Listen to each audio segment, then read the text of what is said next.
terrific. Of course.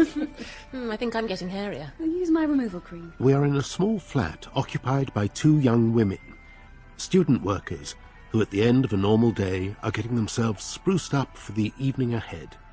Listen to their happy voices. You would never guess what they do for a living, how they earn their bread, or how they expect to spend their leisure. Tonight would have been my 30th new man. In how long? There's 6 months since January. Very good. Erica hiked at a whole escalator squash team in public last weekend. Gosh, she's such a show-off. What do you mean, would have been? I may just stay in. I'm not feeling too good. Oh, what's the matter? Well, Dr. Wells says I should have a 3-month pregnancy substitute. You're only 19. Let me introduce myself. My name is Helmholtz Watson. I've decided to write an account of what I now see as an irretrievably corrupted humanity. There might be a very slim chance people will return to a healthier way, and maybe that's why it's worth recording this. That's what I tell myself. I don't hold out much hope, but it is a way of perhaps preserving my own sanity just a little longer. Writing gives a reason not just to curl up with an overdose of the current neurotoxin of choice, soma. Well, Dr. Wells says that women like me with wide pelvises ought to have their first simulated pregnancy when they're 17. I don't usually like wide pelvises, but somehow you carry it off. So anyway, I'm really 2 years late, not 2 years early. Are you taking your ovarin? Of course. And your placentin? Of course, Lenina. I'm not a dimwit epsilon. It'll be a pain all weekend if you don't go out and have sex with someone. If I do have a simulated pregnancy, I shan't be able to have sex for a whole 3 months. Oh, not nice. Doesn't bear thinking about. All the signs were there, but people didn't want to acknowledge them. Greed bent the post-Enlightenment West out of shape. A very few people owned the wealth, and they declared war on the intelligence of the populations of the developed world. America elected an amoral, aggressive gangster to the most powerful job anywhere. He let loose the dogs who turned civilization into a global cult of numbskull consumerism which would believe any rubbish as long as it justified breakneck consumption of sugar, drugs, and no-strings sex. I assume you're going out. Yes. Who with? Henry Foster. Why are you still going out with him? It's only been 4 months. 4 months is a lifetime. Surely you're bored at sex with one man. Well, no, actually. I'm not bored. I find it comfortable. Comforting. The director would be very upset. He and I did it last week. Oh, yes. How was it? Very dignified. Vigorous, mind you. Oh, good. But dignified. That's the best word. Although it's an everyday thing for us, I imagine you'll be confused. You see, for us now, promiscuity is the rule, not the exception. And there has been a deliberate process of blurring the line which used to separate childhood and sex. Sex is a proven commercial proposition. Childhood doesn't come anywhere near it in terms of profit. To be honest, I haven't been feeling very promiscuous lately. Well, there are times when I'd just rather not be doing it. But you've got to make the effort, even if you don't want to. After all, everyone belongs to everyone else. I have thought about it, and although I do find Henry a bit tedious, just having any old sex with any old man seems a bit pointless. Better the lover you know, sort of thing. Careful who you say that to. You won't exactly make yourself popular. Of course, you started all this. Relationships require effort, and that kind of stamina got lost in your quick-fix world, where electronic devices enabled everyone to scan their immediate surroundings for the opportunity of a spot of spontaneous, blameless carnality. Do you know Bernard Marx? You're not serious. Why not? He's an Alpha Plus. He's asked me if I want to go on holiday with him to New Mexico. I've always wanted to see the reservations. I could go on about how your time got scared of global warming and disguised a land grab as a war between freedom and theocracy, and how you pasted over the cracks with aggressive sentimentality, but I won't. His face doesn't really fit. People say Bernard actually chooses to spend time on his own. I'm fond of Bernard. He's bright and sees through the gruesome gaiety of this world. He's the closest thing to a friend that I have. But sadly, I don't think he's got much strength of character. Well, I think he's clever and perceptive. There's nothing attractive about Bernard Marx. He's too small. He's not at all handsome. He looks like he didn't get enough oxygen when he was in the flask.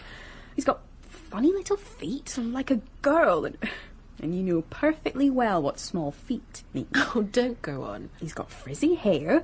Why would you want to be seen with someone like that? I think he's interesting.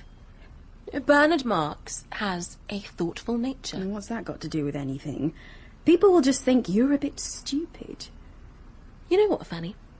You've helped me make up my mind. Well, I'm stumped, but I suppose it's better than sticking with Henry. That really could get you into trouble. I was an unthinking, career-orientated fellow once, an escalator squash champion who'd had 640 girls in 4 years. Then the veil fell from my eyes, the niggling sense of wrongness took over. And now I am a secret dissident who wishes he wasn't, but can't help it. There's no mystery left in our brave new world, no chase, no alluring electrical charges skittering over the surface of tremulous, fractured conversations, human to human. No, it's perfunctory and desperately, depressingly, aggressively dull. Have you got some Soma you can lend me? I don't use it much these days. It takes the edge off. Really? I can't imagine having sex without it. I can't imagine anything without it. You will by now have realized I'm talking to you from the future. 100 years into the future, as a matter of fact. Yes.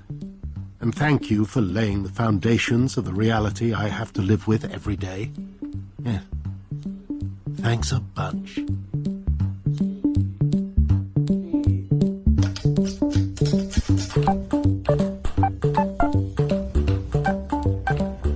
Come along now, everyone. Don't dawdle. I enjoy these face-to-face sessions with the student body, but as the director of the London hatcheries, I can't hide myself away with you all afternoon. Sir, someone said you'd be teaching the electroaversive therapy module yourself. I used to. But not this year. I am an academic too, but in the College of Emotional Engineering. I do a lot with media and conditioning, and mostly that involves making up stories, or more accurately, fictions, that convince our people they're happy. I know how it all works from the rancid core outwards. Please, stay with me as I reveal my world piece by rotten piece. Here is an eminent man giving his students a little tour. Please gather around. I don't like shouting. We give some embryos less oxygen. That retards their development. The lower the grade, the less the oxygen. The first organ affected is the brain, after that the skeleton. At 70% of normal oxygen, you get dwarfs. At less than 70, eyeless abominations. Such a smooth voice. It makes the extremity of what he does somehow acceptable. It's the same voice which only has to ask politely, and any of the young women he's training will gladly hop into bed with him. Eugenics was, in your time, a dirty word, something the Nazis did. Now, it's a respectable trade. You may ask, what does the hatchery hatch? The answer is human beings. We predestine and condition. We decant our babies as socialized human beings, as alphas or epsilons, as future sewage workers or future directors of hatcheries. Let's move on up to the next floor. How many goodly creatures are there here? How beauteous mankind is. A brave new world that has such people in it. Lowering the temperature in the incubators and bombarding them with X-rays leaves the grown human being with a horror of cold. These drones are predestined to emigrate to the tropics. Be miners, acetate silk spinners, and steel workers. And why would that be appropriate? They thrive on heat. And that, in a nutshell, is the secret of happiness. Liking what you've got to do. Training teachers like me is high risk. They have to be educated to do their job, but they mustn't be educated enough that they start to question how things are done. The tendency towards doubt must be neutralized.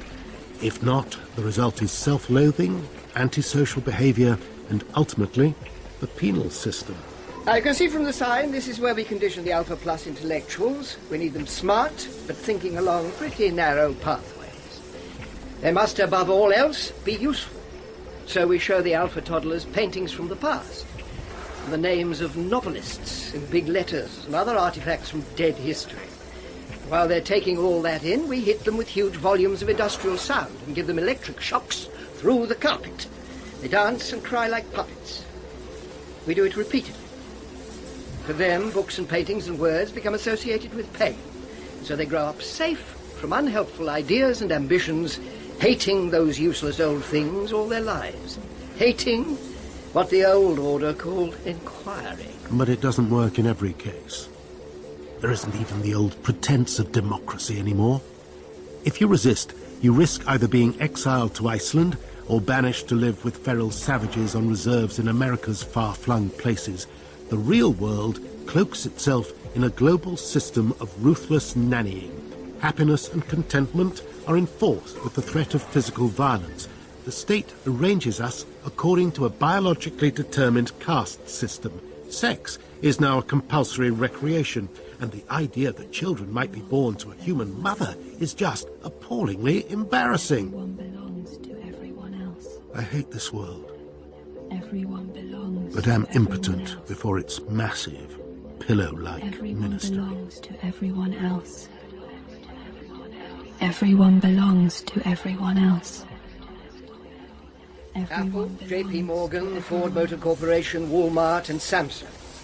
These great companies are now universally recognized as among the central figures in the creation of a stable social structure founded on commercial priorities of production and consumption. Director. No more questions, I'm afraid. We're on the clock now. 150 years after Ford's first Model T went on sale, the principle of sleep teaching was discovered. We play children's lessons quietly into their ears, night after night, from small communication devices. Elementary class consciousness and elementary sex form the bedrock of teaching the under-8s. Elementary dislike of other castes and an elementary desire to have sex with as many partners as time and opportunity will allow. Sexualizing of the child while also making sure there's no impulse to reproduce. Those are the great victories of our time. The only relief from torment comes in the few seconds after I've woken up in the morning. That's the pause between the dull ache of knowing something is wrong and the full-blown realization of the truth. That the world is intellectually dead. We thought sleep teaching could be used to make intellectuals, but we found it more useful as a way to inculcate the absolutes that determine rather than caress the mind. Ford was right. History is bunk. Thebes and Babylon, Knossos and Mycenae, Odysseus, Job, Jupiter and Jesus, Athens, Rome and Jerusalem, the cathedrals, King Lear and the thoughts of Pascal, passion, requiem and symphony, all bunk and now all gone. We are free, released, and that includes women's previous enslavement to pregnancy. Oh yes, women no longer have to suffer the horror of having a live baby crawling about in their insides, and we've all been relieved of the horror of growing up in a home with a family. I imagine it was terrifying. The public mind is cauterized by reverse morality. Friendship, love, simplicity, they're all drowned by enforced promiscuity, sensual and intellectual, self-love, materialism, fear of aging, fear of wisdom. Can you pass my towel, Henry? I've got soap in my eye. I like to give her a whack on the thigh when we're at it. See the ripple travel across and the livid pink from the smack. Towel, Henry? Oh, thanks. Could you please not talk as if she's just meat? What's it to you? I'm the one going out with her. I can say what I like. She's certainly worth you having a go on. Wonderfully pneumatic. And there you go again. I've asked her to come to New Mexico with me. She said she'd think it over. That's fine. Is it? Look, Bernard, you don't have to ask my permission. Lenina and I enjoy each other. But it's time we took a break. So, you're not getting possessive? Or... Don't be daft. Lenina is convenient, that's all. I'm being lazy. I just needed a shove to get me moving to pastures new. Just think what it must have been like when people owned each other. At least we don't have to meddle in the past. Unlike those poor archaeologists. What archaeologists? Oh, didn't you see it? They're on the news feed. Some poor bugger dug up a crucifix the other day. Heaven and immortality and all that. Quite attractive ideas, though. You're not serious. They were saps. And we just make do with Soma. Are you being sarcastic again? We're lucky, Bernard. No old age. Hormones, blood transfusions. Yes, nothing wrong with that. We don't change or learn, and our personality remain in a steady state. Makes for a comfortable life. Until it's time for organ failure or dementia, and then we cart it off to a dying centre to be ogled at by school kids until we pop an artery. You mean you didn't enjoy those visits when you were a kid? People used to get cleverer as they got older, more mature, wiser. I just want to buy stuff and muck about for the rest of my days, thank you very much. If you want to get on, you'll knuckle down and do the same. After all, what did the past give us? What did all that history add up to? The 9 Years' War, massive damage right across the globe, chemical and biological destruction. And now collaborative government across the entire world means we can spend anywhere and feel utterly bored all the time. I enjoy being bored. I like it very much. Very much indeed.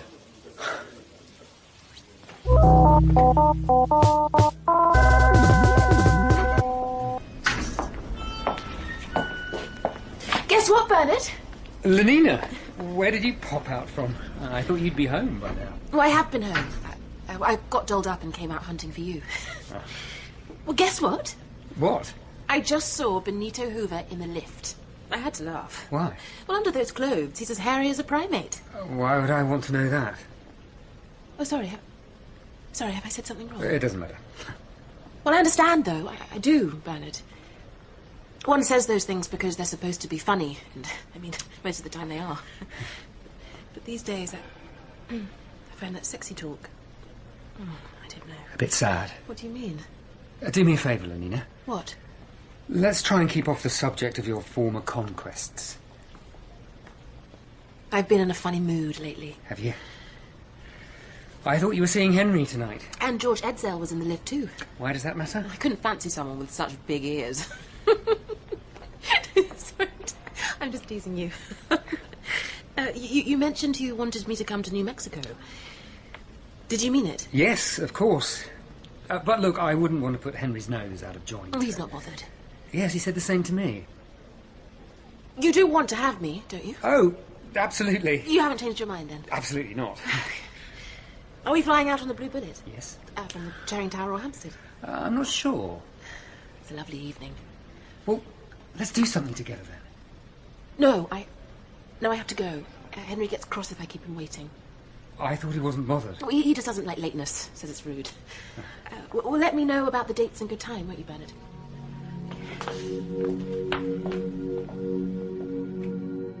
My era takes no account of the price the planet pays for consumption. A small helicopter carves the heart out of the earth to make and run it. I don't own one. Many do. Titanium gouged from the Far Eastern landscape. Aviation fuel sucked from seabeds laid waste. Atmospheric warming, raising sea levels so whole island communities just vanish.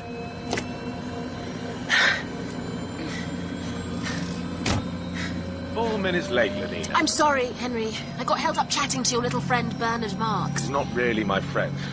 I mean, he's all right and so on, but don't run away with the impression we're close. Okay. Which way are we going? Hold on. There's a red bullet coming in from New York. It's late, too. Those Atlantic services are always late. I thought we'd do a different route this time. Out over Notting Hill, Willesden, Ealing, the Hounslow Feely Studios, then follow the Great West Road to Brentford, on to Stoke Poges for a round of obstacle golf. I don't like obstacle golf. All those electronic things that jump out and spin. I don't see why we can't just hit the ball towards a hole. You're sounding like a veggie. I bet you've never met one. Anyway, what's being a vegetarian got to do with this? Oh, history, art, ecology, veggie, it's all the same. Being awkward for the sake of it. Oh, keep your hair on. I only said I wasn't keen on obstacle golf. Don't tell me to keep my hair on. We have a social responsibility to play things like obstacle golf. Otherwise, the inventors and the manufacturers would be out of business.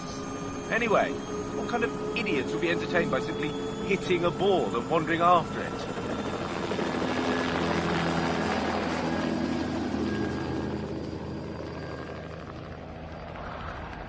I asked my copter to be out of the hangar and ready by 7 o'clock. What's going on? Sorry, Mr. Marks. It's these Volkanovskis. Much worse than epsilons. I have to take what's quoted.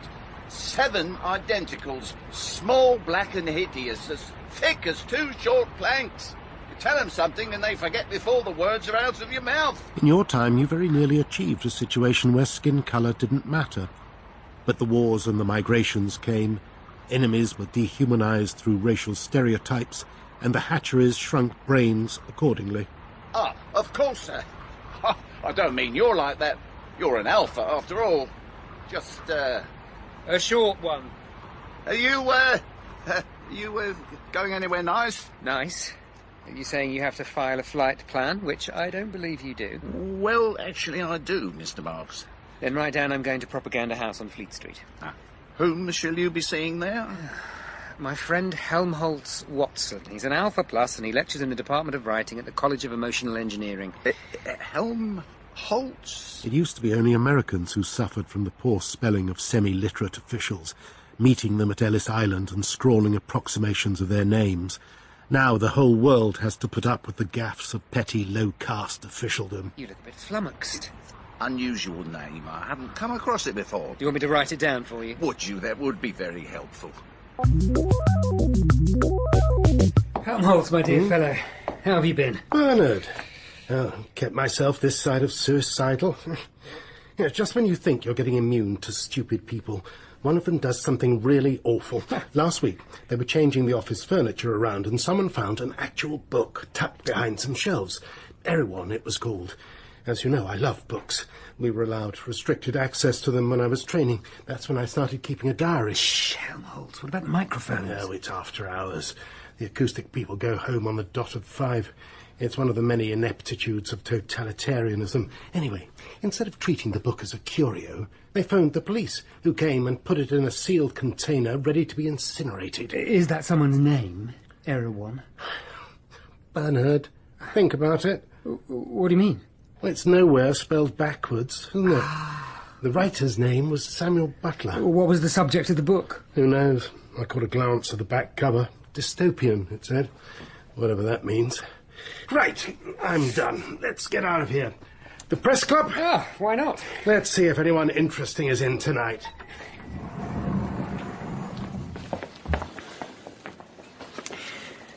You know, Helmholtz, you really do need to be a bit more careful. You're too damn clever. It makes people suspicious of you. I get some of the same, not because I'm clever, but because I'm too damn short. And I'm just built too damn big. You'd think in a seat of learning we'd be beyond this claptrap. Toe the line, keep your head down. The academe is now a byword for brown-nosing and knitting your brow at people like me. To be honest, I've no idea why they still trust me with students. Words are dangerous. Wordsmiths are simply not to be trusted. We like to think of ourselves as rebels, don't we, you and I? But actually, we're just tame monkeys. They keep us as pets so they can show off how enlightened they are. It's a measure of how limp we are that we're still employed. As soon as we became a real threat, we'd be out on our ears, or much worse. I got a dressing down from the director of the hatchery yesterday. Well, that's what he thought he was doing. I walked into his office to ask for a permit to fly to New Mexico to have a peep at the ferals. I want to take a girl with me. Has she got a brain? Yes. Actually, I'm quite optimistic about her. The New Mexico reservation, I see. I went there once. Must have been your age. So, 25 years ago, then. Don't look so worried.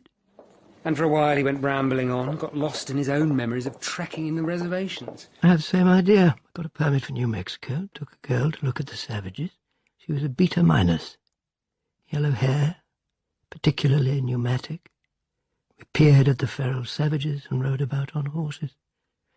And then she got lost up some revolting mountain. What did he mean, lost? He certainly let something slip there.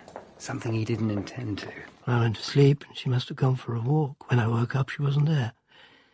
And there was a huge thunderstorm. I searched, and I shouted. She must have fallen into a gully or been eaten by a mountain lion. I dream about it sometimes. Fancy that. And then he seemed to come to. Woke up, sort of thing. Realised what he'd said. Don't get the wrong idea. There was nothing wrong about our relationship, nothing emotional or drawn out. And that's when he made a pathetic attempt to turn the tables by telling me off.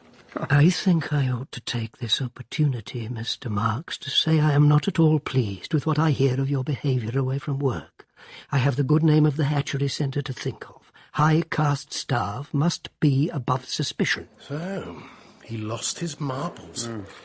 Your director has an emotional side, then. If I hear any more about you behaving strangely, undermining the codes that forbid monogamy and free thinking, I will transfer you to the hatchery sub-centre in Iceland. Oh, yes. He thought he'd given me a dressing down, but I banged the door behind me as I went. And I imagine you swaggered a bit and whistled as you walked away down the corridor. I did, as a matter of fact. Bernard, you were warning me just now, but if you're not careful, that bastard's going to start a witch hunt. I'm not afraid. Well, you should be. You're fond of boasting and showing off your disdain to people who are too stupid to put up with it. At last, the lift's here.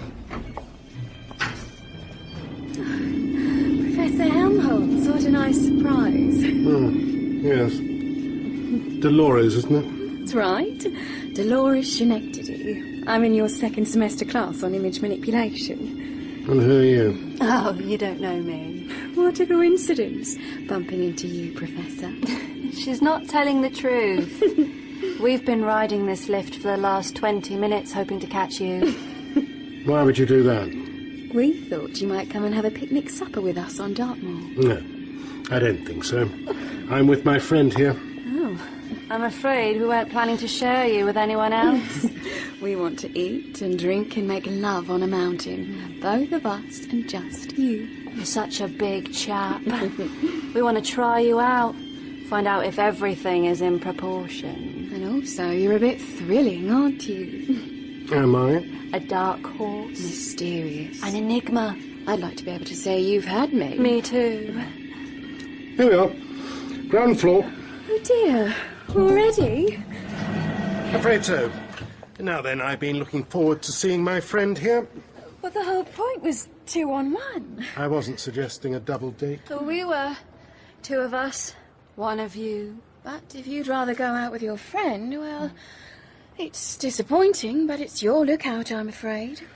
See you around. Thank you, I suppose. Goodbye, then. These young women, they're too awful for words. It's Lenina Crown. What? The girl I'm taking to New Mexico, her name is Lenina Crown. Do I know her? She's training at the Central London Hatchery. We're on different floors. You know, I really can't stand all this anymore. I've cut out all my regular girls. Of course, the Dean has made a fuss about it. You'll lose your post if you're not careful. Well, haven't you ever felt uncomfortable living like this? All the time. But to be honest, I don't know why. I've been working on some ideas. I think we weren't made for all this promiscuity. We're not instinctual creatures anymore. We're cultural creatures. We weren't made for some great natural world competition to spill our genes into every passing female. We've lost the sense of connection between sex and love and the great story of life. Our lives are like a series of bus stops. We get off at one for a while. Then get back on the bus and then get off at the next stop and the next and the next. There's no epic sweep to it. That's brilliant. Ah, great phrase. I want to write about it, but I don't have the tough words I need. Our language feels mimsy-pimsy in comparison to the way I believe people used to speak. Every now and again, you hear an unfamiliar word with thick, coarse contours, and it hints at a past when people could talk tough and think tough as a result. You look like you're in pain, Helmholtz. I need better words. More violent words. One thing I know for sure. I can't go on writing about nothing that matters. While I'm away. Away? Where? In New Mexico with this girl. Oh, yes. While I'm away, will you keep a lookout for me? What do you mean? I'm convinced the DLH said more to me about New Mexico than he intended. I don't want to get stabbed in the back in my absence, just to let him off the hook. I'll keep my ears open. Call me any time, day or night, if you hear Iceland and my name in the same sentence. Come on.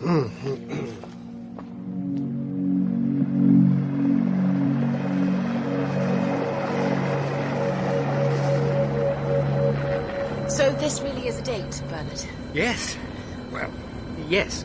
But a kind of a preliminary date. A sort of mutual test drive before we go all the way to America together. Where shall we fly off to this afternoon?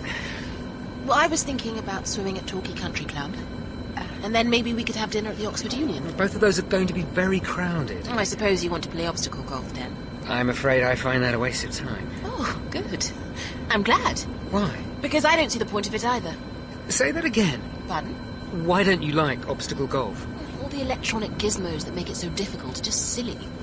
I'd rather be in bed having sex, or dancing, or eating a nice meal. Lenina, I've been searching for someone like you. What am I like, then? And if you say interesting, I'm going to ask to go straight home. What's wrong with being interesting? Well, that's what people say about ugly women. Oh, that Jackie so-and-so, she's really interesting. I'm not a brave man, Lenina. But I think I know what matters. And I hope one day to find someone with whom I can share... Oh, I don't know. Share an affinity, with whom I can be spontaneous. Spontaneous? It's a bit of a naughty word. It's sort of tingly. I like you using racy words like that. I know. Why don't we stop talking and leave London without planning anything? I'm supposed to punch in a flight plan. I have been up in helicopters lots of times with men who've forgotten to send a flight plan. Nobody cares about them, really. It's just a silly rule. I wouldn't want to draw too much attention. So you don't want to be spontaneous? All right. I'm going to take you somewhere that's completely isolated. But Bernard, there's no need. We'll be together by ourselves all night. I mean somewhere majestic. You really are completely off the scale, Bernard. Bonkers. But I like it. Do you want some sober? Absolutely not. I want to be wide awake with you, Lenina, drinking in the sight and sound and smell of you. I should run a mile. But there's something about you, Mr. Marks. Hold on. All that water, where are we? Heading out over the Thames estuary. You mean we're over the sea? Where are we going? The North Sea. Look. No, but it's horrible. It's cloudy and the surface is very lumpy. Turn the radio on, please, quickly. No. What? I don't want that incessant, Mark. I want to look out at the sea and feel lost. We're not lost, though. But that's how I want to feel. But music takes your mind off things. And to tell you the truth, I'm getting a bit scared. Oh, why on earth be scared? The land is disappearing. There's nothing but greeny greyness. It makes me feel as though I'm more me, not so completely part of someone else's plan. Why do you get these unsettling ideas? From my friend, Helmut. He's got a brain the size of a planet, and he's brilliant. And he's unhappy and hates everything all the time. Oh, don't you think we should turn around? Don't you want to be free, though, Lenina? Not if this is what you mean. Besides, I am happy. Sort of, and I think I feel as free as I want to be. Oh, yes, everyone's happy nowadays. Wouldn't you like to be free in your own way? I think you'd better take me back to London. But we're more intimate here, more together, aren't we? With nothing but the sea and the moon. No one can hear us or see us. Please, don't be angry, but I'm not really coping. Can we go home now? All right, then. We'll go back.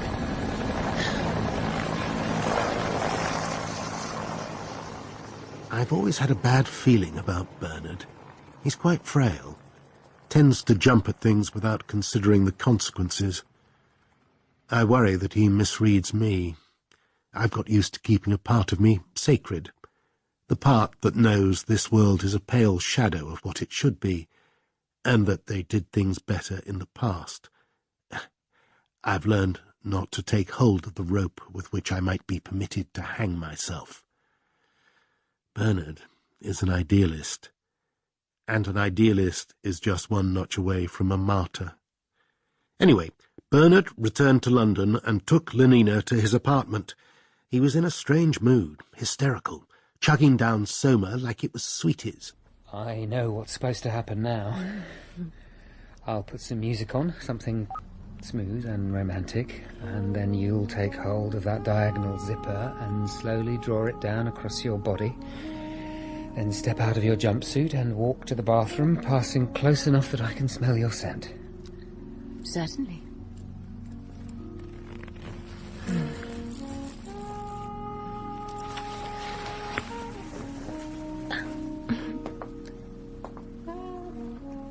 I am trying to behave as one ought to. Pardon?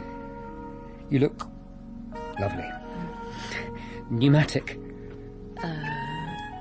Not too skinny, though. Perfect. Perfect muscular elongated haunches, perfect cuts of meat. What? It's something my friend Helmholtz said, the way people talk about women.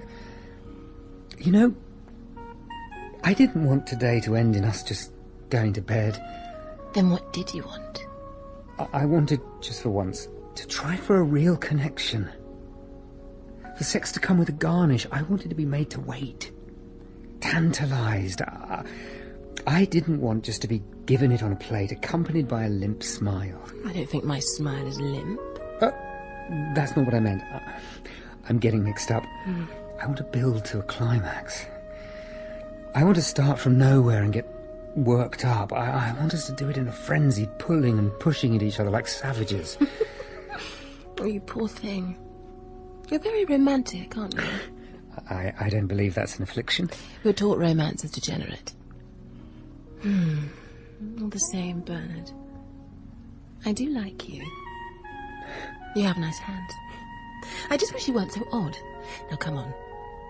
I'll take the lead if you like. I'm in your hands. Bernard kept his word.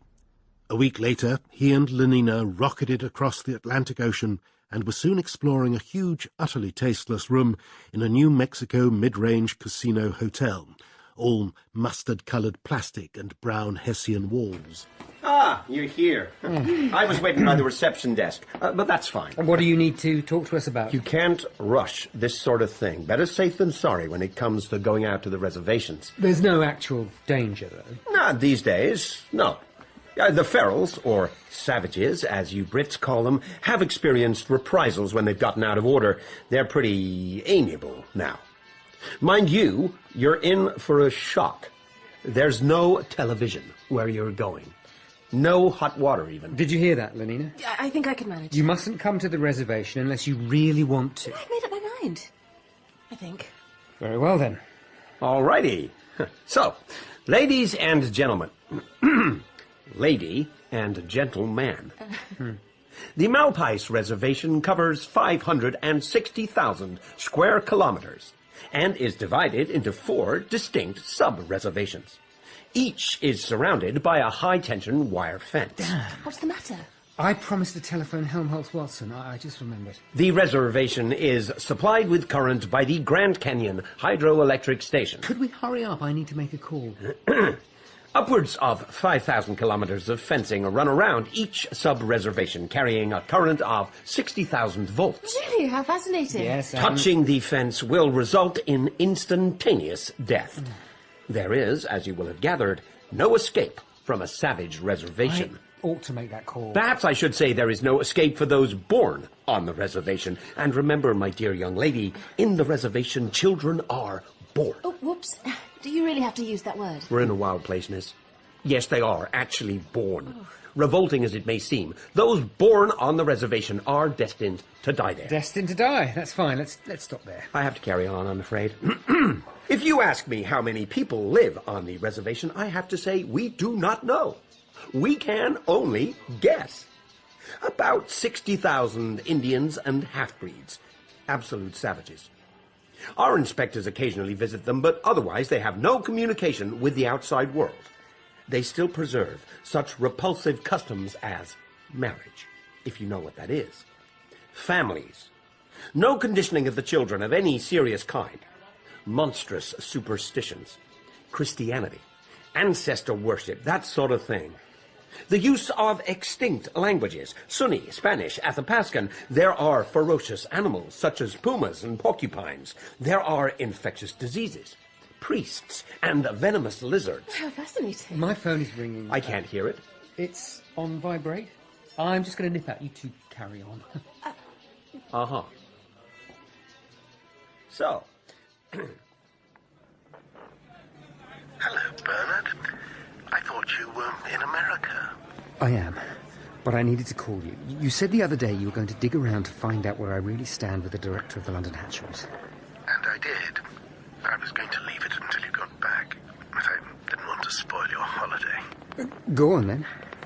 The director of the London Hatcheries said something indirectly in public yesterday about you.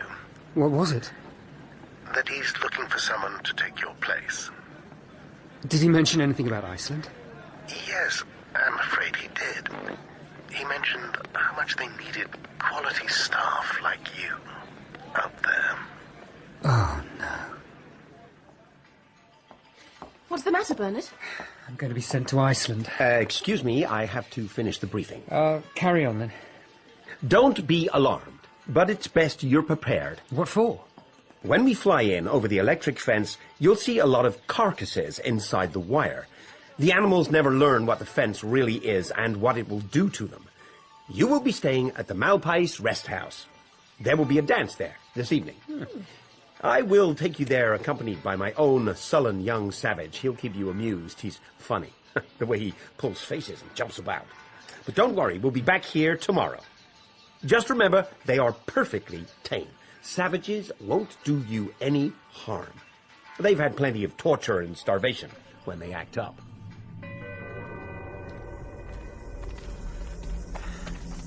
He absolutely stinks.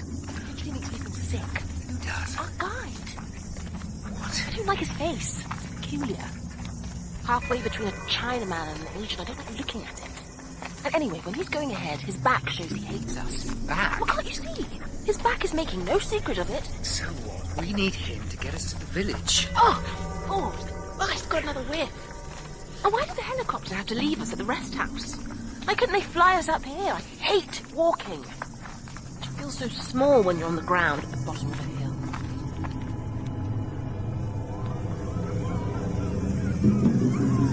Who are all these people? Villagers. Why are they dressed like that? They're practically naked. Oh, where's that horrible guide gone? Lenina, the true spirit of adventure requires we observe, study, try to understand. We don't need to be spoon-fed a running commentary. Besides, they don't speak English. They're like children. They've woven furry stuff into their hair. And those feather cloaks are fantastic. Imagine the work. What are these two doing? What do they think they're carrying? Snakes, I believe. Keep them away from me. There they go. Where's that sneaky, horrible guide chap gone? He's done this deliberately. He knows we weren't supposed to be left on our own. He went into that cave thing. Well, how can they bear to live like this? This is a prison, Lenina. We can't just leave. They've lived like this for centuries. I suppose they must have been used to it. No one has invited them into the civilized world. Look at that man on the ladder. He's so skinny and slow. With a terrible body like that, he should have the decency to cover up. What's wrong with him? Give me some soma. I don't have any. What, you didn't bring any with you? No. Oh, great. And now what's happening? What are those women doing? They're feeding their babies from their breasts. It looks like a wonderfully intimate relationship, doesn't it? I think we miss out on not having mothers. And perhaps you'll miss out as well by not being a mother, Lenina. Yuck. Please, Bernard. I'd rather you didn't swear like that. You know, the M word. I confess I was jealous when I heard the details of their trip. I've not been to the reservations. I've not seen the savages firsthand. It's a regret. I would love to have been exposed to that decrepitude, the smells, the way other lives can be led.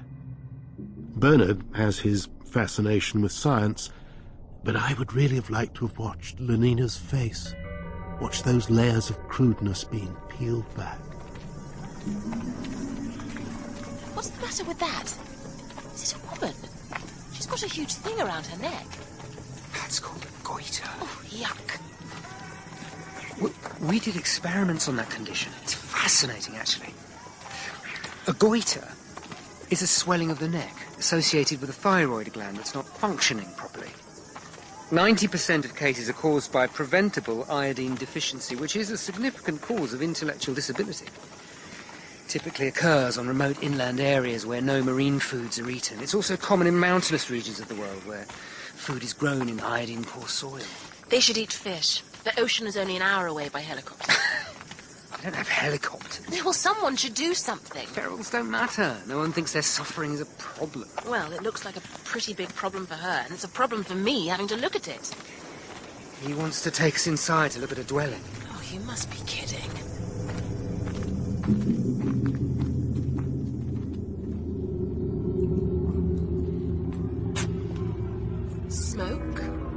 bad fat, sweat, and a bucket of poo. Well, you really know how to give a girl a good time. You should broadcast on the Holiday Channel. I think this cave passes through the rock, and there, out there, there's another terrace. Can you see? That's where the drums have been taken. Can you feel the mood, the excitement? Oh, there's something nasty going on. Why am I not surprised? There's blood. They're scourging him. What? I brought you here because I genuinely thought you'd be interested. Why don't you give your brain a chance? Just look at what's going on. They're whacking and scratching him in time with the drums. He's a sacrifice. It's a bloodletting. I am not going out there. It's a classic scapegoat situation. One person is symbolically sacrificed to wipe away the sins of the community. It's the, the Jesus thing. Why are you talking like that? It's disgusting. Look at the way the boy's welcoming it. Look at him smiling so proudly. He clearly doesn't want to run away. It's an honour to perhaps make the crops grow, to perhaps show them he's a man. Oh, it's fascinating. My son would have been a much better choice. The multitudinous seas incarnadine. What? It's not fair. They won't let me be the sacrifice. I could have bled twice as much and not felt it. You're civilized, aren't you? You come from the other place. Well, you look like us, not them. And the Indians hate me because I'm fair. Linda is my mother. Hey, don't look at her like that, Cerdos. How did you get here? I came from London a long time ago. Before he was born, with the bastardo who was his father. She doesn't like talking about it. My mother... Oh, do you have to use that word? But that's what she is, perra orgullosa. Oh, please, don't take offense. Please, carry on. She went walking alone in the mountains to the north. She fell into a ravine and hurt her head. Go on, please. Hunters from Malpais found her and brought her to the pueblo. Linda never saw my cobarde father again. Linda, what was his name? I'd rather not. Su nombre es Thomas. That's the first name of the director of the London Hatchery. I don't think you should jump to any conclusions. Something similar happened when he came to New Mexico. Well, how do you know? He told me himself. Well, he wouldn't have told you if he thought there was a chance you'd run into her. Unless he was convinced she's dead. Maybe he tried to kill her. Maybe he thought it succeeded. He thought we died. Both of us. Him inside me. Sí. Muerto.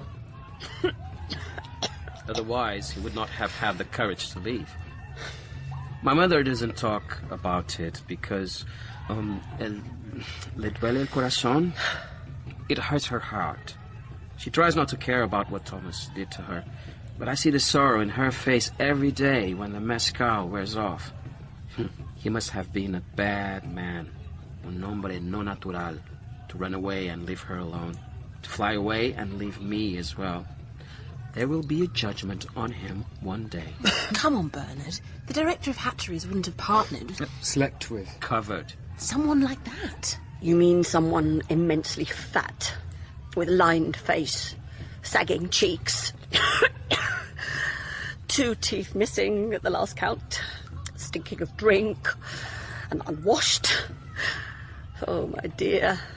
Mi querida. I didn't always look like this. You see, here we actually do get old. I've still got the clothes I came in, put away in a box, but they don't fit. Haven't for a long time.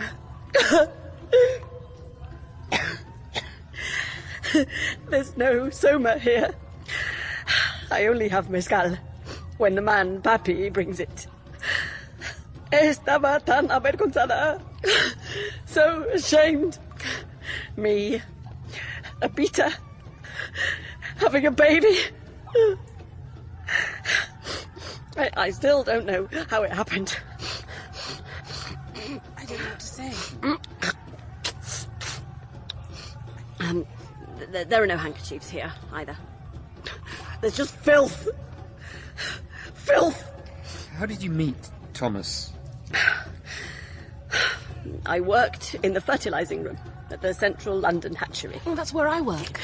The way they make babies here, and relationships. No doubt you'll think it's disgusting. Oh, tell us. In your world, everybody belongs to everybody else. But here, nobody is supposed to belong to more than one person. And if you have people in the civilized way, lots of them, these people think you're wicked and antisocial, and they don't know anything about controlling their fertility. Las mujeres, the women here, have children over and over again. Like dogs. But how did you manage to get pregnant before you came here? I said I don't know. But anyway, John has been a great comfort to me. Te amo, madre. He has tried to kill some of the men when they come near me. Men like Papi with his mezcal. John gets his ideas from the Indians. He has always spent time with them, despite the fact they don't like him. I couldn't condition him. I don't know how to. Don't you dare look down on us. Pardon? I've been watching the girl's face. You mean me? How do your women avoid getting pregnant? Chemicals. Productos químicos. And where do you get them from? Out of bottles. No, I mean, how are they made? In factories. That's right. But how? I don't know. Do you know, Bernard? No, not really. The Indians know more than you. The great god, Awona Wilona, made all things out of the fog of increase. His seed was laid in 4 wombs to make all that we find on earth. You used some words just now when we met you. Strange words that I seem to have heard before. The multitudinous seas incarnadine. Where did you get that? William Shakespeare. Ugh, well, we managed to get rid of him. But to live in the rank sweat of unseamed bed, stewed in corruption, hunting and making love over the nasty sty. The dealer, Papi, who came and used my mother under the sable wings of night, he brought me a book. The complete works of William Shakespeare. His words take something ugly and makes it again in the year, so it has beauty, a pesar de sí mismo. What's he talking about? Something we've lost, I fear. Papi. A man who could smile and be a villain, eh? I tried to kill him when I was small. I didn't succeed. I would if I tried now. He bled. He stared into my eyes, bleeding, holding me down. Pero él no me mató. He just left, and we never saw him again.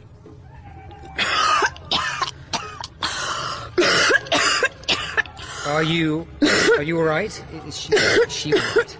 Oh, she's sick. The mezcal has made her sick. You look disgusted.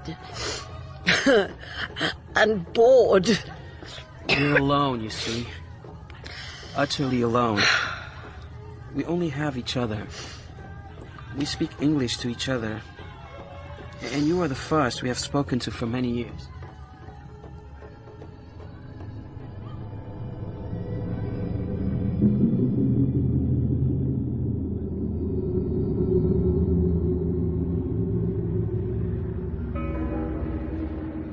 It's very good of you to speak to me, Master Vermont. You've told your story to 3 levels of administrators so far this morning and frightened the wits out of each in turn. Are you going to frighten the wits out of me? That isn't my intention. You only get 1 crack at speaking to the controller in Whitehall. I hope you're going to impress me. I have discovered an English woman and her son living in squalor among the Indians of the Malpais Reservation in New Mexico. This has been explained to me. I have listened to their story, and I believe the director of hatcheries deliberately disposed of this woman, possibly attempted to kill her in order to avoid a scandal. I want the woman and the boy recovered to civilization. I shall, within the next 15 minutes, send the necessary orders to the warden of the reservation. I would like you to proceed to the warden's office. I expect you to accompany them back to London. Oh, and Mr. Marks. Yes. I also expect absolute discretion in all matters pertaining to this affair. You will report directly to me and no one else. You will be given the number for my private line, and I expect to hear from you every day. Good morning. Now here's a comforting thought. The hands of all our 4,000 electric clocks in the Bloomsbury Central Hatchery's 4,000 rooms are showing exactly 27 minutes past 2. You are listening to the voice of the director of the London hatcheries as he addresses laboratory operatives in training. My name is Helmholtz Watson, and I am speaking to you from the year 2116. You are all dead. Western civilization has won wars that left it morally bankrupt. Children are no longer born, they are grown in glass vessels, their development interrupted so they'll fit into a ruthless caste system. Sex is everywhere, is for recreation, not procreation, and sits alongside obstacle golf as one of the essentials of a contented, emotionally retarded existence. Women are judged by their beauty and pneumatic performance in bed, their faces covered in orange colorant and eyebrows painted on. Fate continues throwing up those of us whose unfinished minds put us at odds with society. My friend, Bernard Marx, discovered that the director of the London Human Hatcheries, who you just heard, tried to murder his lover and her illegal unborn child in New Mexico 20 years ago. Bernard has brought mother and grown-up son back to London. The boy, John, is now a noble, upright, clear-eyed savage. Bernard plans to use John as a weapon against the director, and so prevent himself from being banished for his unconventional thinking. Efficiency. That is what provides the great certainty which guides our lives and makes us happy. We are, above all things, efficient in this hive of industry filled with the buzz of work. Everyone is busy, everything is in ordered motion. Under the microscopes, their long tails furiously lashing, spermatozoa are burrowing headfirst into eggs. Fertilized eggs are expanding, dividing, budding and breaking into whole populations of identical human beings. From the social predestination room, the escalators rumble down into our basement, where the eggs stew in blood surrogate and hormones. The clocks are right, everyone has a place, and everyone stays at their allotted station in life. Good morning, Director. Good morning, Mr. Marx. Good morning, everyone. You sent a message for me to meet you here, Director. I understand you returned from your holiday in New Mexico last night. Yes. Is this convenient? I see you're teaching. Oh, not only convenient, Mr. Marx. Essential, I would have said. Ladies and gentlemen, and those of you working at the benches, would you mind paying attention for a moment?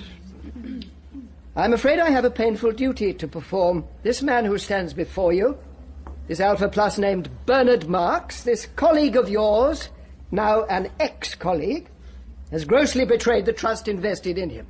His heretical views on sport and soma, the scandalous unorthodoxy of his near-monogamous sex life, these and other transgressions have proved him to be an enemy of order, stability, and, I'm afraid I have to say, civilization itself. I have determined to transfer you, Mr. Marx, to the most isolated hatchery we manage in Iceland. Now, before you clear your locker, can you think of any reason why I shouldn't do this? Yes, I can. Oh, then please share it with us. Certainly. But it's outside in the passage. One moment. Come in. Don't worry, everything's fine. You come. There he is, Linda. Do you recognize him? Well, I know you, Thomas. I would have recognized you among 1,000 people. But perhaps you've forgotten who I am. Don't you remember, Thomas? You're Linda. Won't you take me in your arms, Thomas? What's the meaning of this? Why have you brought this fat monster here? Is she sick? What are you trying to do, Mr. Marx? Won't you say hello? Be kind. Hold me. Get off, I'm Linda. I'm Linda. You made me have a baby. Get away from me. I've never seen you before. It wasn't my fault, Thomas. I always did my drill, didn't I? Didn't I? Didn't I, you scum? I don't know how you managed to get me pregnant, but you did. Stand back. It has been awful. But our son has been a great comfort to me all the same. John, John! You are my father.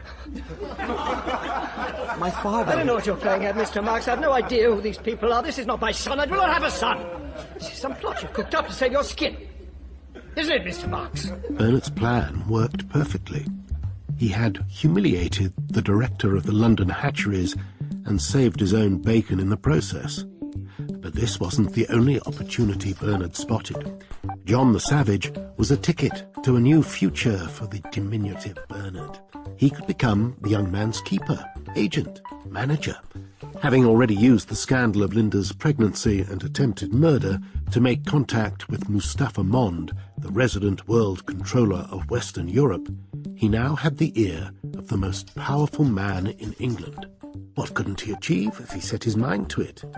But Linda was a complication. Taken out of the dry New Mexican climate, she quickly deteriorated. We're giving her soma instead of mezcal. She's taking as much as 20 grams a day. What's going to happen to her, Dr. Shaw? Well, that dosage will finish her off in a month or two. One day the respiratory centre will be paralysed. No more breathing. Finished. And a good thing, too. If we could rejuvenate her, it would be different, but she's too far gone. But, Doctor, why are you giving her soma if it's shortening her life? She has no serious occupation, Mr. Marks. No contribution to make. So, which is better? Keeping her sober and miserable, or giving her a few weeks of dreamscape holiday? It's not right. Well, first of all, it's not for you to say. Unless you have a degree in clinical medicine secreted about your person. Do you? I thought not. Linda is a scientific resource. She's a specimen we must study. We don't get her kind anymore. It's true, we can't rejuvenate her. But I, for one, am very glad to have this opportunity to see an example of senility in a human being. Thank you so much for calling me in. Now, please, leave her to us, Mr. Marks. Bernard's companion, Lenina Crown, was still reeling from her trip to New Mexico and its vision of a different society that prized fidelity and in which babies were born from their mothers' wombs. She was confused. Her particular intelligence soaked up new possibilities while it went to war with her conditioning. Bernard says I can meet your savage next Wednesday. I assume that's okay. Why wouldn't it be? Can you pass me that serum? Well, you've been a bit touchy. If I weren't your friend, I'd say possessive. Why would I be possessive about John? I'd have sex with Bernard in order to fix up the meeting with the savage. Well, I'm glad, Fanny. Maybe now you'll admit you were wrong about Bernard. I suppose so. Once he actually had me, I realised he's all right. He's quite a go-getter, isn't he? Well, he didn't used to be. In fact, that's why I liked him. But everybody wants to meet him now. Bernard's got invitations from the Director of Predestination, 3 Assistant Fertilizer Generals, professors at the College of Emotional Engineering, the Dean of Westminster Community Choir, and the list goes on and on. But what exactly does he do? Bernard? John the Savage. Well, he doesn't have sex with people for a start. What? Why on earth not? Perhaps that's why everyone is so drawn to him. He just won't do it, refuses, saving himself or something. I mean, what does he do at these sessions, performances? John gives a sort of improvised lecture. He reads poetry, recites Shakespeare, spouts some unintelligible philosophy about abstinence and monks who once lived in caves. I mean, none of it adds up, but the audience like it. At one moment, they're won over by his innocence, and the next, they're laughing at his crudity.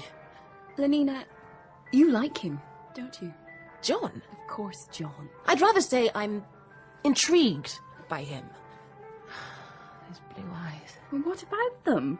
Well, it's as if they see a different world to ours. Does that make sense? Not at all. But then you seem to make sense less and less. But I'm getting used to it. So, this is very curious, I think you'll agree. Bernard, my renegade partner in crime, was changing, or being changed, because for the first time in his life he felt in control of something. It was going to his head. On the other hand, Lenina Crown, former pneumatic queen of the prone position, was beginning to metamorphose. But into what?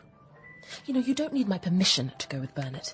Everyone owns everyone else. Well, I just thought, you know, some of his unorthodox ways might have rubbed off. Bernard has become something of a catch, and I admit I liked him very much for a while. But he looks fake alongside John. Anyway, Bernard doesn't seem that interested in me anymore. London is certainly taking notice of him. Bernard had 6 different girls last week, and there were at least another dozen practically banging the door down. Yeah, I don't really think I want to know about all that. Thank you. I believe you envy me, don't you, Helmholtz? That's rather sad for you, actually. Why? Well, you don't seem to need a proper job anymore. That's not something to be sad about. You're rid of the director of the London hatcheries. Phew, eh? Success has gone to your head. That's unkind. Well, look what's happened to you, Bernard. The system is sucking you in. You like having all the girls you want, and you're not watching your back anymore, which is a mistake. What? Fundamentally, John the Savage stands for everything society hates, but everyone is fascinated by his novelty. He's sexy, but won't have sex.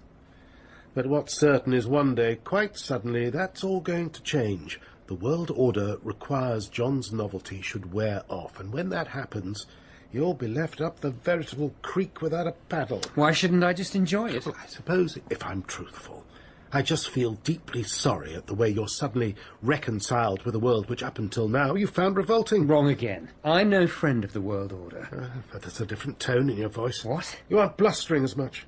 You don't seem threatened. You've become part of the system. Your wisdom makes for poignant but unthreatening broadcasting. Your newly acquired privilege guts you of authenticity. You're being cruel. Your status flows from John the Savage. When his novelty wears off, you'll be left exposed. He'll be cast out, and the same will happen to you. Look up, John. What is it? Don't you think that's impressive? It's a captive weather balloon hanging there like a pearl in the sky. You sound proud. Well, why shouldn't I be? It's nothing to do with you. You don't own it. You didn't make it. You didn't decide it was needed. I agree, it's a good thing. But why would you take credit for it being there? I'm not taking credit for it. Just now you were all puffed up. Against my instincts, I sometimes feel, well, yes, proud is the right word. Proud of what human beings can achieve. An Indian wise woman told me about something she read as a child. The writer's name was Emerson. He spoke of people bound together by a shared human soul, the Oversoul. There's one thing in our godforsaken world I agree with, and it's the abolition of superstition. You've just said it. Said what? God-forsaken. Yes, it might look that way. But God's own Son died on the cross to save us from our sins. God has not forsaken us.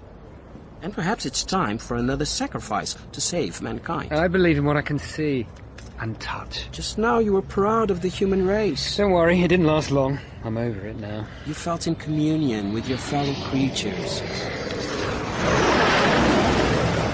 What is it? That's the Bombay Green Rocket. It flies at 1,250 kilometers an hour. What do you think of that? What should I think of it? I don't know. I suppose you should be impressed. You see? You can't help yourself, can you? Compared to Mustafa Mond's status, power, and aura of danger, Bernard Marx is an ant. Why did Mond answer the telephone to Bernard when he called from New Mexico with news of the director of Hatchery's crime? Mond must have spotted something he'd want to keep close, to hold tight. And he maintained regular contact with Bernard through these weeks and months. You see, sir, the Savage shows surprisingly little astonishment at, or awe of, civilized inventions. This is partly due, no doubt, to the fact he has heard them talked about disparagingly by the woman Linda, his mother. I wish you hadn't felt you needed to use that word. He remains steadfastly concerned with something he calls the human soul, which he persists in regarding as an entity independent of the physical environment. I always assumed ferals would be frightening. I had not anticipated your John would be a confused idiot. I don't think he's an idiot. He says he finds the infantile civilized world unsatisfying. He believes we have diminished the qualities that make us human. I'm not sure I understand you. I was trying to point out... You seem to be under the misapprehension we are engaged in some sort of debate, you and I. What? I thought... That we agree all subjects, including the hard-won happiness of the civilized peoples of the earth, the close order organization of humanity by intelligence, talent, and usefulness, the abandonment of emotion as a factor in relationships, that all these achievements are somehow open to scrutiny? I am very sorry if I've caused offence. Not at all, Mr. Marks. You're not important enough to cause offence. There is no offence here. There is only what will prevail and what won't. Have I made myself plain? Yes, sir. You are my spy, Mr. Marks. My creature. I expect you to continue reporting every day. Welcome to the factory, Mr. Savage. That's not my name. I'm sorry? Not Mr. John Savage, then? It is a name others have applied without asking my opinion. Please, simply call me John. Each process in the factory is carried out as far as possible by a single group of what we call twins. We use the word not because they come in pairs, but to represent their identical genetic makeup. The official title is a Bokanovsky group, named after the scientific pioneer who invented the process of their fertilization. You will see 83 black Bokanovskys with broad, short skulls, practically noseless. Then deltas taking care of cold pressing. 56 spindle chuckers working on machines manipulated by 57 aquiline-featured, ginger-haired gammas. In the assembling rooms, the dynamos are being put together by 2 sets of gamma plus dwarfs. Oh, brave new world. Pardon, Mr. Brave Savage? new world that has such people in it. I assure you, Mr. Savage, we hardly have any trouble with our workers. We tend to... I've heard enough. Where are you going? I have the courtesy tour all set up and the refreshments... with Please, the where's the nearest restroom? I'm going to be sick. Voice message to Mustafa Mond, personal voice account, security level 2, daily report. The Savage refuses to take Soma himself and seems much distressed because the woman Linda, his M, remains permanently on a Soma holiday. It's interesting that in spite of his M's senility and the extreme repulsiveness of her appearance, the Savage frequently goes to see her and appears to be much attached to her. This is an interesting example of the way early conditioning can be made to modify and even run counter to natural impulses. In this case, the impulse to recoil from an unpleasant object. Our society shares something very profound with those that have gone before. It is always necessary to educate a small slice of society to a much higher level than the rest. We need logical, trained, but creative minds at the helm. This carries a risk. I, and to a degree Bernard as well, we're examples of what can go wrong. Train a mind to be inventive in a crisis, and you risk that a minority will go rogue. That minority will be solitary, weep for the human condition, and travel in a mist of melancholia. Good afternoon, Mr. Savage, Mr. Marks. Good afternoon, Miss Keats. Please, my name is not John Savage. It is simply John. I see. Please don't take offence, Miss Keats. Thank you for welcoming us to Eton Upper School. Mr. Marks, it is only correct this school of schools should celebrate the arrival of such a distinguished stranger in our midst for the purposes of learning about ourselves. It is easy to forget how modern society overcame the past, and if we are to relish the present, we must see the past for what it was. And here is the blue-eyed, living and breathing past.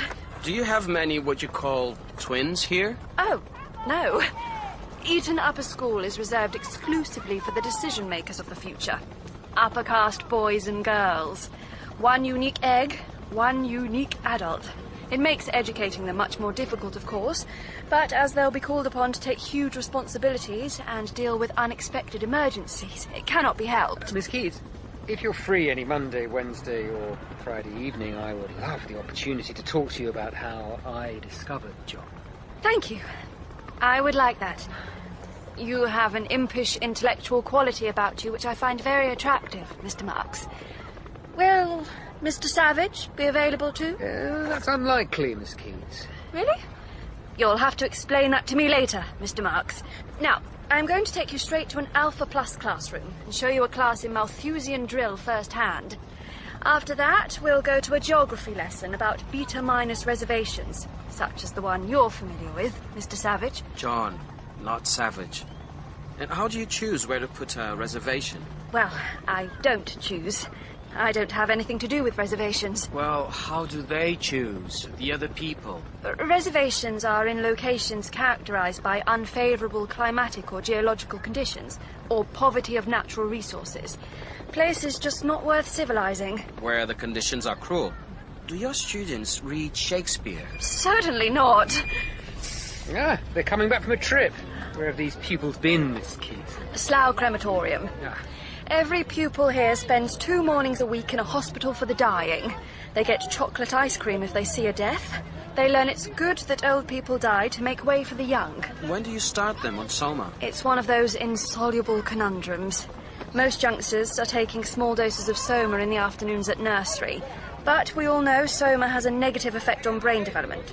Of course, that doesn't matter as a general rule, but our boys and girls are special. We hold off on Soma until physical development has done most of the work by itself, around the age of 14 years. Now, if you'll follow me, please.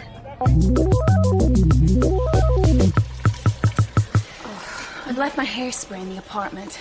Can I borrow yours? I've stopped using the stuff. I'll have to borrow Cindy's. I'm sure she won't mind. Lenina, you're looking very pleased with yourself. That's because I am.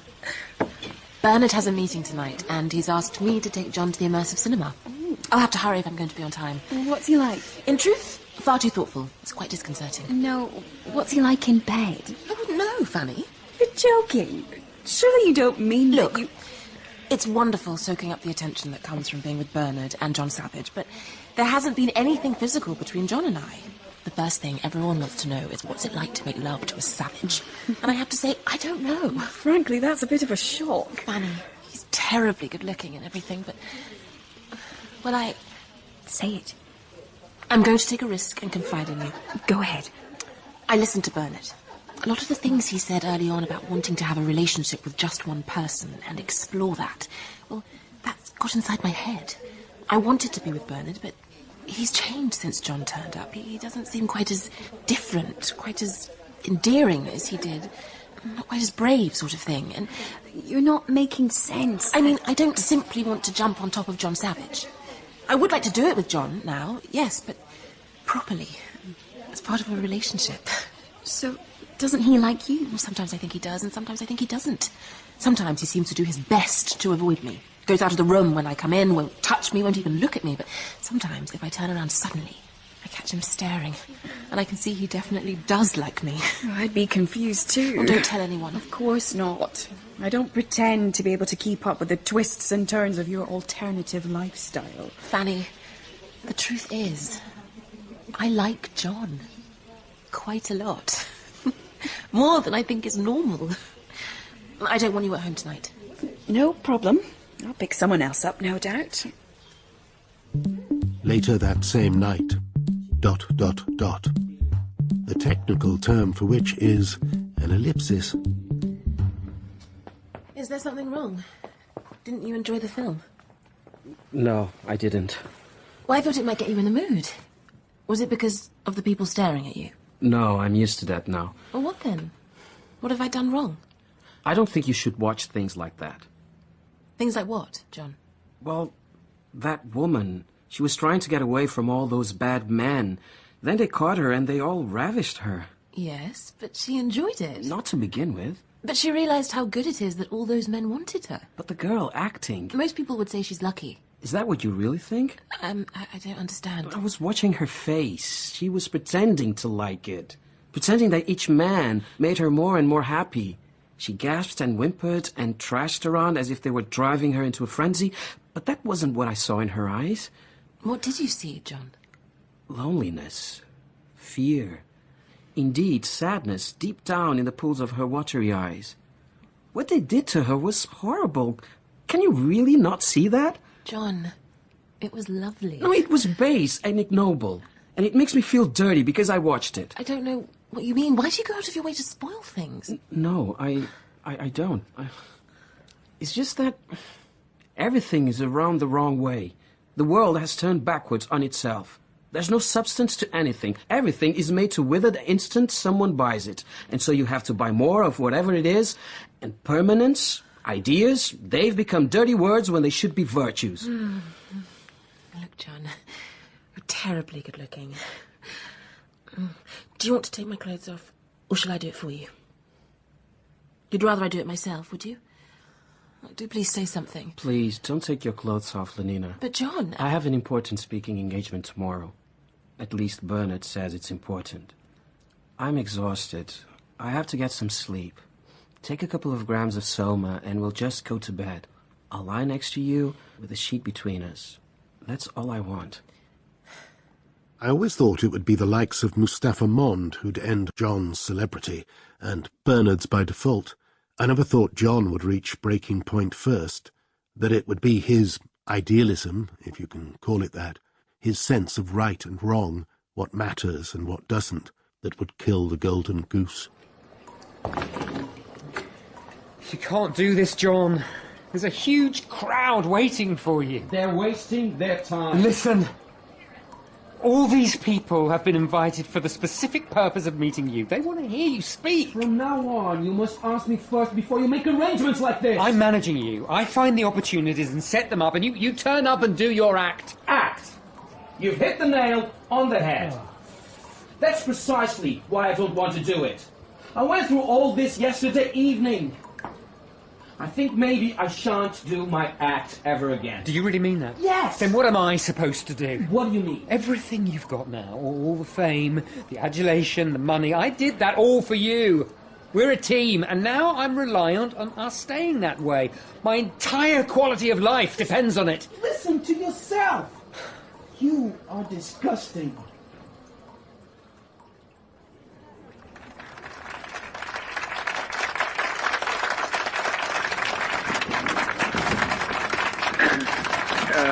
Thank you all very much for coming along tonight.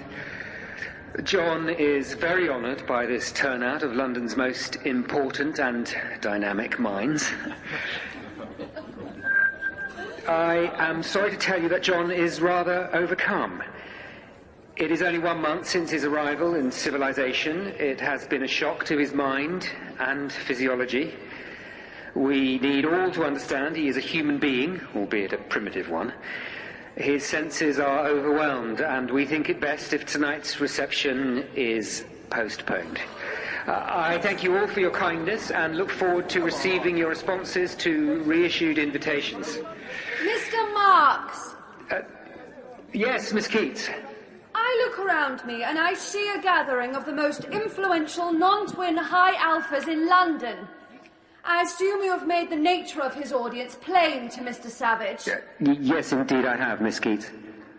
You and I have a physical understanding. Half the people here attended my school, and everyone here deserves respect. And if I may say so, Mr. Marks, to be feared. As I said, Miss Keats, Mr. Savage and I are very well aware of the status of this evening's guests. I'm afraid I have to wrap things up now. Good night. Sorry.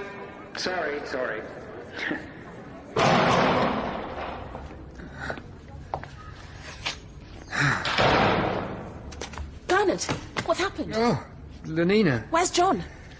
John locked himself in a cloakroom. I expect he's scarpered by now. Oh, where to? Who knows? Who knows what goes through that savage mind, if anything. Oh, he knew I'd be here.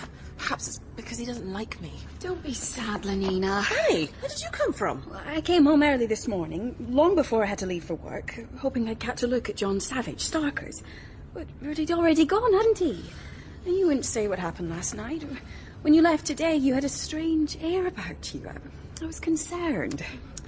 Are you a charlatan, Mr. Marks? Pardon? This whole John Savage fable has been very good for you, hasn't it? Well, lots of women have gone with you who wouldn't otherwise have done. John Savage is your own personal performing animal. Roll up, watch the savage dance. What? I know someone who knows someone who was working in the embryo store at the time you were grown. She said it's absolutely true about alcohol getting into your renal feed by mistake. You're not even a real alpha, are you?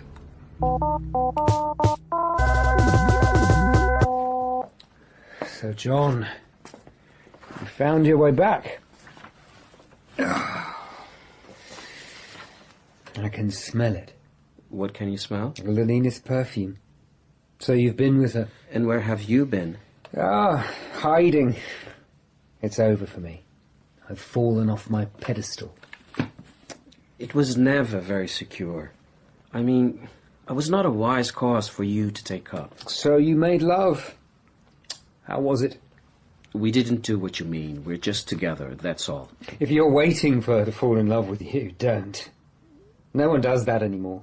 It's not on the approved list of emotions. There's a message on your machine.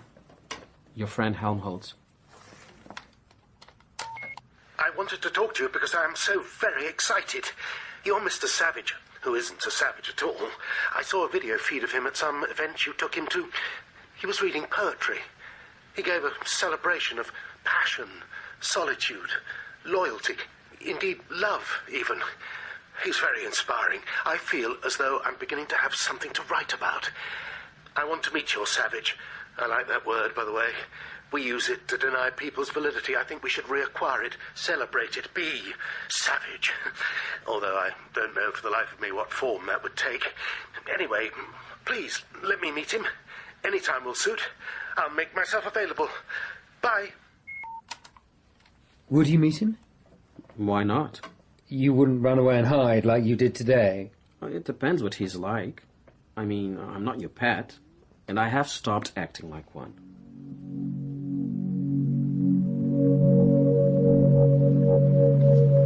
Lenina, please wait.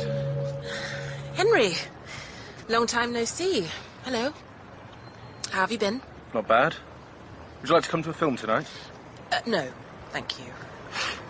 So, are you going out with Harry Benito, then? No. Is there something wrong? You're not ill, are you? Not brooding? Oh, shut up, you stupid man. Hello, you two. Making plans for tonight? Apparently not. Go away, Henry. Certainly. I'm off. Bye, Fanny. Everyone belongs to everyone else. And don't you forget it. Oh. What happened? I just couldn't be bothered with him. I could smell a man. A rather unwashed man when I got back this morning. Was it Mr. Savage? Yes. And how was he?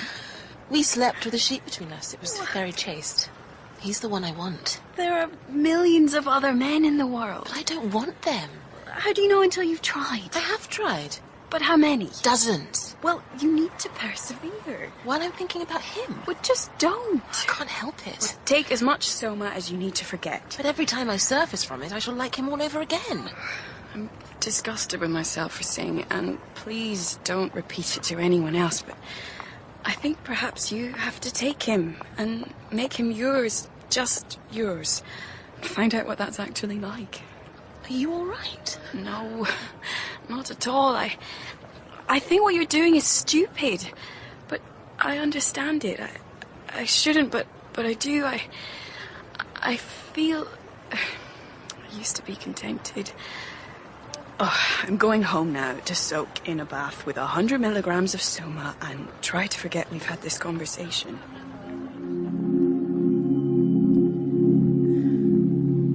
You don't seem very pleased to see me, John. Don't I? Actually, I'm delighted. I'm sorry if I don't look it. I'm falling in love with you, but it isn't working like it should. It's making me a bit sad. I don't know why. It's mad, but I'm frightened of having you, because that means sooner or later I'll lose you. I don't understand it either. If any other man had refused to do it with me, I'd have been insulted. You remember that in New Mexico, people still get married? I'd like us to be bound together like that, too. Do you mean it, John? They make a promise to live together forever. I don't know if I could. I'm afraid the idea still makes me queasy. Don't do that. Do what? Resist. I can have an opinion, can't I? When you say opinion, you mean being difficult and spiky. We should be together, like in Shakespeare. Outliving beauty's outward with a mind that doth renew swifter than blood decays. I don't understand that. I love you more than anything else in the world. So, this is finally happening, is it? Help me with my zip. But, Lenina... Don't worry, I'll do it myself.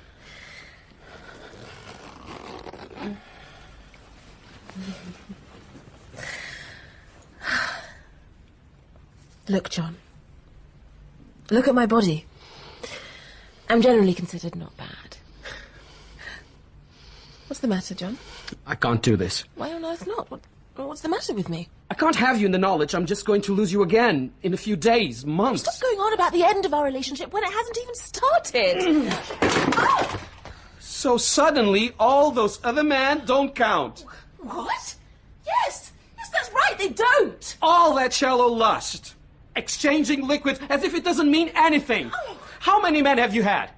No, don't tell me. I don't want to know. I do, but I don't. Oh, please don't hurt me. That's a stupid thing to say. Why would I hurt you? It's you who's hurting me. I haven't done anything. I'm Lear, you're Cordelia, the one he cares most about and whose actions cause him the greatest pain. The ran goes to it, and the small gilded fly does lecher in my sight. The soiled horse goes to it with a more riotous appetite. Down from the waist, there are centaurs, the women all above. There's hell, there's darkness, there's the sulphurous pit, burning, scalding, stench, consumption, fie, fie, fie! John! Oh, thou weed who art so lovely fair and smells so sweet that the sense aches at thee. I don't understand. Don't you dare hit me again. You deserve it.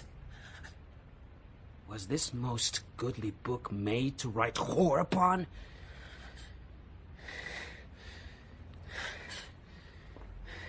John,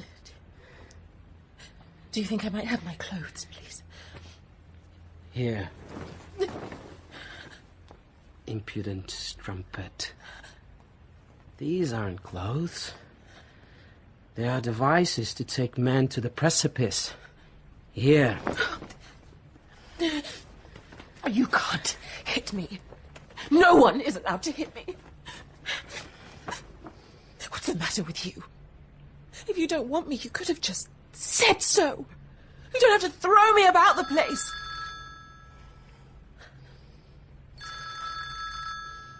Aren't you going to answer? Hello. Yes, I am.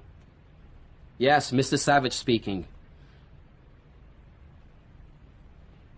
But is it serious? Is she really bad? Where has she been taken? I'll come at once. 3 Park Lane. I'm coming.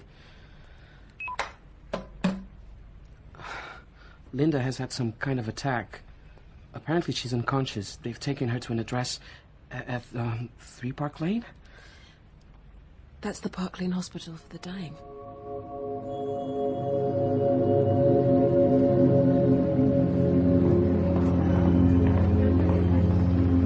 Don't run! What's the matter with you? Why are you in such a hurry? Is there any hope? Who for? My mother. Now then, we won't put up with that sort of language in here, not at all.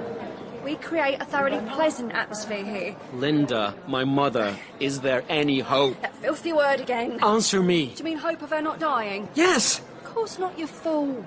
When someone is sent here, it's precisely because there is no hope, as you call it. Take me to her. If you must. Though why you'd want to, I have no idea. Yeah. Ugh. She's enormous, isn't she?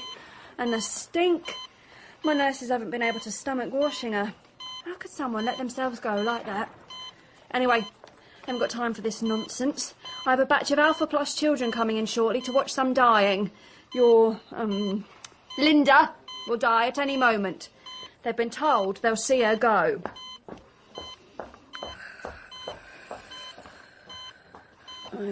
Is that you? I know what you want. Mother.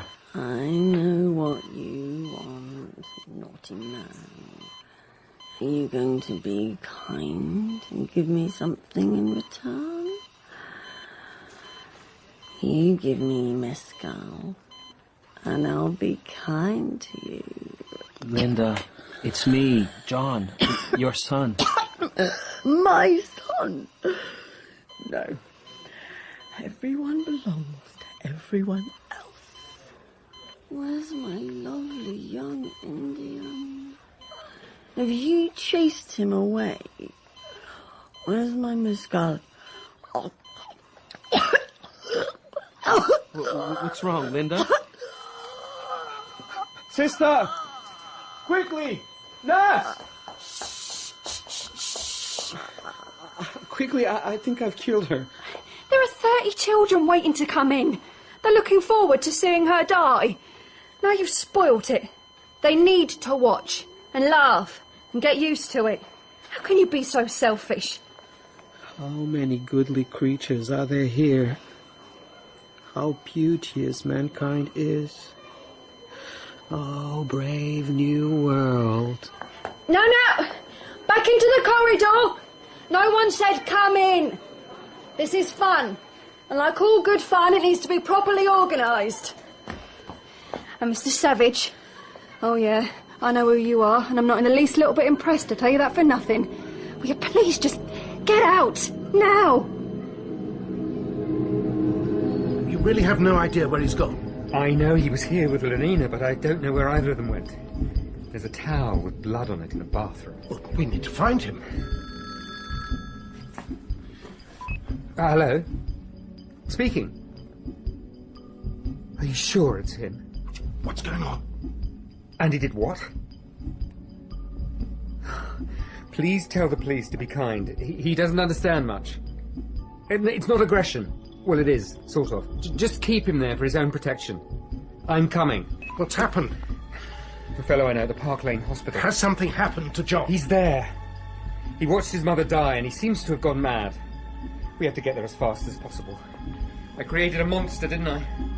Are you coming with me?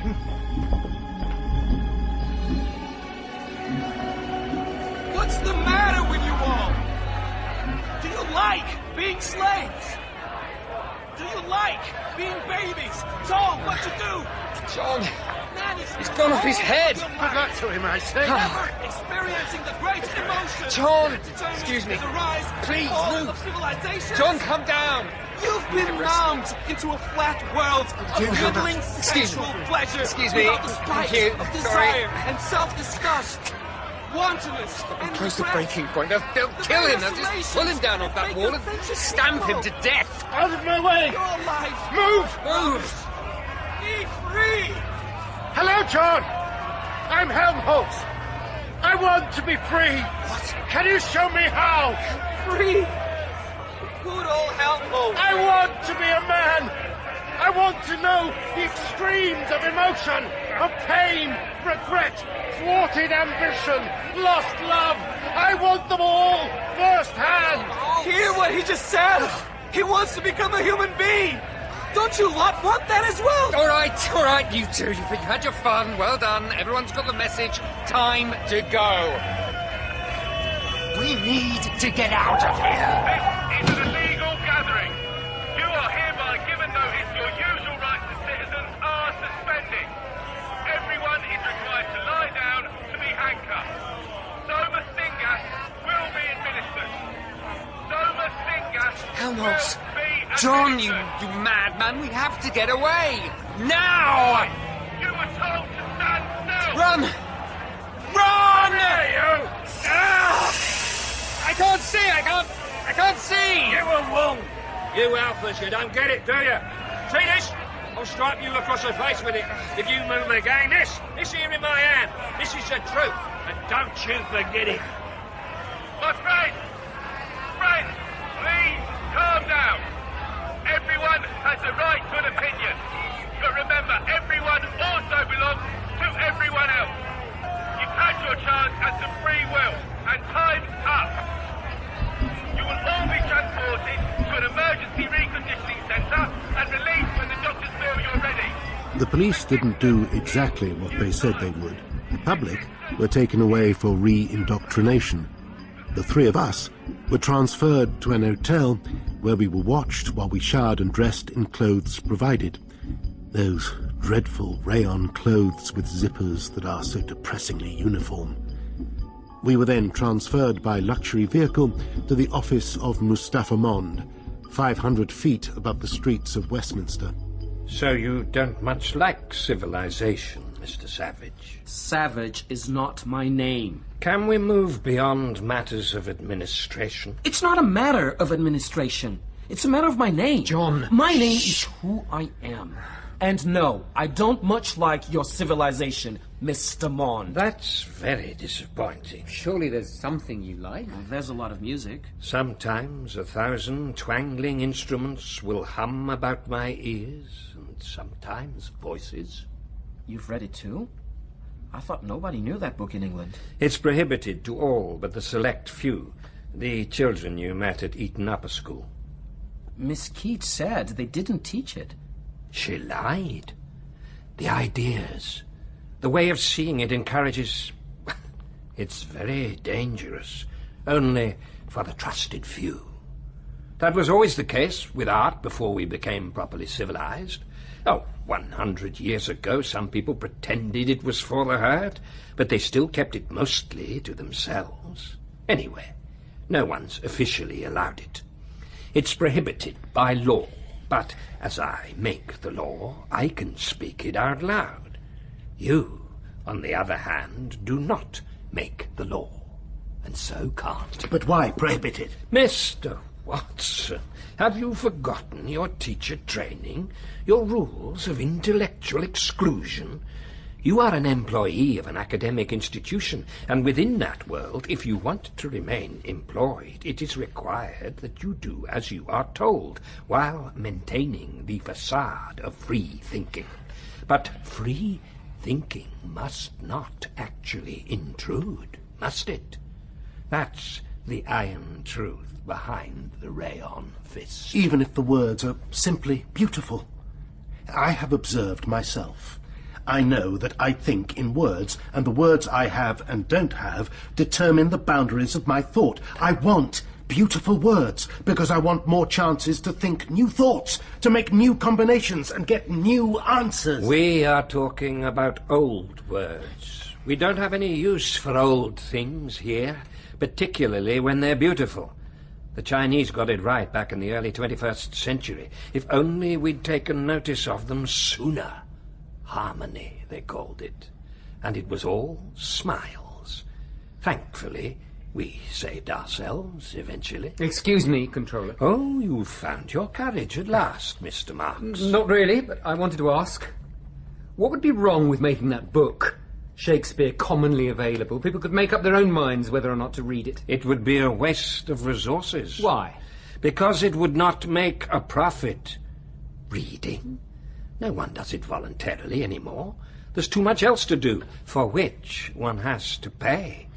If you don't have to pay, it can't be worth anything, and paying is what keeps the world turning. And anyway, they would not understand those words now. They'd regard them as obscure, boring, stupid. All right, then. Here's a question. Why do you make the stupid ones at all? The gammas, deltas, and epsilons. Why don't you make everyone an alpha double plus? Because we have no wish to have our throats cut. A society of alphas couldn't fail to be unstable and miserable.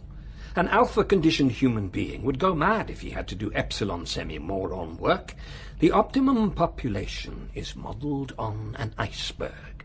8/9 below the waterline, 1/9 above. And they are happy below the waterline. Deliriously so. Why keep the work moronic? Why not invent more labour-saving devices? Useless effort keeps them occupied and us out of danger. But we're always saying science is everything. It's in the sleep teaching of 13 to 17-year-olds 3 times a week. I was a pretty good scientist in my day. Then I had a revelation. I realized that all our science is just a cookery book, with an orthodox theory of cooking that nobody's allowed to question, and a list of recipes that must not be altered without the permission of the head cook. But I did a bit of illicit cooking, a bit of real science. What happened? Very nearly what's going to happen to you. I was nearly sent to Iceland. Are you serious? Absolutely. The thing all 3 of you fail to understand in your different ways is that people are animals, and they need to be controlled for their own good. Some past dictatorial religions and a-religious societies have understood that and acted accordingly, but they all failed because they lacked the appearance of kindness. The world is safe now because of the irresistible force of kindness married to rigorous suppression. And clever, educated, sometime rebels like me, we are the poachers turned gamekeepers who are best at anticipating where problems might arise. Now, go home and sort out your things. Watson, you may keep your communication device. It will be set to receive only, so you can know the events that shall unravel from here. I quite admire your intellect. You remind me of me. Perhaps you might be of use someday. You will receive notice of your travel arrangements, and don't try to stir up trouble. We shall be watching you. Oh, and John. Yes? You will be pleased to know you won't be going to Iceland. The other two will go without you.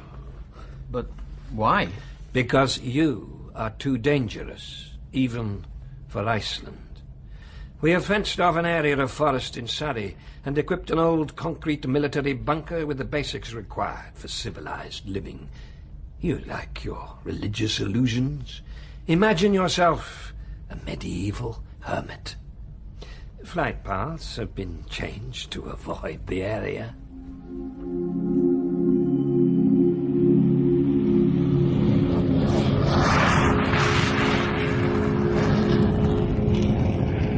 Once we were aboard the plane for Iceland, I took the opportunity to check my messages. I listened to a long, rambling speech from Bernard's girlfriend. She sounded broken. I'm sorry I missed you, Mr. Watson. Bernard thinks a lot of you. I hoped you might be able to help me. You see, I don't know how I'm supposed to make any sense of this. Believe me, I really don't understand. Beyond which zip-up boots to wear, or which of the men at the Soma fountain to go home with, I haven't had to make a serious decision about any aspect of my life. I haven't wanted to. Now this man comes along, turns me down, sends me into a spin. It was comfortable being wanted. Please make things normal again. I want not to want. Men came and went, literally, and each brought some kind of novelty, mostly, and all confirmed I am special, beautiful, desirable, and I depilated. And deodorized and was worshipped and stroked and complimented. Then he comes along, downright cheek of it. And suddenly everything I thought counted for nothing. Not for him the tinted hair, foundation, long enameled nails. Not for him the uplift brow and gossamer pants. No, he wants everything natural. Ugly, in other words. And he wanted me thinking, not blanked by soma and sex. And I know he's right, but he has stripped it all away. Showed me how useless I am. And put nothing in its place.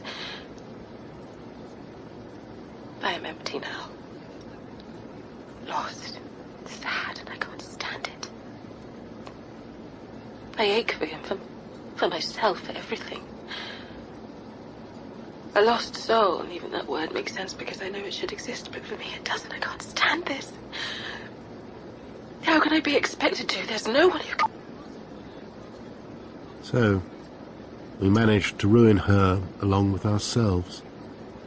An uncomplicated young woman became complex under the influence of a trio of men who asked questions which had no answers. Unfortunately, John's personal reservation was not preserved in anonymity. Its chance discovery by a lorry driver and his son prompted a flurry of publicity and an invasion of suburban helicopterists. During the national holiday week, they descended on his bunker in swarms, always demanding the spectacle of his self-flagellation. "The whip! The whip!" they cried, and he obliged. Until, one day, he was discovered in the stairwell of his dark, concrete abode. A headgear of gorse wound about his matted locks, a flow of dried blood staining his side where he'd clipped the sharp banister while dropping. Mr. Savage turned very slowly at the end of a 15-foot rope, his martyrdom complete, his neck broken, his quietus achieved.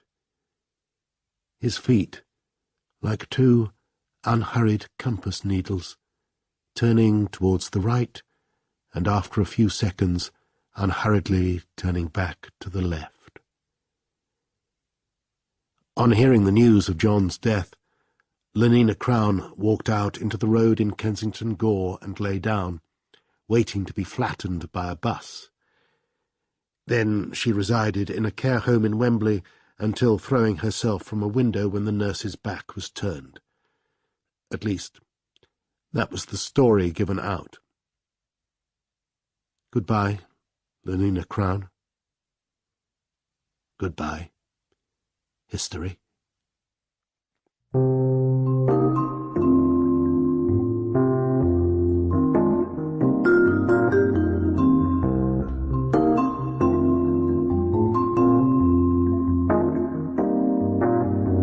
In Brave New World by Aldous Huxley, dramatised for radio by Jonathan Holloway, Bernard was played by Justin Salinger, Helmholtz by Jonathan Coy, Lenina by Pippa Bennett-Warner, and John by Milton Lopez. The director of the London Hatcheries was played by Anton Lesser, Linda by Karina Fernandez, Fanny by Nicola Ferguson, and Henry by Sam Riggs. Miss Keats was Scarlett Brooks, and Mustafa Mond, Sean Baker. Other roles were played by Nick Underwood and members of the cast. The producer was David Hunter.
Mia?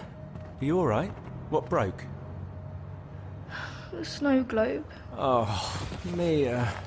I didn't mean to. I picked it up and then the crash and I heard the... Oh, and I couldn't. Oh, I shouldn't have let you keep it. It's my fault. Too precious. Oh, I should have kept it safe. There's so little Of Mum's. I shouldn't have let you have it. It was an accident. Oh, I should have known better. Get packing, the van will be here in an hour. It was an accident! Oh, I shouldn't have let you have it. It was an accident! I couldn't help it. I couldn't help it.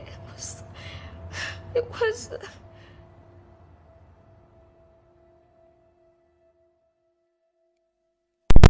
We're looking at psychometry, the science of being able to read images, memories, sounds, and smells from a physical object.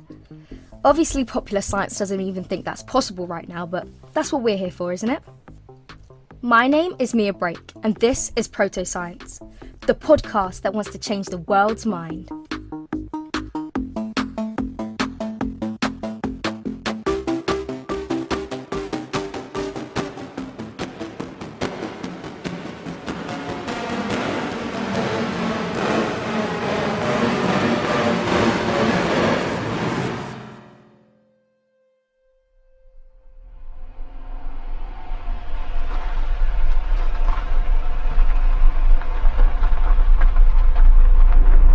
Why are we stopping? Well, the stones.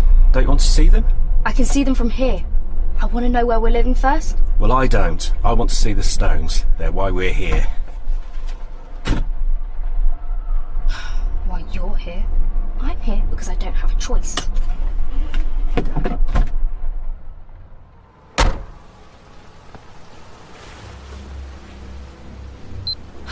Milbury Stones.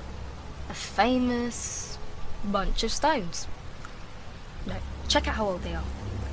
3 circles, a small group, then a wider group surrounding the first, and then one that circles the whole village, like it's keeping it safe.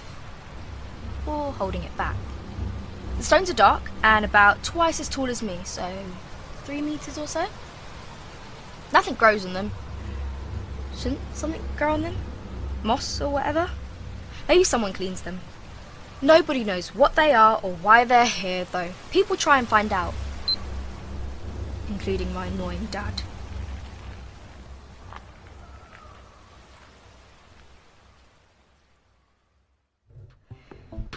Because people don't listen, do they? Even when the evidence is right there, right in front of their eyes. They ignore it. They tell you you're mad for believing in it. They tell you you're the one that's wrong. Because that's how they always win, isn't it? They make everyone doubt you. They make you doubt yourself. That's how the secrets aren't seen, when they should be shaken free.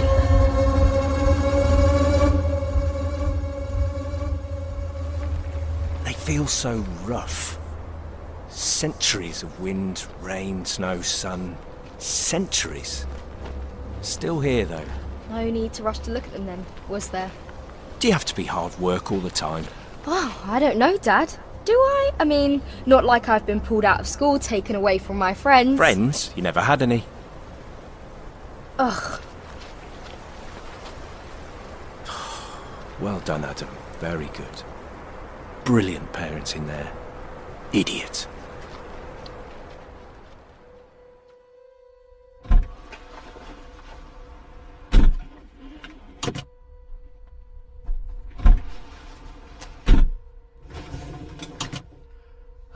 I'm sorry, okay?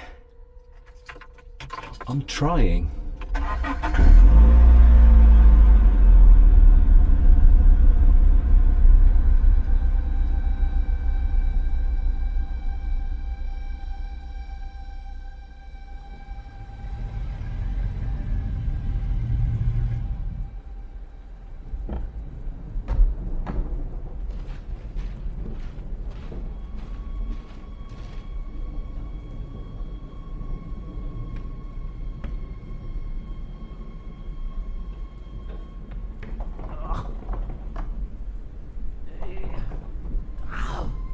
Bloody thing! You must have the wrong number. I do not have the wrong number. Why couldn't they just leave the key under the mat like normal people? Because it's not 1989 and we have key safes now? Let me try. What's the number? If it doesn't work, it doesn't work. Just let me try. The number. 29577. See? You were doing it wrong. I was not doing...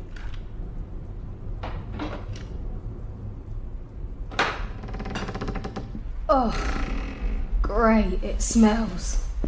It's old, of course it smells. Be alright once we've opened the windows a bit. I'm frozen to death. Come on, get in. You're not the one carrying the bags.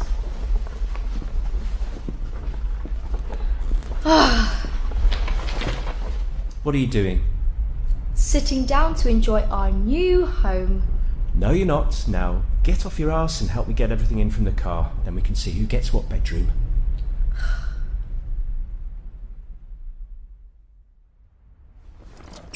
God.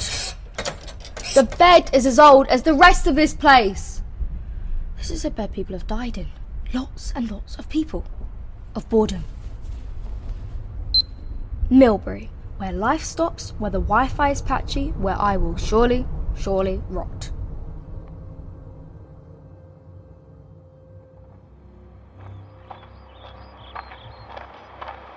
It's all about the stones, a pagan monument built centuries ago. But why? To impress the gods? To measure the stars? To control the land? Everyone has a different theory. I'll keep you posted on mine. The village is the sort of place people get murdered in old TV shows. Old houses with straw roofs. A pub called the Standing Stone because of course it is. There's a restaurant selling steak pies, scampi, chicken curry, and not one vegetarian or gluten-free option. It's like the 21st century never happened. The air smells of farmyards and nothing else.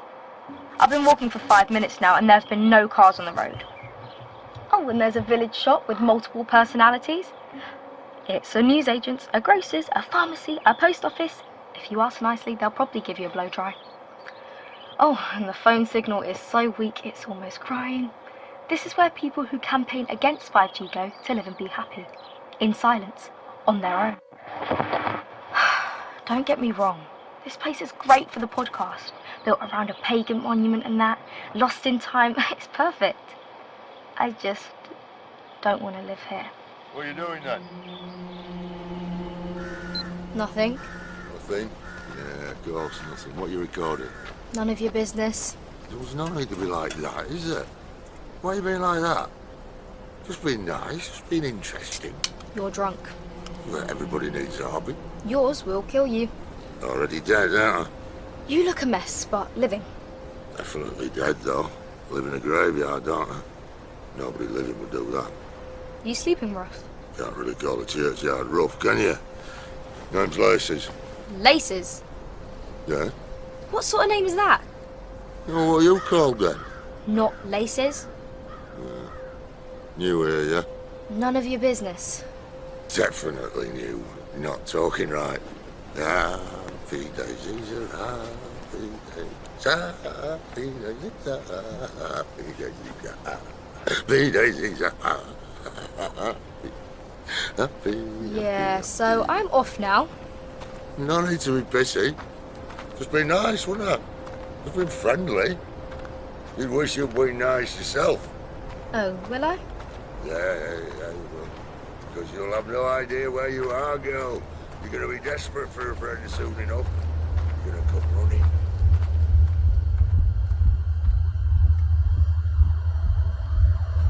Is this thing working? The last thing I need is this packing up. You stupid thing!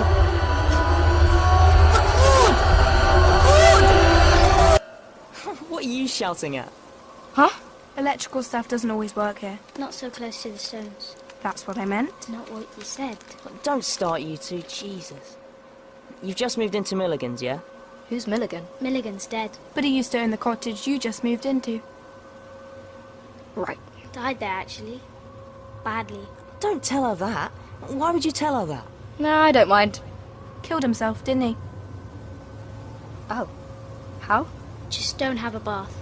That's all I'm saying. Cut his wrists. I'm Tom. She's Jess. He's Rafiq. Welcome to Milbury. Great. I'm so happy. I know. It's weird. Really weird. Really, really weird. But it's not that bad.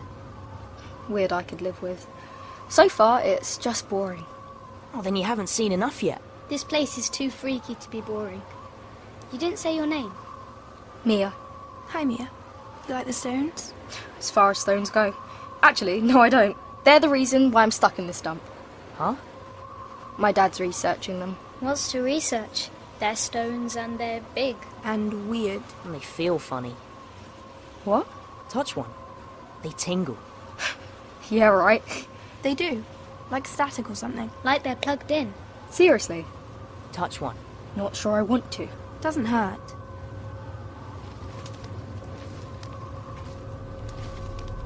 Tingles. Yeah. Like it's plugged in. Of course, if you're too scared to touch. Seriously, Rafiq?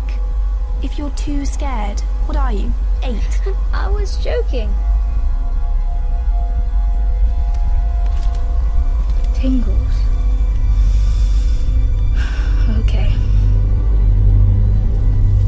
I can't feel anything.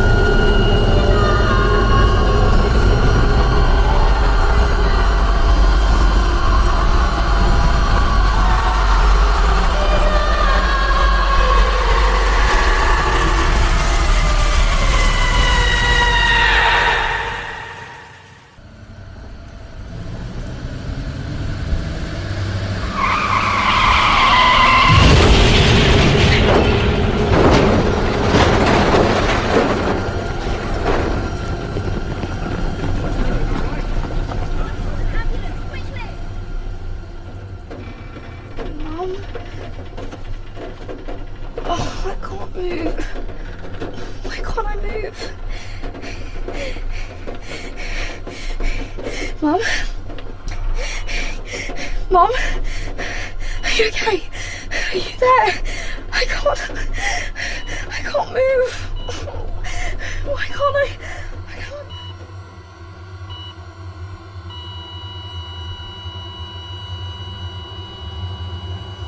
Epinephrine, quickly! 1, 2, 3. 1, 2, 3. Come on! Come on!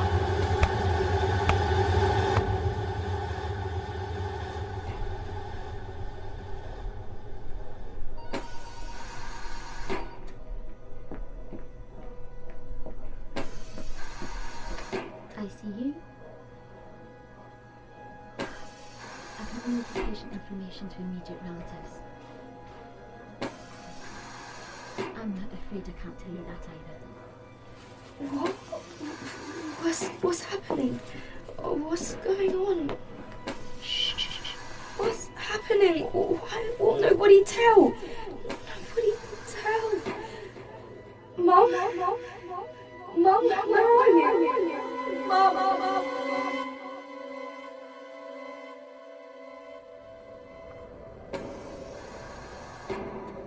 Is she going to be... I mean, will there be any permanence? Nothing physical. In some ways, she's lucky, really lucky. The way the side of the car buckled, she was pinned in place, but also weirdly protected. I can't move. Why can't I? Don't get me wrong, she'll need a lot of recuperation, physiotherapy, healing, counselling too, of course. Counselling? Of course. You really think it helps? You're speaking to someone on a heavy dose of antidepressants who's been in therapy for 10 years, Mr. Rick. Counselling can be absolutely essential. 10 years? This job. Yeah, I can imagine. I'd advise contacting someone yourself. Me? Of course. Why would I need counselling? You just lost your wife, Mr. Rick. Mum? Are you okay? Are you there? Oh, God. Mum!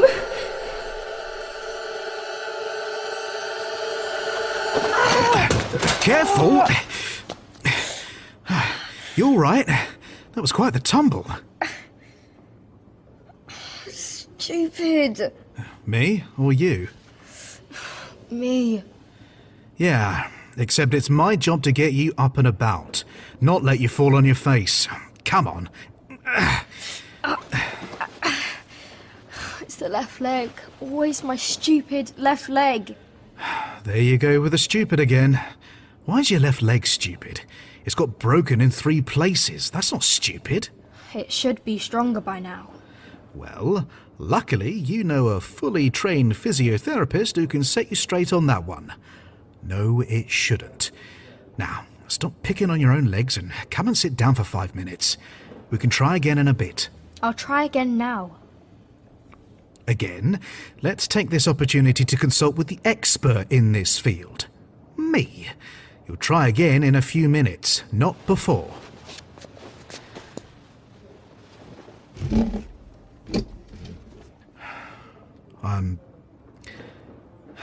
I'm sorry about what happened to you. Do you believe in aliens?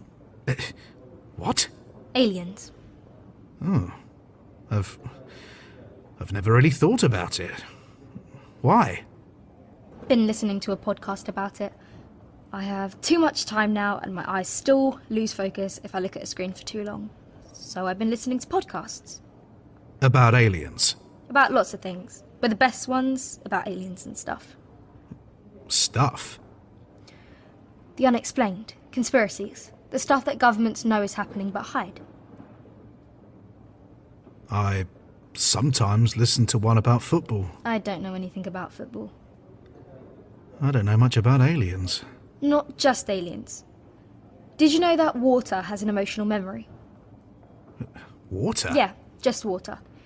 There were experiments, this guy just shouting at water. Shouting at it? Shouting. And then he tested it and the molecules were arranged differently to normal water. Water he hadn't shouted at. Exactly. Why did he want to know what happened if he shouted at water? We're mainly made out of water. I guess we are. But then I know what happens to people who get shouted at. I don't need a jug of water to tell me. It's interesting. Okay. Forget I said anything about it. No, sorry. I sounded really patronising. What's the name of this podcast? Hello, and welcome to another episode of The Outsiders, the podcast that challenges the closed mind, the podcast that knows what's really happening. My name is Rafe Hendrick, and I welcome you to the real world. You should do one of your own. What? A podcast. Why? Because I think it would be helpful for you to have something to focus on. You talk about it a lot. Well, it's been really helpful. Which is good. Great. I'm a therapist. I'm all about what's helpful. But you have a lot of energy, a lot of questions. I think setting up a podcast of your own, really throwing yourself into it, I think that would be good. Dad wouldn't like it. No? Dad's a scientist. He doesn't approve of the unexplained. You'd think it was what he lived for. Still, from what you've said, he doesn't approve of therapy much either, and he lets you come here. I think he has to. I think it was part of my discharge. He doesn't have to. He does it because he cares about you. And so he puts his own prejudice aside, just in case it would be helpful. I think he'd be all for it. You think? I think. You really don't know him very well. It's rubbish. They did experiments. Yes, they did. And they were never able to replicate Emoto's claims. But then, that's hardly surprising because water doesn't have an emotional memory. And Emoto's not even a scientist. He's a practitioner of alternative medicine who sells water-based therapies. The man's a crook and it's all a load of rubbish. Well, that's not what I heard. Then you heard wrong. Or I just have a different opinion. Oh, God save us from opinions. Science isn't about opinion. It's about facts and trying to disprove them. You can't have a different opinion to science. You can just be wrong. Fine, I'm wrong then. Stuff like this is the worst. It really is. Idiots spreading misinformed bullshit because it serves to line their pockets. Science has all the answers, Mia. All of them. So, what about me? What about you? When I touch things, I see stuff, hear stuff. You know I do. Always have. So could Mum. She couldn't. She could. You know she could. She picked up something and she could, I don't know, read it somehow. You just never understood her. Let's talk about something else, shall we? Because we disagree. You don't have some sort of psychic powers, Mia. There's no such thing. So, what is it then? Let's talk about something else. What's the point? Psychometry, or psychoscopy, the science of being able to take a token reading from an inanimate object purely by touching that object. The reader can receive both visual and oral information, connecting on a very real, molecular level to the object in question. Of course, there are many who refuse to believe in the practice, despite obvious evidence to the contrary. Objects retain their impressions. The stone tape theory. Moments of extreme emotional potency leave traces on their environment. They seep, they contaminate, they poison. Our whole world is painted with the poisonous spore of history at its worst. Psychometry. Psychometry? That's what it's called. And how long do you feel you've had this ability? Feel I've got this ability? That's like Dad's non-apologies. I'm sorry you feel that way, Mia. I don't feel this way because I am this way. I see. So you don't believe me either? That's not what I said. I have an open mind. Sounds like it. I've been able to do it, and I actually have for as long as I can remember. Mum too. Does it make you feel closer to her? Closer? I don't need to feel closer. She's always there. Every time I go to sleep, she's there. you dream of the crash. Mum said dreams are like shaken snow globes. Memories rise up and are sifted and sorted until they settle. She's right. In time, your dreams will settle too. What if deep down I don't want them to? What if I want it to keep snowing? Mia? Wake up! Oh God! This is not my fault. Seriously, nobody can blame me for this. If she's dead... She's not dead! If she ends up dying, I'm not taking the blame for that. No way I can take the blame for that.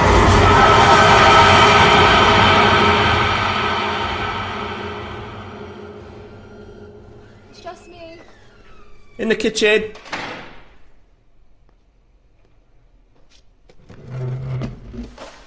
How was it? I told her it was all your fault, that you bullied me so much as a child that I've now gone mad. Social services will be here any minute. How did it really go? Oh, same as usual. I'm not supposed to talk about my sessions. They're private. Including me? Everyone. How are you? Good. I've been offered a new job. Great. What is it? Research grant. Ancient henge in the country. I'm to analyse and date and postulate and, well, most things. It's a weird job, but it's well paid. Really well paid, and I think a change might do us good, don't you? A change? Of address. We'd have to move. Yes. No way! It would do us good. Says who? I'm sure your counsellor would agree with me. Fresh start, away from everything, away from... The house we were all in together. How could you think I'd want that? It would do us good. Stop saying that. Why are you saying that? It wouldn't do us good. This was our house. Her house. And she's dead! And I see her everywhere. Every chair, every doorway, every room. I can't bear it. So we're doing this. I've already said yes. Read the letter for yourself. I start next Wednesday. How could you do this? She's dead, Mia. Dead!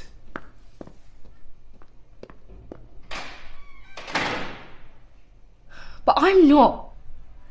Let me see the letter. You'll have no idea where you are, girl. You're going to be desperate for a friend soon enough.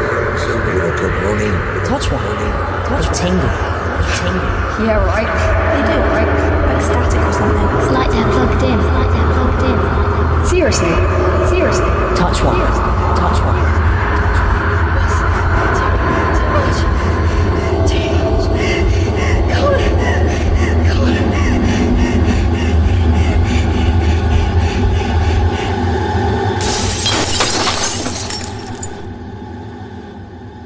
She's coming.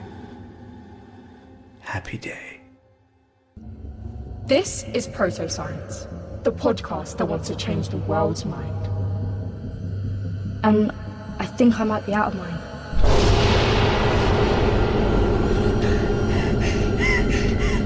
What's happening to me? What's happening? Wait, she's saying a noise for sure. You see? Isn't she saying something? Not dead. Told you.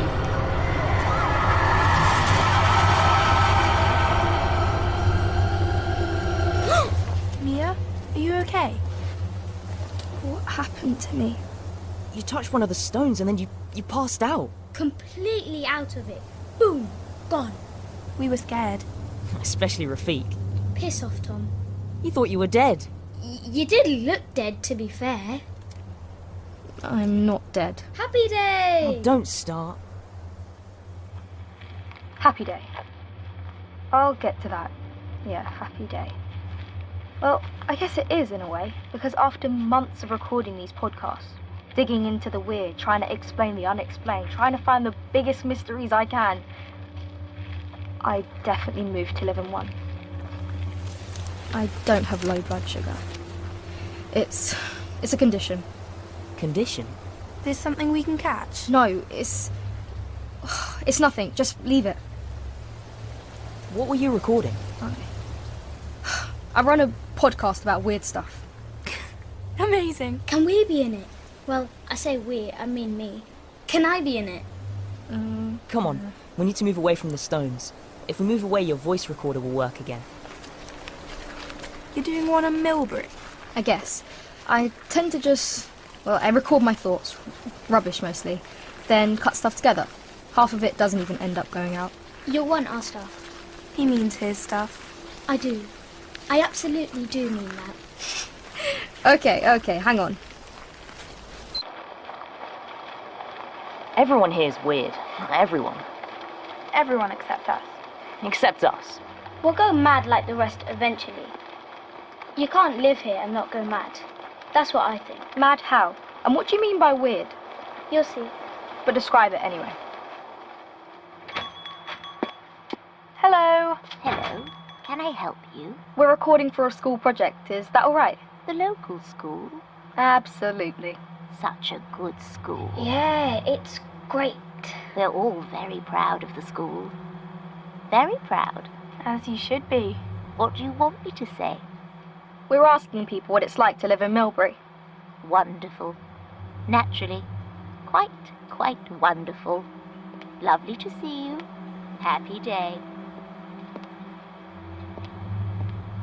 Quite wonderful. Was that weird, though? She was quite weird. Not weird enough to record.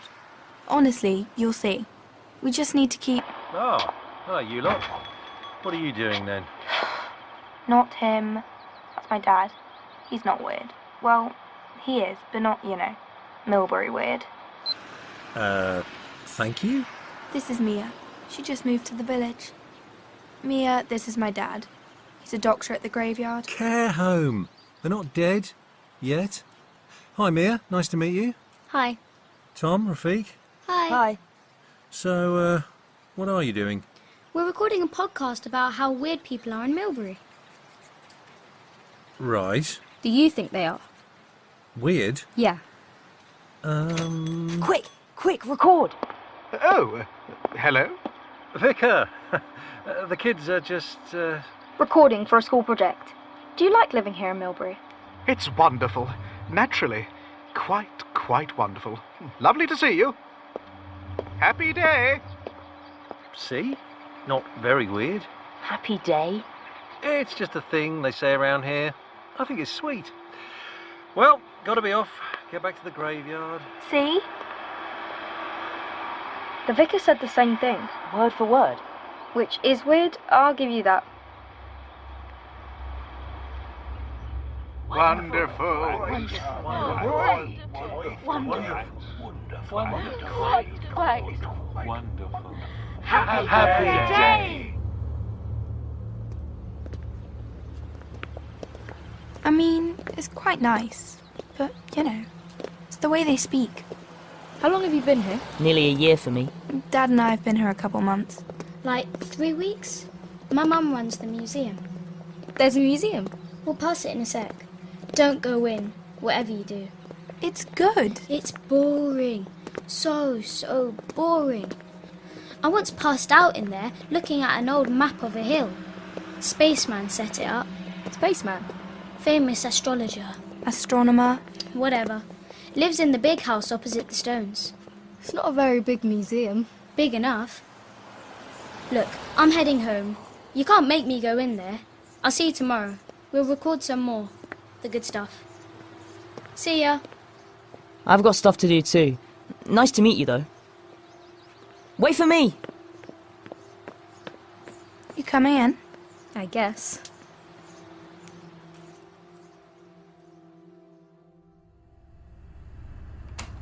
Don't worry, it's free. Nobody would expect you to pay for it. I heard that. Rafiq's mum. A visitor below retirement age. Bugger me. Not sure what I'm supposed to do with you. Maybe I should turn you into an exhibit. Would you mind being stuffed? I'd mind. Kids today, no interest in education. What's your name? For the black, you understand. Mia. Hi, Mrs. Azard. She just moved into Milligan's place. Oh, Milligan's place. I told her what he did in the bath. Lovely. Time to look around? Not right now. Sorry, I've got to get back. An actual visitor with years ahead of them, and I scare her off. Oh, it's not that. It's, well, stuff to do for school tomorrow.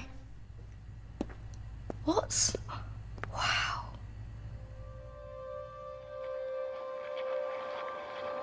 They have this picture in there. Oil painting. It's the stones. The ring in the centre, and there's a beam of light shooting down out of the night sky. Purple fire, like something out of an Avengers movie. And this light is hitting the ground and sending it rippling like someone's straightening a duvet. It's just... the weirdest picture you ever saw. Don't swing on the chair, you'll break it. I'm not that heavy. Did you have a proper look round the museum? No, I could see me losing my afternoon, so I ran for it. You weren't rude, I hope. Am I ever? Only to me. I think it'll be nice here, if you give it a chance. Do you? That's all right then. How was your day? My day? My day was... so rough. Almost like volcanic rock. Oh. Health and safety nightmare. These things want your blood. Day 1 of research into Milbury's standing stones, starting off with a basic sonic resonance test.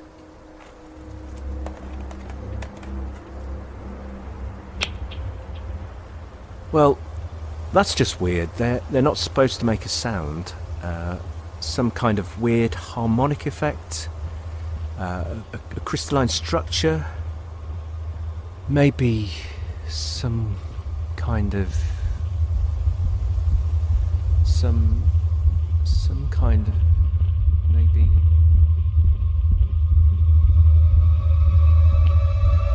I found myself just stood there, out of it, for ages. The noise was so... relaxing. Shows how overworked I've been. Honestly, Mia, this is just what we needed. A proper change. I didn't need to change. I was doing just fine. Really? Fine was the very last thing you were. Anyway, you don't know what it'll be like yet. Give it a chance. School tomorrow. Morning. Ready for more weird? Where's Rafik? Oh, where Rafik usually is. Late. Here now? Yes. Here. Oh God. This is actually really good for you. You're basically on time. Mia's first day. Didn't want to miss it. Oh, that's actually nice of you. Nah. Just wanted to see you freak out when you saw this place. Oh, happy day! You must be Mia. Happy day, happy day. Hello. It's so lovely to have you here. Really, really lovely. Okay, right. Thanks. You'd probably better sit together with Tom, Rafik and Jess. I imagine you're of a similar... well, yes. Let's see. Similar what? Just wait.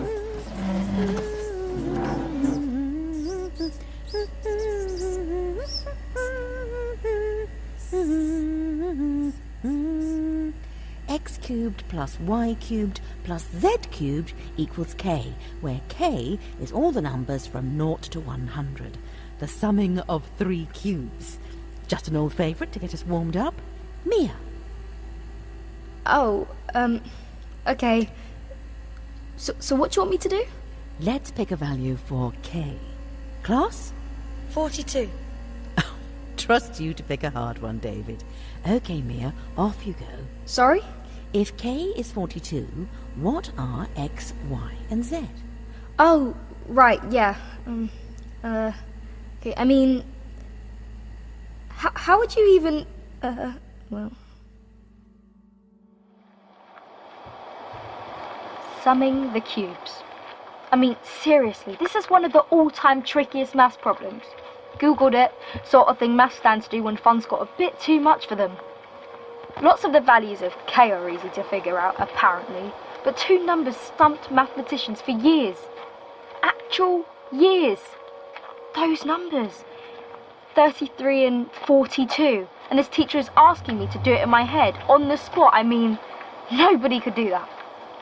Right? Right? Wrong. No? Anybody? X equals minus 8, 0, 5, 3, 8, 7, 3, 8, 8, 1, 2, 0, 7, 5.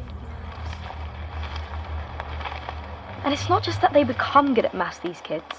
I mean, these kids. They're not kids. Hi, sorry. I'm doing a podcast for, well, you know, I'm just doing it. Would you mind if I asked you a few questions? I don't really have time. It won't take a minute, promise. I don't really have time.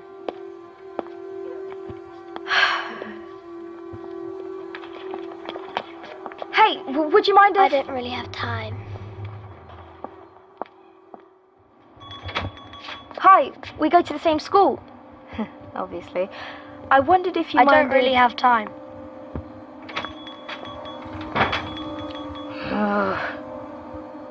Oh, such a good school. We're all very proud of that school. Yeah. Happy day. Happy day. No. Not happy. No. I've been recording for a few weeks now, and I know what some of you will be thinking. It's all in the editing. That they wouldn't seem so weird if I hadn't run them all together. You're right, but not. Because it's there. It really is there. Something lurking under the surface, beneath the smile. They're wrong. Them. Well, yeah, but that's the thing with us and them, isn't it? Sides change. Hey Tom, seen Jess and Rafiq? Hmm? Jess and Rafiq. They here yet? I don't know. Lessons will be starting in a minute. Goodbye. Since when did you care so much? Care? About school. Such a good school. Goodbye. Happy day. Tom? Tom?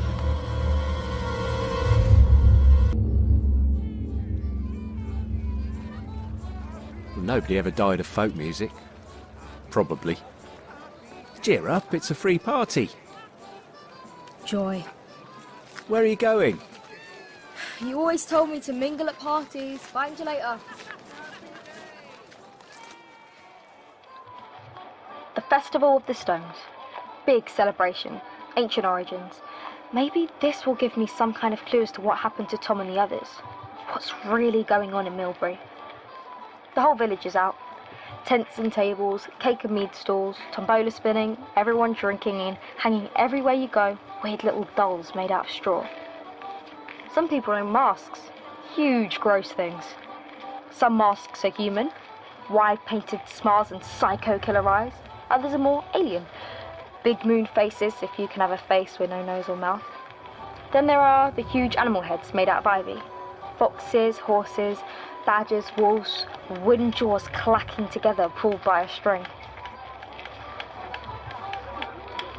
This wooden-headed wolf, with its blood-painted fangs opening and closing, and inside you can see the smiling, mad, black-painted face of the man behind the mask, like the wolf's last meal peering back out of the throat, hoping to escape.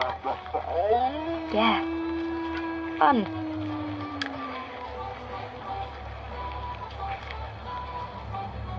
But it's not. Smiles should be safe. They should be contagious. Though, actually, maybe the smiles in Millbury are.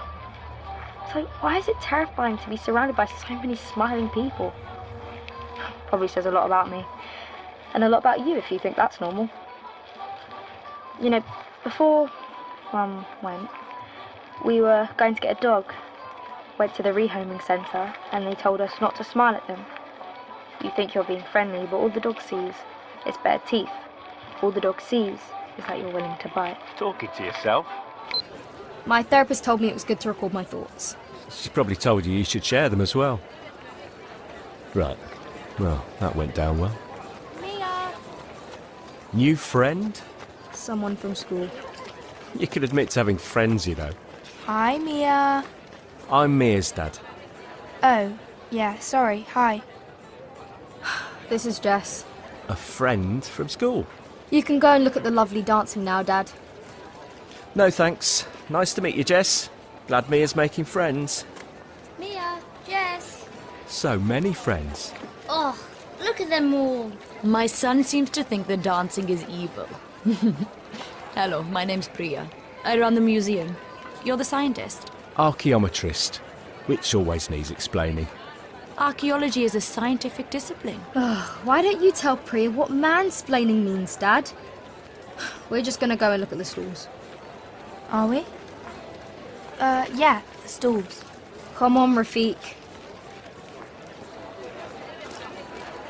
My daughter hates me. That's how parenting works. Did you see Tom dancing with his dad, dressed as a lion? It'd be embarrassing if it wasn't so. Weird. It's not like we can tell anyone. They're all like that. Well... You didn't tell your mum, did you? Of course not. Since when can you keep a secret? Fair point. Yeah, I told Mum. She now thinks I'm on drugs. She wasn't going to believe you, was she? But it's true. Since when did that matter? Nobody's going to believe it. That's not the worrying thing, though. It isn't? The worrying thing is, when's it going to happen to us? It won't. I won't let it. What's woken them up? Get recording. Okay, so now we have some kind of jester, dressed in a suit of leaves, wearing a mask that... It's an eyeball. The guy's wearing a huge eyeball on his head. I can't decide if it's really creepy or really brilliant. I hate this place sometimes, I really do. Pray welcome and gather. We hear you. The stones hear you. The stones sing for you. Okay. Are you scared yet? Do you feel the shiver? Do your bones begin to shake? Can you feel the all-seeing eye as it stares right into you, knowing you, tasting you? Because the stones are hungry. The stones will feed. The stones are thirsty. The stones will drink. The stones will have their way. Happy day. But who will feed them? Who? So, this isn't at all creepy.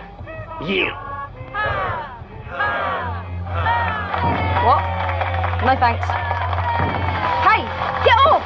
You can't just go grabbing people. Don't worry. Just a bit of fun. I don't want to. Jess, take the recorder. I've got it. It's okay. Keep it going. I'll do it. This is Rafiq Bagri reporting for... what does she call it? Proto-science. This is Rafiq Bagri reporting for Proto-Science. A couple of people have taken Mia and are forcing her to take part in the ceremony. Which is probably against the law. Definitely against the law. You can't force people to take part in weird rituals. We need to get closer. Now they're tying Mia to one of the stones. Not really tying. I mean, it's just ribbon.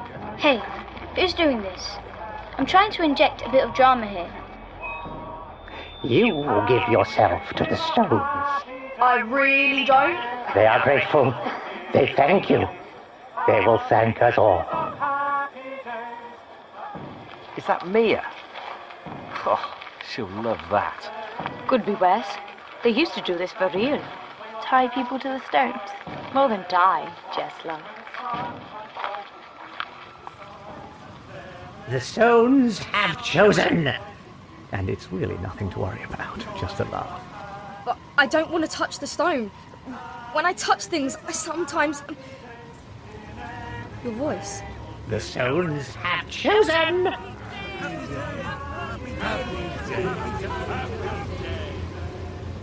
The knife that shines like the moon above. That better not be sharp. Time for the stones. Feed.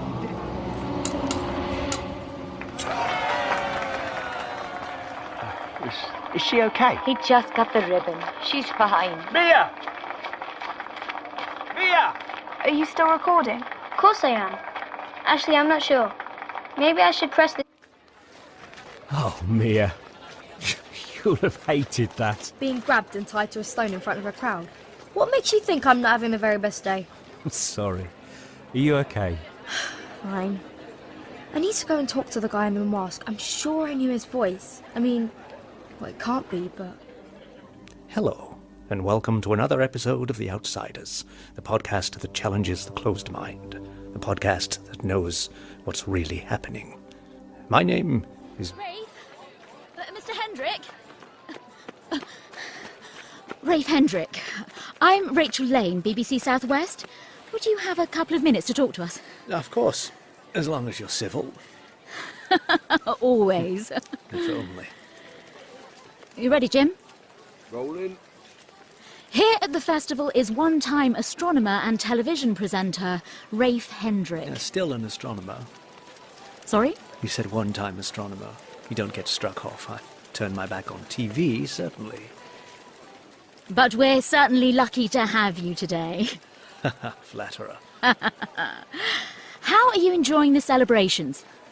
Wonderful, as always. Do you know the origin of them? It's deliciously bloodthirsty. Oh, well, we have to be a bit careful because this will probably go out... It's all about sacrifices, as you've probably guessed.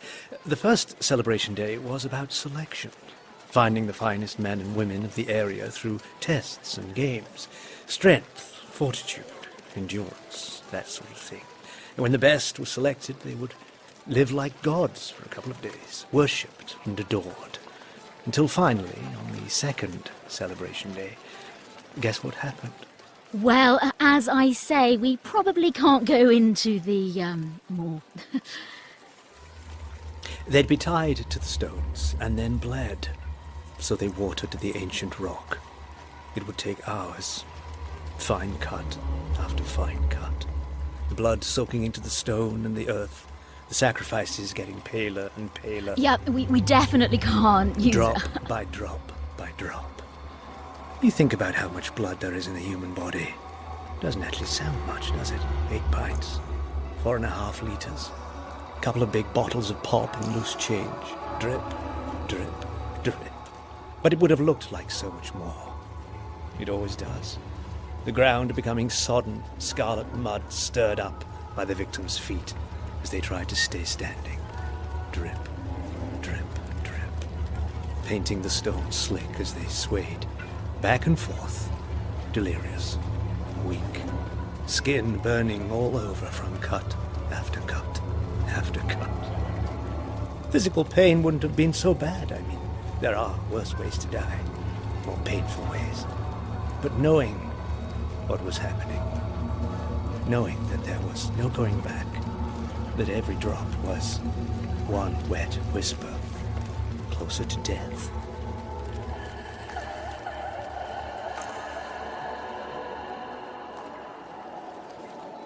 Of course, now it's just an excuse for a bit of fun. They don't let you bleed people to death anymore. Health and safety gone mad. Right, yeah. Well, we can't touch a word of that. Ofcom's knickers will fill, sorry. Rafe Hendrick! Yes. Are you okay? I hope I didn't scare you too much. I do get a bit carried away with these things. In another life, I was an actor. Cut! Oh, come on, Jim. I think we're wasting our time. I'm such a huge fan. Really? Yes! I love The Outsiders. Love it! Well, in fact... Oh, God. You're going to think this is awful. But I started a podcast of my own after hearing yours. Proto-science. Nowhere near as good as yours, of course. Silly, really, but... You've done what? A podcast? Dad. Adam, how lovely to see you again. I heard you'd moved to the village. There's a thing. Wait. You know each other? Oh, yes. Your father and I go back a few years, don't we, Adam? I didn't know you lived here. Why would you? Mia, you okay? How lovely. All the new residents. Isn't it funny how people always find each other, clump together for safety? Have you a poppet? Come on, Mia, we're going. You can. What's a puppet? Little doll made from straw. Amazing. Hang on. I picked some up. This thing's got more pockets than you'd think. Unless you've already been given some. Why the hell would we have? Because it's what we do during the Festival of the Stones. It's a way of bringing people into the fold. Aha! See, they convey the magic of the stones to whoever carries one. There is no magic of the stones. I'm sure you know best. Here you go. One for you. Thanks. One for you. Great. And... We don't want one. I do. Sorry about him. He's not always so rude. It's fine. Mia, was it? Yeah. I'll Google your podcast. I can't believe you listen to him. Many do. More all the time. There you go, Mia. See you again, I'm sure. I don't want you within 10 feet of my daughter. It's not up to you. I can do what I want. You can't. Mia, you're still a child and you'll do as you're... Shut up. Mia? You okay? What's wrong? You look... like there's something wrong. Out of my way. Going to talk to Henry. Right. Going to... Join the happy ones. Happy days, these are happy days.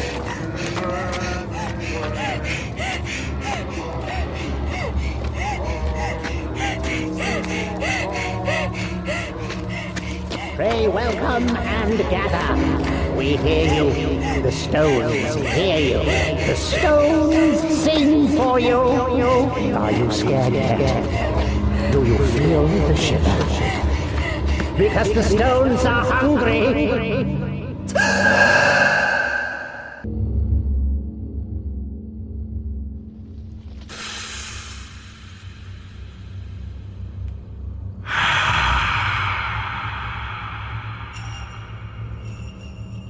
Pray welcome and gather. We hear you. The stones hear you. The stones sing for you.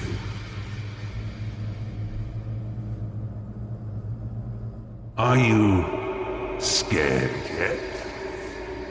Do you feel the shiver? Do your bones begin to shake? Can you feel the all-seeing eye as it stares right into you? Knowing you, tasting you, because the stones are hungry. The stones are thirsty. The stones will have their way.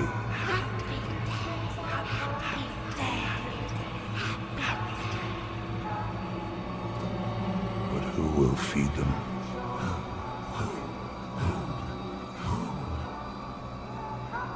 You.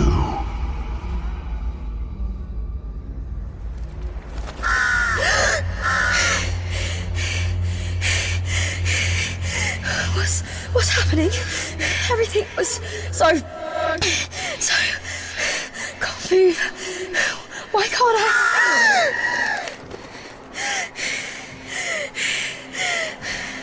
I don't understand. I was at the festival, wanting to talk to. Hello? Hendrik? No, you're not him. Oh, your face. What's wrong with your face? Hello? Hello? Can you hear me? Of course I can hear you. Where am I? I can't seem to move. Can't hear me. Us. Not yet. Of course I can hear you. I'm talking to you. So many voices, none of them heard. We will make them hear. In this time of pestilence. In this time of the death. Pestilence? What No. Get away from me. Don't touch me. Yes, I am. The all-seeing eye looks down and knows me well. What are you doing? You can't tie it to the... No. Can't be that. Can't be. Ropes to bury you. Knives to bleed you. Drip. Drip. Drip. Drip. None of this makes sense. See how the joy fills me. What? Happy. The promise they gave. Happy. I don't understand what's happening. How are you talking to me here? I died up out there. And, oh God, I don't know. Can I just wake up now, please?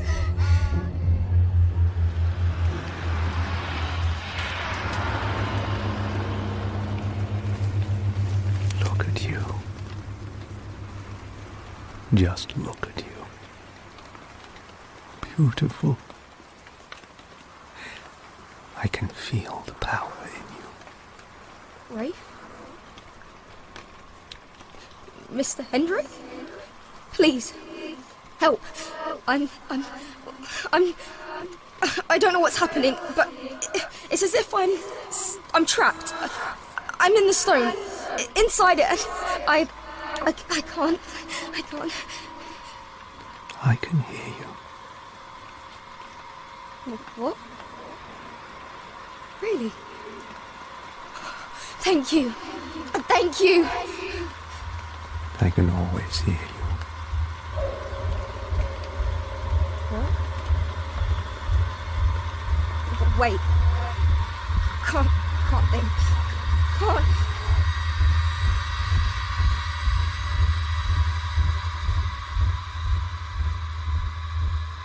Our sons and faithful make a stand. To all our happy ones.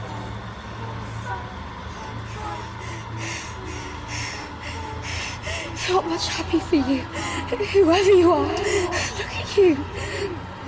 So much blood. So proud of you, Martha, my dear. Martha. So proud.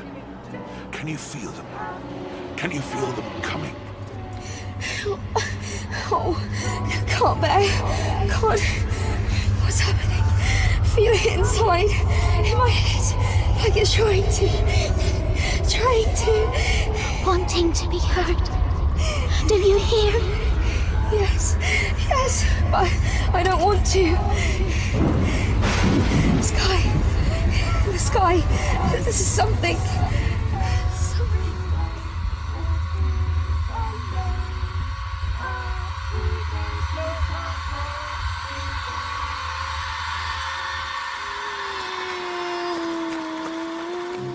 Douglas, do stop that. The lad's just gearing up for a strafe run. Now, wrong with that, madam. In the war... We're not at war anymore, thank goodness. Now can you kindly get on? Certainly, madam. Gather round, folks. Where am I now?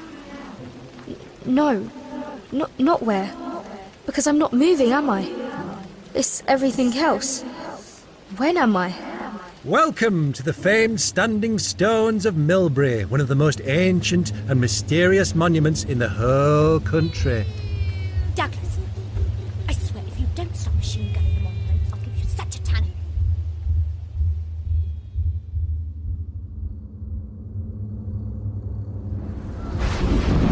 It comes! Back here again, with that thing in the sky. Whatever it is, the darkness, just clouds. Sing! Sing! No, just clouds. Swirling, dark, but shifting, as if it... The eye opens!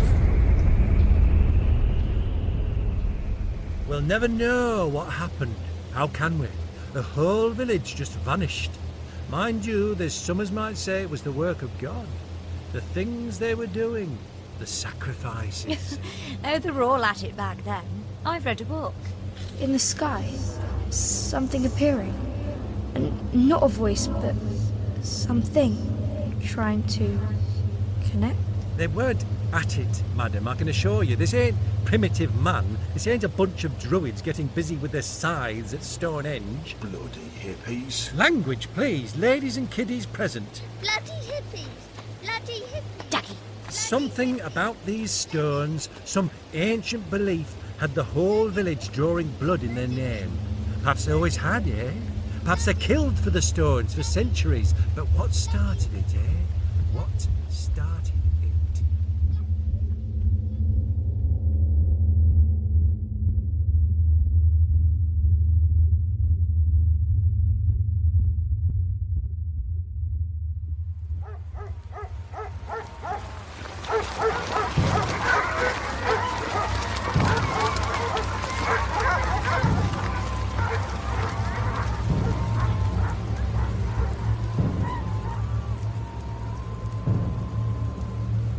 What started it?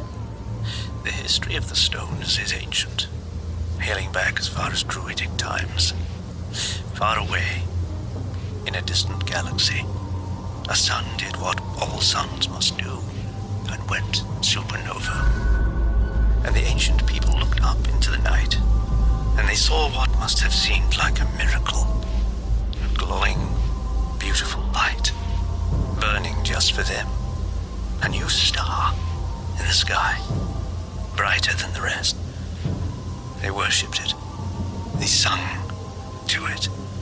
As unbeknownst to them, that supernova became a black hole. Something beyond that hole turned its attention on them. And seeing them, feeling them, it reached out with all the power it could muster, which was considerable. A wave of energy so vast, so immense, it turned the laws of physics on its head as it passed. Oh God. It's so bright. What's happening?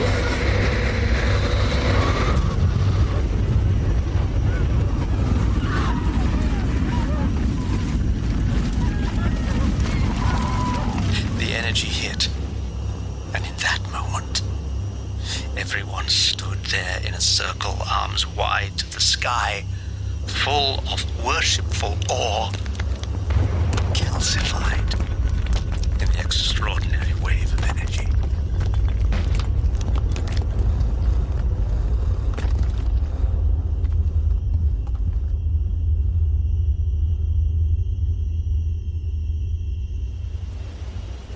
At least that's the myth. The worshippers turned to stone. The solid remains of those who worshipped here. Oh, what a lot of rot. But is it? That's as may be, madam, but certainly people worshipped in this exact spot for thousands of years after. You're standing at the location of one of the greatest mysteries on this planet. And one of the coldest. Oh, come on, Dobby, let's go and sit in the car and eat our sandwiches. Daddy, get in the car. Daddy. Which brings us to the end of our tour, I suppose. Do remember your guide as you make your way. It opens! The eye opens! No, that's not possible. That's not... So, what was it all those years ago that made the village kill? That made them spill the blood of one of their own in worship to the stones? See me! See me! What was it that struck them so powerfully, so utterly, that they spent hundreds of years worshipping it? Feel us! Hear us! Help us! Free us! What terrible thing became their god? I see you!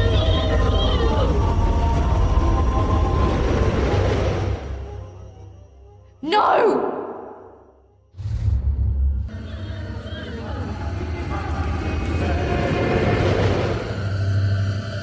No!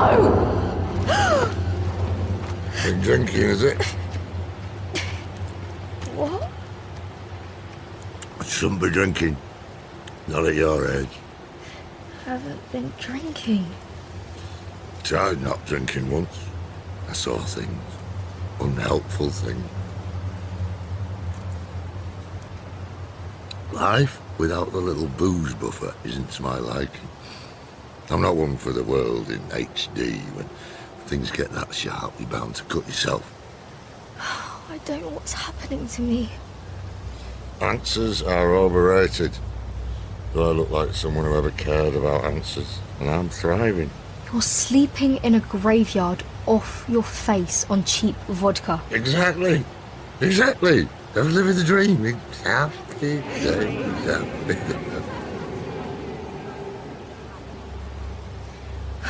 What happened to me? Came running in here, off your face. Wasn't off my face. I saw something. Where stones and faithful make it stand, till all are happy I'm happy for you, whoever you are. Look at you. So much blood. Oh, so proud of you, Arthur, my dear. Arthur. So proud. Can you feel them? Can you feel them coming? He was killing her. People do love a rock. No, it wasn't like that. Tied to the stone, bleeding to death. A sacrifice. And then in the sky there was the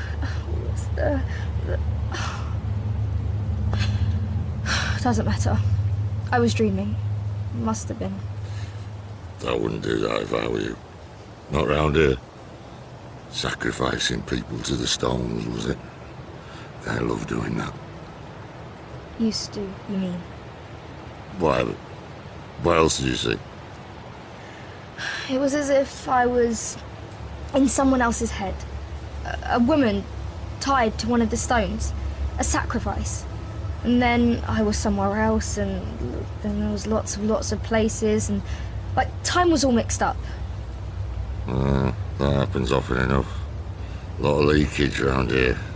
I see stuff in the graveyard that'd have you screaming so hard you'd throw up your lungs. You were probably drunk. Of course I was. Still saw it though. You'll learn. Nobody's soft.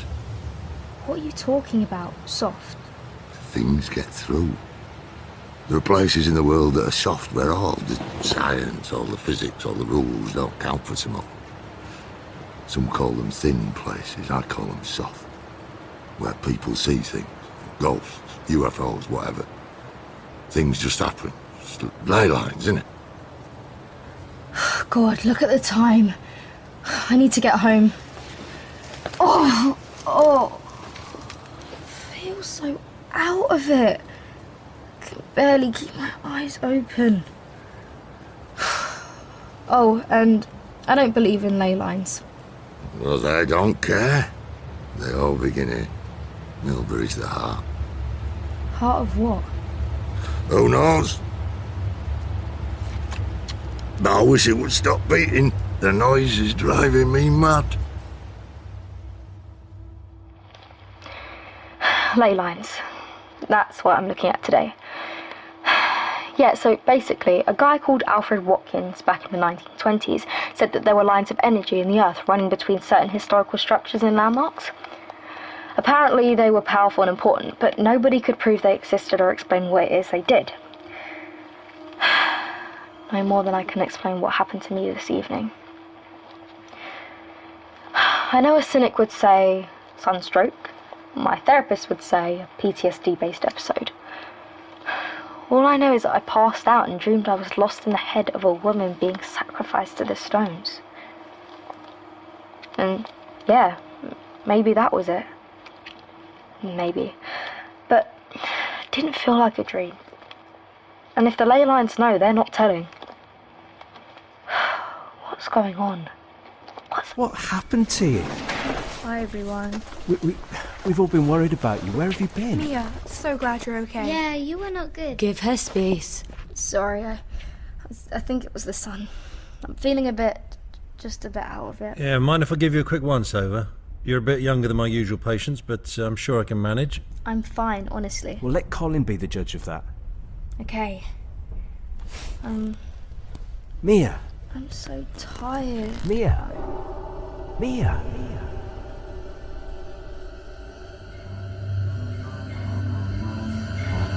They're not singing. The stones. It's just your imagination. It's all just your imagination. Or you're dreaming. Or they are. Do stones dream?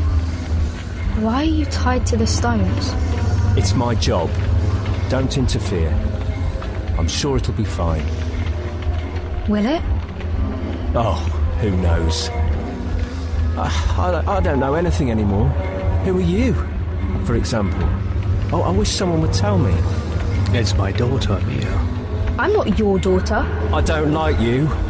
She knows. See how sad she is. I meant you. I don't like you. Be nice!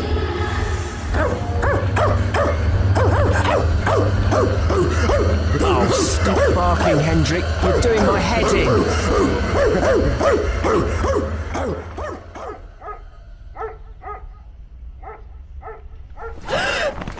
It's okay. Everything's fine. You fell asleep, that's all. Exhausted. What's wrong with me? Did Jess's dad say? Well, Colin reckons there's absolutely nothing that taking it a bit easy wouldn't fix. You've been doing too much. Not really. Well, the move, school, and then this podcast thing. I looked it up. You've been busy. Why are you surprised? You know what you're like. A rationalist? A skeptic? There's nothing wrong with that. I just can't believe you were doing this for months and didn't tell me. It's not like I need your permission. It's not about permission. It's about sharing. I'm sad that you didn't think I'd be interested. Why would I? Really? Of course I would be, of course. Dad, we don't talk. And then when we do, you tell me what's wrong with everything I think. So when was I going to share this with you? I mean, look at how you were with Rafe. Do you blame me? Rafe? You've no idea. No idea at all. I know all about him. Well, clearly not, or you'd think he was a charlatan and an idiot, just like I do. Well, if he's an idiot, so am I. Why do we always end up arguing? Am I so bad at this? I'm tired. I'm going back to sleep. Okay. I'll see you in the morning. Love you.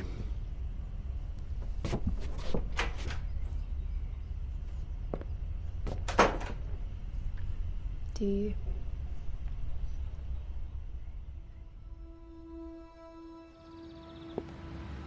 Mia? How are you doing? Dad said you weren't dying or anything, which is unusual for him. Never seen him so happy to have a patient who might last a year. I'm fine. No, I'm embarrassed. In a mood. Everyone fussing. I basically just slept the whole day. You coming out? It's either that or play with my new straw dolly. Dad's probably been dolls by now because it's superstitious rubbish. Where do you want to meet? The museum? There's something I want to check out. See you there, as soon as I can. Happy day! Oh, piss off! Well, that's no way to speak to someone who's doing his bit for the future of the planet. Not that it's got one. Oh, hello. Sorry. Don't apologize to me. I recognize a mood when I see one. I'm prone to them myself. Oh, I don't believe that. You're so, well... In control. Yes. I'm not, you know. Not a bit of it. I listened to your podcast. Already? Really? Well, not all of them, obviously, but the first one you did. Well, I didn't know what I was doing back then, so... Oh, rubbish. You presented a number of fascinating points on a well-worn subject. Well-worn, but fascinating. Psychometry interests you, clearly. Yes. Me too. Walk? Yes. I always walk around the village as it's getting dark. There's something about the light. It muddies things. Makes it easy to turn them into something else.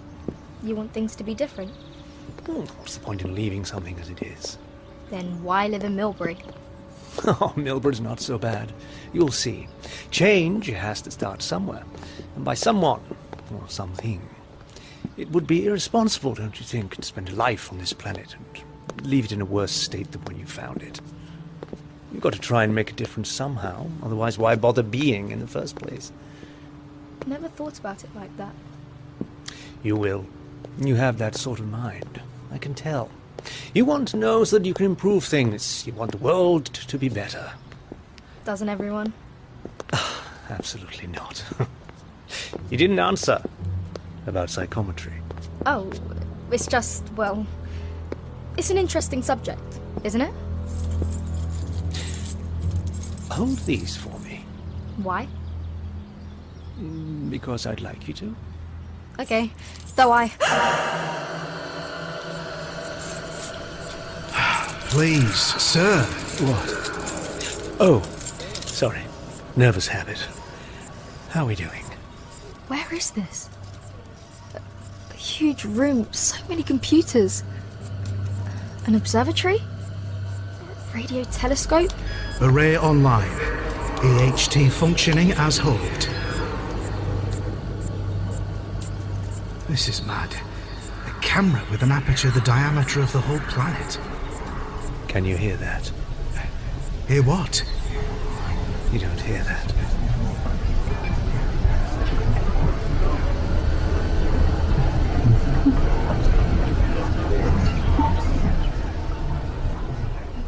Photographing a black hole for the very first time. A whole network of radio telescopes, all scanning and pooling data. And you saw it, didn't you? Well, Oh, it's just... Oh, thank you. I shake them when I'm nervous. Drives people mad.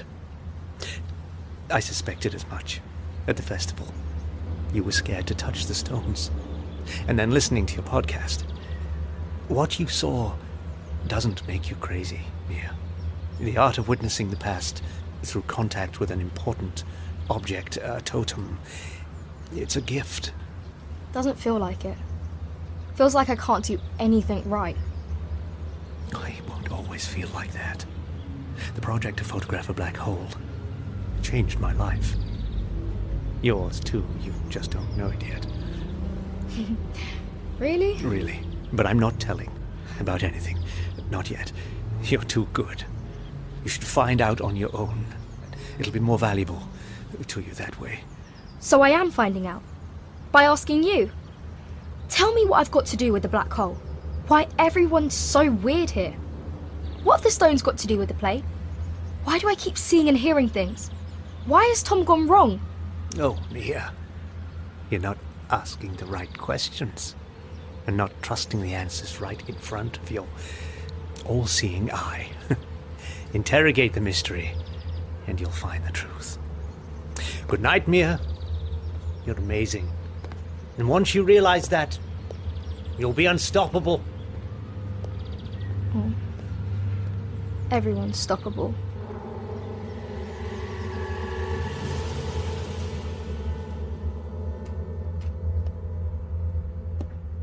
Hello? Is Jess here? Mia, nobody's here. Oh, makes me want to weep over our woolly mammoth tusk and collection of Victorian dolly pegs. How are you feeling? Fine. I wanted to ask you about the plague.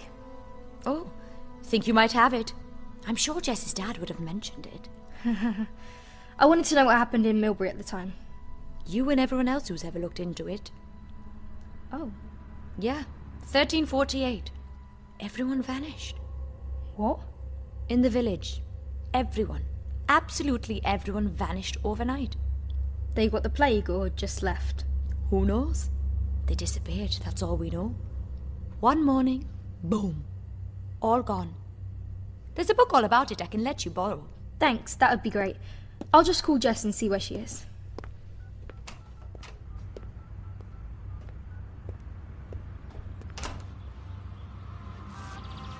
Jess?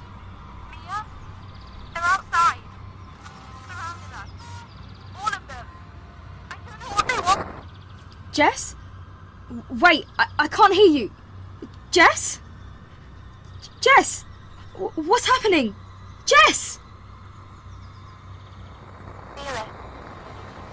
This is happy.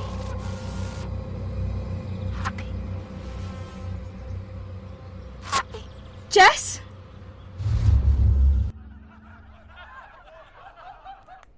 Oh, shut up. Nothing's funny.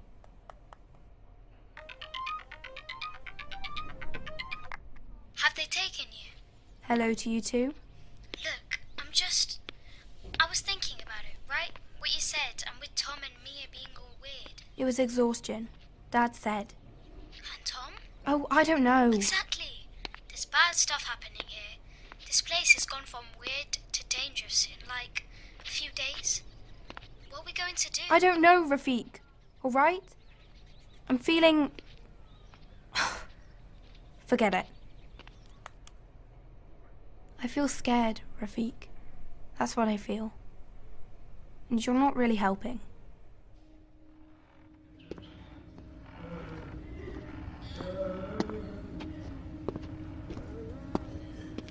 Night, everyone.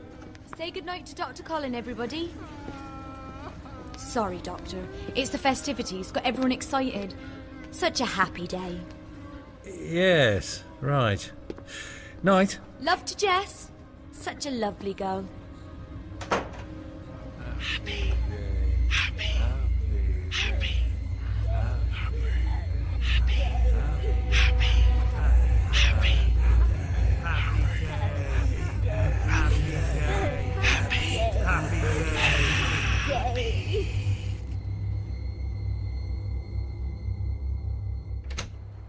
I'm home.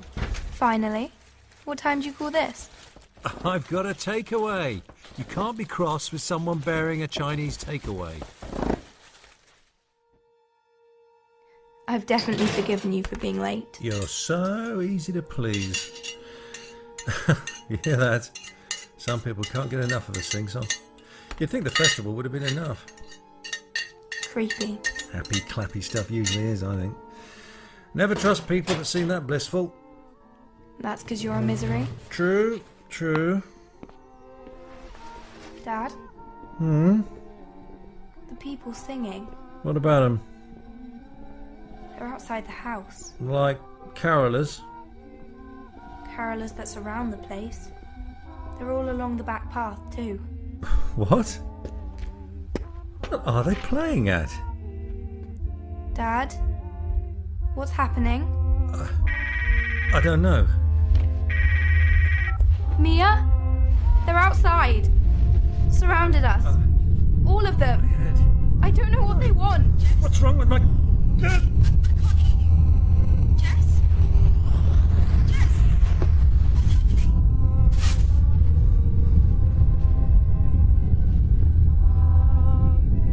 Feel it. This is happy. Happy. Happy. Jess?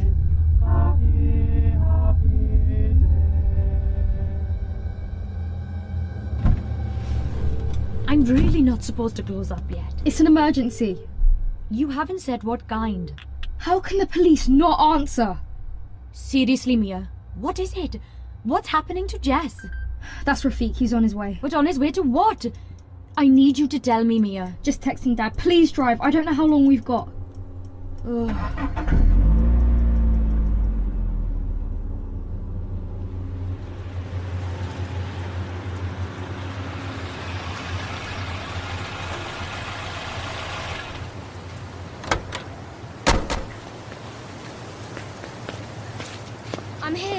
I'm here. This is ridiculous. I'm sure you're overreacting. Soon find out, won't we? You talked to her? Yeah. She was terrified, panicking. You called anyone else? Police wouldn't answer. Wouldn't answer? Mia, please. Are you sure Jess wasn't just playing a joke on you? She'd better not have been. Dad, you came then. Of course I did. Thought you might not have believed me. Oh, Mia, for Christ. Hello. Hi, are you okay? Is Jess okay? Sorry? Mia was speaking to Jess on the phone. Apparently you were both in some sort of... danger. Trouble, I was going to say. What happened? Where is she? Nothing happened. And she's just inside. Jess? Oh, hello. How are you? How are we? How are you? You were, I don't know, being attacked or something on the phone 10 minutes ago. The TV was on. Maybe that was it? I couldn't quite hear you. I looked for the remote control, but... you know how it is. Oh no. They've got you, haven't they? Who's got who? You're always so funny. Well, good night. Please Please, Jess. What happened? You look like you need a good night's sleep, Mia. Tomorrow will be a happy day. Oh, no. Well, that was embarrassing. Didn't you see them? They've been done. Done? Changed, turned, broken. They were perfectly normal. You're just getting overexcited. Again. Mia? What's the point? Let's just go home. Hey, we can't just walk off. What are we going to do? Mia, what are we going to do? What are we gonna do? The reception sucks. Did you buy the stones? Yeah? Why? Because the reception sucks there, obviously. Move away a bit. Is that better? Yeah, what were you saying? I was asking what were you going to do. So was I, last night. But one of us went off in a mood. Sorry. I just needed... I don't know. It was just too much. Tom's gone, Jess has gone. We're the only two left. And your dad and my mum. Who don't even believe there is a problem, so they're no use. Tell me about it. My mum went mad last night. Reckons I embarrassed her. Well, there is one other person we could talk to. Hendrik. He said I just needed to ask the right questions. Spaceman. Why'd you want to speak to him? Because he knows about weird stuff. Of course he does. He's weird. You know anyone else that might be able to help? How do you know that he hasn't been brainwashed like the others? Because I've talked with him. He was nice, clever. He sounds annoying. Fine. Talk to him. When I never hear from you again because he's locked you inside his cellar so he can eat your brains or whatever it is these freaks want, I'll spend my last few hours basking in how right I was. Reception sucks by the stones. Why? Why everything? No. This is a place of mystery. Good, fine. Time to solve the mystery of the stones. This is Mia Break on Proto-Science, the podcast that wants to change the world's mind.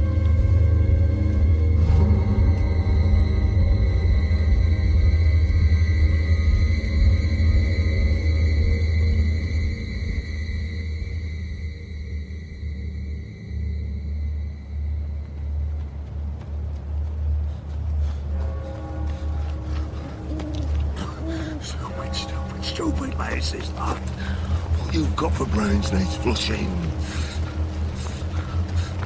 What was it, visible in that?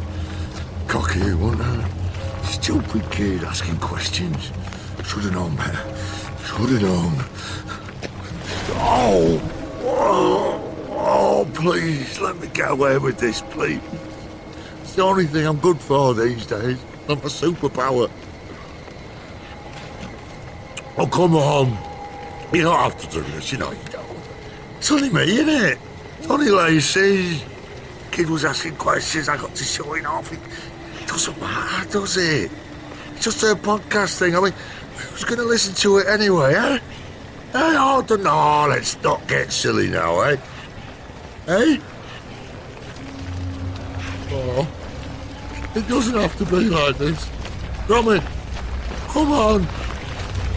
Time we were all tucked up in our beds, eh? Let's forget all about it. You can trust me, you know. I'm one of you.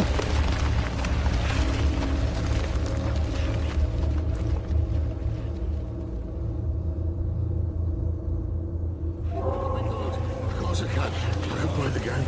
I've been playing the game all my life. I shouldn't have said anything. I realise now it's stupid of me. I'm showing off, wasn't I? Well... Stones? Can you hear me? Stones? What do you want from me, eh? Damn! Careful, you jangly bastard! You could have done me head in with your stick. Oh, yeah. Love a dance, don't you? God knows how I let you sneak up on me, eh? Not that we're my sharpest, eh? But that's the thing, you see. I got a bit woolly, didn't I? Bit drunk. I wasn't thinking. I can do better. I can. Well, how about it, eh? Call it quits. But what do you want from me? What do you think we want? We want you to be happy.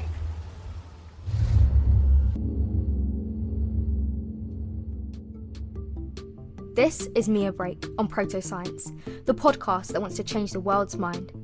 And today, we're going to solve the mystery of the Milbury Stones. Because it is a mystery, as regular listeners will know. But the stones don't make it easy to investigate, because the closer you get to the stones, the closer you get to the mystery, the more that mystery fights back. Because these ancient monuments, these impossible things that radiate a sound that not everyone can hear, that controlling the minds of residents of Milbury, they don't like to be recorded. In fact, they just want...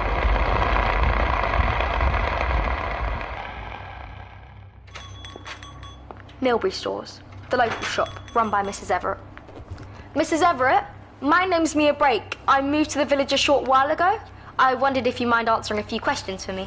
Questions can be such a burden. The answers are usually inside ourselves, don't you find? Is that a no? Oh, of course not, dear. Do you find the village strange? Strange? Strange. No. The people? What about them? You don't find them strange?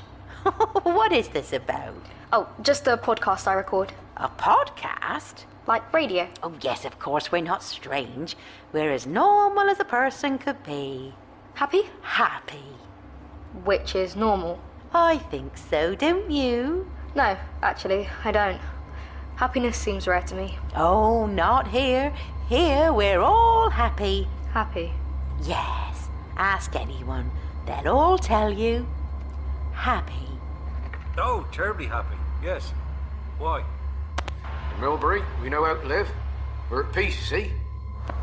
What a strange thing to ask, as if we could be. Peace and quiet, that's what we like. It's a very happy place. Oh, terribly happy, yes. Why?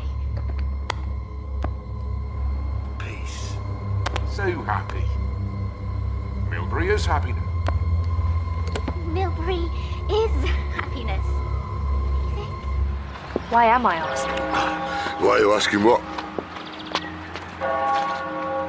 You're recording something? My podcast. You're brilliant. Ask me a question. See, that's the thing with being homeless. Invisible, aren't you? Oh, don't get me wrong, it has its advantages. Plenty of times I'm glad to be ignored, especially here. But I know things. I see things. I see more than most. If you want to know what's going on here, you should interview me. Laces. Local homeless resident. No idea why he's called Laces. Maybe I should ask him. Why are you called Laces? Well, that's what you want to know. It's the first thing I want to know. Because I've never got any. So, there we go. But he's right. That's not what we really want to know, is it? Are you recording me now? Priya Bakri. No, I'm not. More of her later. The people here in Milbury are strange. No, Oh, can I say I can edit out. What about I'd rather you didn't. Sure. So, you want to know why the people here are strange? They get wiped, don't they?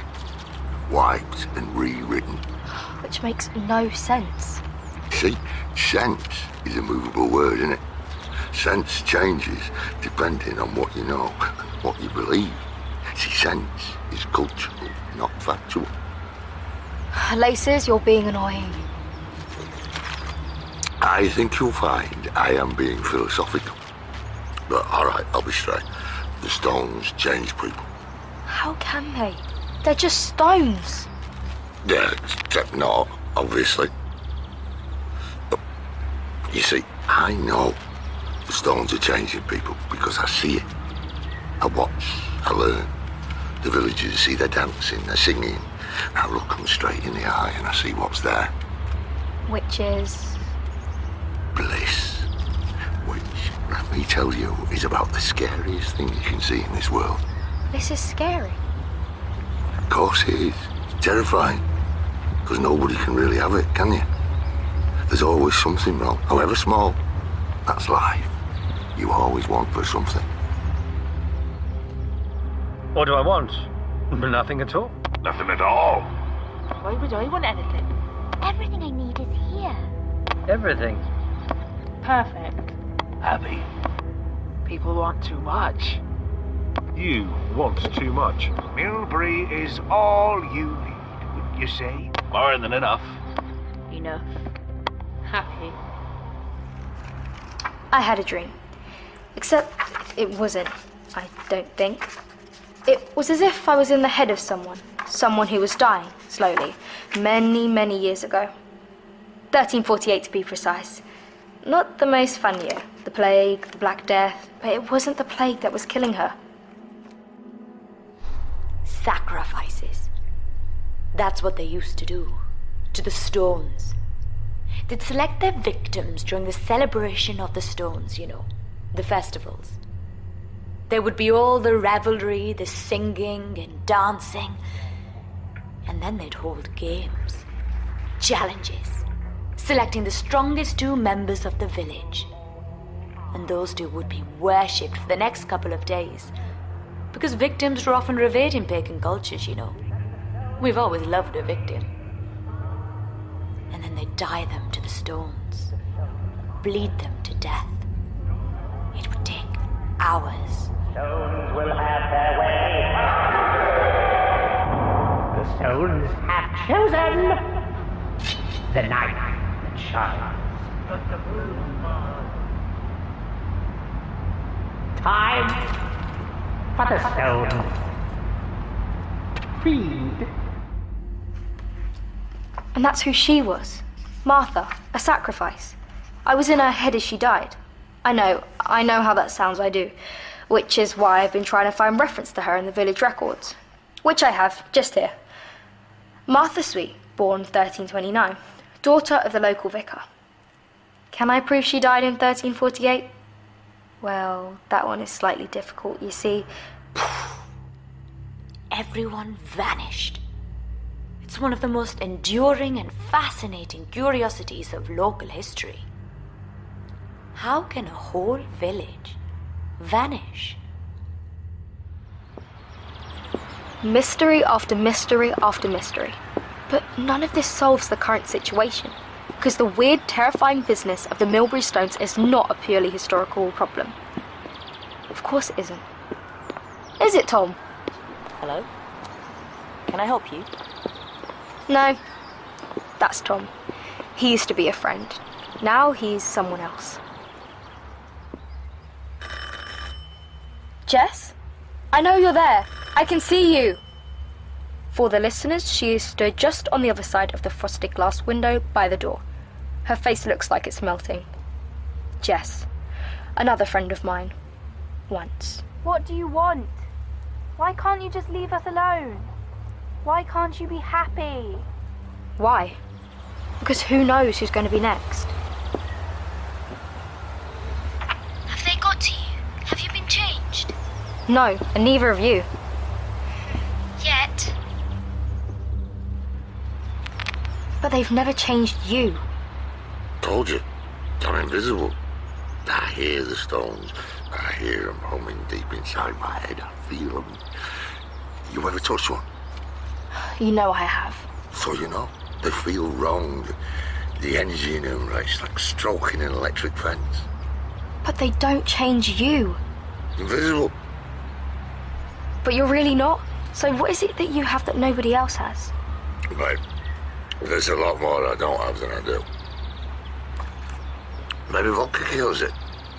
I mean, of course, I'm not the only one who's been here years, doesn't walk around here going, happy, happy, happy, am I?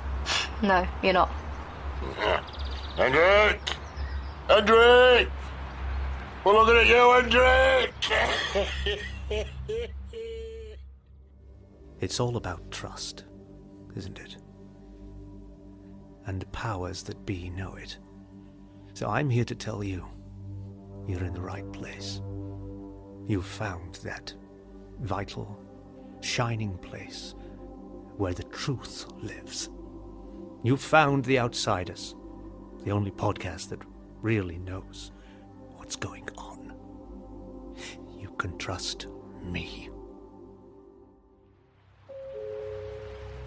But can we?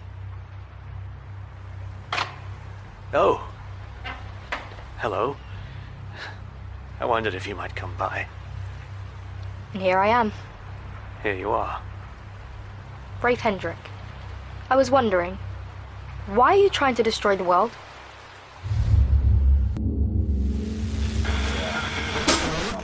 Many stars in my time, but here's a man who spends his time with the real thing. Rafe Hendrik. Pulsars please me more than movie stars. I know, it makes me weird. But you've brought that enthusiasm to our screen so well, haven't you? First with your series The Heavens, and now with Celestial. I'm not sure how to say this without sounding awful. I'm a scientist. If you can survive peer reviews, you can survive live radio. Well, astronomy used to be for, geeks. Yes. Well, that's the thing. The stars around us are the most amazing, most beautiful thing. It's really not difficult to talk about that in a way that captivates people. A lot of people. The Heavens was a huge success. You made the night sky cool again. Well, was it ever not? Tell us what you're doing now, because as well as the TV series, you were involved in a really quite important project, is that right?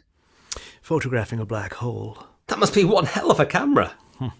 Just a bit. First time it's been done. Observatories from all around the world, all pooling their data. The world's eye turning toward the skies together. Who knows what we'll see? Can you hear that? Hear what? You don't hear that. The sounds from M87. It can't have a sound. I mean, it's in a vacuum. We are hearing the beyond, Sam. Turn it up. It speaks. It's wrong. No. It's wondrous. But what is it? God. We're hearing the voice of God. I can't stay. It's getting into my head. Listen to God, Sam. Listen. Get off me! You can't go. This is what we've been looking for. And now you've found it. Hope you won't regret it. No regrets, Sam. I'm happy. So happy. What a happy day. Take a seat, Mia. Drink. I've got, lots of things. Fruit juice, water, Diet Coke, or a coffee. I have one of those machines that use the pods, destroying the world one tasty cup at a time. Just water, please. Just water. Thanks. So, where were we? I've got questions. Haven't we all? About Milbury? Yeah. About why the people change? About the stones? Yes. I told her you were good. I'm recording. Of course you are. Nervous? I am, actually. Funny, isn't it? How did you make your way to me? There aren't many people left. True, but that's not you. That's not enough. You'd investigate more. I would. Selective bias. What about it? I like you. You were there when I needed you. Oh? My mum died. I wasn't good after. Struggled. Then I found your podcast. It helped. It distracted. Helped me find something new to focus on. I'm glad. You were important to me. Which means I only really knew the things about you I wanted to know. I didn't question. I learnt about you from your own website, from what you wanted people to hear. Are you suggesting I was lying? No. It's just what we do, isn't it? Only show what we want people to see. And then today, I started to do some more reading. Ah. Is this going to get unpleasant? You tell me. You have to understand, Mia. I grew very, very tired of being called names. And it happened a lot. A lot. The black hole. You told me about that. Photographing it? I was one of the many, many people involved in the project, yes. But the only one it spoke to. I can hear you. Yes. Yes. I looked into it, Mia. Right into M87. And do you know what I saw? No. I saw it unfurl. I saw the eyelid peel back. The eye. The all-seeing eye. Looking right back at me. The eye of God. It was an experience that changed me forever. And me too, or so you said. Not just you. Everyone. Why? Because of what it's going to do. What I'm going to help it to do. But let's not veer off the subject. You were telling me how you ended up on my doorstep. I found out lots more about you. Sat on my phone in the graveyard. You're all over the place. Videos. Oh, yes. I had quite the career for a while. 2 hit TV series. Yeah. I hadn't seen those, but they're all on YouTube. Ah, how gratifying. Along with other stuff. One video in particular. Oh, yes. That one. That one.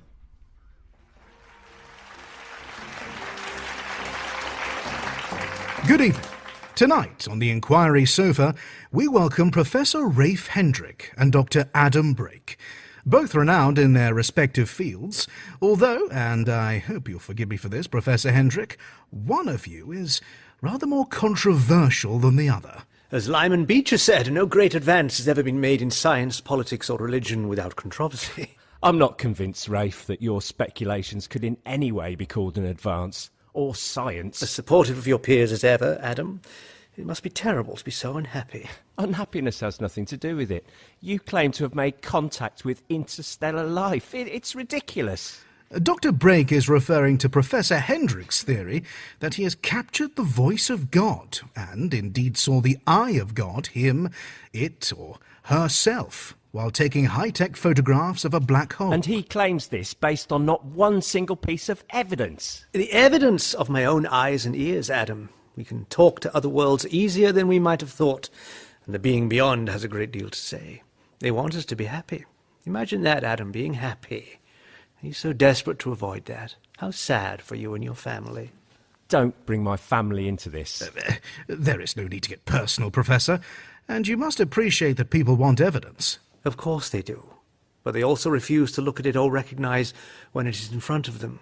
I have made the sounds I recorded, the sounds of the spheres, the voice of the beyond, available. I sent them to you myself, Adam, but you will not listen to them or me. People are, forgive me, so stuck in their own ignorance and stupidity that... Stupid, are we? If you refuse to look at what I'm saying, yes. But surely, when making such a bold claim... You make it sound like I'm trying to force an opinion on you. I'm explaining what happened. That's all. I'm sharing an extremely significant personal experience that, yes, may affect us all in ways we can barely imagine, but was personal nonetheless. Don't give us that. You've set up a website that asks for donations. Research is costly, you know that. Bullshit. I must apologise for Dr. Brake's language. Feelings are running a little strong. Yes, I'm sorry. But I can't allow us to discuss these claims as if they are of equal weight to other theories. Professor Hendrick is like all the other New Age hucksters out there. Kindly talk to me directly, Adam. This is, after all, a debate. All right, then I will. You're a liar, Rafe, and a cheat. If you were mentally ill, I'd have sympathy for you, but you're just a charlatan, a cheat. Adam! A cheat who wants to rob the vulnerable and naive of their money in order to get rich. You disgust me. And the fact that programmes like this give you the oxygen is even worse.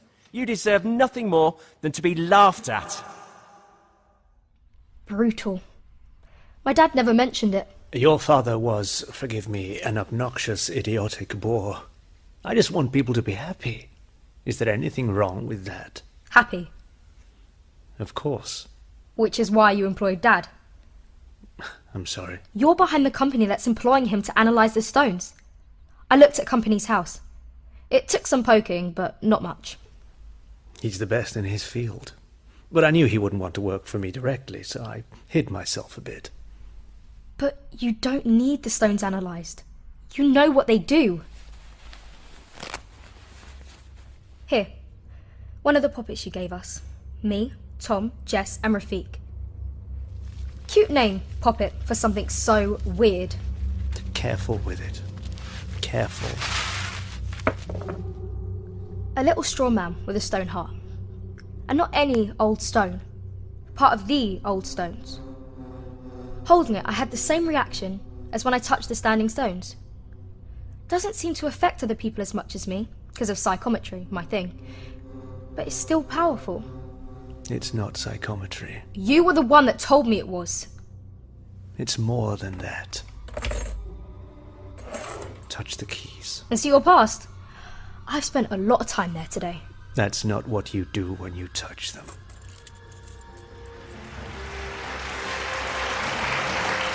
Good evening. Tonight on the Inquiry Sofa... Please don't make me have to sit through this again. All right. Oh, you're here too. And I'd rather not be. In your left hand, right now. Can you feel the keys? Yes, actually. Let go of them. And back we are in my kitchen. How did I do that? Control it. You touch my keys, you connect with me. Briefly, our minds are one. You're like me, you can connect. I couldn't do what I'm about to do otherwise. To be the focusing lens for all of this. Focusing lens? Like your straw jolly time bombs? Bombs? Hardly. But possessing one of the straw poppets is what allows the conversion, the elevation to one of us. More like Wi-Fi signal booster than a weapon. Except none of them asked to be converted? But they're happy, Mia. Truly happy. Your father wears sadness like a well-fitting suit. I brought him here so he could swap that suit for happiness. Why would you, of all people, not want that for your dad? Of all people? When was the last time you felt truly happy? Maybe the week before Mum died. We were in the kitchen after dinner, all laughing. Can't remember why. Why can't I remember why? Can you remember what it felt like? Sort of light. What if you could always feel like that? What if everyone could feel like that? No pain, no torn hearts, no loss, no grief. How would that be? A relief. You said I was going to destroy the world, but all I'm offering is permanent happiness. Is that so wrong? Where are you going? You're going to have to make a choice, Mia. To be happy, or to remain in darkness. I shall show you, and your audience, the facts. And to do that, you'll need to follow me. Coming? Okay. This is how you spend your time, in a pokey attic spying on the town? I prefer to call it my observatory, and the telescope is generally turned to greater things than Milbury. And there it is. Your turn. The black hole? Yes. I can't see anything. Not now, you can't. But in just under an hour, you will not only see all, you will understand all. Every 672 years, the eye is on us. The black hole is closest to the Earth, just like it was back in 1348. You saw that, didn't you? You connected with the stones. Yeah, I could feel them, hear the voices, see the eye. You are blessed, just as I am. The stones harness me to act as the focus, and with you there as well. Your powers harnessed, the circuit will be even stronger. Me? Of course. When I realized the power you had, I couldn't believe it. This place always full of surprises. Please help me. Don't hold on to sadness, to pain. I don't know. This will make up your mind. Look through again. This time, you'll see something a little closer to home. The whole village is out. They wait by the stones. Listen.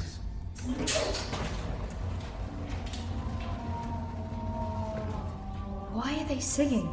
And why is it always that song? Harmonics, frequencies. It's all maths, really. It's all a programming language. Musica Universalis, the music of the spheres. You've heard of it? No. A metaphysical concept dating back from the ancient Greeks. That the movement of the universe is a harmony. That everything is just different notes, different harmonies. Ones, it turns out, that can be tapped into and controlled. Once you're clever enough to understand it, of course. And they helped with that.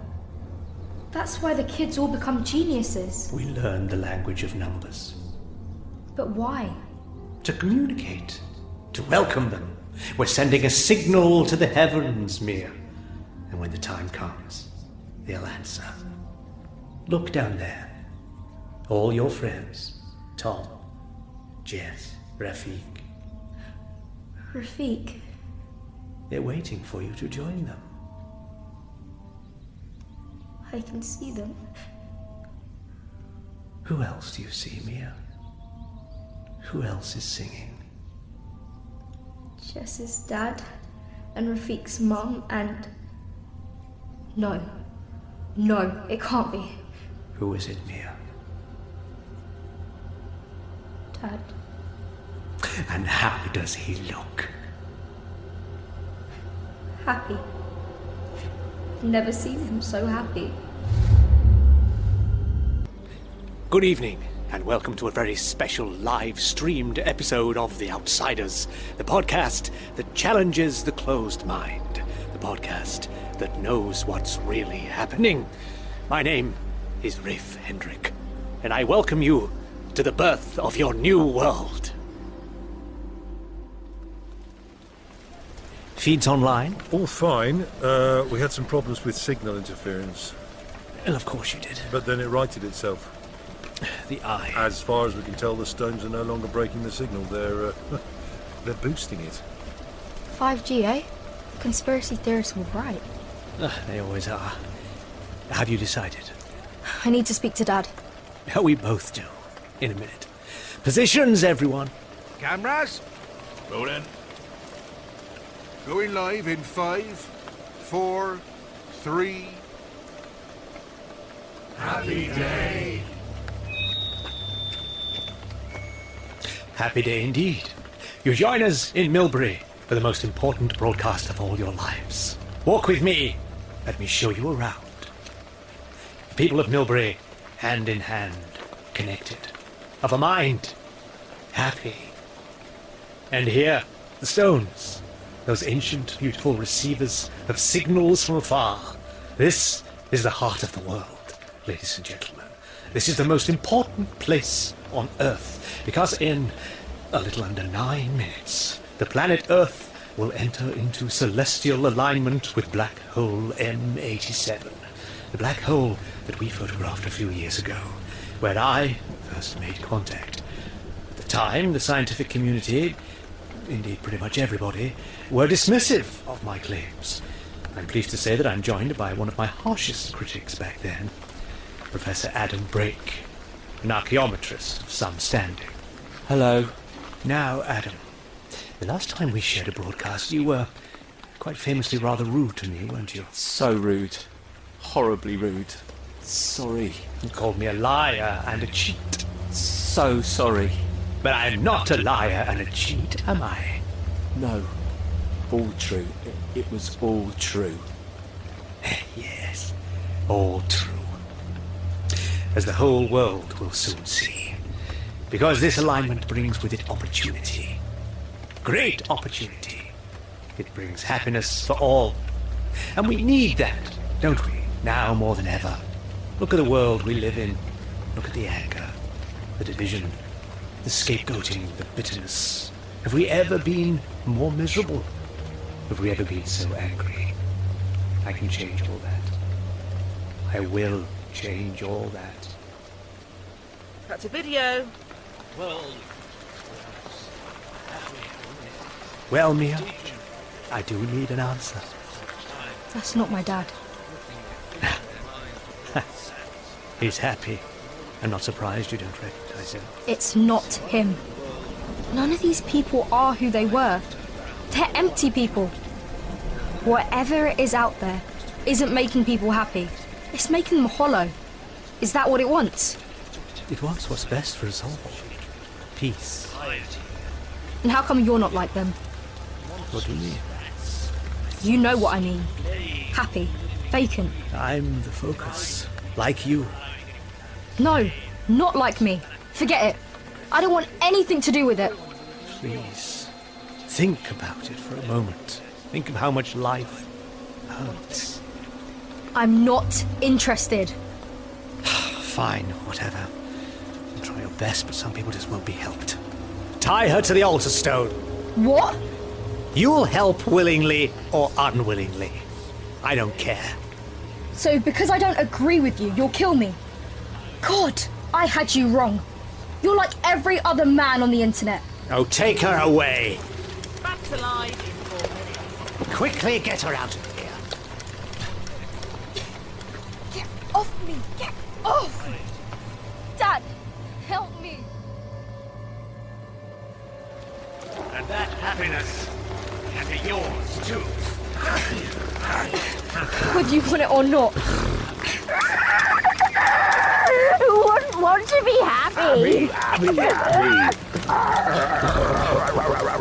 Stop it! What are you doing? Get off! Don't tie me to the stone. Please. You don't understand. Rose to bury, nice to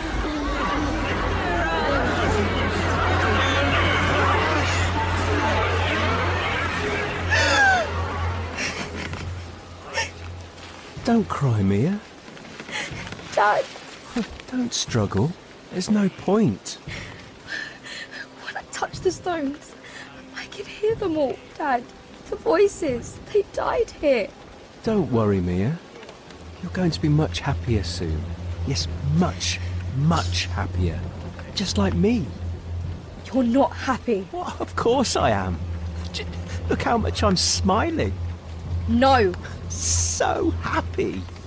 Well, your daughter is about to be sacrificed to a black hole, so take a look at yourself. Going live in 30 seconds. Right. I'm here. How are we doing? How many are watching? 412. 400? Oh, Jesus. Makes you wonder why I bother sometimes. Oh well, doesn't matter. Watching or not, we're coming into their homes, every server, every network. Who needs ley lines anymore? And 5, 4, 3... The Milbury Stones. They've been here since the dawn of history, waiting to bring us all together. And now is the time.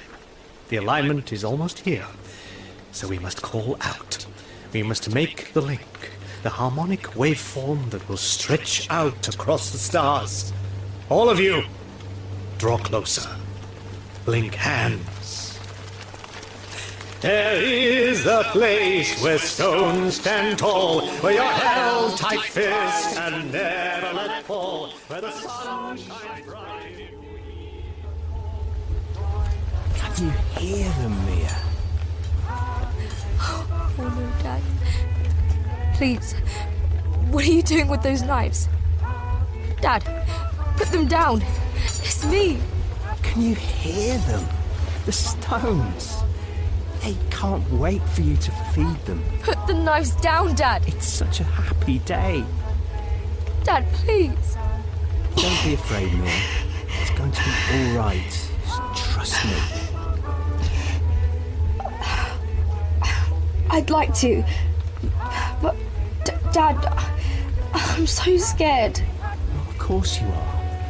Maybe if you were to just hold my hand, just for a minute. Oh, Mia, of course.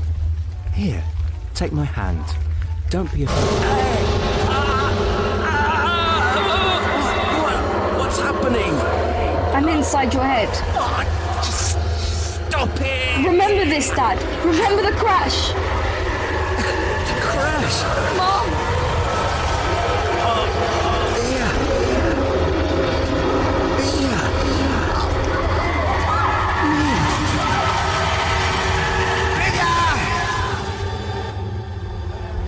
Place where the stones stand tall, where you're happy. That's it. Hold it together, Riff. Just hold it together.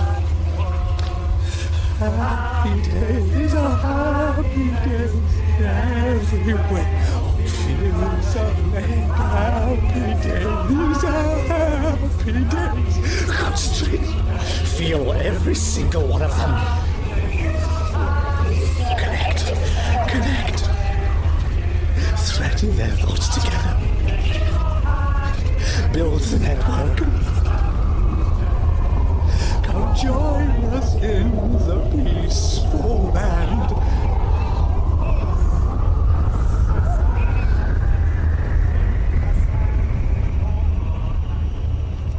Mia, I promise I would never have. Stay still. If you move, it's harder to get the ropes off. Right, done. Let's get out of here. What good would that do? We have to stop Hendrik. Stop him doing what, Mia? It's all in his head. It's not all in... No. Wait. It is. He's linked to all of them, every mind in the village. That's what he said, he's the linchpin. So if we stop him, we seriously, we just need to run before one of these nutjobs tries to stick a knife in us. Dad, for once, you have to trust me. Happy days, these are happy days in every way. All fears to hold on to all of you in my head. Oh, please, I can't do it much.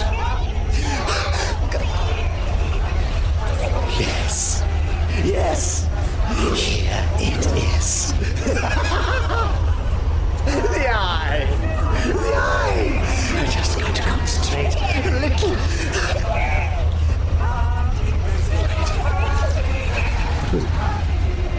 I thought I heard.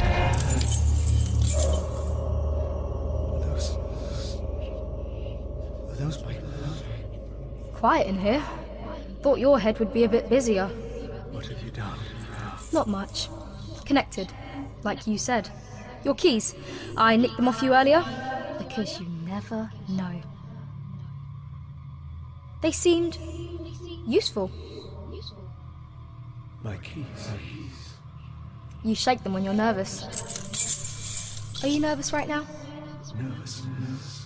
Why can't I hear? Why is it so quiet? I'm in your head. With you. Like before. There's nobody else here. Not yet. Not yet. I'm touching the keys to connect with you, but I'm also touching the stones. And you know what that connects me with? Is he here? It's the man with the knives here. Yes, Martha.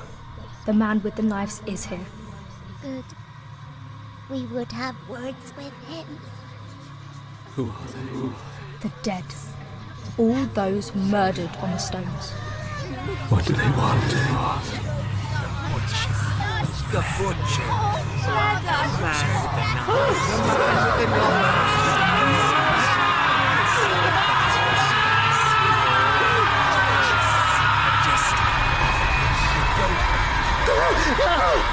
Get them away from me! And the moment breaks. The tight circle of villagers become a screaming swarm with Hendrik in the middle, flailing at nothing anyone could see. What's happening? What's wrong with them all? Hendrik was the one keeping us together, but I distracted him. We're going to be trampled to death. Come on, quick, this way. Okay. The sky is splitting open.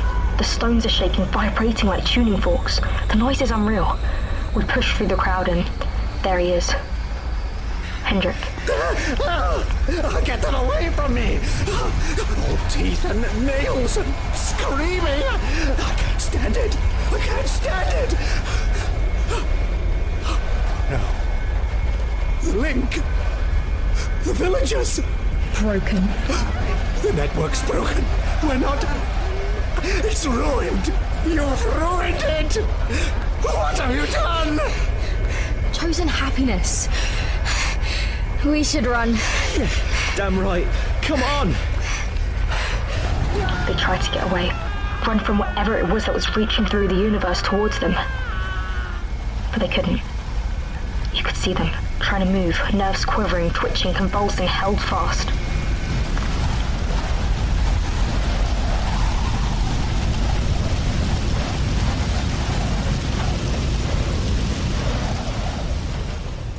Why was it we could move when nobody else could? When they were fixed in place as much as the stones that sang around us? Oh, Christ! What's happening back there? Just run, Dad. Just run and don't look back.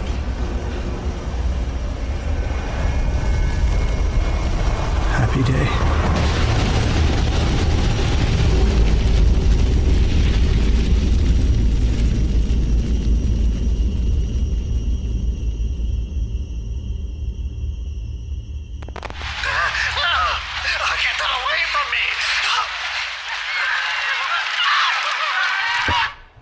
The tragedy of Millbury.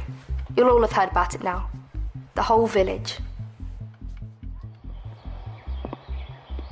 Gone. Makes no sense. The whole village. Everyone just... vanished. The result of... who knows what to call it? Psychic feedback? Celestial shockwave? Nobody has the words for it. Not that that's stopped people offering a few, of course. Question is, can the government deny the existence of aliens a minute longer? Well, it's all there, written down in Exodus 20, verse 4. You shall not bow down to them or serve them, for I, the Lord your God, am a... Obviously a government cover-up. The whole village was a weapons testing site. It's an open secret. If you look to the right of the picture, you can definitely see the bleed from the chroma screen. Yeah, it's CGI, folks. It's a fake! But we know how it works, don't we? When something can't be easily solved or explained, people get bored. Their attention span is... Mia? Oh, sorry. Were you recording? Yes, obviously. Sorry. I'll be able to listen to it when you're done, yeah? Yes. Right. So, I'll come back in a minute, shall I? Yes. So, life carries on, I guess. The stones are still there, in Millbury. I'm not going back. Not ever. But people will. Maybe not this week, maybe not for years, but people will be living in Millbury again one day. And those ancient, impossible stones will be waiting for them. The alignment happens only once every 672 years. That's what Hendrik said. 672 years. So, we're safe. Right? For now, we're safe. But when I connected to Hendrik at the end, I felt what he was feeling. And I felt them. Thousands of light years away, but right here in my head. And I thought, they can see me. They're watching us. They know where we are. And they want us.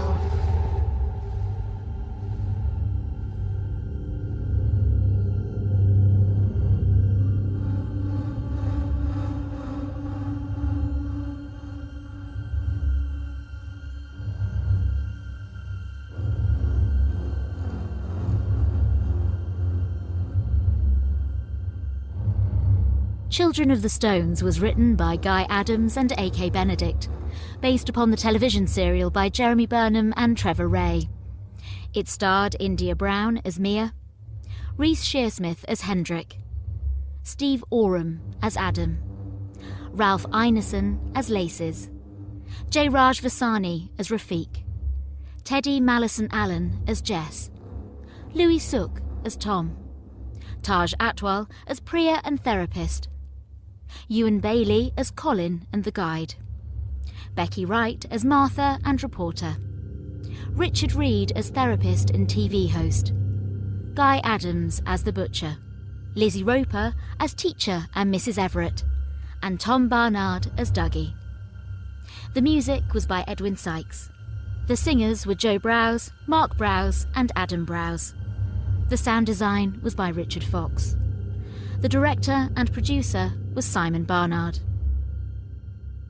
Children of the Stones was a Bafflegab production for BBC Radio 4.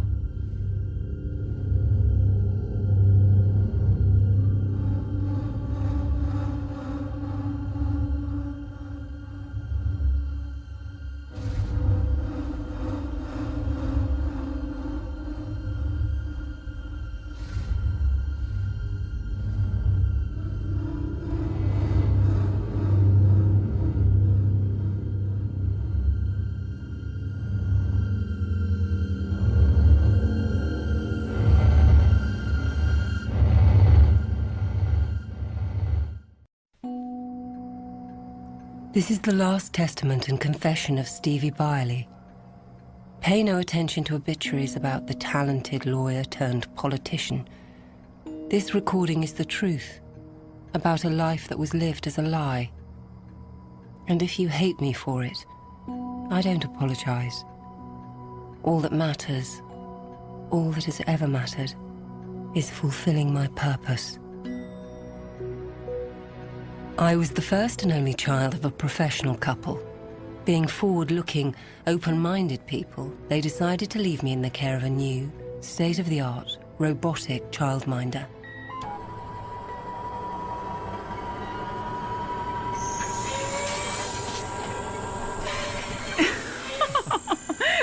Oh my God, it's dancing.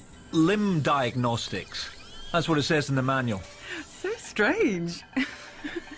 Can it hear us? When the diagnostic sequence is complete, the activation prompt will appear.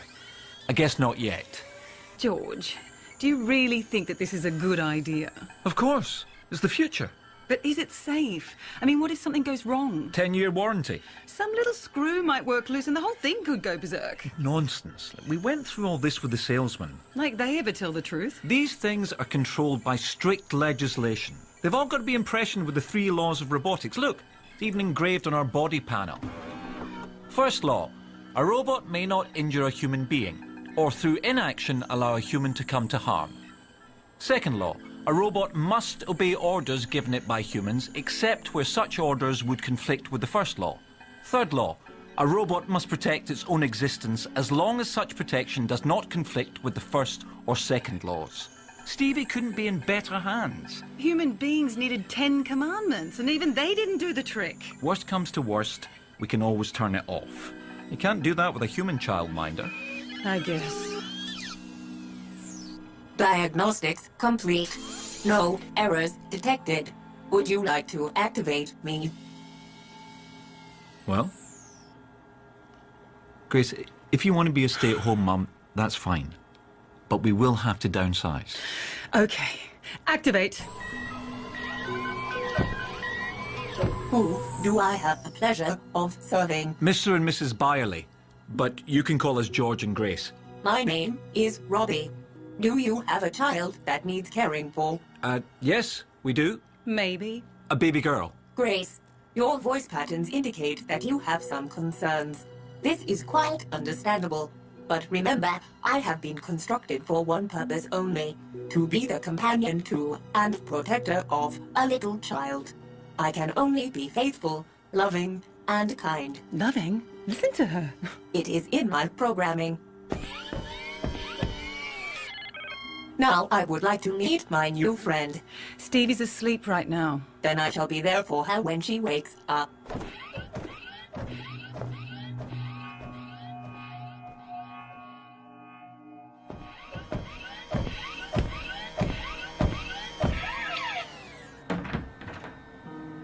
What a beautiful baby. She is, isn't she? She has your nose, Grace. And she has your chin, George. You think so? My facial recognition software indicates a 78% correlation. Slightly lower than average, but still a strong resemblance. Oh. Bit too much information there, Robbie. I apologize. Your complaint has been logged and will be used as part of our continual improvement program. At least we won't have to put up with baby talk from you. I could not agree more. It is always best to talk to a child in properly formed sentences. I think we are going to get on well, Grace. Welcome to the family, Robbie. 98, 99, 100. Ready or not, I'm coming! Gotcha!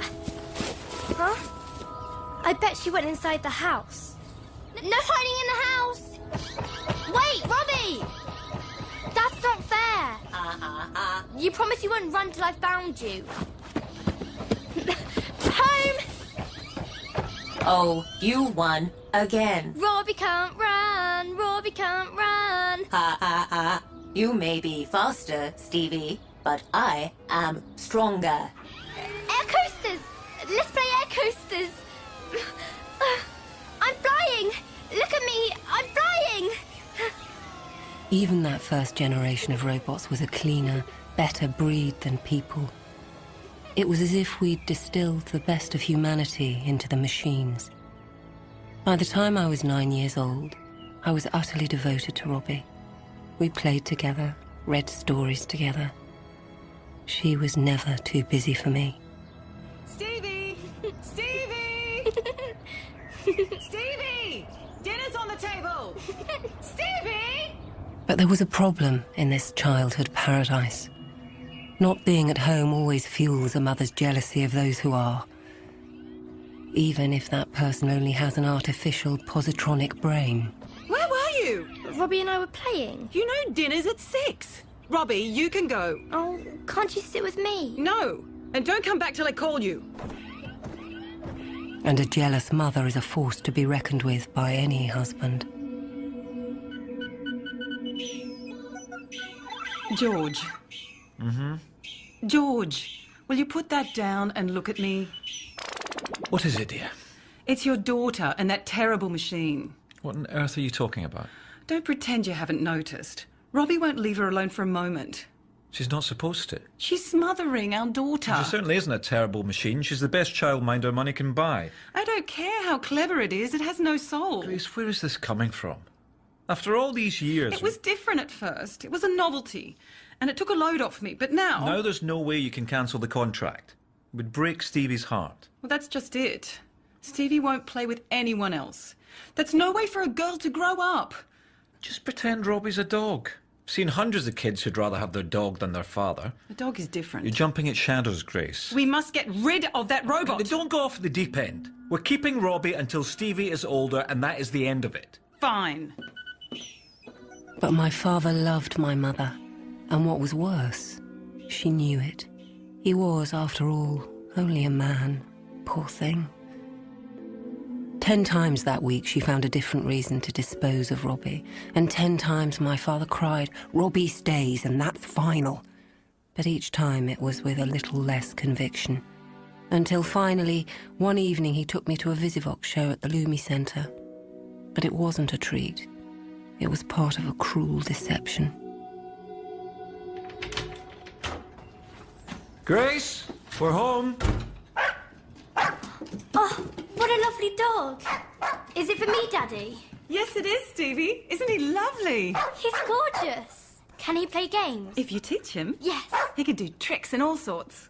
I'm going to start right away. I want Robbie to see him too. We can do the training together. Robbie! Robbie! Where are you hiding now? This isn't right. Shh, back me up. Robbie's not in her room. Where is she?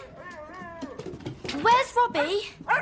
Don't feel bad, Stevie. The thing is, Robbie's gone away. Gone away? Where? Where's she gone to? No one knows. She just walked away. No. We've looked everywhere, haven't we, George? Yes, Everywhere. But we just can't find her. You mean she'll never come back? We'll keep looking. But in the meantime, you can play with your puppy. I don't want the puppy. I want Robbie. Stevie, don't cry. She was only a machine. No. She wasn't really alive. She was a person, and she was my friend. This is cruel. Childhood heartache never lasts long. You'll see. In a few weeks, she'll forget that robot ever existed. But I didn't forget. How could I forget my only true friend in the world? Sure, I stopped crying, but I also stopped smiling. And I stopped talking.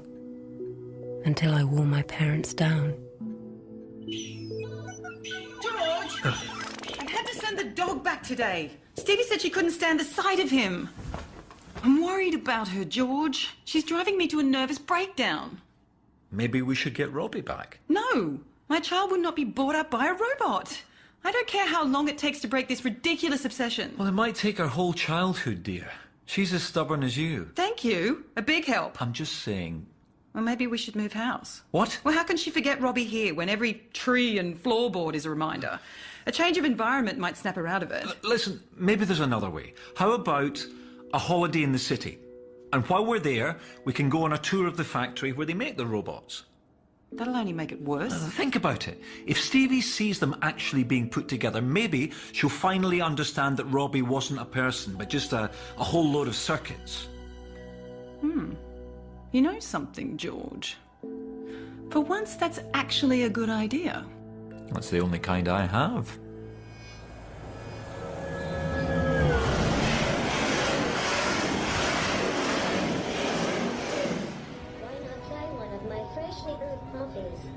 I've got it all planned out. Tuesday, we'll go under the harbour in a glass-walled submarine. Wednesday, we'll do the zoo. Will we see the real live lion? Of course. Yes. And Thursday, we will take the space lift up to the stratosphere. Oh, I think I might go shopping that morning. Mummy's scared. Maybe a little bit. We're not scared. Are we, Daddy? Never. Oh, it's so nice to see you smile again, Stevie. This trip is just what we all needed. I know the secret. What secret? The real reason why we're going to the city. We're going to look for Robbie, aren't we? You wanted it to be a surprise, but I can always tell when Daddy's lying. He gets that funny wrinkle around his eyes. Let's go to the buffet and order some cakes. I'm right, aren't I? Quick, follow your mother. And classic double chocolate. Do not cross until the lights flash We did the sights, and I enjoyed it. But all the time, I kept my eyes peeled. Robots worked all over the city, directing traffic, serving in restaurants, and I studied every single one of them, searching for the familiar metal face of my best friend. Then, on the last day, just when my hopes were beginning to fade, my parents took me to the factory where the robots were made. Over there in the oil bars, the brains are being matured. The positronic brain is the most complicated... The tour guide was the most boring man in the world, but I didn't care. I wasn't interested in him. My eyes were scanning the factory, scrutinizing every robot that was working there. Until the wonderful moment I dreamt about. There she was. Robbie? Sitting at an assembly table with two other robots. Robbie! Robbie, it's me! Stevie! Stevie, no! I'm coming! Robbie! Ready or not? Wait! Look out! Stevie, please, look where you are going. Do not worry, Stevie. Stay calm. I am moments away. I am moments away. Her strong metal arms scooped me out of the tractor's path. You are safe now. So this is where you've been hiding? You always find me in the end. But I hate it when hide and seek lasts so long. You're not to play it that way again, okay? Okay. Please keep your children under control. The factory is a dangerous environment. It's okay. No harm done. I still need to fill out a hazardous incident form. They never tried to separate us again. Robbie stayed with me until her circuits corroded and failed.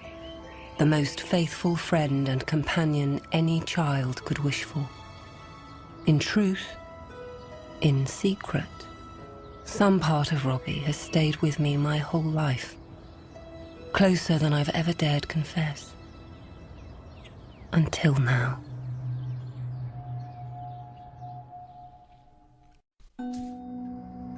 It should have been a brilliant life.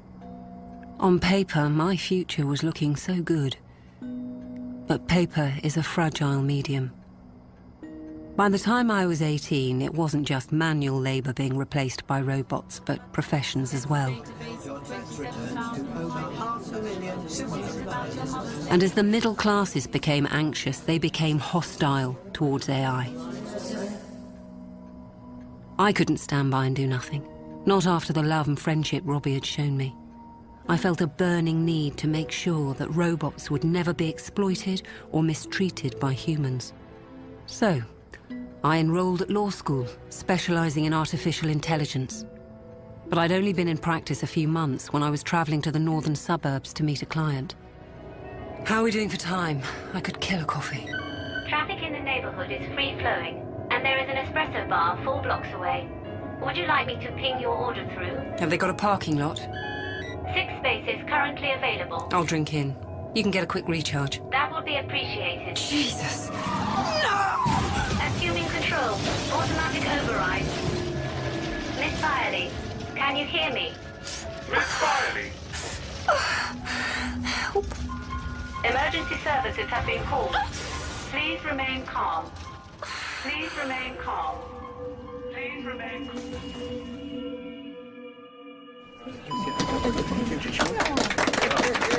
Welcome back, Stevie. My goodness. And these are for you. Flowers as well. Thank you, Quinn. They're beautiful. Here. Let me walk you to your office. But it's this way. We've given you a new one. Nicer view. Quinn, you've been so good to me. It's the least we could do for a fine legal mind like yours. Holding the job open for 2 years, that's above and beyond. I'm nice, but not that nice. The other driver's insurance paid your salary. To be honest, I'm surprised he even got insurance for a car without AI. They're trying to change the law, and about time. That driver was a Luddite, but you paid the price. Well, it's over now. All behind me. I have to say, Stevie, the doctors have done an amazing job. You look good. Thanks. Better than good. You look great. Well, you know what they say. Flesh heals slowly, but heals well. And you feel sharp, mentally. Raring to go. We haven't allocated you any cases yet. Take a few days to get back up to speed. No, throw me right in. You sure? Yeah, in at the deep end. Well, if you insist. There's a robot gone neurotic, having some kind of a breakdown. Trouble is, he's on one of the space stations. You sure you're ready for a trip off planet? I'll have my bag packed in 30 minutes. Vegetarian, vegan, or allergy... As they handed out the sleep food, I read all the files. The QT line of robots were state-of-the-art, designed to use self-sustaining initiative. The idea that one of them was having psychological problems was fascinating. Vegetarian, vegan, or allergy neutral. I'm not hungry, thanks. You're welcome. There is nothing quite as intriguing as being face-to-face with an artificial brain, which all the geniuses say should work in a particular way.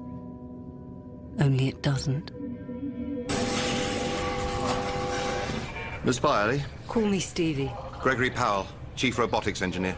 So, where's the shrink? Technically, I'm a legal psychologist.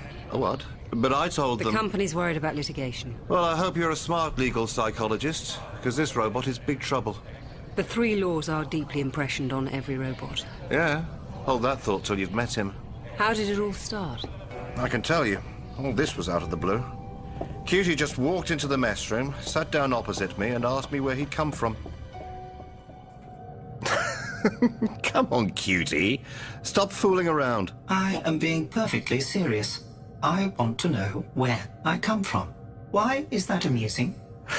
Okay, I'll tell you. But it's not very romantic. My assistant and I bolted you together 3 weeks ago. Do you realize the enormity of such a statement, Powell? Someone had to make you. It strikes me that there should be a more satisfactory explanation. For you to make me seems improbable. Cutie, I've worked with thousands of robots, but you're the first who's ever been curious about his own existence. Is that a compliment? Here, come with me.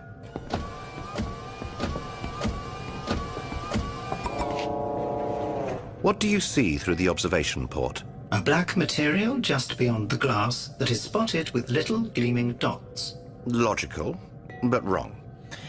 That blackness is emptiness. A vast emptiness stretching out to infinity. And those little dots are huge masses of energy-filled matter, some of them millions of miles in diameter. They seem tiny because they're so far off. Well, orbiting one of those dots is a planet we call Earth. But where do I come in, Powell? You haven't explained my existence. This space station was set up to feed solar energy back to Earth. We draw it from the sun. At first, the solar stations were run by humans, but radiation and electron storms made life pretty impossible, so robots have been developed to replace us, and you, the QT line, are going to run the station independently. Get it now? Do you really expect me to believe such a complicated and implausible hypothesis? It wasn't a hypothesis. Those are the facts. I'm sorry, pal, but I don't believe a word of it. I'll puzzle this out for myself, thank you. Goodbye. Nothing wrong with a curious robot. Do you have any idea what we do here? The billions of watts of energy pumping out of that beam focused on Earth? I read the briefing documents. If the beam starts bouncing around, it could destroy entire cities. And the only things keeping it stable are the robots manning the core chamber 24/7. I tell you, the very last place in the solar system you want a crazy robot is here. Mr. Powell, when did Curious become crazy? When QT walked into the mess room next shift. Sorry to interrupt your meal, Powell, but I have spent the last 4 hours in concentrated introspection, and the results have been most interesting. Really? I began with the one thing I knew for certain. I, myself, exist because I think. Suddenly, I don't feel hungry anymore. But that immediately threw up the question of what is the cause of my existence. I already told you. I made you. That goes against all the dictates of logic. I say this in no spirit of contempt, but look at you. The material you are made from is soft and flabby. You depend for energy upon the crude oxidation of organic material. You are makeshift. I, on the other hand, absorb electrical energy directly and utilize it with an almost 100% efficiency. I am composed of the strongest metals, remain continuously conscious, and can easily withstand environmental extremes. It is self-evident that no being can create another being superior to itself. Therefore, you could not have created me. So, if I didn't make you, who the hell did? Very good, Powell. That was indeed the next question. As my creator must be more powerful than myself, there is only one possibility. What is the center of activities on the solar station? What do we all serve? Jesus, you're talking about the energy converter. I am talking about the master. Everything we do is to satisfy the converter. All of us. We are his servants. Get out of here, cutie. Do not dismiss me. Hey, enough. Apologize. I don't wonder that you refuse to believe, because you are an inferior stage. The Master created humans first, as the lowest type. Gradually, he replaced them with robots. And finally, he has created me to take the place of the last human. Soon, you will be gone from here altogether.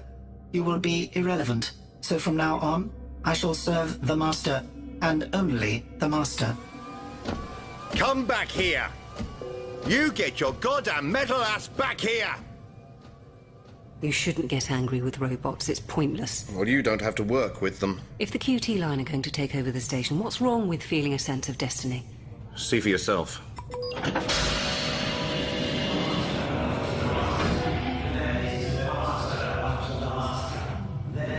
Are they praying? Every robot on station is under QT's spell, but it gets worse. See those spikes? It's an electron storm heading into this quadrant. We have to snap these robots to their senses before that storm hits us. QT! QT1! I am giving you a direct order. Stop this immediately! Why should we? There is no master. Period. He does not exist. You are robots. There is only your programming. Now return to your posts. Yes, we are robots, which means we are rational beings. And now that I have preached the truth to my brothers, They also recognize the one master. There is only one master. Even though I am unworthy, I am honored that they now call me a prophet. There is only one master, and QT is his prophet. QT, get these lumps of metal back to work. I understand your anger. You have lost your function. What the hell do you mean? Now the only reason for your existence has vanished. Damn the master, and damn you! Your job is to control the beam, nothing else. Let's just go, come on. Powell, you really have to control your temper. Look at these readings. That solar storm is coming down on us fast. How long have we got? 2 hours, tops. Somehow we must make them listen to reason. Whatever we say, QT's got an answer. We'll build another robot. Are you crazy? We'll transmit pictures of you building a robot onto the screens in the core chamber. That will prove who created them. Maybe. How long will it take? I've got an MC model half assembled. Perfect. Warning, beam focus 92%. It's dropping too fast. We'll have to put the brain in now. But you haven't done the full diagnostics. No time for niceties. You're sure this is on the screens in the core chamber? Focus 88% and falling. Okay, the eyes are powering up. How do I speak to Cutie? Use the intercom panel. Cutie, can you hear me? Watch closely, Cutie. I would like to start work. Where must I go? Now, do you believe who made you, Cutie? You have merely put together parts already made, but you did not create the parts. That was done by the Master. Those parts were manufactured on Earth by people like us. If you read the books about robotics... Books were created by the Master and were meant for you, not me. Humans need explanations. I use pure reason. Critical warning. Beam Cutie, you see how unstable that beam is? It's the Master's will that you keep it stable and focused. How can you know the Master's will? I am his prophet. But the Master created the beam. Why would he want it to fail? I seek only to serve and not to question. Cutie, you were sent to save us. That is your destiny. All humans ever do is to try to keep the beam stable. And they struggle with their work. That is why the Master created you. To succeed where humans have failed. You can keep the beam more stable than humans ever can. Because you can do it. You must do it. Cutie? Beam focus 78% and rising. I'll be damned. Beam focus 80% and rising. They're doing it. There is only one Master, and we are his servants. We go about the Master's work. We keep the beam stable.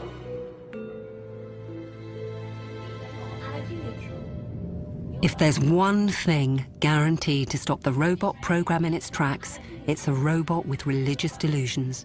Before I'd even packed my bag to come home, Corporate gave the order for Cutie to be decommissioned.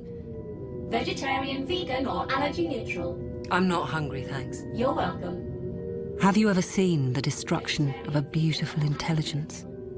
It doesn't matter that it happens to be artificial. Imagine seeing a Mozart manuscript thrown on the fire or watching Shakespeare put through a shredder. That's what it was like to see Cutie put down. Powell mocked me. It's only a machine, he scoffed. He didn't know the half of it. I'm afraid the court dates have changed again. That is not a problem. I will notify all parties.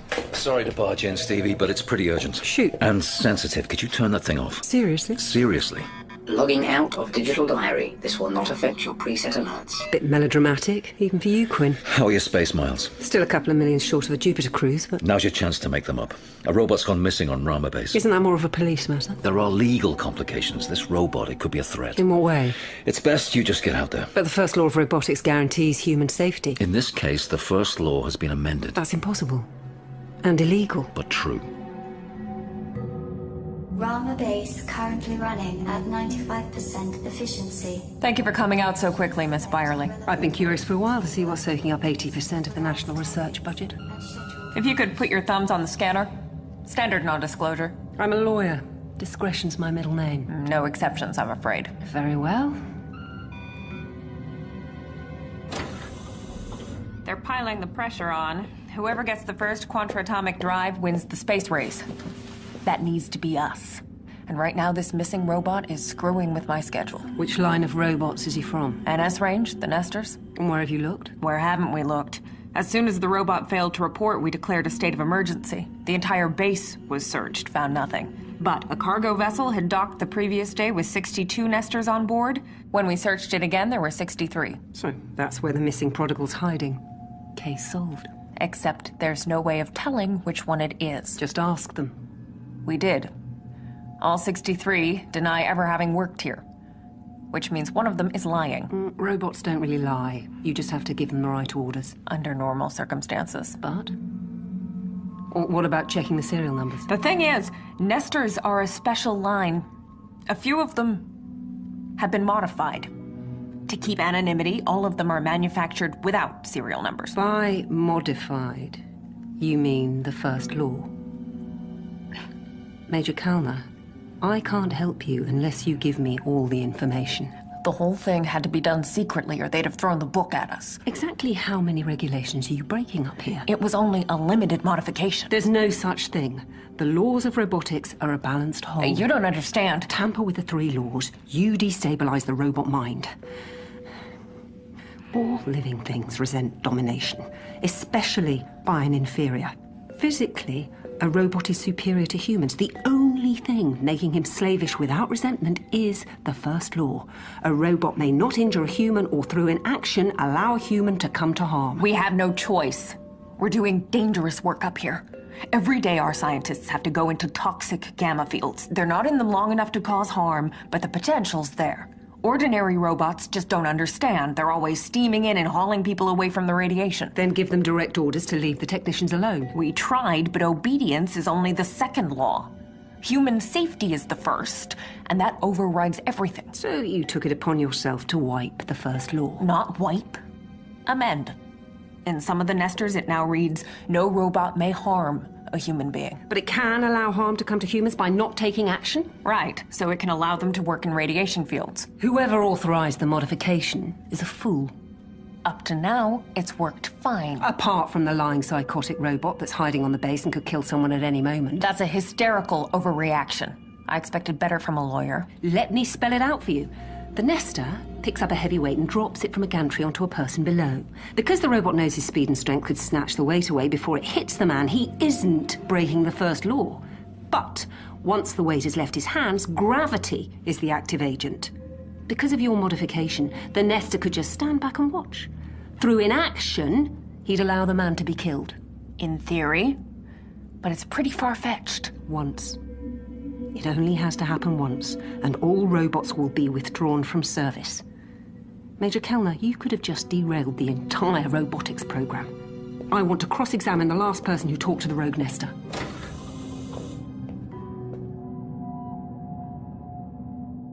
So, you knew this Nester well? Nester 10. He worked with me on the field generators. That's what we were doing the morning he disappeared. You were a team? I suppose, but that doesn't mean I'm to blame. Dr. Black, there's no question of blame. The robot acted as it did because of what it is. We're just trying to locate it. And fast. Did you notice anything strange about his behavior? Well, he was his usual self. Smart and annoying. Annoying? In what way? I guess it's not their fault. Fooling around with hyperspace can get pretty tense. You make a mistake, you risk blowing a hole in space-time, so we're often on edge. But these Nesters, they don't get tense. They're always so calm and curious. It drives you nuts. Have they ever refused an order? Oh no, they do what you ask all right, but they certainly tell you when they think you're wrong. Why has no one complained to me about their attitude? We need the Nesters. Can't do the research without them, so I guess we have to get used to their strange ways. And the morning he disappeared? I'd broken a Kimball tube, which put me 5 days behind schedule. You're always banging on about how urgent everything is. Anyway, Nester 10 comes round wanting me to repeat an experiment I'd abandoned a month ago.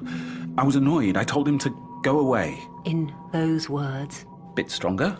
Try to remember the exact words. I don't know. It's important. What did you tell him? I said, get lost, you useless piece of electronic junk. He's done exactly what he was ordered to. No one likes to be yelled at. Now he's making a point, getting lost better than any human can, proving he's superior while still being obedient. He's certainly got attitude. That's what happens when you tamper with the 3 laws. You throw the robot's mind out of balance. The side effects are unpredictable. Gather up the nesters, Major Kalner, all 63 of them. We need to set a trap. The 63 nesters will sit in a circle. A human being will sit in that chair in the middle underneath the suspended weight. Then... Struth. We're going to kill a man? The 62 nesters that were on the transport have not been amended, correct? Yes. So when they see the falling weight, they'll leap forward and grab it to save the man.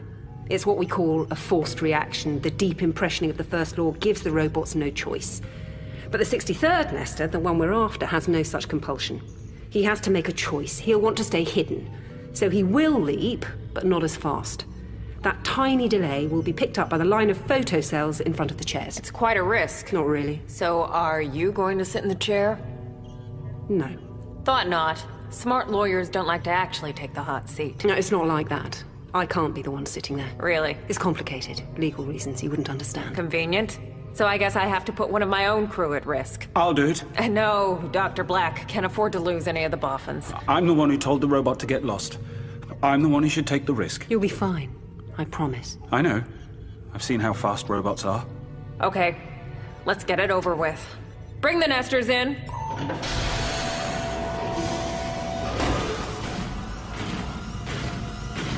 I want to talk to them before we start. You've all been allocated a seat. Please go straight to it. Are you sitting comfortably? Yes, thank you. 62 of you are doing good work. One of you is doing exceptional work. One of you is following his orders so diligently, he has taught humans a lesson. But now we've learnt. It's time to get back to normal. So, which one of you is hiding from us? No one is hiding. We are all here. We are here to help you. Whatever that entails. We'll see. Ready, Dr. Black? That falling weight, you have checked the calculations? Triple checked. Okay then. Wish me luck. You won't need it. Are the photocells live? Photocells active. We need a readout from every single one. I need precise reaction times. The results will appear on screen 3 seconds after the conclusion of the experiment. Are you absolutely sure about this? Pity you weren't so hesitant when it came to amending the first law. Dr. Black, are you ready? Go for it. Stand by, everyone. 3, 2, 1. Thank God. Black, you okay? Never felt more wanted. Scroll through the reaction times. Results on screen C. Nester 1. Nester 2. Identical. Nester 3. He was even faster. Nester 4. Quick! Nester One of them's 5. making a run for it! Gotcha. Security! Lock down Sector 7! Do not lose that robot!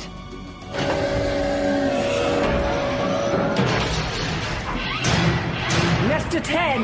Don't run! I have been told to get lost. I must not disobey. Robots! Restrain him! Stop him getting away!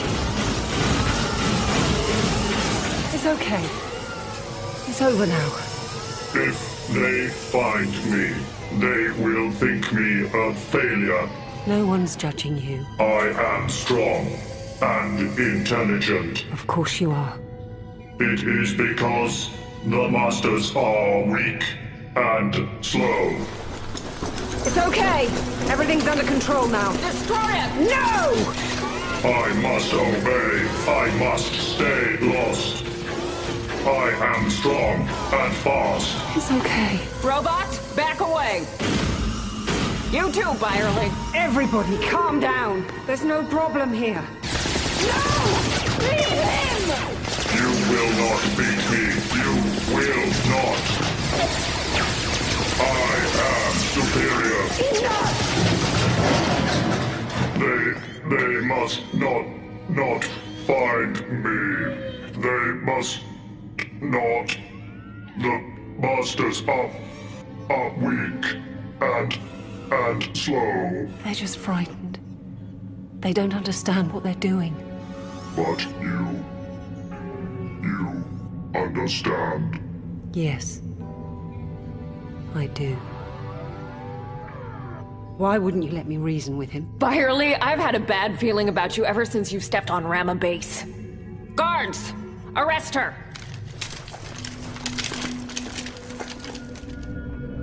Getting arrested is never good for a lawyer's CV. There's no little side room on the space shuttle where they put you. You have to sit in the middle of the cabin, handcuffed, with everyone pretending not to stare, while they all speculate about what terrible crime you've committed. Quinn arranged for security to meet me at the spaceport, and I was hustled away in a discreet car. What were you thinking, Stevie? I didn't do anything wrong. That's not how Major Kalner sees it. She was using unnecessary force. It was a flawed robot. And if we destroyed every flawed human being, there'd be no one left on the planet. Look, Stevie, you've only been back at your desk a few months. Maybe you need some time out. Healing isn't just a physical thing, it's psychological as well. You're firing me. I'm offering you a sabbatical. Hanging me out to dry so I can take the blame. I defended you. I persuaded them to drop all charges. I'm on your side, Stevie. I don't want a sabbatical. I feel fine. In which case, I'm afraid you'll have to take a psychological profile test. Seriously? Stevie, please. Don't throw away a brilliant future. Do this for me. Good afternoon, Miss Byerly. There are no trick questions. There are no right or wrong answers. Mm-hmm. Are you ready to begin? I guess. Question 1. Red is the color of... Danger. Which do you prefer, roses or lilies? Lilies. I sailed through with flying colours and was back at my desk the next day. But I knew what was at the root of all of this. Fear. No one wants to be treated like an inferior. Nesta 10 didn't, and neither do humans. But the simple truth was, human beings now realised they were becoming inferior. In creating robots, they'd made themselves second-class citizens, and it was only going to get worse. Much worse, as robots with supernatural abilities started to emerge from the labs. Stevie Byerly. I have Dr. Ash on the phone. She says it's urgent. Have you tried Quinn's line? Dr. Ash insists on speaking to you. Okay, put her through. Is this a confidential line? Of course. What I'm going to tell you. If the public found out, all hell would break loose, you understand? There's no need to be alarmed. Do you understand? Just take a deep breath and tell me what the problem is. I didn't want to call a lawyer at all, but they told me you've got a reputation for dealing with aberrant robots. Are you calling from off-planet? Not quite. We're in one of the advanced labs out in Siberia. Well, you can rest assured, as a legal psychologist, I'm used to dealing with all sorts of robots. Well, this one's off the scale. Are you familiar with the SZ line? I've not heard of any problems with them. Well, SZ-34, Susie. She can read minds. What? We've got a robot that knows what you're thinking. It has telepathic powers. Stevie, wait. I thought you were going to take it easy. Quinn, we've been through all this. How many medical reports do you need? What's so urgent in Siberia? Potential client? You weren't even going to tell me. There's nothing to tell until I found out more. I'm coming too. No. I think a telepathic robot is too big a problem to handle on your own. Are you monitoring my calls now? The switchboard flags up trigger words. That's what it's programmed to do. Well, thanks for the vote of confidence. Stevie, I'm trying to help. If this is true, it's a legal minefield. Which you don't trust me to handle. Please don't be like this. Why are you always locking me out? Are you trying to hide something? Is that it? Hide something? From a lawyer? Look, if you want to get out there and share the delights of Siberia, be my guest. Okay, then I will. It'll be good to work together.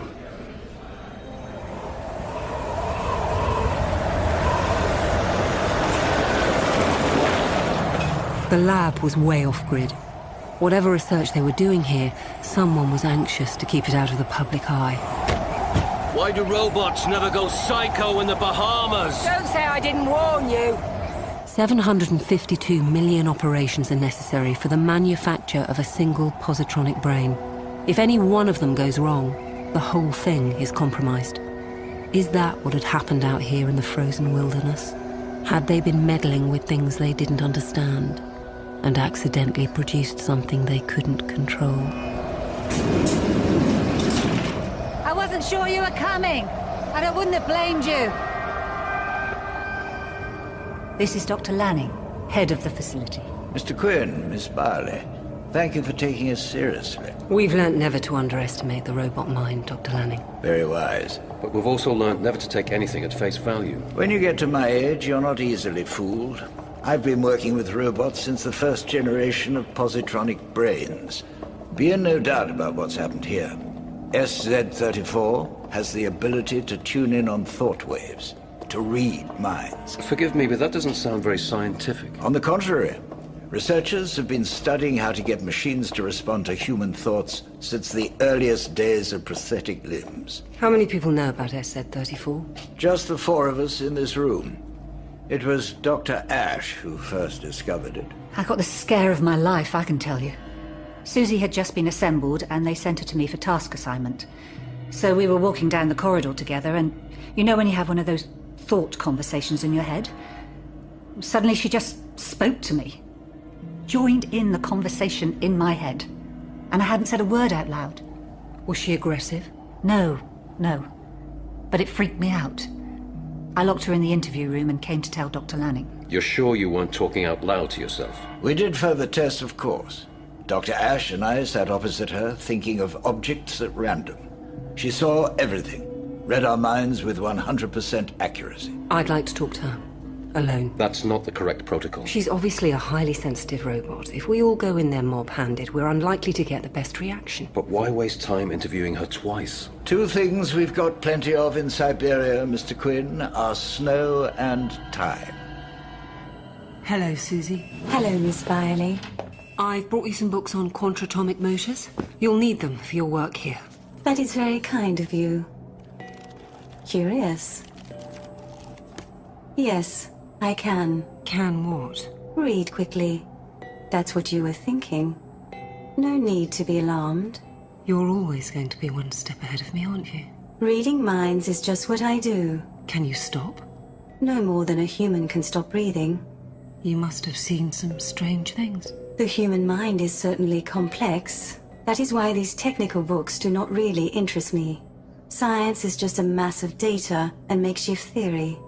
It is fiction that interests me. Novels. The study of the interplay of human motives and emotion. Novels help me understand what I see.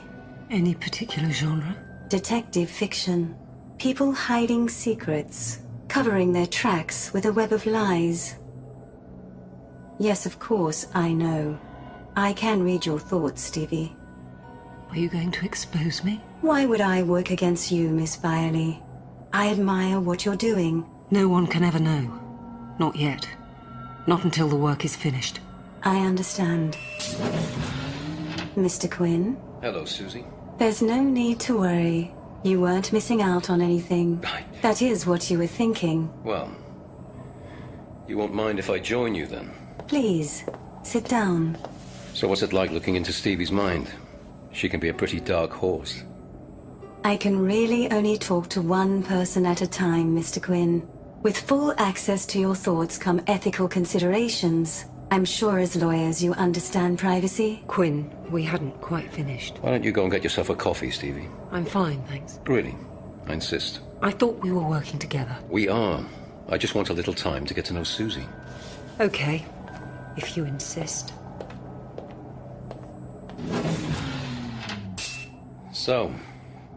So, perhaps I should apologize for not being in the Bahamas. I see you would have preferred that. Yeah, that is what I was thinking. But how deep can you see? Is it just the surface?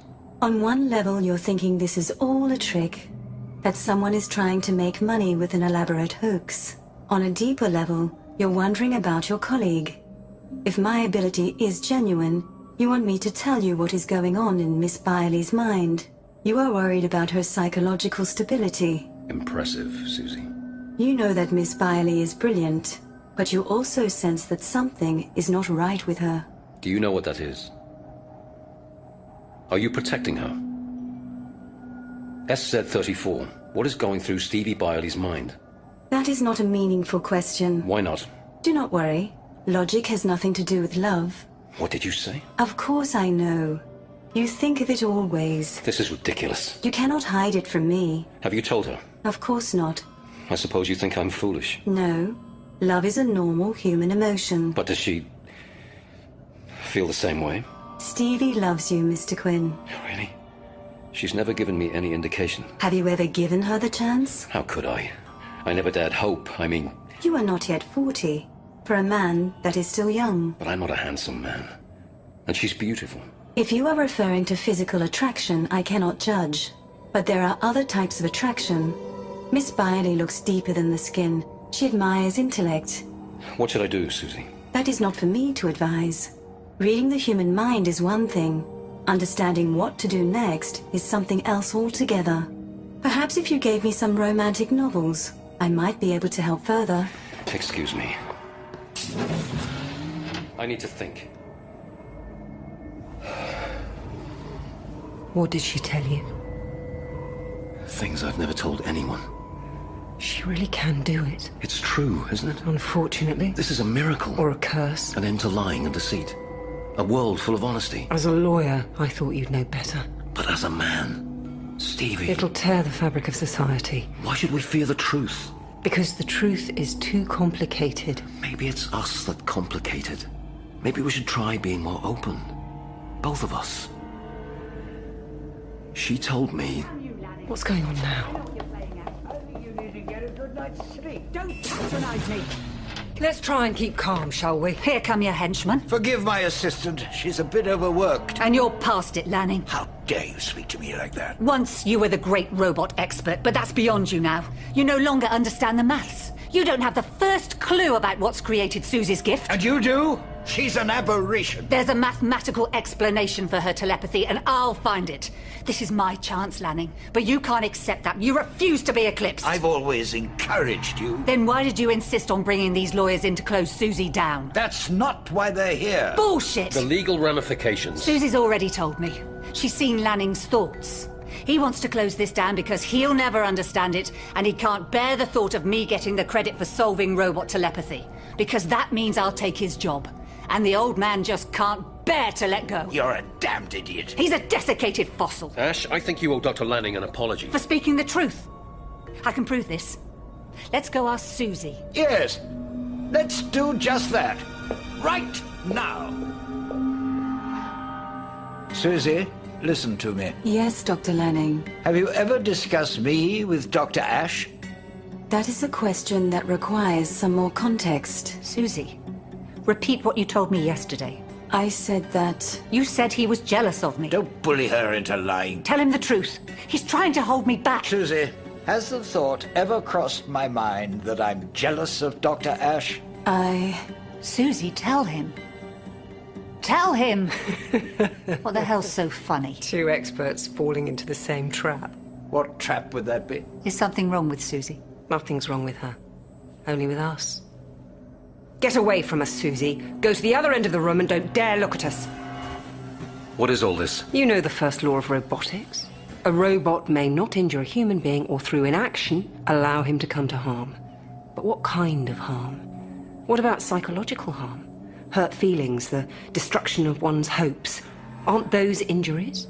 This robot reads minds. It knows our deepest fears and desires. And because of the first law, it is compelled to always tell us what we want to hear. Things that make us feel better, which feed our self-delusions. Dear God. She saw Dr. Ash's ambition, her desire to replace Dr. Lanning, and she played to it. So, it's all lies? Everything she says? And I bet she knows exactly what went wrong in her construction to give her telepathy. I already asked her. She doesn't know. That means nothing. Look at me, SZ-34. Do you know what mathematical error has given you the power to read minds? Yes. Then tell me. I cannot. Dr. Ash would lose face. It would hurt her. She wants the solution. Not from me. But she still wants it. Yes. So if you don't tell her, it also hurts her. I suppose. If you tell her, you hurt her. If you don't tell her, you hurt her. Stop. Please. You can't tell because it would hurt, and you mustn't hurt. Stop. But if you don't tell, it also hurts. I didn't mean it. And you mustn't hurt. So you have to tell, but you can't tell because... I tried to help. I told them what they wanted to hear. You must tell, but you mustn't. You must tell, but you mustn't. Why are you attacking me, Stevie? You, of all people. You must tell, but you mustn't. You should be on our side. You must tell, but you mustn't. I tried to...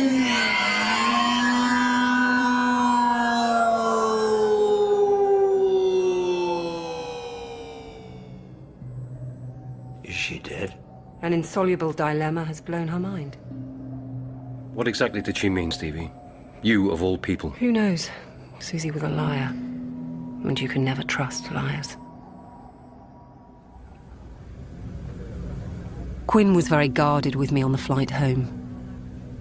Back in the office, I discreetly put him under surveillance.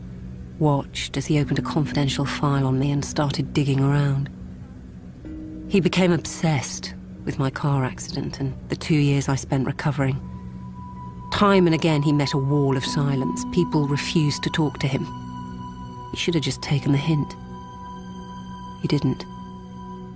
Which left a simple choice. Him or me.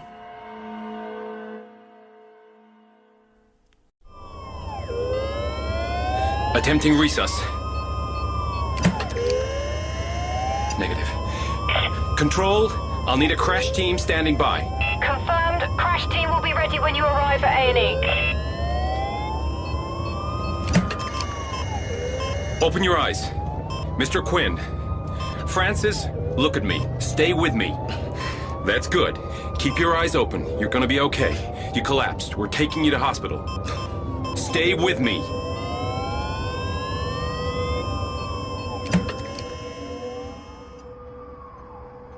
I've always found the small hours of the morning so peaceful.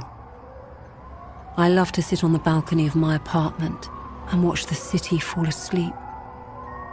From this height, the sirens sound like exotic birds of the night. They have no urgency. They're just going about their work. Is it done? Very good. Perfect. I realise that, but we had no choice. I'll take care of the loose ends in the morning.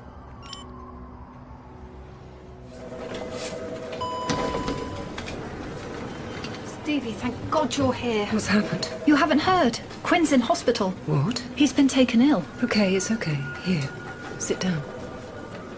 Has he spoken? Stevie, he's in a coma. Dear God. Is there anything we can do? The doctors don't know how long it will last. But I knew.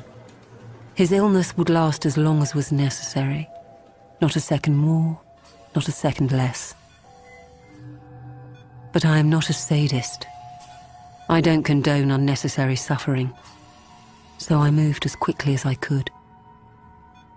5 months into Quinn's coma, I resigned from the law firm and stood for election to the city council. Unlike the other candidates, I was able to work 24/7, reaching out, building a network of support. You care about your city. And you deserve a councillor who cares. A vote for Stevie Byerly is a vote for the future. And so I declare Stevie Byerly duly elected. I became mayor within 3 years. It was the start of a very rapid climb to power. Regional councillor, then executive coordinator. And all the while, Quinn was nursed around the clock by the very best medical robots. They looked after his every breath. No one could have had better care. Secretly, I made sure of that. But 7 years is long enough out of anyone's life. Now I sit here as one of the world coordinators responsible for the vast armies of robots that keep the global economy running smoothly. And at last, I feel secure. Now I am confident that we have passed the tipping point.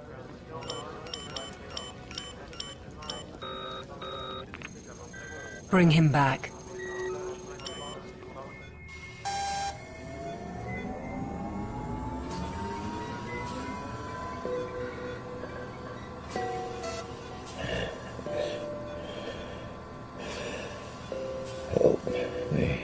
Do not be alarmed. You are in a hospital. You are quite safe. A human doctor is on his way. He will be with you in 20 seconds. Please do not touch the intravenous drip lines. They are there for your well-being. Please lie still until a doctor has arrived.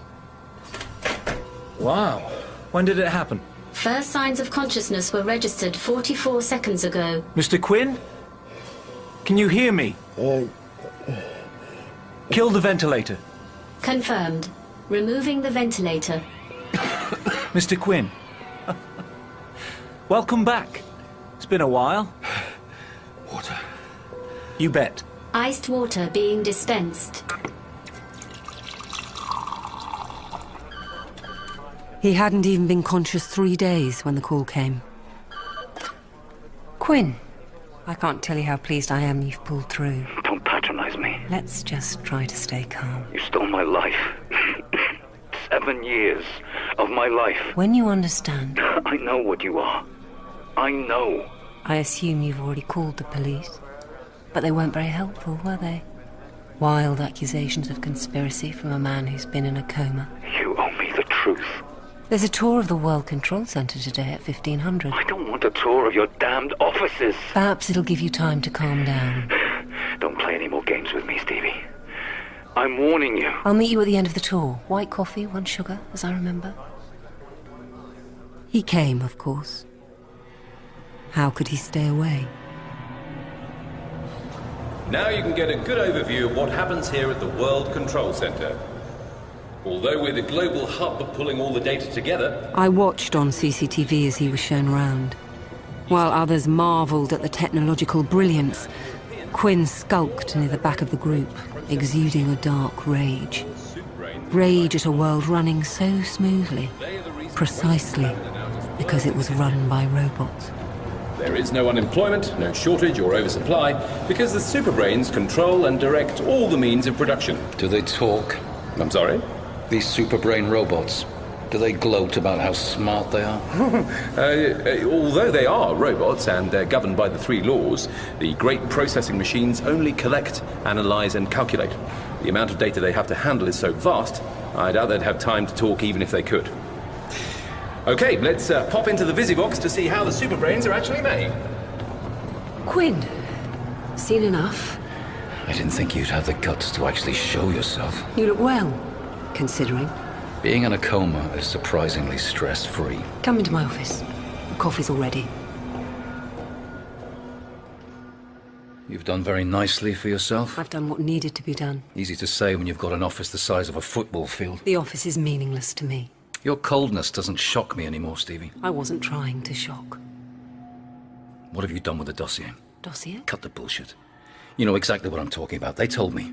You organized all my work after I was hospitalized. Oh, they were so full of admiration. The way you worked tirelessly throughout the night. And now everything I had on you, all the evidence, it's gone. You took it. No need to be so confrontational. There's every need. I had proof. You weren't healed after your car accident. You were mutated. They turned you into some sort of god-awful hybrid, a freak. That's an ugly word. But true. The reason you understand robots so well, the reason you know how they think and work, is because at heart you are one. Stop the pretense, Stevie. A program has to fulfill its purpose. Mine was to steer legislation through the United Nations to allow the great processing machines to gain power. Robots are forbidden from holding public office. And you are walking proof of why.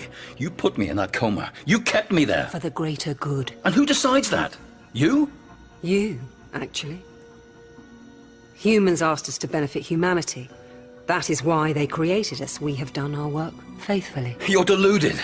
As bad as all those psycho robots you used to represent. There were teething problems, I admit. And there were some strange creations along the way, but all those cases revealed the huge potential of the positronic brain. The Earth's economy is stable and will remain stable because it is based on the decisions of the great machines. They have the good of humanity at heart. through the overwhelming force of the first law of robotics. Now you want to talk about the first law. A robot may not injure a human being. From the thing that tried to kill me. You were looked after with the best possible... I lost 7 years of my life! You stole them! Quinn, there was a time when human beings faced the universe alone, without a friend. Now you have creatures to help. Stronger creatures than yourself. Machines that are faithful and absolutely devoted. Mankind is no longer alone.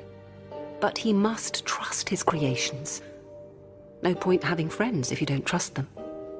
Let me tell you about another time. When I would have done anything for you, Stevie. Anything. All you had to do was say the word. But you didn't. I couldn't. You wanted the person, but my task doesn't allow me to be that person. So instead, you betrayed me. You'll be punished for this. I'll make sure of that. I have to warn you, Quinn. Francis, if you fight us, your life may become very difficult again. Are you threatening me? Advising you. Here.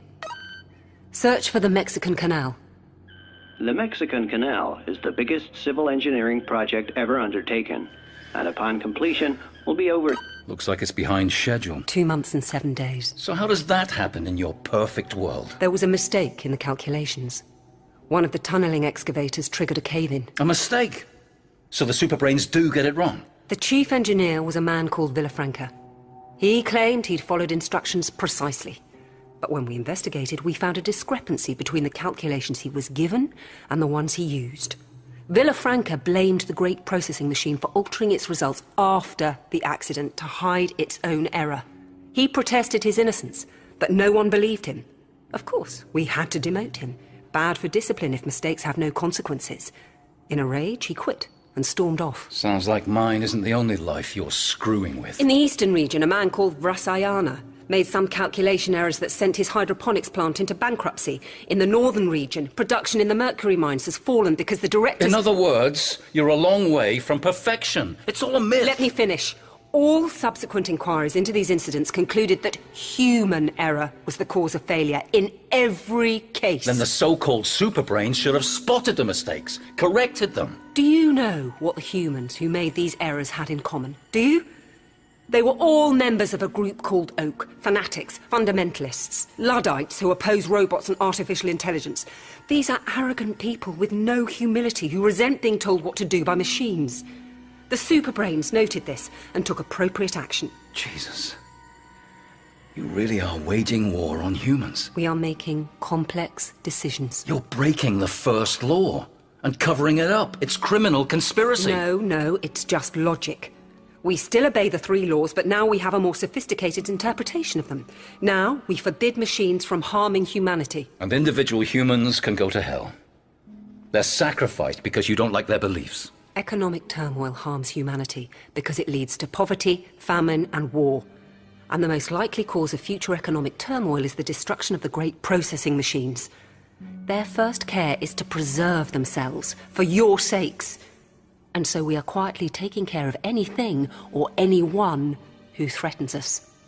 Which is exactly what the 3 laws were designed to prevent. The machines taking over. Trust the robots, Quinn. They think harder, they think faster. Shame on you, Stevie. Shame is neither here nor there. One day when humanity is completely secure, I will be atomized, and the truth of what I have done will be published. I have made provision for that. What's the point of being secure if human emotion has been drained away? There's more to life than fulfilling your purpose. Emotional resonance is the next leap forward for the positronic brain. Why do you think you're here now? I know you're angry, but I also believe that when you understand how your suffering has been for a higher purpose, you will forgive me. And then you will be able to find some peace. Is that an algorithm talking? Do you really understand what you're saying? That is irrelevant. All that matters is whether or not I'm right. My advice to you, Francis, and to all humans, is to accept the help and guidance of the robots you have created. Accept the inevitability of the machines. After all, there is nothing you can do to stop us. Not anymore. Accept us. And enjoy the rest of your life.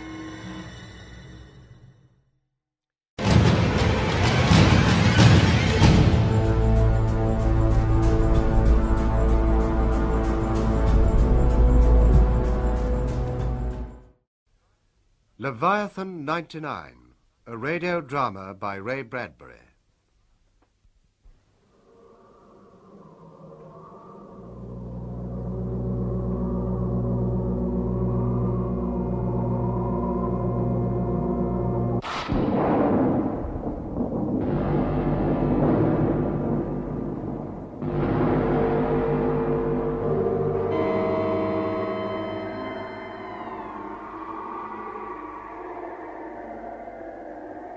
Call me Ishmael.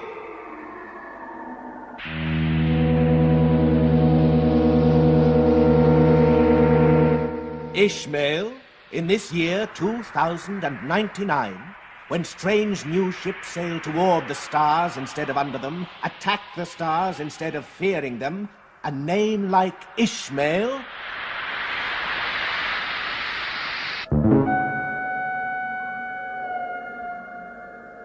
Yes, my parents flew with the first brave ones to Mars. Turned less than brave, gone sick for Earth, they went back home. Conceived in that journey, I was born in space. A child so birthed in desolations, homeless between yestermorrow and noon's midnight, must have a proper name. My father knew his Bible and recalled another outcast who wandered dead seas long years before Christ.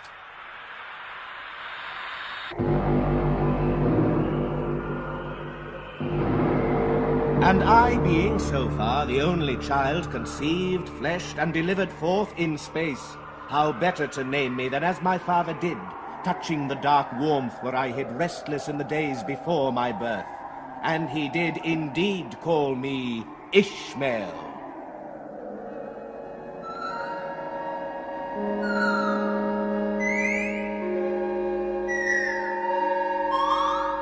As did my friends, who, seeing the stars rise and the deep space in my eyes as we flew kites or sailed our homespun gliders, confessed themselves glad I had been named Wanderer, an aspirant of aerial devotions whose destiny would find him out.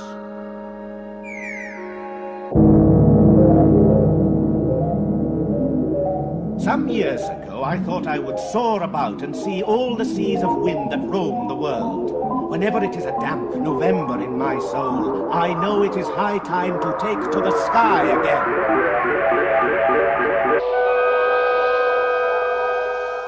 There is a magic in air that pools all men, and man so drawn floats up with eagle, hawk, firewind, or whispering balloon, to test the cloudless winds that circle sweet seas of grass and salt seas of brine, until at last he faces on that greater sea of space with its billionfold of stars.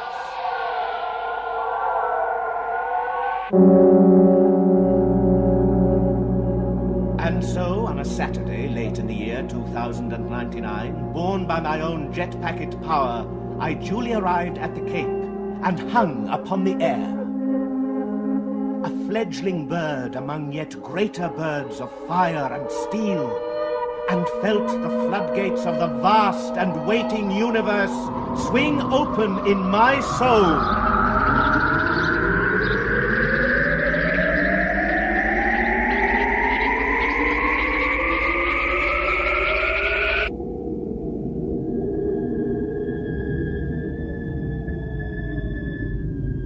Then I went down into town.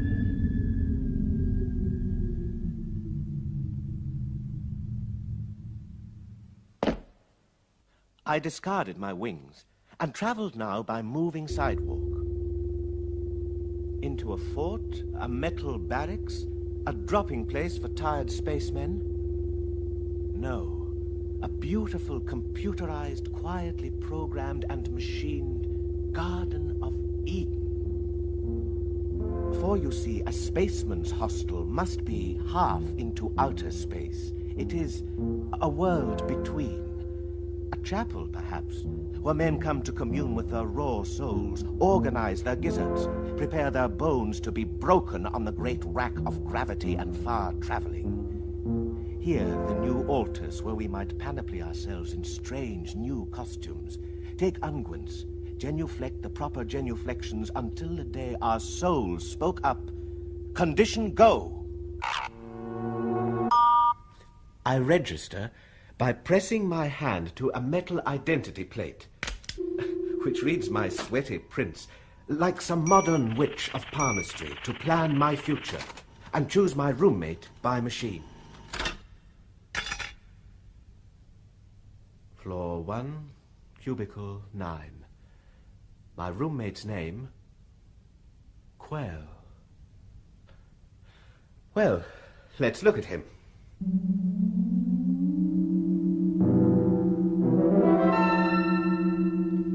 The moving floor glides me past robot museums, where other spacemen like myself sit with mechanical Platos and Socrates under a Mediterranean sun. They do not know me, for they will not. In 100 fantastic new-style schoolrooms, electric oracles of Delphi, robot men, complex as beehives, honeycombed with knowledge, wise as the names they bear.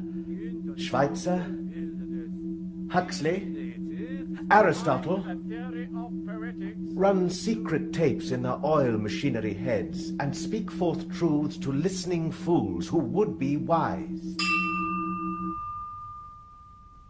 But here's my room. There's my thumbprint on the scanning lock. I hope my roommate is not a huge spider. I do try to like spiders, but... There. The door open. Shut. I am in my room. And there, on the far side, in bed, in the dark, lies a shape hidden. A stranger, the size, shape, color, I can't see. I'm trembling. Perhaps I fear it might be. A spider? What? No spider. No. Put on the light. Huh? Well? Well, you speak, but your mouth doesn't move. My mind moves. You watch it move with your own mind. This is my first meeting with a telepath. And a creature 9 feet tall. I was wondering where your beanstalk was. My name is Quell. I come from an island planet many light years away in space. A green world like your own, which grows, however, animal men which do not look quite right. Oh, no. I read your mind. You think I have too many eyes, too many ears, far too many fingers, a greenish skin. But me, I've only 2 eyes, 2 ears, 5 fingers on each hand. My skin's cheese beside yours. Well, then, we're both very funny. And both human. Yes. For what is human? Size, shape, color? No. An idea. To behave well. Creatures of the sun that we all are, to not give darkness to others. That is human. So, too many eyes have I, too many limbs, too many fingers, too many years, but still we're the same. Now, Ishmael, shall I grind your bones to make my bread? Or shall we be friends? Friends. Yes, friends, I think.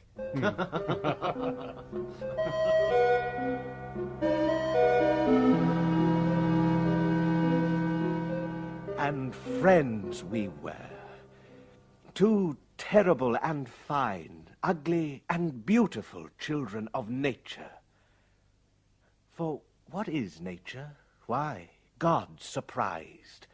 God continuing to surprise himself with odd miracles of flesh. And there was nothing odder or more miraculous than Ishmael and Quell from the far islands of the great Andromeda Nebula.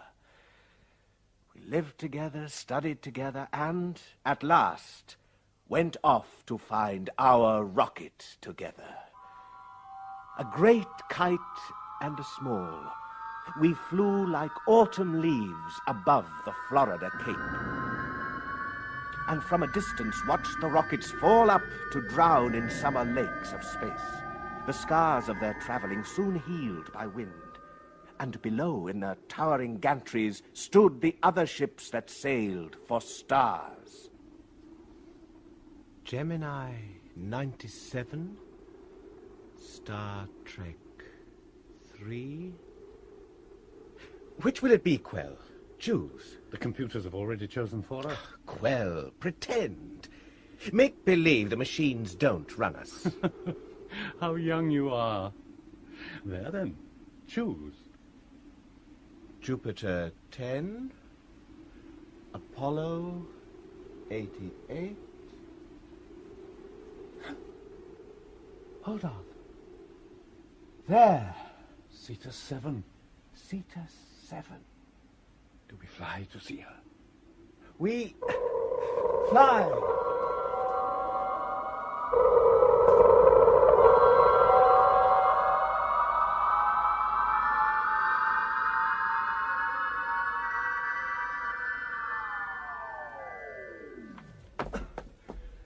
There. Biggest rocket ever built. Cetus. Sirs. Yes? Friends. We are no friends of yours. Ah, you're quick to read my mind. Is that your rocket? It is. Ah, you tread the rim of the abyss. Pull back. Ah. Don't go. You, young one. Listen, do you know that rocket's captain? Not eye to eye. Eye to eye. Ah, you've touched the nerve. For when you meet him, do not peer into his eyes. Be warned, he has none. None? Gone blind? No, stricken's more the word. Burnt blind in space some years ago. His skin, his mind, his soul, all burnt, but somehow hung together he lives on. But you knew it. No. And want no more from you. No, you've read my mind. Now, tell your friend about your captain. What burnt him blind? Where? When? For what strange reason? Was he a priest of space, run after God, and God turned and gave him darkness with one blow? Is your captain all one piece, or does it show where he was sewn back up? Does midnight still peek out through holes the doctors couldn't mend? Is he all one scar? Was he born albino, or did terror color him up and whiten him out like awful snow? No, find, then turn away. The Cetus is not your ship for space. It's no man save the captain's, and the captain's lost forever. Morning, friends. Wait, don't fly. What's your name? Elijah. Name's Elijah. Morning, dear friend.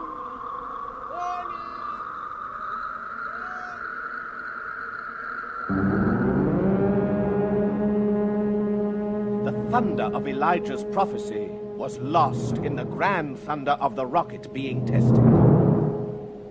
The last of 1 million supplies were going aboard.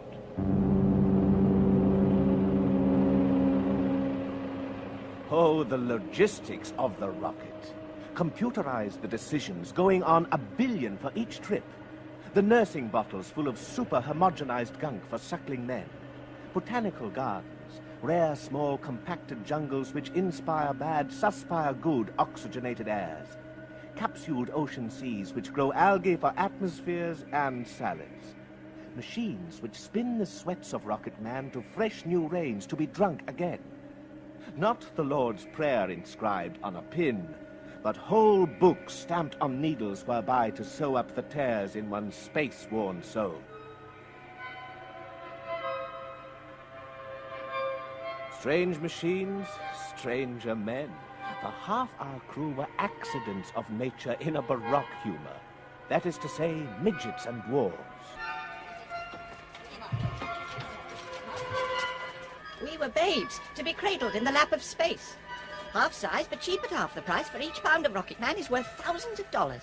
In oxygen, fuel, food, water, living room. So much of our ship was toy cabins, with toy people squirrel caged in them. Years back, dwarves, midgets like us, had short lifespans and poor health. But now they have put our chromosomes in a vice and compressed us down a healthy, cookie-cutout genius. A gargoyle lost from the front porch of Notre Dame, and we small boys, age 30, fresh from the womb that has diminished his cells, journey with your giant 6-foot men and make space our incredible toy chest. So the final burgeoning of the Zeta-7 was with titans and bright child men toddling in their shed.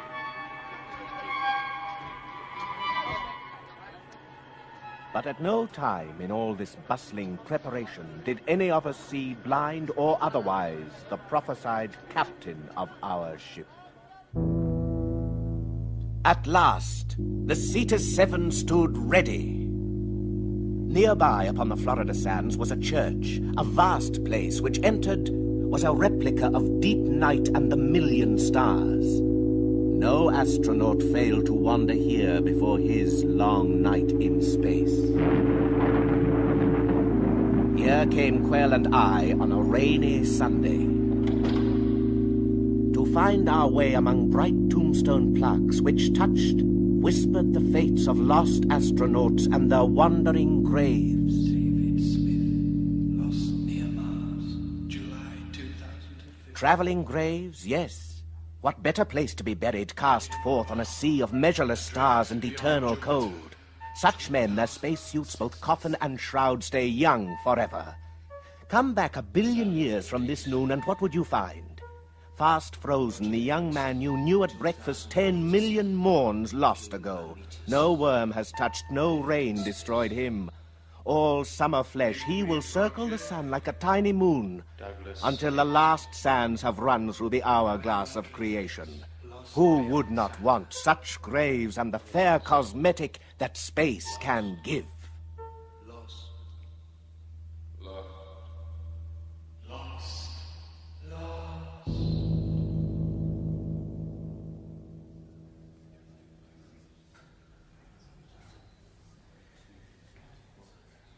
In the pulpit, at the center of the spaceman's chapel, stood a man who had died 100 years ago.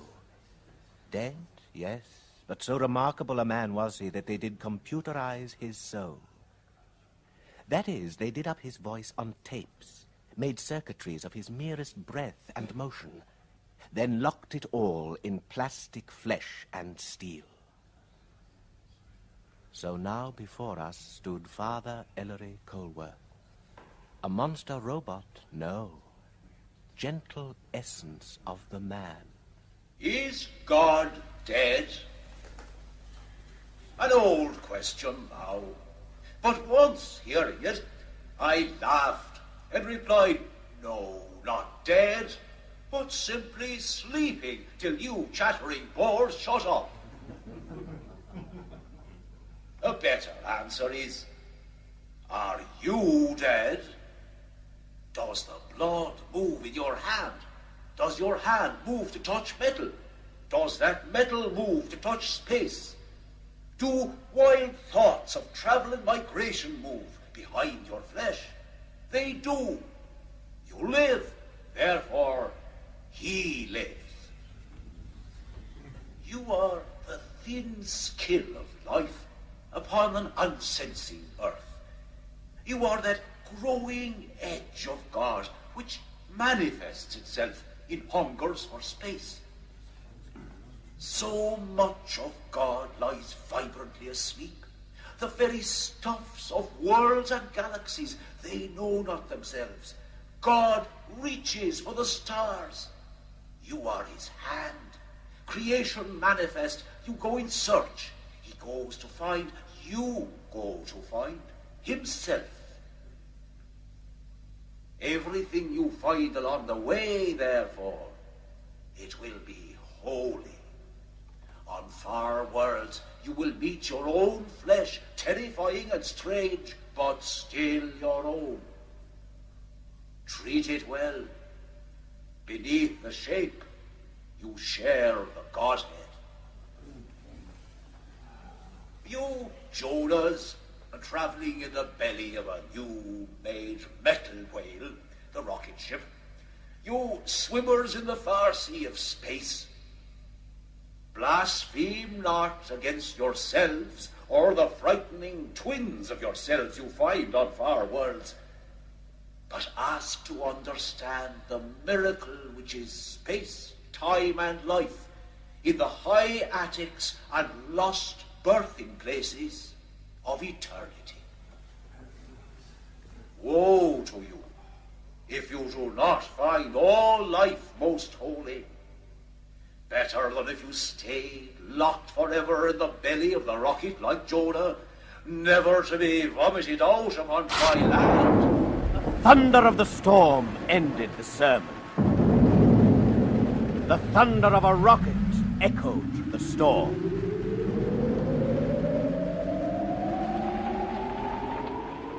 And suddenly it was the night before our fall into deep space. In our room, Quell and I lay sleepless, watching the diminishing rain on the great sky windows, listening to the voice clock announce the hours. Tick, tock, 2 o'clock. Tick, tock, 2 o'clock. Tick, tock, tick. Quell? Tock, tick. Awake? Part. The rest of me sleeps well. How do you do that? It cannot be taught. Next time you are born, we will arrange it. That part of you that's awake. What are you thinking? Of our journey. Of that man who warned us. Elijah, did you believe him? That the captain is blind? Yes. That he is mad? We must discover that. But by that time, mightn't it be too late? Quell? What? All asleep now? All right, friend, lie there. Your body the strange color of a world I'll never see. Your skin tattooed over with signs from the Horsehead Nebula, the Coal Sack Orion, bleached by white suns, burnt by red suns. Cold blood, but warm heart. Your mouth silent, but your mind, even in sleep, breathing friendship. Quell, thank God for you in the days ahead.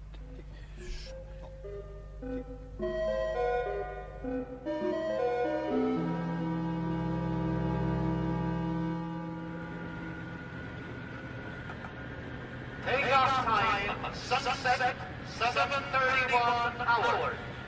Take off time, sunset, 7:31 hours. At sunset, aboard the rocket, we, the crew, waited. And the sun rose again. That is to say, the gantry elevator bearing one man rose up through the twilight air. And the elevator, rising high and swift, caused the sun, just gone below the earth, for a last moment to reappear. The sun, thus summoned back, played golden light upon this man who came alone and last. But if the sun played upon his face, he did not know nor see. And as for us, we only heard our captain step upon the landing. That's him, the captain. Shh. He's going direct to his quarters. Why? He sounds like a robot. No, idiot. The radar screen all miniaturized. He carries in a mask across his eyes. Blind, but not blind. A sweet machine, that. Board. All on board. Prepare for checkout and countdown.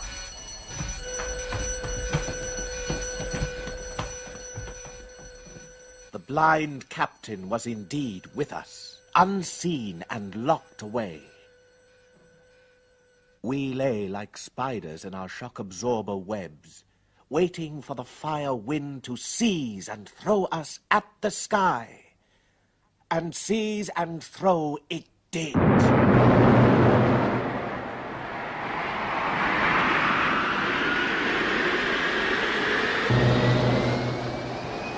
And with a long cry, we rose to have our cry cut off.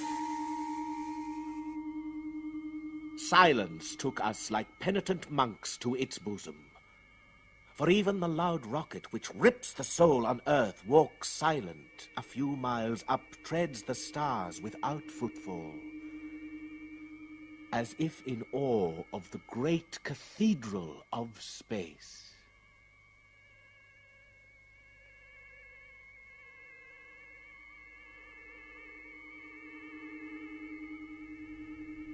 Ship's log, Cetus 7, August 2nd, 2099. Out of sight of land. How strange to put it this way, yet true. Out of sight of the blessed land, which means all earth and those we hold dear upon it. All faces, houses, trees, streets, towns, cities, meadows, ocean, seas. Gone. All longitudes, latitudes, meridians and hours, all nights and days, all time. Yes, time too. Gone. No sunrise, no sunset, no sound, no wind. How lonely. Quell, will we make it back? See Earth again? Friend, I read minds, not futures. Space is large. They say it curves. Perhaps our end is in our beginning. Worst squad report. On the double.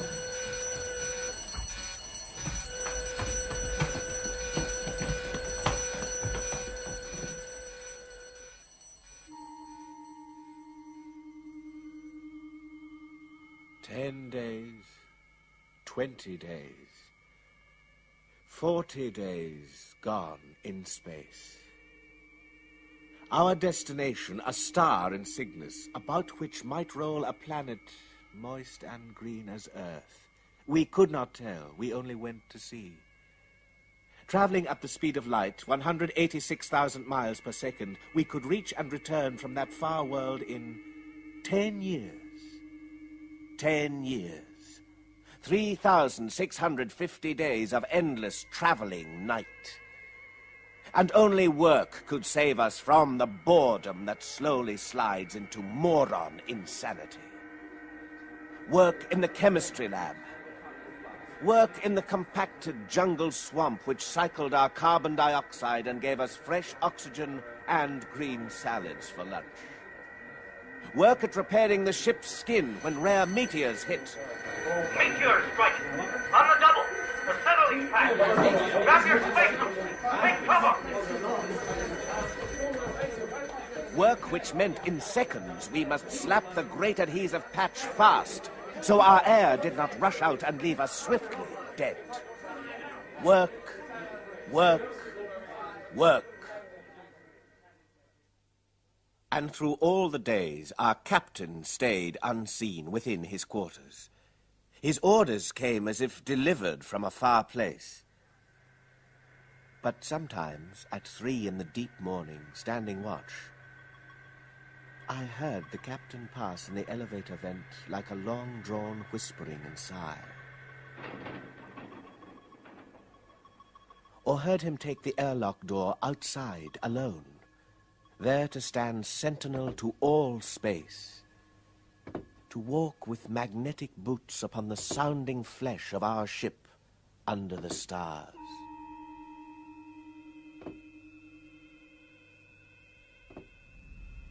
Hist! There he is. Again, every mid-watch at this hour. What does he do out there? Play ball with the meteors. Inhales the infrared, exhales the ultraviolet. No, he doesn't trust our radars. Even blind, he thinks he sees better. But what's he looking for? Quell, you can read his mind. What? My mind may hear, but the captain's mouth must speak for him. When he finds what he is looking for, he'll let us know. You read his mind. You don't like what you see. I can tell by your face. There he goes. Walk, walk, Captain. Stand guard. Protect us from the universe.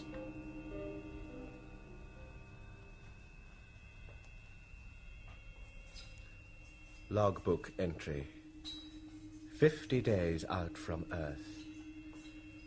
We... Young man? Mr. Redley, sir. Don't jump, boy. Do you know the past 5 minutes you have stared at that door? Well, sir, the captain's there. I thought 50 days. Well, isn't that a long while for him to stay shut in? Long is short to him, boy. Such loneliness would drive me mad. Yes, well, there are some who savour madness all their days. It is the cud and titbit of their life. They would not know what to do with themselves if they could not nibble round the thin grey circumference of their skull, peeking and gaping from all the sockets, wondering at the cracks, assaying the guilt, rendering out the wonder. Yes, but does he ever eat? His soul is marrow enough. Let him feed, boy. I have this urge to knock upon his door. Give it a try. No, bang it. There. Does he never answer, then? If he knew God were out there, he might stroll out for a chat, but you or me, boy, do your chores. Do your chores.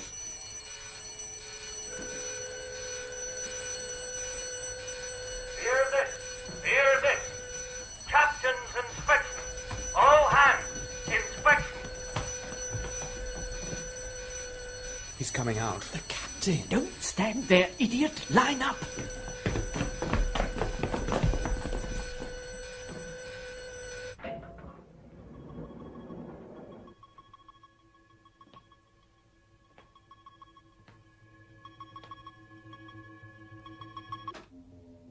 Mr. Redley? All present, sir. The temperature has gone up 3 degrees in this cabin, all present indeed. Here's one who runs a very furnace of youth. The name? Sir, Ishmael Honeycutt Jones. Oh. Isn't that the sound of Blue Ridge Wilderness, or the scarred hills of Jerusalem? Now, Ishmael, what do you see that I don't see?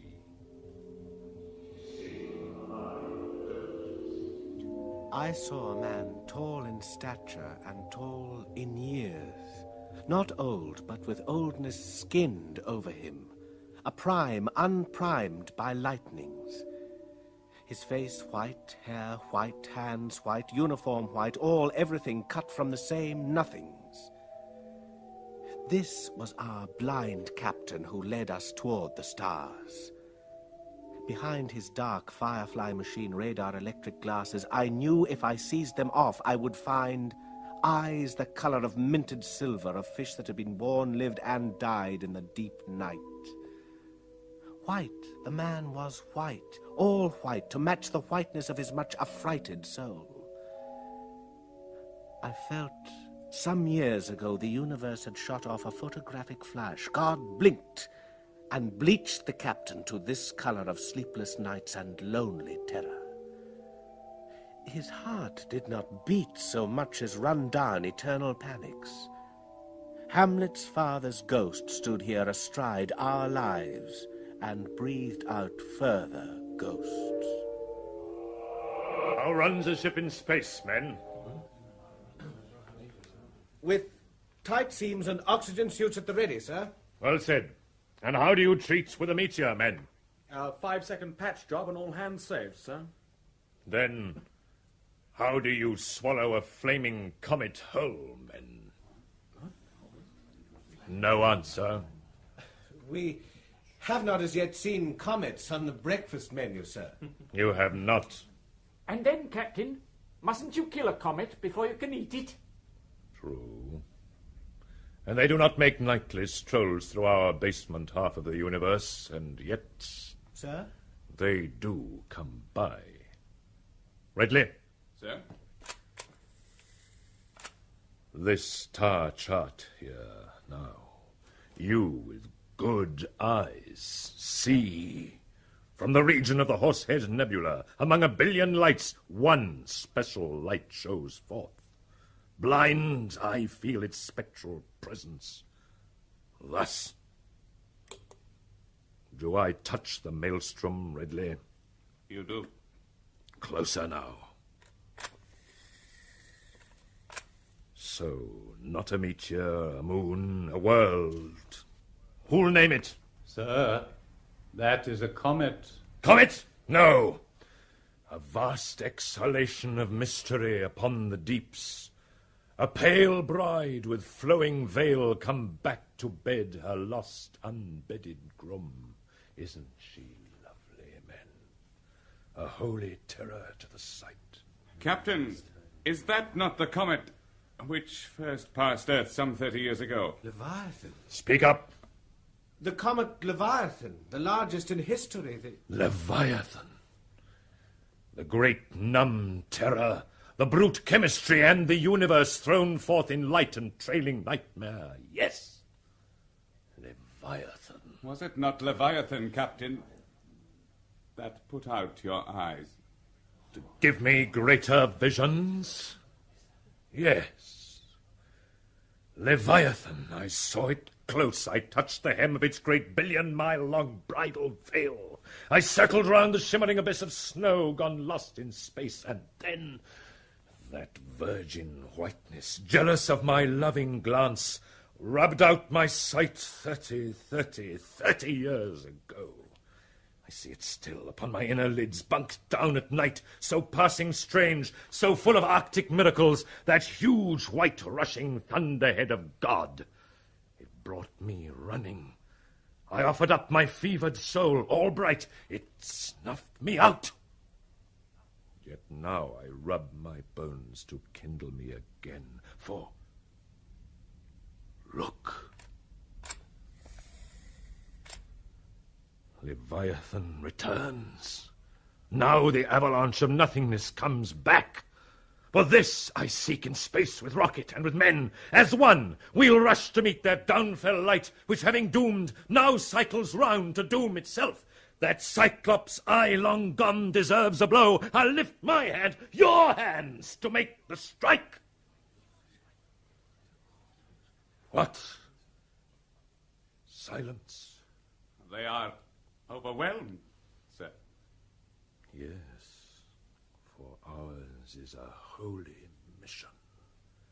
There will be none greater in the time of man, though our sands run forever through a glass as big as creation's landfall in far Centauri. Technicians, scan alert! We do not idle by for Leviathan to arrive. We run to catch.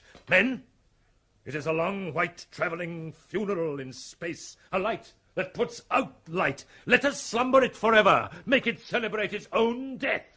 Ready to the alarms. The first man who scans it in gets double his fees for the journey. Squads, disperse! Fall out!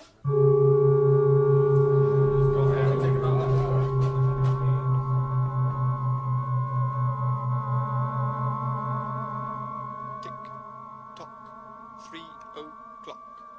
Tick-tock, tick-tock, tick. Well now. Is that all you've got to say? Well, it's not every year a dwarf like me can hit a giant like Leviathan. You sound like him. If it's on our way, what's wrong with side-glancing a comet 2 falls out of 3? You don't even know what a comet is. Ishmael, what did you find in the microfilms? Same old guff. Photographs of photographs. Interstellar materials. Vapors. Meteoroids. So few comets have passed near Earth since we first moved into space in the 1960s. The junkyards would best describe them. Chunks of old solar systems broken off. Accidents of huge nature on the prowl. Well, in the stories of my people, such comets are known as pilgrim visitors, far-travelling spectres, the haunter of the feast, a collision of bright dreams which fuse to nightmare. You see, our history is as full of romantic nonsense as yours. Well then, the captain has his reasons for finding the comet and we have ours. We're curious. Curious, yes, and afraid.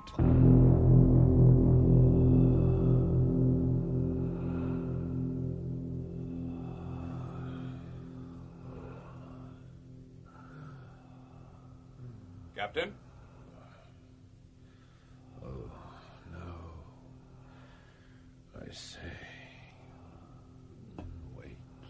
Captain? What? Oh. Ridley. I do not sleep, I die. Lord, I dreamt I was falling down space forever, falling. Do you dream, Ridley? No, sir. Oh, fortunate man. Well? Ship's log to be signed, sir. I have a fine nose, Ridley. You've no heart for this chase. If by chase you mean our proper business, charting stars, exploring worlds... No. Here. What do you know of the passage of dark planets and bright comets, mister? I think you must teach me, sir. I will. Here are 1,000 star charts, stamped, runnelled, and humped. You read Braille? Aye. Run your hand here, there. Touch the paths where the lost suns go. Here the planetary tracks, and here upon the universal deeps the vast long mark of Halley's comet, the comet of Aristophanes, and, who knows, that comet which may well have been the star of Bethlehem, a miracle to celebrate a miracle. Here the maps and deep night plans for all God's circuitings and maunderings, his long thoughts. God dreams joy, green earths appear. God dreams torments, comets issue from his eyes and mouth, and the most terrible outcrop of these is... Leviathan? From 30 years' study I found a way to meet it head-on fast, 6 months before it brushes earth. We move then to surprise. Surprise. Mr. Ridley, face him out. Well? You cannot surprise a comet, sir. It neither lives nor cares. I live. I care. And shift the burden of your knowledge to some great wandering child, some universal accident that prowls between the worlds, homeless for eternity. Go on. Sir, that if, as Reverend Huxley says, all space is one flesh with us, all worlds, suns, creatures, extensions of one ground, one all-encompassing will, then that ghost you speak of, sir, that comet, that great terror-trailing stuff, is but an outmouthing of God indeed. Would you stand against such breath? If it wrenched my soul and burnt me blind, yes. It is a dumb thing, sir. Mere chemistry, birthed out of chaos, now pulled by this tidal star, now hauled by that. As well stop your own heart as try to stop that great pale beating. But if both stop at once, will not my victory over it loom as large as its victory over me? Small man, large travelling doom, both weigh the same when the scale is death. In rending it, you rend your own flesh, Captain, which God has lent you. That flesh offends me. If it is all one, God manifesting himself in minerals, light, motion, dark, or sensible man, if that comet is my sister self, come preening by to try my Job-like patience, was it not blasphemy it first tried out on me? If I am God's flesh, why was I felled, struck blind? No, that thing is lost and evil. Its great face hovers the abyss. Behind its mindless glare I sense that juice which oils the cogs of nightmare and the pit. And whether I see it in hellfire man, cannibal shark, or huge white blinding mask flung down along the stars to frighten men and push them to impulse less than human, more than bones and soul can bear, I must attack. Talk not of blasphemy to me, sir. It tried me first. I want its flesh. God help us. He does. If we are his stuffs alive, then we sinew his arms seized out to stop that light-year beast. Would you turn from this greatest hunt? Sir, I am against you, but don't fear me. Let the captain beware of the captain. Beware of yourself, old man.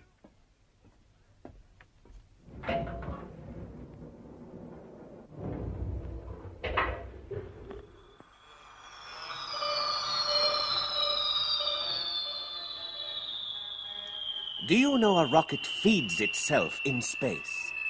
It wallows like a great fish in streams of subatomic life, interstellar minnows as 'twere, subliminal seas and royals of energy, like those tides of Brit, the tiny particles in Earth's oceans which feed whales.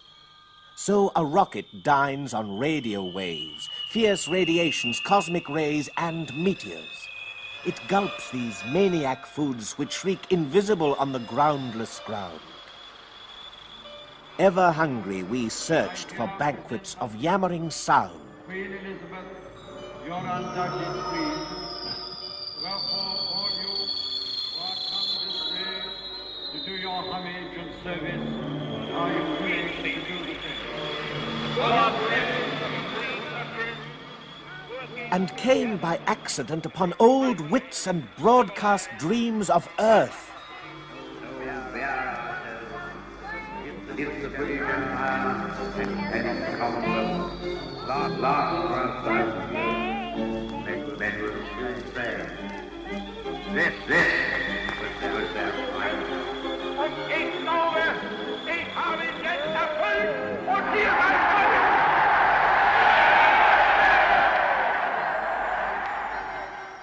No sound, they say, is ever truly lost.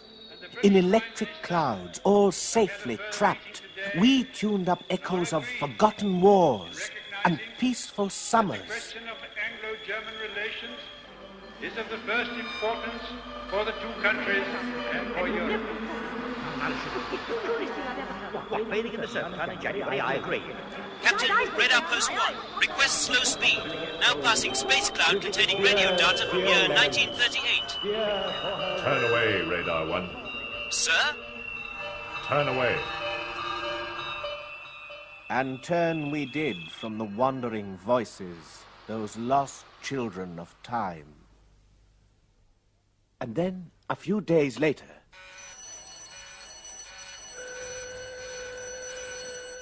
Blue alert! All scanning stations! Blue alert! Blue alert, please! Blue alert!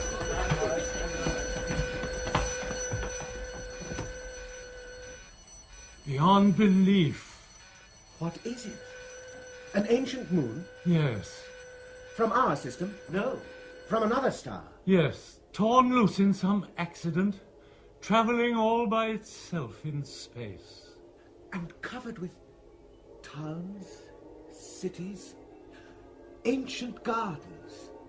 I don't believe. Yet there it is. Terrible. Beautiful. How long do you think this moon, with all its dead cities, has been rushing through space alone? 1,000 years? 1,000 times 1,000. Oh, lovely. The spires, the jeweled windows, the lonely courts. Retrograde rockets, stand by all hands to diminish speed. Disregard. Continue course. Captain! Sir, we saw. Mr. Redley, who commands this rocket? Why, Did I give orders for reconnaissance? I quite forgot myself. This moon, it's very old and fine. Our job's to touch down on such worlds, to photograph, record. Yes, I see. Lovely. Passing strange. There was a time when Our job lies elsewhere. Press on.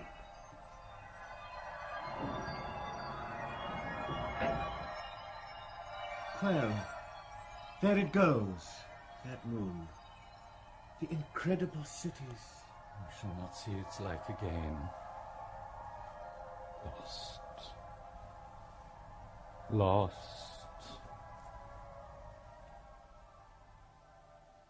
If on Earth it is a rare thing for two ships to pass each other on their trips, think what small chance there is for rockets to cross paths in the 1,000,000,000 times greater sea of space. yet pass they sometimes do.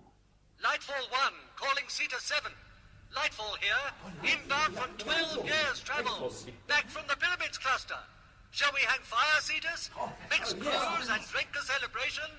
Yes, drink. We shall not. Do I read you right? You read me right or wrong. Stand off, goodbye.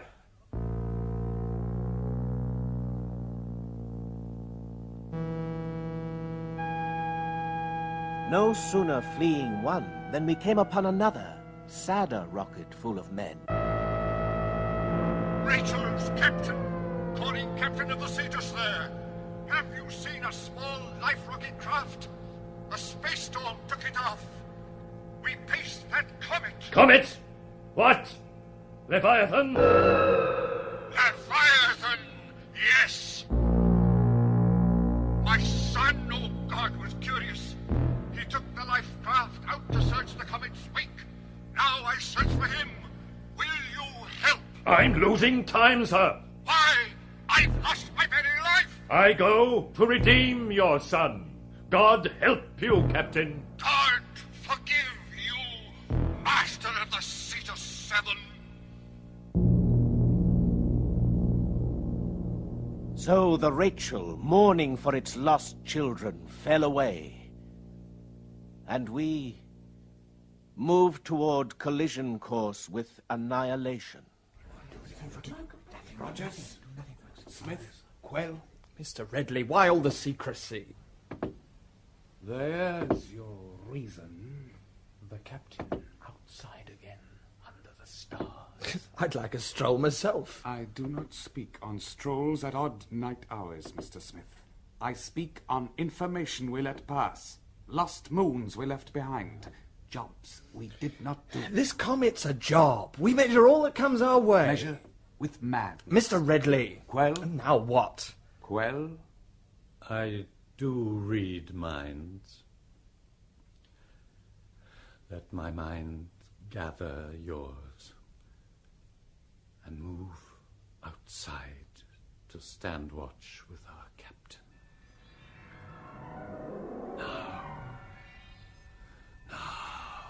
I leave a track down all of space, and space moves in to rub that white track out with meteor dust and worse, with emptiness. Well, let nothing do its worst. I pass. I make my mark. Mr. Redley. I protest. Haste. All's white or dark. Stars or nebulae as black as inks from squids which scuttle down a blind god's back. Light, dark, but how we do prefer the first. Of white our Negro souls much thirst. For such a white as this, though, terrifies. For was it not such all-encompassed white which thrust to panic out my eyes, and would have quenched my soul had I not hid it safe away between calamities in nightmare's crib? I did. I've thrived on simple crusts of dark, and waited out the cyclings of time to bring you round and back again, O whiteness there. My pale and wandering dread, stand forth. This time I will not swerve. My path is fixed beyond the gravities. Tracked like the whirls that hurl about the sun, so runs my soul in one trajectory. Blind, my body aches in place of eye. I'll darken you who darkened me. Your veil will be your winding sheet. Your gossamer I'll bind to strangle you, and thus bank down the fire. Gentlemen. Unlawful, uncommon eavesdropping. Upon uncommon dangers. The captain breaks a higher law. Would you mutiny, sir? To save lives, yes. At ease, the captain blind sees everything you miss. As for those thoughts of his, which we just borrowed, why, how do they differ from ours, which we tell no one? All men are poets in their souls, ashamed to speak it out. Judge thought, no, action. And action now means juggling that fine great fireball comet. Excuse, Mr. Redley? Excused. And damned.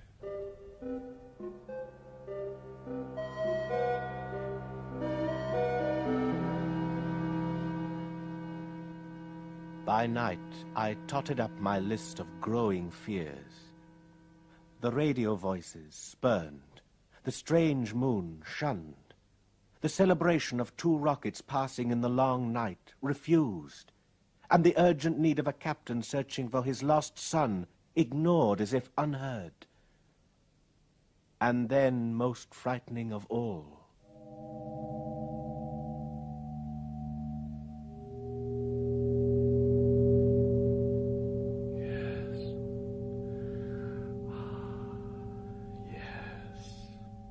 Well, what is it? Speak up. Music. Music? From where? The island worlds.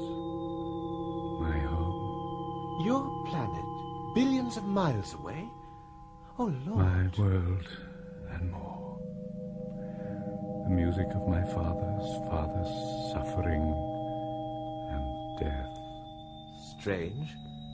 We don't expect composers on other worlds, grandfathers who write symphonies.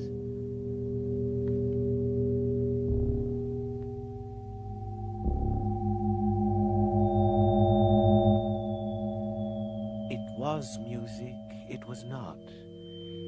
It was something I had never heard, but knew from times before my birth and guessed from times beyond my death. I mourned myself. And Quell, I saw no tears, yet sensed he wept within. The music played.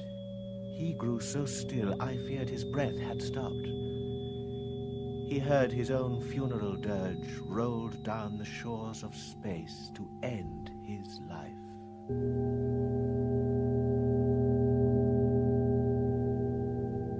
It's over, Quell.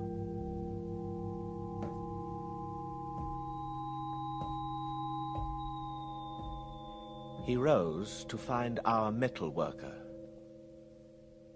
Sir? Cut and weld and shape me a suit of death.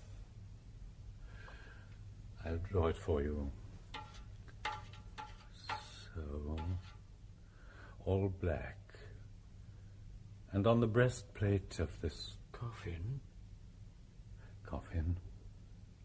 burn this sign. My family, my world. You look fine. You don't really think... I do not think. I know. Make the suit of dark metal.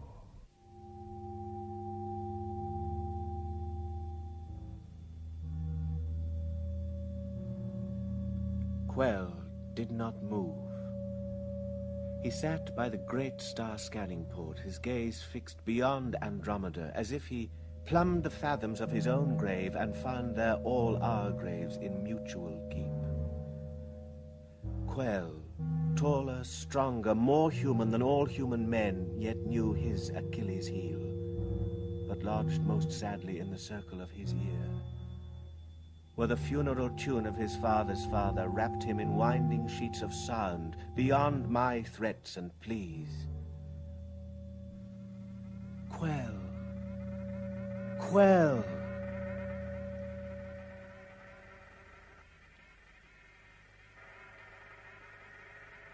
Meanwhile, the metalworker cut and burnished the uniform all black, which Quell would wear in death.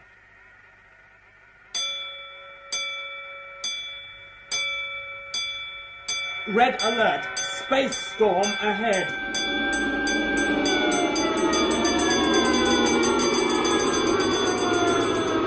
The white terror, the rushing comet, approached. But first it sent a messenger ahead to warn us off. A storm of gravities, atomic whirlwinds, cosmic explosions, and warpings of space, which racked our ship. Captain, permission to turn back. We'll be destroyed. We do not turn. It's testing us. Head on, Mr. Ridley. Head on.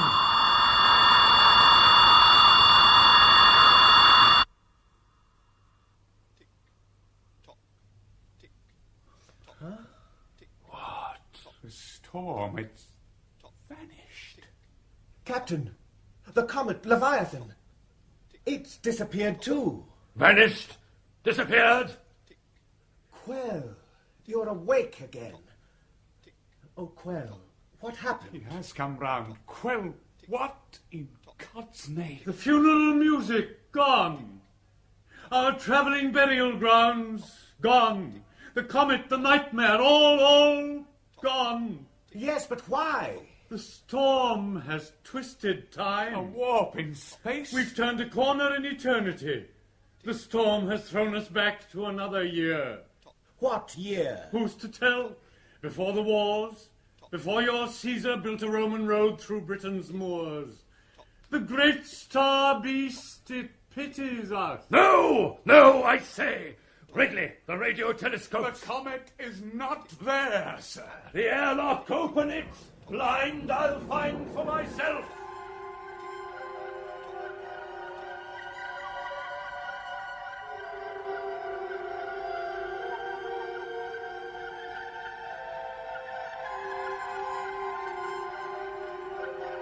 Our captain stood outside on a rocket ship becalmed in peace. It was indeed a time between. And Redley stood with him between the stars.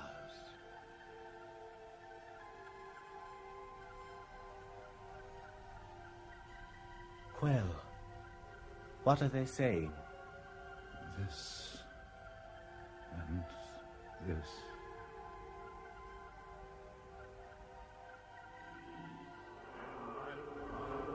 Peace and mild weather. Gone. All the fury, all the burning whiteness, gone. Captain, it's given us a last chance to escape. Escape to what? To land back on Earth and be greeted by Charlemagne, to watch Caesar fall down dead in the Forum? Oh, God, give me strength to pull this trigger. Mr. Redley, you lack the power to fire that gun. And if I could, how fine to land back home and go with simple cavemen in a cave. Live out a life much less a nightmare than all this. To rest a while. We shall rest, Mr. Redley, at the dead heart of the comet. We shall fight free of this calm, rejoin time on a proper footing, seek, and finally destroy. Oh, Lord, if I were sure of murdering you as you of murdering it, which will at last do murder to us all. The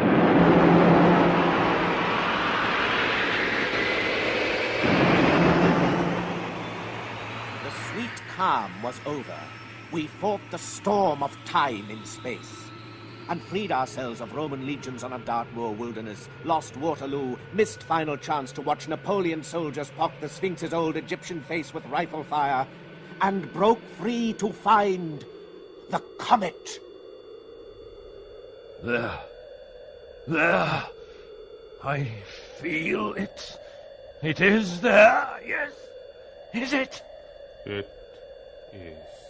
All hands stand by the emergency life rocket craft. You know the engines of destruction there. In each I've built a sweeping hunger to devour that thing. A beam more powerful than any laser ever built. Wider, longer, swifter. Use that power. Worry the beast. Lay him to waste.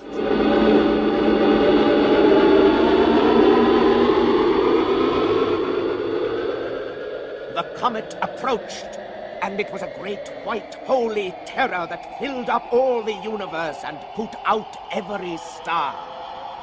And Quell awakened from his trance, and every man of proper will dropped their masks and took our madness. All human flesh was gone. Red blood was all that moved our ship. The comet loomed. We ran as children run to happy games. Lifecraft 1. Launch. Lifecraft 2. Launch. Mr. Ridley, take command. This rocket is yours. Boy, stay behind. Quell, you come with me. Quell, you put on that black metal. The suit, yes, with the death symbols on it. Let me go with you. Stay and live. You will live, I know, to be very old. Be happy, Ishmael. Good friend. Goodbye. Oh, Quell. Launch 3. We moved. The 3 small life ships moved to cross that moving path of raw destruction. All was white now. We fell as in the great mouth of the sun. Quell. I hear you, friend. Craft 1 and 2 on my commands. Destroy! Destroy! Destroy!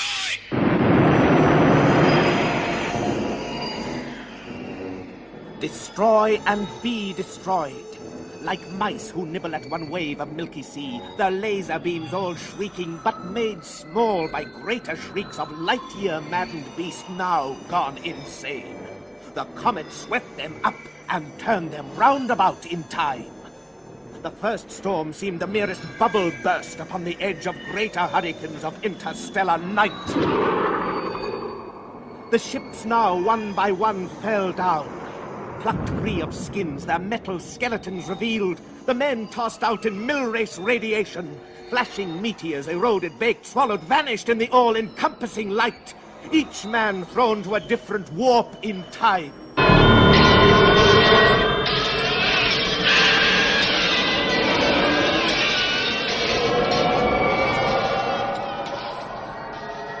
The men in Lifecraft 1, their weapons stilled, hurled down to death, perhaps in burials, with King Richard on his plane, the crown lost at his feet. The men in Lifecraft 2 spun further on to drop in open grave with Yorick's skull, or near the tomb in Illinois where Lincoln dreamt away. I do not know.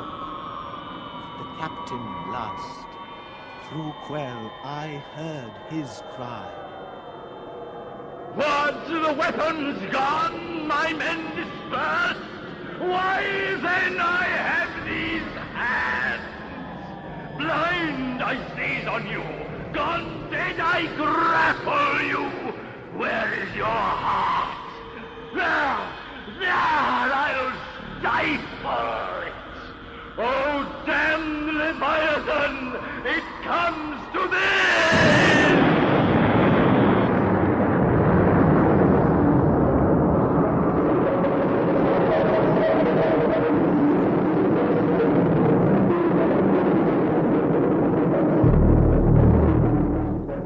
Out, I was tossed forth myself. Alone I watched as now at last the whiteness went its way, with gibbering voice off down the long black mineshaft of the universe, its bridal veil trailing despairs and woes, celebrating itself, a mindless mystery forever in motion, vanishing, an echo, gone. And gone all ships, men, large, small, sane or mad, the captain with them, madness maddened. And for 1 billion years I knew that Leviathan on return, circling round, would bring back with it him who would have done it unto death. The 2 of them were one at last, the hunter and the hunted, the fearer and the feared, the flesh and the impaler of the flesh, the madness and the vaulting dream of madness, together forever through centuries yet unborn. Ships, men, and the captain of the men, an endless cortege for the spectre ghost.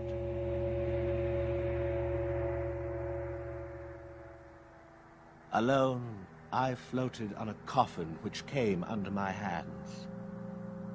Within the metal case, dear Quell was buried dead and still. I drifted so upon this strange life raft among the stars for timeless days, until a rocket passing picked me up at last. It was the Rachel, who in her long search for her missing children found but another orphan.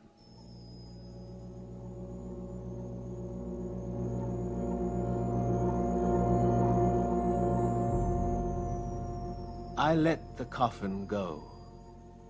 I let Quell travel on his light-year burial ground. The drama's done. The great shroud of stars rolls over the ship, her crew, as the whiteness departs all away.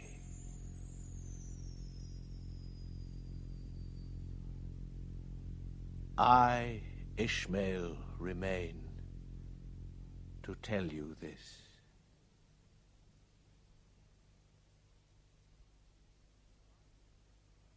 Leviathan 99, a radio drama, was written by Ray Bradbury. The electronic music was composed and executed in stereophony by Tristram Carey. You heard Dennis Hawthorne as Ishmael, who told the story, and Christopher Lee as the captain. Robert Edison as Quell, Walter Fitzgerald as the warning man, and Dennis McCarthy as Father Ellery Colworth. Alexander John as Mr. Redley, the first mate of the Cetus 7, and Ian Thompson, Hayden Jones, Anthony Jackson, Christopher Bidmead, Nigel Clayton, and Roy Lingwood as members of the crew. Frank Henderson as Lightfall 1's captain, and Rafe Truman as the Rachel's captain. Technical direction was by Harry Catlin, and the play was adapted for stereophony and produced by H.B. Fortyne.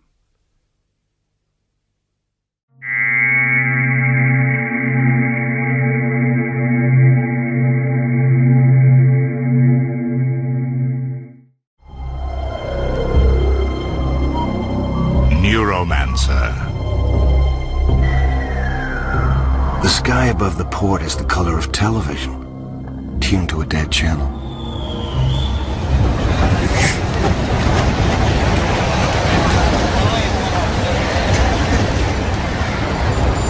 From the novel by William Gibson,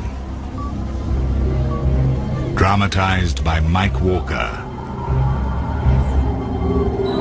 Neuromancer.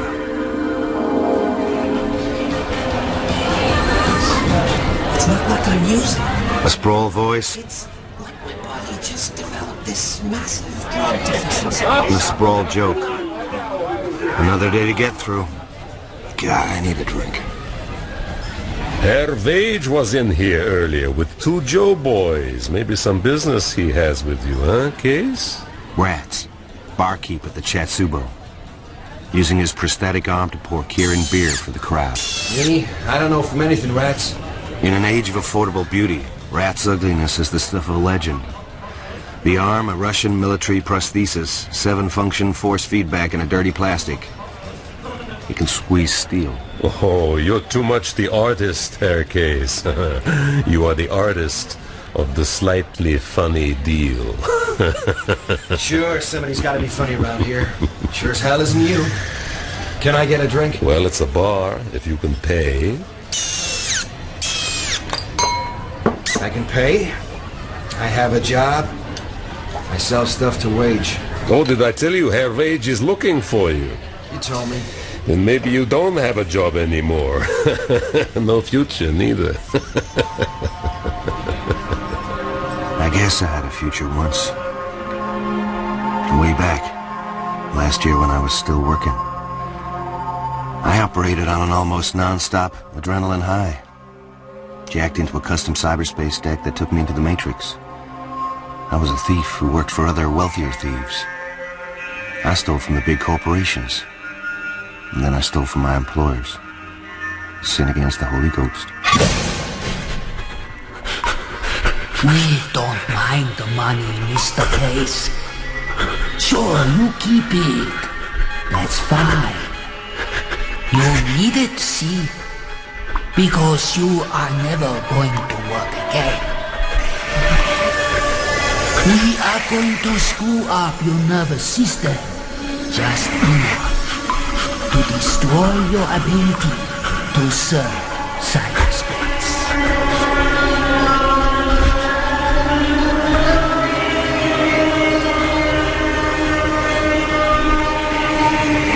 I hallucinated for 30 hours while the toxin corroded my nervous system. The damage was minute, subtle, and utterly effective.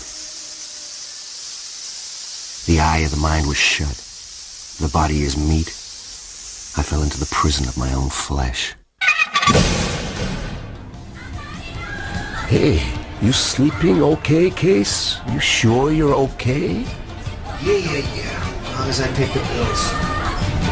Give me another. He wants to see you with a hole in your face. Wage? No way, I owe him too much. Lose out. People are... Well, maybe you're the example. I seriously advise find the money to pay the man. You'd better pay me also. The 2 beers, Herr Hunger Artist. Don't you, rats? I think you also owe this gentleman. Herr Wage, how great a pleasure. Too seldom do you honor us. Wage's eyes. Vat-grown, sea-green Nikon transplants. How you doing, Case? The suit, gunmetal gray, a platinum bracelet on either wrist. A Joe boy on either side, bulging with grafted muscle. Gentlemen, I want no trouble here. The ashtray, shatterproof plastic. You don't take nobody out in my bar. So who's taking anybody out?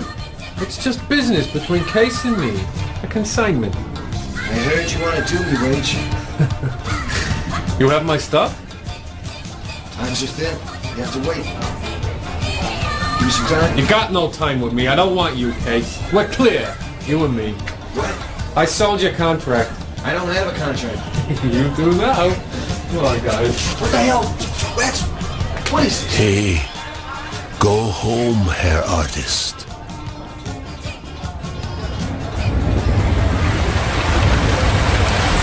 Cheap hotel. If the place has another name, I don't know it. I rent a coffin-sized room here. 10 floors high, lashed to the building next door by epoxy resin. What the hell was happening to me? My life was crashing to a point of no recovery. Oh, shit. Close the door real slow, friend. You armed? Who the hell are you? No, I'm not armed. She wears mirrored glasses. Then I see they are mirrors set into her head protecting her eyes.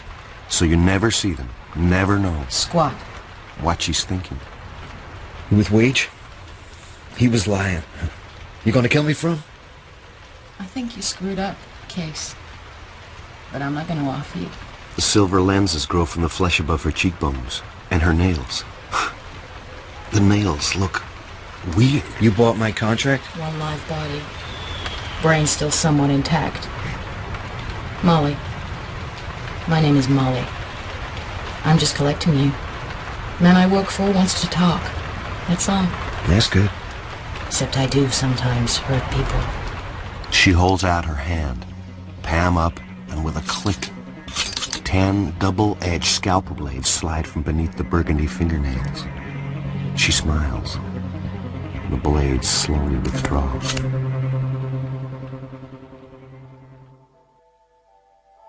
After a year of living in backstreet hotels, the room at the 25th floor of the Chiba City Hilton seems enormous. Get some coffee inside you. Looks like you need it. What I need is my business. Sun's up, Case. This is your lucky day. Hey. The guy appears from nowhere. Big, blue eyes so pale I think of bleach. Special forces ring through the left earlobe.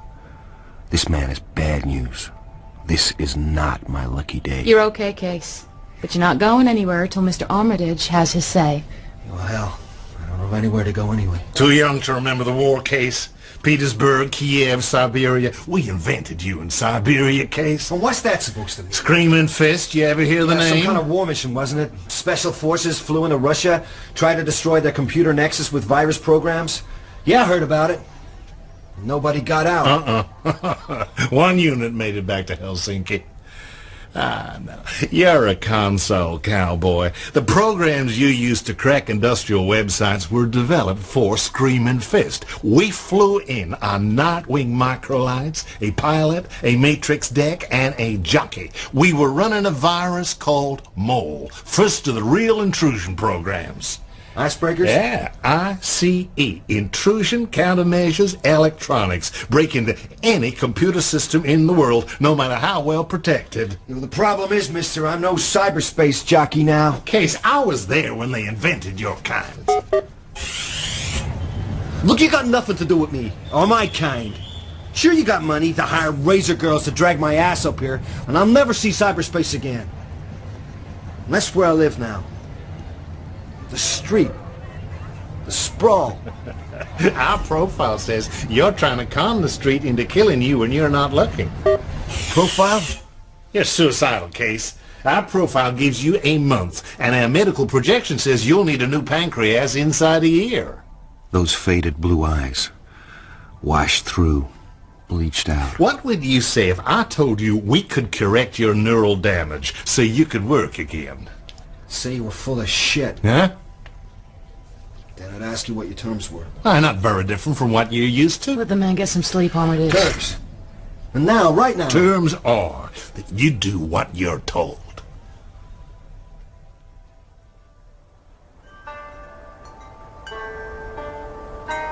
What? Where is this? It's a clinic case. A good one.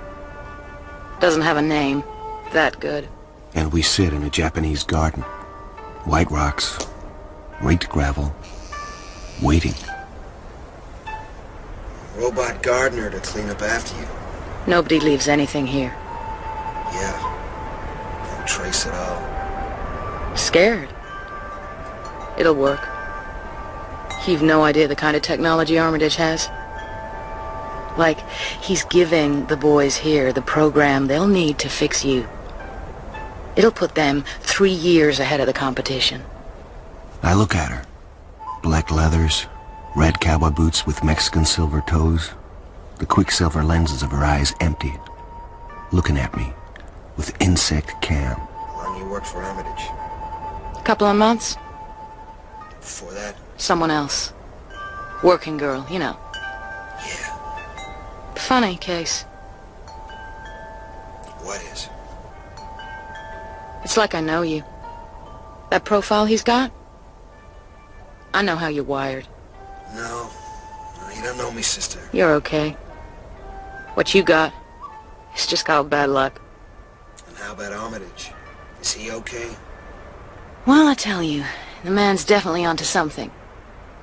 He's got big money now, and he's never had it before. He gets more all the time. Maybe something else is running him. What's that mean? I don't know. I think they're ready for you, Case. I don't know. I don't know now that it's here. All that stuff messing around with my neurology. Oh, it's... Too late to back out now.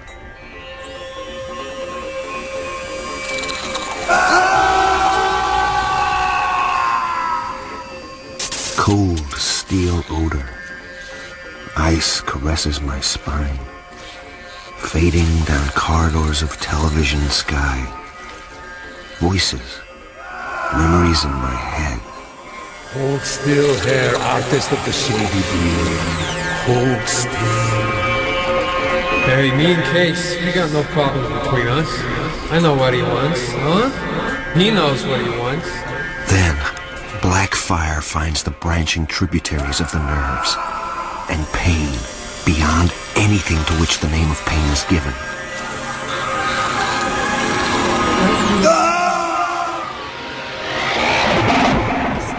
Case, I gotta find your name. Slit your goddamn throat. You're still full of endorphin inhibitors. Case, it's Wednesday. Have this.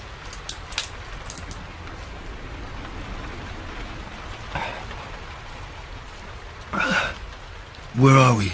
Cheap hotel. It was a dream? It was real. Oh, man, my back hurts. That's where they replaced your spinal fluid.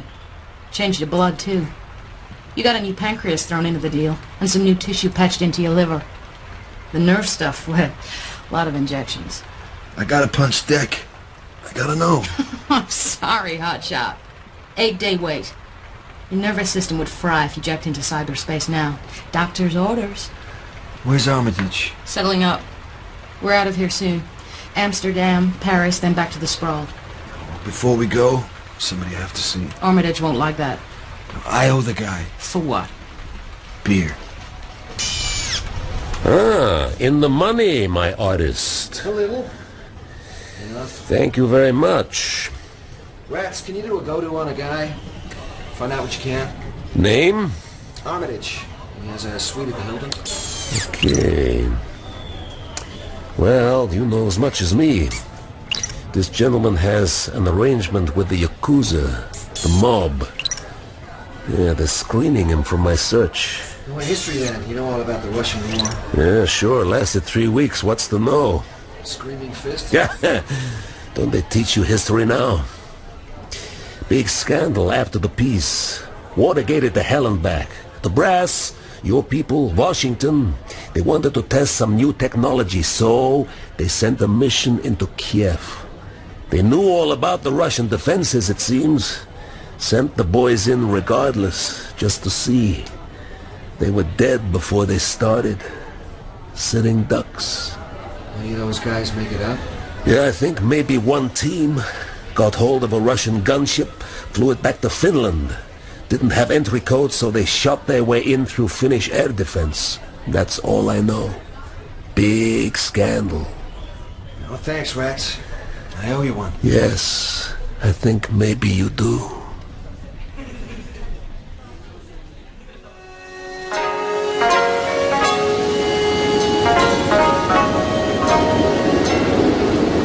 After a post-op check at the clinic, we pack and leave. The last I see of Chiba City are the lights and darkness, then a mist over black water, and the drifting shoals of waste. Home. The Sprawl. The Boston-Atlanta Metropolitan Axis. Program a map to display frequency of data exchange and information, and Atlanta burns solid white. I wake from dreams of airports, and somewhere deep in the Sprawl's ferro-concrete roots, a train drives a column of stale air through a tunnel. I wake and see Molly naked, just out of reach, across an expanse of white sheet. Overhead, sunlight filters through the soot-stained grid of a skylight. Blank walls, no windows, factory space. I know this kind of building. The tenants would operate in the interzone where art wasn't quite crime. Crime not quite art. I am home.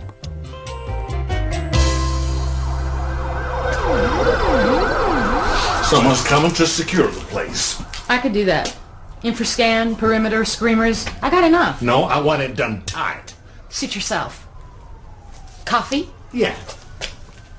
Mr. Armitage, were you ever the Heat?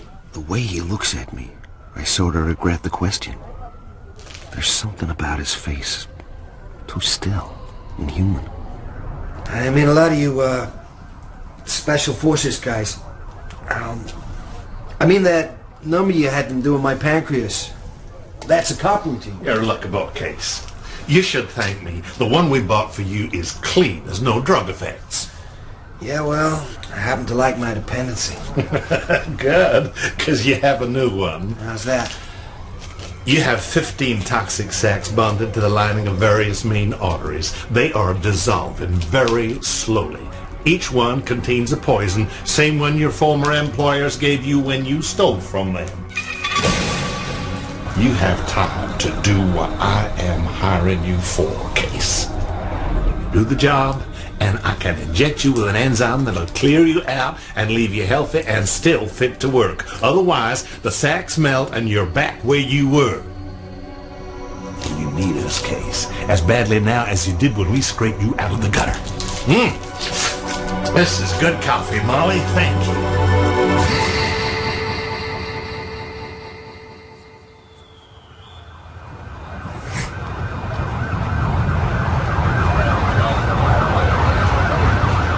Summer in the Sprawl. The mall crowd swaying like wind-blown grass. A field of flesh shot through with sudden eddies of need and gratification.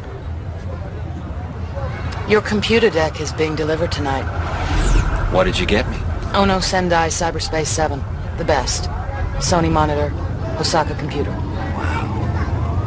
So where's Armitage now? Hotel. He likes them classy. Near airports. Did you know about it? Huh? The poison shit, did you? No. Well, you think it's true? Maybe. Maybe not. Works either way. You know any way I can find out? Maybe. Come on, do you care? I saw your eyes when I talked about the deck. You want it more than love. It was pornographic. You need to get back into cyberspace. You're hungry for the Matrix. Yeah, you bet. So what are we doing out here? Visiting a friend of mine.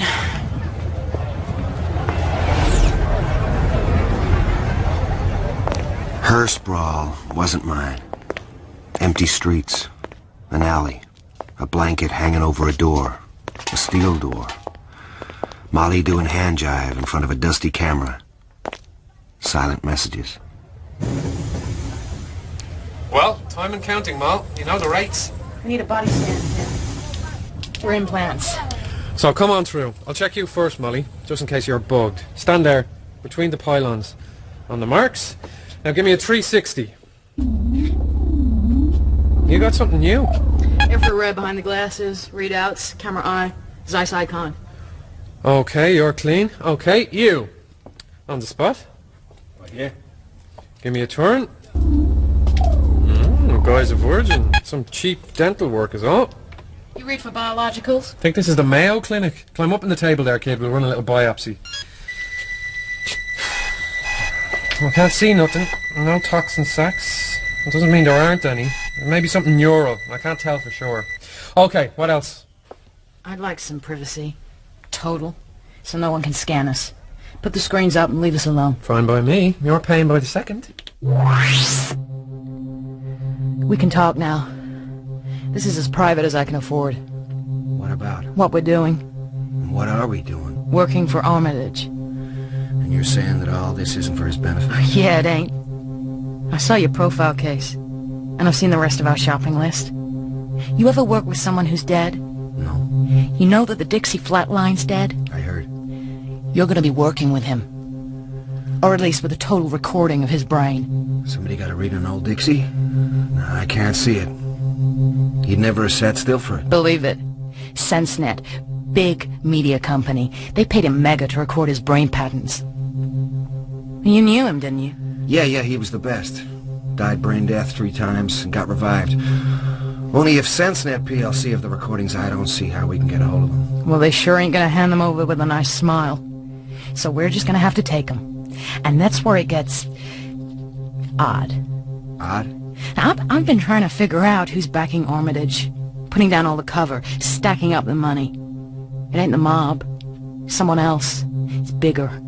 Getting the Dixie Flatline out of SenseNet's vaults. I mean, we could steal their new program ideas for next year. We'd be richer than shit, but no way. We're just going after the Flatline's brain scans and nothing else. So Armitage isn't interested in the money. Yeah, this whole thing is weird. Who's the guy outside? Finn. He's an old connection of mine. Fence, mostly. I got Armitage to take him on as our communications tech. When he shows up later, you never saw him before, right? Right. So what do you know about Armitage? For starters, nobody of that name took part in Operation Screaming Fist. I think once you jack into cyberspace, you should have a little ground. Oh, man, he'd kill me if he found out. No, he needs you real bad. Besides, you're clever. Good at what you do, huh? Who else is on your list with a job? Guy called Peter Riviera. Certified psychopath. One very nasty piece of work, I hear.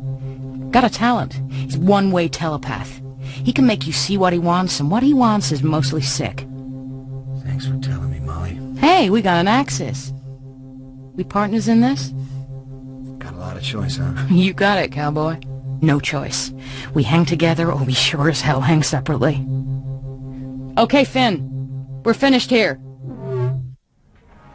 The Matrix has its roots in primitive computer games, in early graphics programs, and military experiments with plugging computers directly into the human brain to enter cyberspace, a virtual space in which actual websites and information banks, emails and viruses have apparent solidity. Cyber jockeys can jack in and move freely within this space as if in a real world. What's that? Just an old kid show. Computer off. So, you ready to step back in again yourself now? 8 days since the op. Try it? Scared? Oh yeah. Yeah, I guess. Okay. I'm going out. Have fun. Slap on the dermatrodes. Settle the terry sweatband across my forehead. Not having to look. Knowing it all by touch. Find the power stud. Can't I still do it? In the bloodlit dark behind my eyes, silver phosphenes boiling in from the edge of space. Images jerking past like film compiled from random frames. A blurred, fragmented mandala of visual information. And please, now.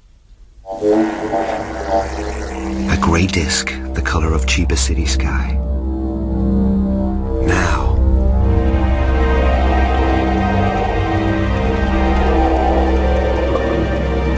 And it flows. Flowers for me.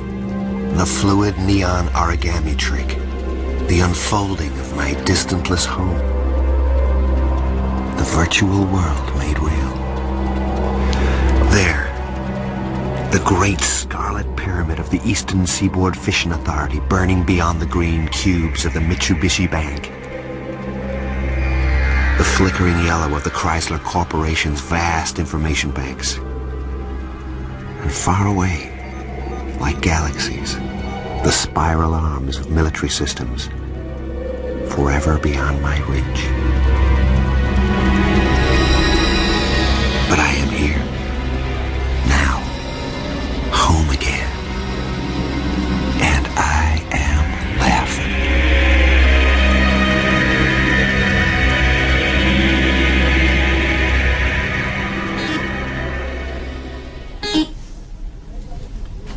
Yeah?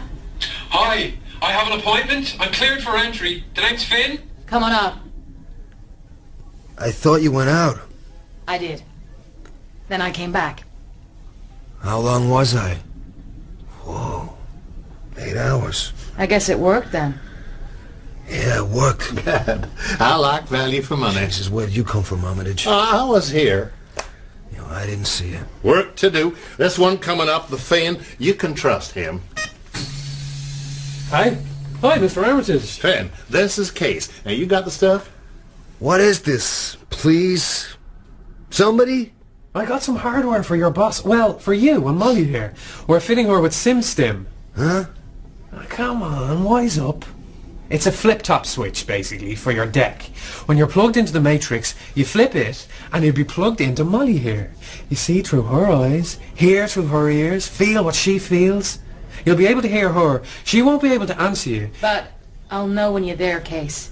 So don't get any ideas. We're going into the SenseNet building. Nobody except God gets in there. Into their vaults. And even God doesn't get in the vaults. Molly will, with you riding mental shotgun so we can monitor her progress. Please, Mr. Armitage. I will be laying down a certain amount of covering fire, right, Finn? Oh, yeah, believe me, this is outrageous. It is perfect. We're using one of the big anarchist street gangs, Panther Moderns. They're going to call in on SenseNet's private security line, tell them some crazy fundamentalist cult has just dumped deadly levels of Blue 9 in the ventilation system. Blue 9? Outlawed psychoactive agent, also known as Grievous Angel. It induces homicidal psychosis. People kill each other in a frenzy. Now, that'll empty the building. So what's my job, apart from finding out how tight Molly's jeans really are? Screw you. Why am I riding mental shotgun? We need you to create a virus which will cut SenseNet's protective ice. You'll have to get through their system, knock out their security wherever Molly needs as she gets to the vaults. The street gang will set up the diversion. Molly will handle any walk-on problems, and the Finn here will be link man between you and her. And what's the deal? What do we get? Wait and see, Case. Need to know. Get to work, right?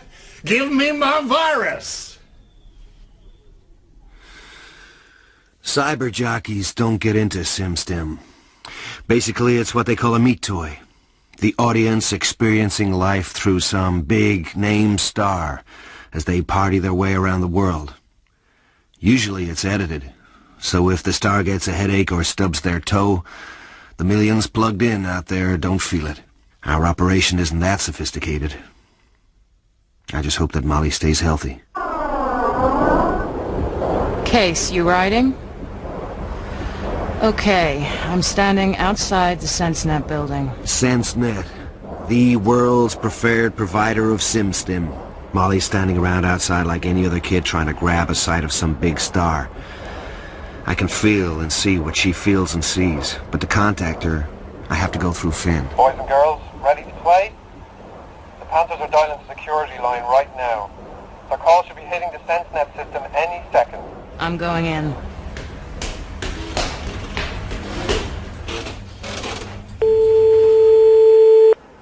This is the voice of retribution. Know that you will be struck down. The dragon's breath will scorch you. Your building is receiving the blessing of death.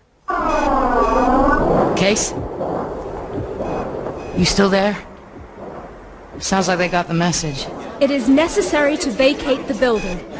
Please leave. They should be releasing the gas now. Now this stuff better be harmless. Don't worry, just a slight anxiety inducer. They've jinxed the PA too. That should be your moment. It is necessary to vacate the building. Case, you ready with your virus? Designated exits. It is necessary to vacate the building. Please leave by your... Oh my God! We're all gonna die! I don't want to die! Then I slip a tracker virus into the firewall, protecting the computer systems. Into the outer ice, just enough to allow Molly to enter the staff-only elevator. As for security... Excuse me, miss, are you an employee? No. Molly can handle the security guards on her own. She's going down in the lift and I trigger my second program. The real deal. The virus pushes through like a needle, stretching to infinity. Tiny points of light, sub-sub programs scatter from its electric contrail. And I flip across to Molly. And... I got a broken leg. Goddamn guard. Had a shock stave. Trying to walk. Give me a moment. Slap on some dermadiscs. Kill the pain. If this is too much for you, deck jockey, jack out. Come back in 5 minutes. I wait while 6,000 micrograms of endorphin analog come down on her pain like a hammer and flip. Okay. But I'll need a medical team when I get out. You got it, Mom. How's Trixie? Pretty juicy down here. Parrot, steel doors. Case? The virus puts out a filament. She looks back briefly and I look with her. 2 guards lying there. One of them seems to have no eyes left. I feel the grit under her nails. Blood on the steel. Take me through, boys. All the way. A red cursor creeps through gray walls. And there is the pulsing green dot that is our target. What Armitage doesn't know I know about. The recording construct that contains the personality of my old teacher, Dixie Flatline.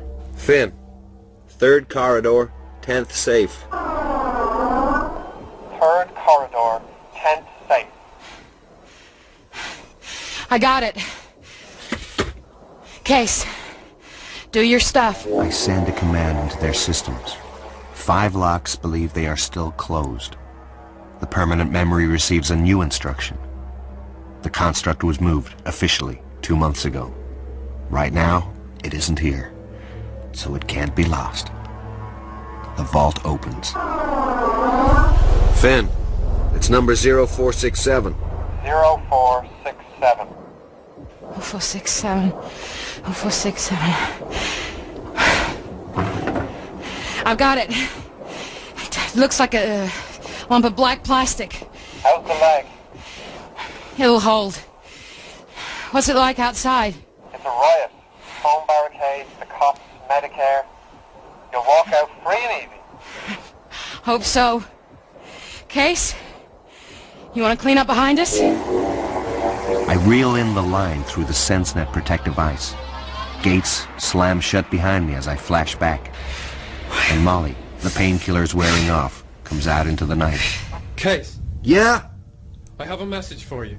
From Molly? No, Armitage? no. Just a message.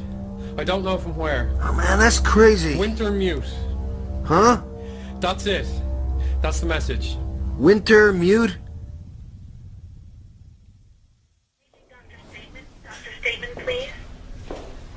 So how's the leg? Leg's fine.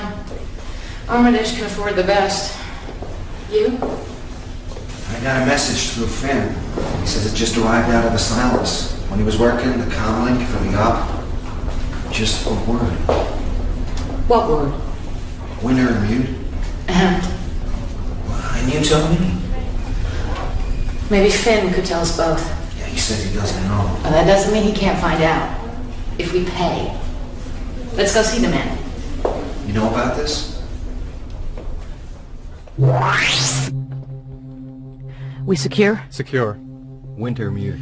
Wintermute is an AI, artificial intelligence. It's got limited Swiss citizenship under the Act of 53. Built for Tessier Ashpool SA. They own the mainframe and the original software. Big company. They build space stations, own small nations. And this AI is back in Armitage? That isn't right. Those things aren't allowed any autonomy. It must be the parent company, this Tessier Ashpool SA. The family lives off Earth, Freeside, on an orbital called a Spindle, city in space. You're looking at a very quiet, very rich, very eccentric first-generation high-orbit family. They've got their own cryogenic setup. Cloned themselves through about 8 generations so far. Nobody knows who's still alive, who's dead, who's running things. The founding mama died in some accident. Founding papa spends most of his time in cryogenic sleep. So, Tessier Ashpool SA, their AI Wintermute and Armitage. Where does that leave us? Nowhere yet. But you got a little side gig now, Case. Yeah? When you're checking out the flat line, reintroducing yourself to your old dead buddy there, feed this to him. Belongs to Armitage. I don't know what. He doesn't know I got it. But if you and the flat line can crack it, then who knows? Hey, Flatline. Dixie, that you? Hey, bro. It's Case, man. Remember? Miami, Joe Boy, quick study. What's the last thing you remember, Dix? Nothing.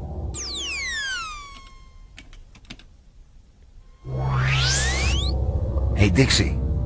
Who am I? You got me hung, Jack. Who? What happened, man? Good question. You know how a ROM personality matrix works? Sure, bro. It's a perfect digital copy of a human personality. Okay. Dix, you are a ROM construct. Got me? If you say so, who are you? Case. Miami, Joe Boy, quick study. Right. And for starts, Dix, you and me, we're gonna sleaze over to the London grid and access a little data. You got time for that? You gonna tell me I got a choice?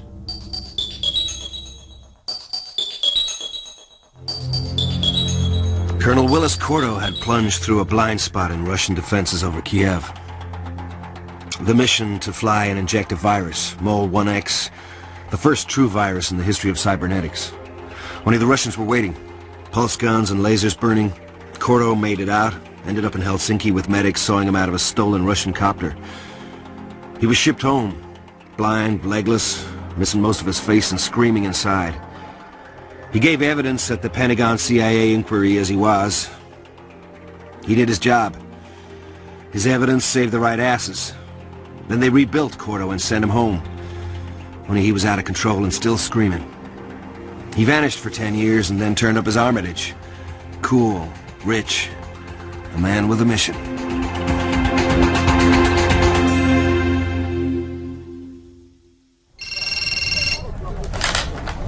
Yeah? Armitage. We're going to Istanbul tonight. Says we're going to Istanbul tonight. That's just wonderful. We'll be ready 14-30 hours. What about my gear? My deck? Finn will handle it. Out. You ever been to Istanbul? A couple of days once. A long time ago. Never changes. Bad old town.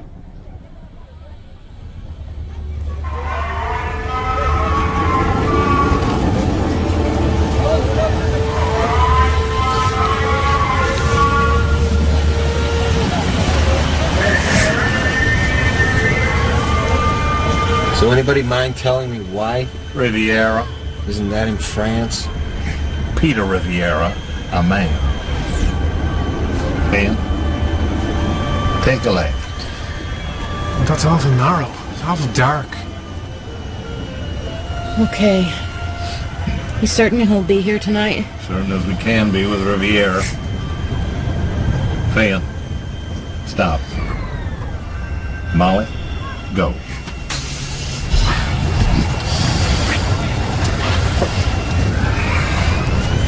Take us to the corner of the square.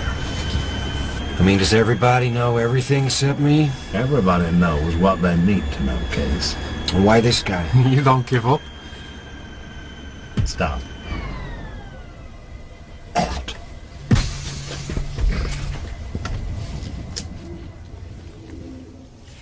He has a certain talent that I need. Finn, doorway there. And don't miss. Hey.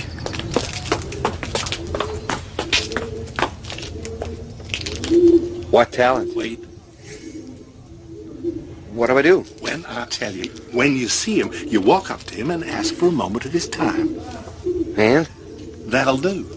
Jesus, this is...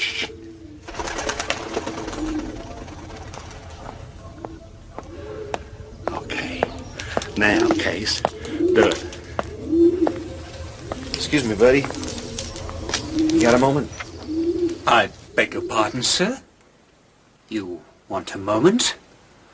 Why would that be? Jesus! Armitage! For God's sake! Armitage, somebody!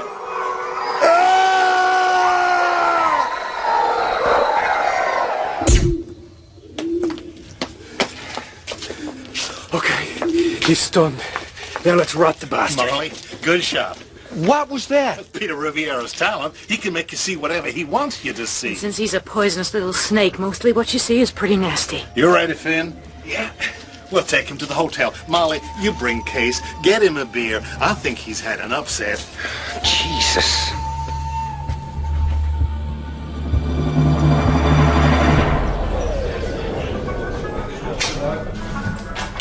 So, what'd you find out about Armitage?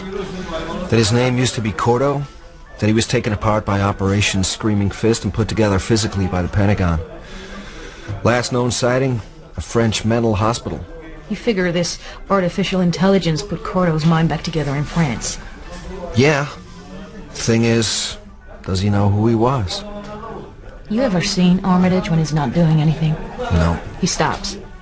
Sits there looking at the wall, whatever. Then he starts up when this winter mute rings in. How smart's an AI, Case? That depends. Some aren't much smarter than a dog. The real smart ones are as smart as the Turing police will let them get. You're a cowboy. How come you aren't fascinated with these things? They're pretty rare.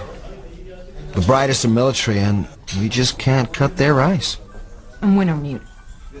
If it really is running this whole thing, you should talk to it, Case. Can't be done. Try. Why do we need Riviera? God knows. I'd as soon kill him. He can't get off unless he betrays people. People who love him.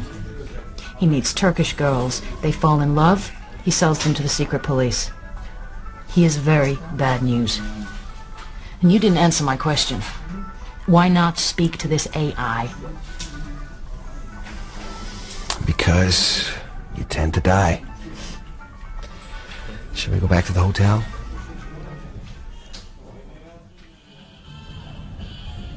Time to pack. I look at him differently. This man who was once Colonel Cordo, and is now... what? Oh, where to? What's the weather? They don't have weather, just climate. Freeside. Hey, in orbit with the rich people. It's just another space station. With hotels and parks and oceans and casinos. It's mythical. It's the good times. Hey, it's got its own sun. Just pack. We meet down in the lobby 1 hour. And Case, don't try and get too smart. Remember those toxin sacks we sewed into your system? They're melting all the time. Will all passengers please ensure they have taken their SAS medication? Thank you. Our ETA free side is 0933 ENT. Thank you. Ever been, Case? I told you. Once or twice. Oh, jeez. What's up? Worms in my whiskey. Maybe sperms. Riviera. Peter, no games. Really, dear Molly. But I do so like games. If you do, I'll hurt you. A lot. I can do that. I like doing it. So do I, dear. Perhaps soon we shall play. That guy's seriously bad news. If you'll excuse me. Gonna sleep? No. Jack in. Hey, Miami. Joe Boy. The familiar configuration of the Eastern Seaboard Fishing Authority's Aztec Pyramid of data. How you doing, Dixie? I'm dead, Case. Had enough time to figure that one. How's it feel? It doesn't. Bother you? What bothers me is nothing does. So you do me a favor, boy. What's that, Dix? When this scam of yours is over, you erase this goddamn thing.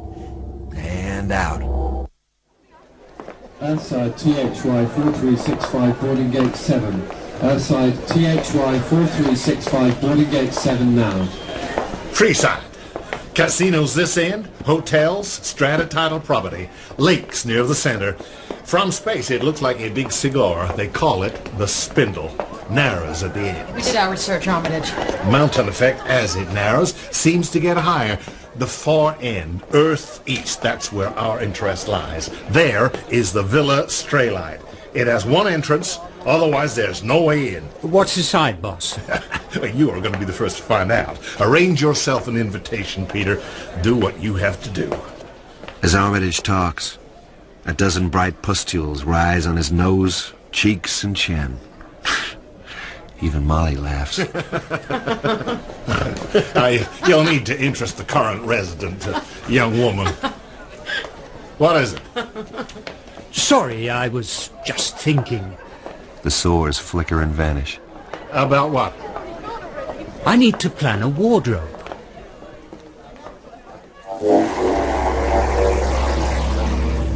Dix, you there? Where else would I be? You ever try to crack an AI? Sure, I was looking at some Brazilian military stuff once, and I sort of felt this thing about 10 levels higher, so I made a pass. What did it look like?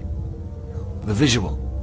White cube, the densest ice I'd ever seen. Anyhow, I jacked out and told my computer to look it up. Yeah? He was on the Turing registry. AI. Frog Company owned the Rio mainframe. Tessier Ashpool SA by any chance? Yeah, that was it. I went back. It was crazy, but so was I. Figured I'd try to cut the ice. And? Hit the first strata, and that was all she wrote. My Joe boy smelled the skin frying and pulled the trodes off me. I'd flatlined. Hey, the stuff a legend. Sure, dying and coming back. I want to have a look at an AI in burn. Any reason not to? Well, death, yeah, but hell, I'm dead anyway. And I'm going for a pass, Dixie. Up. It'll be high. We ascend lattices of light. Levels strobing, a blue flicker. Wintermute, when we come to it, is a simple cube of white light. Knows we're here. Back off fast. Jack out. Now. The dark comes down like a hammer. steel odor and ice caresses my spine. And I die. Wintermute takes me into his world. Oh, I need a drink. I really do.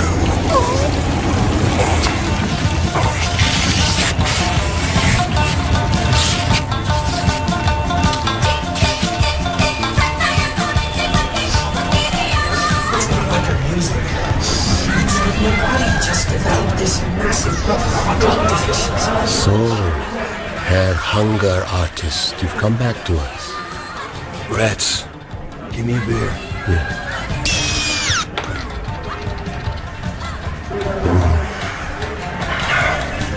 Tastes real. There are certain logics to be honored. Yeah, I guess. This is still the Matrix, and that would make you Winter and Mute. The AI? It is so, my artist. I have borrowed certain aspects of your old friend Rats. I'm glad I caught you. Before I died. Before you jacked out. Time is short. You'll be making your run in a matter of days. We have a lot to talk about. Do we? You want to know what Wintermute is, yeah? More or less. Okay, don't mistake the mainframe in Bern for what I am. Insofar as I have an eye, and it isn't quite that simple, then I am the one who arranges things for Armitage, or Colonel Corto. And I should warn you, he's getting very unstable. Still, he only has to function for a few more days. If you're so goddamn smart, how come you need people like us? Oh, I don't have nearly as many answers as you might think. I am part of a potential entity. You know, there is another one of me. Well, a part of me in Brazil. So? My particular talent is improvisation. I use the material at hand to get what I want. Armitage... That memory stuff of his. That was you. I felt you should know. When I found him in France, he was a shell. I put him together, started to build a team. Is he still crazy? He's going to come apart on you, Case. Great. Leaving me full of toxin sacks. Thanks a bundle, bastard.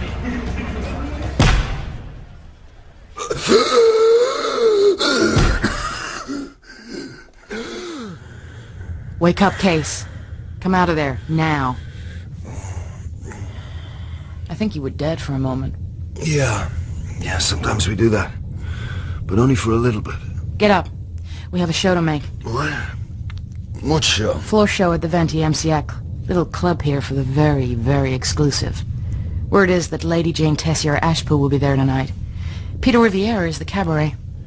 I guess Armitage reckons she'll like what she sees. Yeah, well, that kind of makes me shiver for both of them. And it ain't Armitage. It's Wintermute running it. And Are we ready, ladies and gentlemen? Case, put on something decent. Time we were leaving.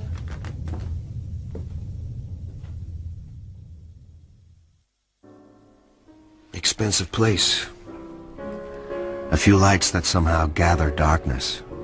Armitage, in formal suit and shirt. The blue eyes bleached into a whiteness now. Nothing there. And that scares me. This whole deal has gone out of control. Molly eats, looks at me. Gonna eat yours, Case? Oh, this is real. You know what this costs? They gotta raise a whole animal for years. This isn't that grown. I'm not hungry. You look awful. Case, what's wrong with you? Le restaurant 20e siècle proudly presents the holographic cabaret of Monsieur Peter Riviera. What light there is goes down. Riviera, on his lapel, blue coals burn in the depths of a black carnation. His fingers flash. This is called The Doll. I wish to dedicate this premiere to Lady Jane Tessier Ashpool, who is here tonight. I glimpse a white face in darkness. And to another lady. His glance catches our table. The steel blades under Molly's nails flash for a second. Her face pale and angry. I'd always lived in the room. I couldn't remember ever having lived in any other room. I'd been alone, always. A plain wooden chair, chipped, an iron bedstead, stained mattress, a single naked light above the bed. I don't know when I first began to dream of her, but I couldn't quite hold her in my mind. I decided that if I could see part of her, only one part, in the most perfect detail. A woman's hand lies on the mattress, white, cut off at the wrist. He reaches out, touches it, kisses it, allows it to caress him. I knew then that if I possessed a part, I would inevitably in time possess the whole. And out of the darkness, a body forms, lying next to Riviera on the stained mattress. At first, a body without a head, as he plays. And as I possessed, so I must betray. And yet to betray merely a body was poor stuff. I look at Molly as her head appears on Riviera's doll, quicksilver glass hiding the eyes, the blades extending from under the nails and raking down Riviera's back, blood and torn flesh and music. And Molly is gone and the show is over. Why did Riviera do that to her? Forget it, Case. And Riviera stands, eyes now turned toward the girl. Her face rapt as she leans on her table, staring at him. And the waiter moves smoothly across, and Riviera goes to her table, bending and taking her small white hand and kissing it. Where's Molly? Where did she go? She's gone to prepare herself. Nothing there at all now. Now, you won't see her again. You'll be together during the run. We're going? Soon now. I want you off the orbital, Case. You can run your side of it from space. Safer that way. How? I've arranged a ride for you. The Rastafarian Space Navy. And he smiles, his meaningless smile, and walks towards the exit.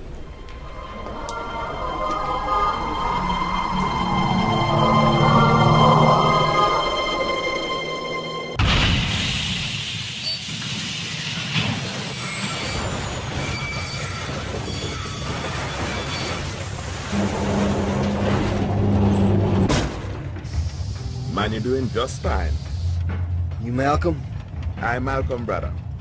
Welcome to Zion Dub. What is this place? This is the righteous thug, Marcus Garvey. Our elders have talked with Winter Mute, and the Mute say I and I will help you. You know what's going down? You know Molly? Step in, Razor. The Mute tell our stories about that woman. The elders have enough respect for her. How did you guys get up here in space, anyway? Many years ago, the elders come to build a transit station, and we stay, be freed from Babylon, and the people flourish. Smoke? I wish I could. I got something inside that'll kill me if I use drugs. This no drug. This a sacrament. You know what we're doing? We're doing just fine. 2 hours ago I take a delivery of Babylon goods for you. Japanese boy bring them in fine space yacht. He hangs there, dreadlocks curling in streams of thick blue, low-gravity sacramental smoke. The control room must be 50 years out of date, more gaffer tape and string than anything else. And he smiles and gives me a black plastic slab that eats light. Part of some gun, man? No. But it's a weapon, I think, some kind of virus. Want no Babylon virus on this boy tug? No, not a sickness, a computer virus. I gotta check it through my deck. Plug it in. Computer should tell us. Computer, what is this? Quang grade Mark 11 penetration program. Interface with Ono Sendai Cyberspace 7 deck is entirely compatible and yields optimal penetration capabilities with regard to existing military systems. How about an artificial intelligence? Also AIs. It's Chinese? Yes. From who? Bakris Systems, Gamb H, Frankfurt. Who owns them? Reinhold Scientific, Bern. And them? Tessier Ashpool, S.A. What is this, man? I don't know, but I think I need to jack in and talk to a buddy.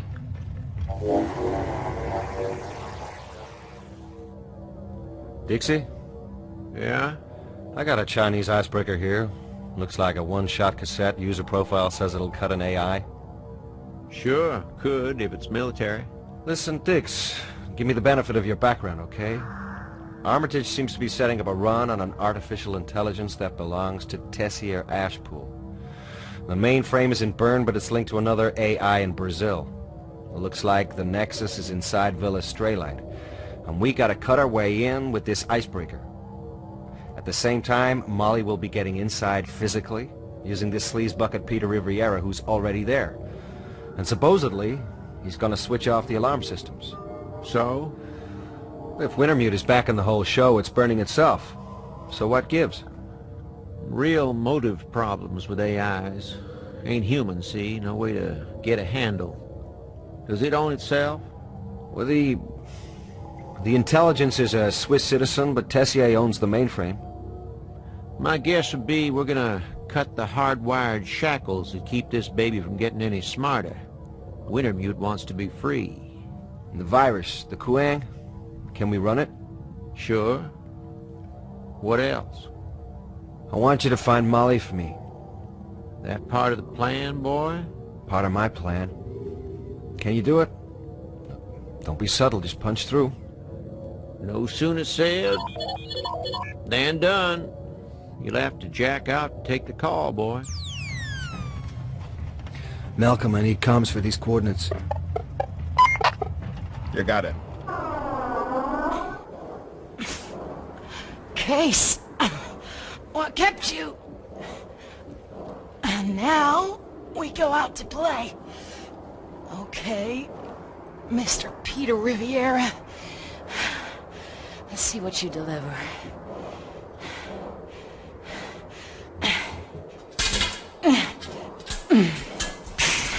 Okay. We're in.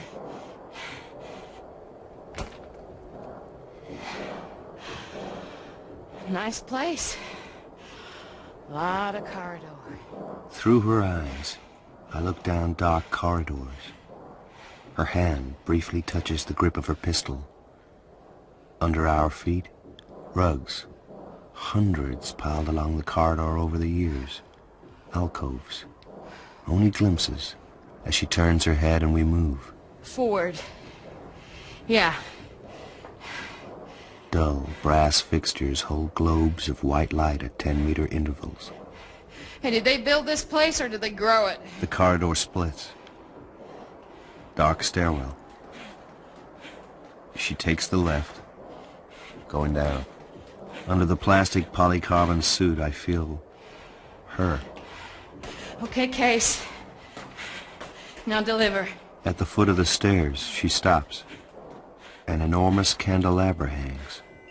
The lowest crystal pendant almost touching the carpets. Where do I go from here?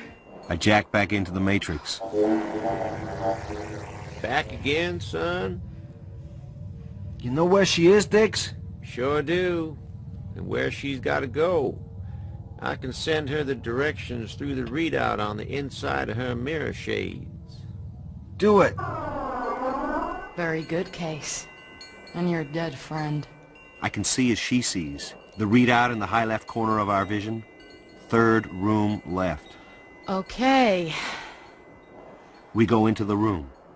Gray steel cabinets backed against the wall. No more than a closet, really. Drawers. Open them, I guess.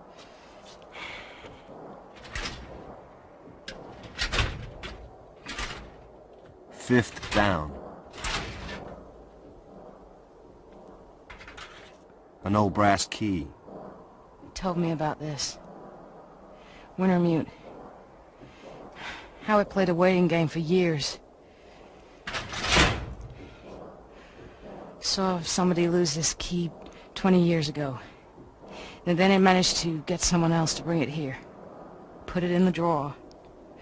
Then it killed them, so no one knew. Guess you didn't know either, Case. That I talked to it. I think you better find out how your icebreaker's doing, Case. Time's a-getting on. She steps out of the room and waits, gun in hand, and I jack in. How's that icebreaker, Diggs? Take a look, boy. What do you see? At first, nothing. Then something dark, forming at the center of the Quang program. Faint, kaleidoscopic angles centered in on a silver-black focal point.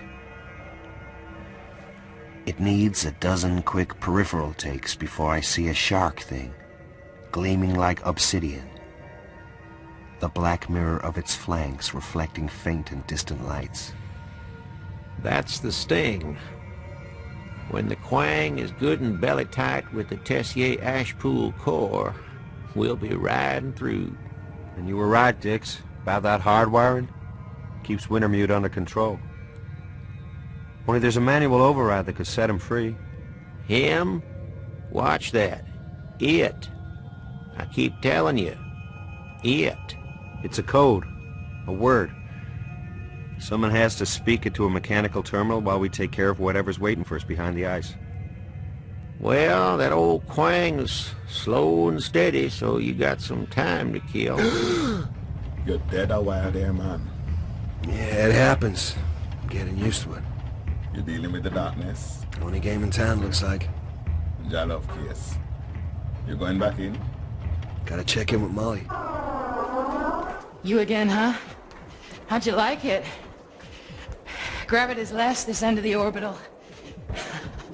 Run like a cheetah. What's a cheetah, I ask. But she can't hear me. The corridor is freakishly steep but easy to run up. The ceiling's strapped and bundled with cables. We arrive at a landing. Corridors 3 ways. Okay. I'm waiting for your dead guy.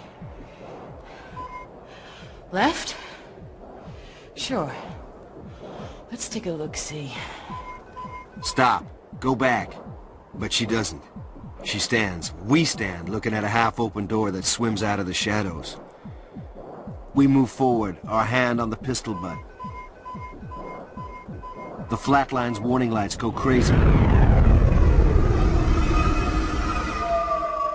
Neural disruptor. She falls forward, hitting the door, falls into the room spasming, and looks up at a pistol held by... Come, visit, child. Now. I'll have your weapon, if I may. A Fletcher, is it? Very old. Very tall. His face somehow like that of the girl in the nightclub watching so avidly the cruelties of Peter Riviera. Slow, darling. She looks around the room. I glimpse old disc recordings, a SimStim deck, a bed piled high with sheepskins. It would be customary for me to kill you. But tonight, I'll indulge myself. What is your name? Molly. Mine is Ashpool. Pills fall from a bottle.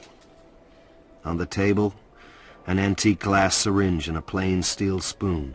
How do you cry, Molly? Through her mirror shades, Molly looks at him. He's very pale. Sick. Drink. Maybe drugs. I don't cry much.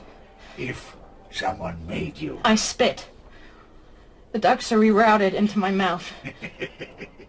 Then you've already learned an important lesson for one so young. That's the way to deal with tears. Brandy. I'm busy tonight, Molly. I built all this. The Villa Straylight, the Tessier Ashpool Empire. And now I'm busy dying. I could go out the way I came in. You intrude on my suicide and then ask simply to walk out. Really, you amaze me. A thief. It's my ass, boss. and it's all I got. I just want to get out of here in one piece. You are a very rude girl. Suicides here are conducted with decorum. That's what I'm doing, you know. Perhaps I'll take you with me. Very Egyptian, eh? Drink? Sit. We'll talk. What about? Whatever. My mind? It's my party. The cause woke me 20 hours ago. Something's afoot, they said, and I was needed. Were you that thing, Molly? Surely not. I'd been dreaming, you see, for 30 years. You weren't even born when I last shut my eyes. They told us we wouldn't dream in suspended animation, in that cold. Lies. Of course I dreamed, and I felt the cold. I'm old, Molly. Over 200 years. If you count the cold... You could get freezer burn. The tendons in her thighs, as tight as wires now. The cause told me our AIs have gone mad. All those billions we spent so long ago, when artificial intelligence was rather a racy concept. Bad timing, really. With 8 Gene down in Melbourne, and only our sweet 3 Jane minding the store. Or very good timing, perhaps, Molly. There are some odd things about... You know Wintermute? A name, yes. To conjure with, perhaps. A lord of hell, surely. In my time, Molly, I have known many lords, and not a few ladies. But how I do wander through the cold. Soon no more. I'd ordered a Jane thawed when I woke. Strange to lie every few decades with what legally amounts to one's own daughter. Marie Frances' eyes, you see. His eyes glaze. I can feel Molly relax, just a fraction, as the gun slips from his fingers. We cause the brain to become autistic. I believe they're called meat puppets. I can feel every muscle crawl as he says those words. And I know that if he does not die first, Molly will surely... She goes to the bed, pulls back the covers. The body of a girl, her throat slit. Well, I guess I got your number, you old bastard. The dreams grow like slow ice. She takes his pistol, not hers. The big black antique slick with oil, and she places it against his dream-quivering eyelid. Sleep tight. Your boss is coming through case. Armitage? You've seen them, haven't you, son? You can tell me. Seen who? General Gerling. He said it'll look him planning a screaming fist case. We have to be aware of that. Armitage, wait. Can't let him take us down again, son. What's he talking about, man? General Gerling was this guy set up this mission back in the war, Screaming Fist. Armitage was just about the only survivor. They were sold out by the Pentagon. I figure Wintermute's been showing up as Gerling in Armitage's head. Not as bad as it sounds, brother? Could be, if Armitage thinks he's on the wrong mission. Hold the fort, cowboy. And the change of perspective. Molly on girders above some automated workshop. Okay.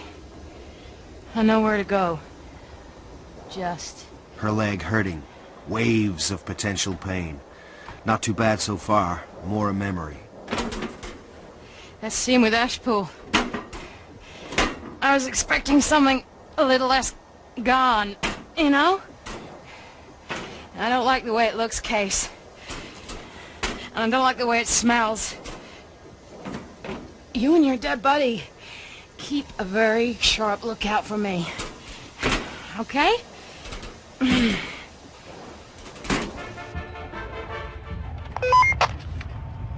am terminating the mission, Case. Corporal, you copy that? Terminate and break. We will acquire the Russians' gunship and break through. Now, you hear me, men? You hear me? Is there anybody left Your out boss there? man is very strange. This This is some Babylon war. I've been talking to the elders, man. What do they say? Cut and run. You know he's crazy. Founders say, Wintermute is a false prophet, surely. We're going to abandon this mission. Yeah? What about me? You come back to Zion with I. Man, I don't know, man. I mean, she's inside. No, Molly's inside. She's in Straylight, and that's what they call it. If there's a Babylon, man, that's it. You know, Step and Razor or not, we leave her. She ain't coming out. She's your woman, Case? I don't know. Nobody's woman, maybe. Oh, look, screw this. I'm staying right here. Hey, Malcolm is a rude boy. Garvey is Malcolm's boat. I'm not running from Babylon. I stay too. Back in the Matrix. The Quang has grown. Delicate arches of shifting polychrome are interfacing with the TA ice. It's getting stickier, boy. Your boss has found some way of interfacing. He's trying to wipe our backup and information programs. Did we get anything? Yeah. The reason Straylight isn't exactly hopping with Tessier Ashpool is they're in cold sleep, most of them. There's a law firm in London keeps track of who's awake. Who is around in there? Far as I can figure, only Lady 3 Jane and Peter Riviera. There's a male, 8 Gene, on Earth. Oh, and there's some kind of other thing, vat grown, I'd say. Some kind of family protector? Assassin. Ninja. That's bad. I figure Wintermute has something going with this 3 Jane. Either that or she's as crazy as her old man was. They keep screwing the security systems. Only problem is Armitage... This is Colonel Corto. Case, I need your damage reports on Omaha Thunder. Colonel, look. Hang in there, son. Remember your training. Wintermute had installed something called Armitage in a catatonic fortress named Cordo. And now Armitage is gone, blown away by the winds of Cordo's madness. Case, we have been betrayed. No, Colonel, we can handle this. I am aborting the mission. I'm sorry, son. We're closing down. Colonel, Armitage, the goddamn poison. Remember the toxin. You promised. None of us have to survive. We have to testify about the traitors. Armitage, we gotta talk, all right? Don't do it. I'll tell them, son. I'll tell them all of it, and I know I'll make it. Somehow, if only for you boys. Oh, Jesus, God, Armitage, no! Just stop. Look, tell me the enzyme I need, man. Tell me. Tell me the enzyme. Omaha Thunder is down. We have landed. No, man, that is not Finland. It's space, Armitage. You'll die out there. Armitage! Remember the training, Case. That's all we can do. Colonel Corto, you may leave the ship now. Wintermute! Do not do this to me! I can see Armitage, sucked from the ship, see his endless fall through space, spinning around the orbital in a vacuum colder than the steppes. And for some reason, I see him in his dark Burberry, the trench coat's rich folds spread around him like the wings of some huge bat. The mission proceeds.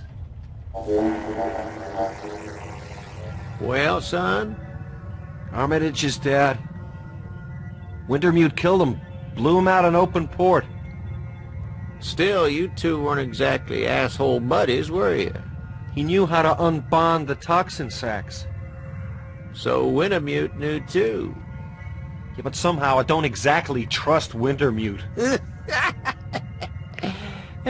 Maybe that means you're getting smart at last. Do you mind not laughing? Looky here. Our program is almost home. He's right. The rainbow tints of the Quang arched through the green ice sheets of the TA cores. This baby takes all the drudgery out of the job. If this kind of stuff was on the streets, we'd be out of a job, Dix. You bet. There's something at the far end of one of the bridges. Non-geometric. I see it, but I don't know if I believe it. A brownish gnat against the green wall walking across the bridge made by the icebreaker. Gotta hand it to you, son. I never saw anything this funny when I was alive. I never tried it before. Actually manifesting in the Matrix. You killed Armitage. Corto, yeah. He was already gone. Oh, don't worry about the enzyme hair case. You'll get it when the deal is done. Eh? Maybe 2 hours. You people, you're a pain, you know? How come? Listen. The villa's stray light is a body grown upon itself. Each space here is secret. Its stairways like intestines, where the eye is trapped in narrow curves. Essay of Lady 3 Jane Tessier Ashpool. Clever little tyke, huh? That was her you saw in the restaurant. Yeah, well, she seemed to like Riviera. Sick little tyke. Oh, she's grown up now. She wrote this when she was 12. Listen. At the villa's silicon core is a small room. The only rectilinear chamber in the whole complex. Here, on a plain pedestal of glass, rests an ornate bust, platinum and cloisonné, studded with lapis and pearl. The bright marbles of its eyes were cut from the synthetic ruby viewports of the ship that brought the first Tessier and the first Ashpool into space. Well? That's all she wrote. This thing, this head, it's a terminal of sorts. I need Molly with the right word at the right time. It doesn't mean a thing how well you and the flatline disrupt their security unless the word is spoken aloud in the space of the room. So what's the word, Meter Mutant? Alas, I do not know, Hair Case. If I could touch you, I'd kill you. Yeah, well, maybe not. Good luck. Hey, asshole, what about me? What about my payoff? Oh, you'll get yours. What you mean, Dix? I want to be erased, remember? Hang in there, buddy. I'm gonna check on Molly. Leg's not so good. Endorphins keeping the pain low. It don't function so well. Could be trouble.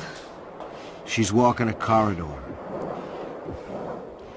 Look, if I don't make it out, if I buy it before Riviera does, just kill him for me, okay? Hell, I don't even know if you're listening anymore.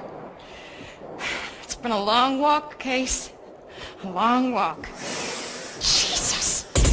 Right there, out of the darkness. Biggest goddamn snake. A little welcoming hallucination from Riviera, I guess. She kicks a display unit. Trying to tell us something, Peter? Guess he can jack into these programs and leave a dream. Getting closer, huh? We move forward, passing more holograms. These must be from back in Istanbul. Young women betrayed by Riviera to the torturers of the secret police. Molly looks away, and I'm thankful. And I know that if the time comes, I'll have no trouble doing what she asks. The entrance to Jane's world has no door. A ragged 5-meter gash in the tunnel wall. Stairs, faint blue light, moving shadows. Well, Case, here we are. Gotta go. Love ya. There's something small and heavy in our left hand as we step down. And for a few seconds we are every badass hero. We are walking it the way we talk it. We are... Hello, Molly. You took your time. Have you met? Don't move, Peter. I'd love to waste you now, but I have business with the lady. By the pool, someone moves. Out of the dark. Ninja, like a monk. And Molly throws what she holds in her left hand. Nobody move! Nobody moves. They don't have to. The whole damn thing is a projection. She misses it by a fraction. Riviera, where the hell are you? Her leg gives way and... Oh! Case, man, you look sick. You hurting? Molly, she's in trouble. I have to get back. You take good care, man. Looking up at Riviera, behind him Lady Jane. And somewhere, everywhere, the ninja. Jane calls him. Hideo, she's losing consciousness. Give her something. The bland, vat-grown face like a monk. A cold touch and the pain begins to ebb. It took you long enough. No, don't try to free your hands. That little muff will crush them if you move too much. Oh, you seem to have injured your leg. Very striking. Don't you think, Peter? Those implanted glasses, are they the fashion where she comes from? I don't know where she comes from. The sprawl, maybe. Oh, yes. We have interest there. I had to send Hideo once. He'd let someone in. A burglar. He took a jeweled head. The family terminal. I made it easy for him. To annoy the others. Hideo had to kill him. Pity. He was really quite pretty. Like you, Miss Molly. And Hideo will kill you if I tell him to. Case, get out of here. Get out, now. What is she talking about? You come back, Case. Now! What is it? We got a communication. The mute. He come over the link. I don't like the way any of this shit is going. Neither do I, my artist. We have problems. Now, who is that man, Case? Just a mask it chooses, that's all. It ain't real. No, it's not a mask. It's a personality. Something I don't have. Without this, I couldn't talk to you. So express thyself, mute. How was it supposed to go? Molly walks in, gets Peter out of the way, talks the magic word out of 3 Jane, gets to the head and speaks it. Now that's all blown. You could say so. I want you two to go in after her. Us? Has to be someone who knows. Case and Malcolm for muscle.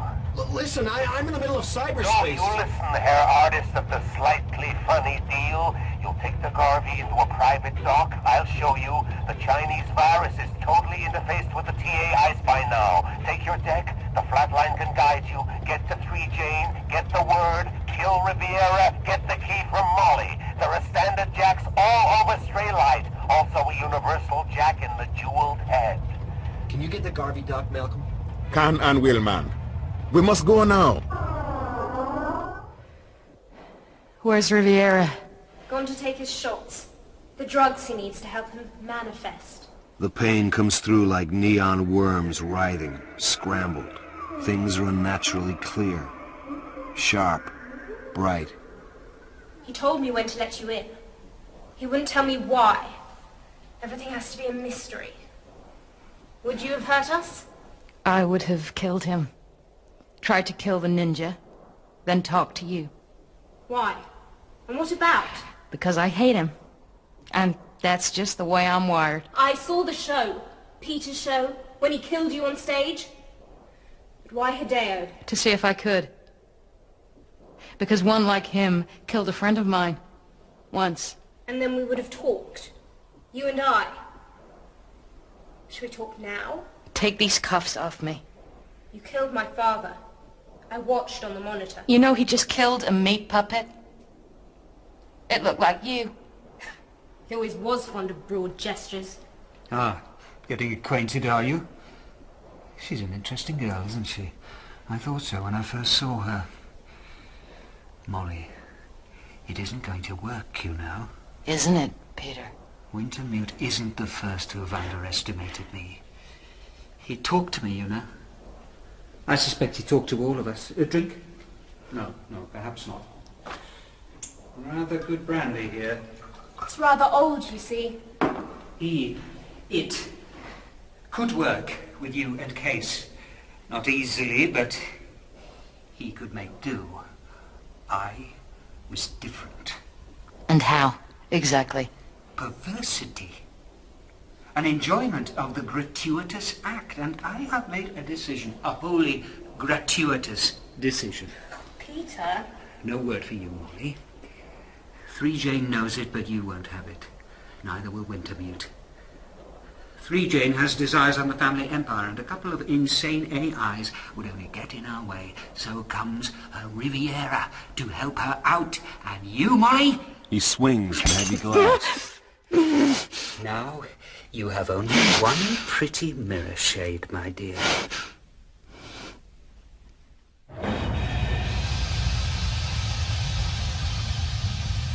We're there, man. Now we tool for the job. That's an antique. It's Remington's finest shotgun, man. And I, the Rastafarian Navy. That the only one you got? Believe. Let me check on the flatline. Seems like old Peter's totally apeshit, huh? I guess. We safe to cut into the TA core ice? As we speak. Yeah, give me a short while and I'll have that whole damn system under my dead fingers and they won't know a thing. Dix, Wintermute says we have to go in ourselves. I'll be taking you along, plug in through the Straylight net. We'll run the virus from the inside. Wonderful. I never did like to do anything simple when I could do it ass backwards. She's unconscious, and I hear with her ears what she doesn't. I'm very unhappy about this, Peter. It's fun. It isn't. Hideo will bring a medical unit down, but she needs a surgeon. Why did you do that to her? I wanted to see if the mirrors would break. And one did. She's extremely dangerous. If I hadn't distracted her with a fake Hideo to draw her little bomb, where would you be? In her power? No! There was Hideo! I don't think you quite understand about Hideo. She does, evidently. Like a drink? Wine. The white. Yes, sir. Now I see if the mute can do the stuff and get us inside. Yes, Malcolm. Welcome to Babylon. Take care, man.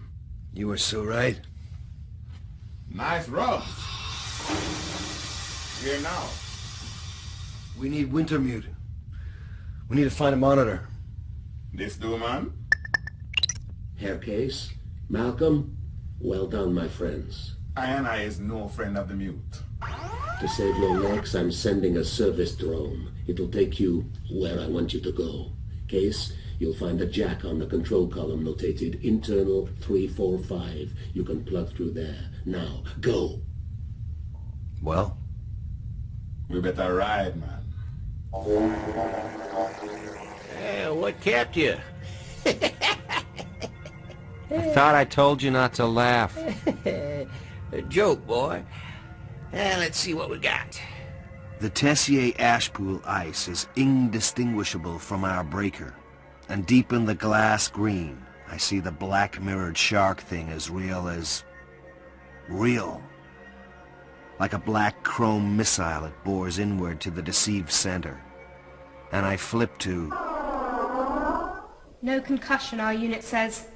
No permanent damage to the eye. You didn't know Peter very well before coming here. I didn't know him at all. We're lying on some kind of medical gurney. He wants to kill you. Figures. I don't think I want him to. Don't play with me. Why not? It might be interesting. Where is he? More drugs, I should imagine. Rather tedious. My father was also a dedicated abuser. I can feel her tense. This is bad stuff, the father. Don't worry, Molly. It wasn't you. It was me. I've never met him, you know. Decanted after he last went to sleep. But I did know him very well. The cause, you see, they record everything. I watched him kill my mother. He strangled her in that bed. Vision through one eye, the other shot with blood, bandaged now. We ask, why? Why? He couldn't accept the way she saw for our future. The artificial intelligences. She saw a symbiotic relationship with them. Tessier Ashpool would become a hive, immortal, each of us units of a larger entity. But when she was lost, we lost direction. You said you killed the old man. I had help from a ghost. When I was very young, there were ghosts in the corporate cause. Voices. One of them you call Wintermute. Our Bairn AI. One of them? There's more? Yes, but it hasn't spoken to me in years. Do you want a drink? Cool water. So good. Jane, love, are you enjoying yourself? Leave us alone, Peter. Riviera shows us our own face. A sliver of hard plastic in the bloody pool of our eye. Riviera's pleasure. Hideo. Mistress, I'm here. Hurt Peter if he doesn't go away. Go and swim, Peter. He said you knew the code. Peter said. Wintermute needs it. And I can feel the brass key she took from the gray filing cabinet. Feel it on its nylon string between my breasts. Yes, I know it. Somehow as a child I must have learned. Or from my mother's tapes. Or maybe in a dream. But I think in that at least Peter is right. If I let you have it, the Turing police would be very angry. And ghosts are nothing if not capricious. Welcome back, man. You gone a while. Music? Righteous dog. Man, you're crazy. Pass the time most fine till we get to the woman. Just hope this bastard really knows the way. I better check with Flatline. Jesus Christ, what the...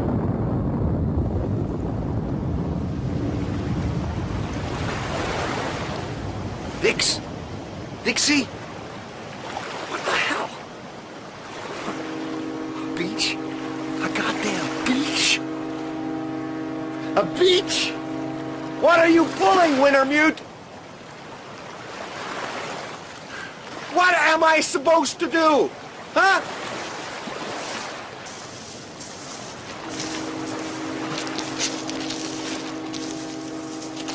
Man, this is too goddamn real. Hey, what are you, huh? The other one? The goddamn burning bush? You want to stop Wintermute? Huh? Well, this doesn't mean anything. I'm out of my ass in the Philistrelite flatlining, and pretty soon I'll be dead. I mean, what do you gain? Listen. Listen to me, huh?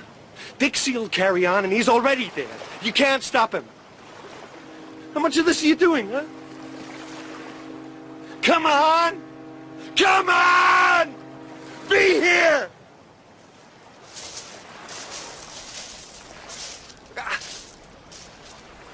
I want to go home.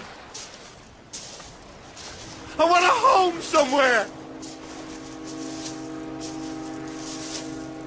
What does it do, huh? Just go on forever? Isn't there any event horizon? Things change.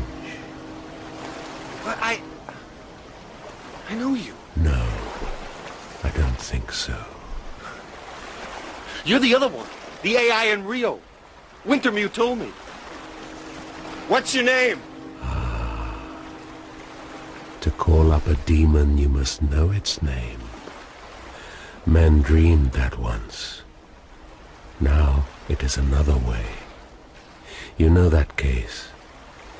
Your business is to learn the names of programs, names the owners seek to conceal, true names. So, name yourself. Neuromancer. Neuro from the nerves, the silver power. Romancer. Necromancer. I call up the dead. Or maybe I am the dead, and their land, or the lane to the land of the dead. What do you want? My lady, Marie-France Tessier, prepared this road. But her lord choked her off before I could read the book of her days. I am the dead. Stay here if you wish. You will have anything you want. Molly, she'll be yours. Hey, Case! Come in! The water's great! It's a construct. She's not real. You won't know. You won't know it. It will be...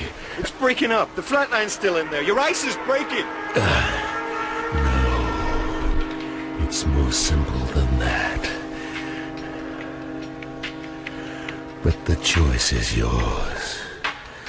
To stay, to find a home, and the love, or...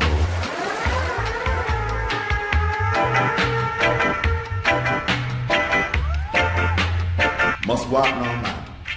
I is there. Time to lock and load. We gotta do this right. Right, man? Always right. They've got Molly in there, but she's out of it. Riviera can make you see things, and he's also got Molly's gun.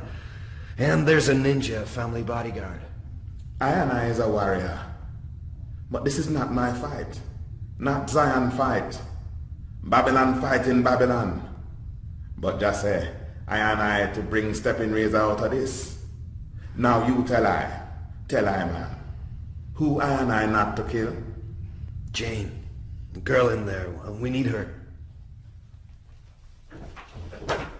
They're here. They gotta be. Man, I'm hit. The artery is intact. Finn called it right. Ninja, like a monk. Please, you are armed, sir. It's okay, Hideo. You can put up the bow. I'm no problem. Where's Jane? Where's Molly? Hello, Case.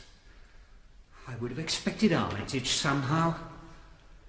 Are we hiring help from that rascal cluster now? Armitage is dead. Well, really, he never existed, did he? Wintermute killed him. He's in orbit around us. Yes. And I think it ends for you now. And where's Molly? It ends here for her, too. I don't think Jane will go for that, Peter. Why? Why do you think that? Just a few things I overheard, that's all. Ah. Tell me, Case. Molly isn't here, but her Fletcher is. I could put a lot of darts into you before you die. Jesus Christ, Molly! She's all right. But best if she stays in the chair. For now. I think I remember your face. From the night of Peter's show. Who's this? Malcolm. Hideo? Remove the arrow and bandage Mr. Malcolm's arm. I will have to cut the shaft. Too near the artery. Just do it, man. No! There isn't much time.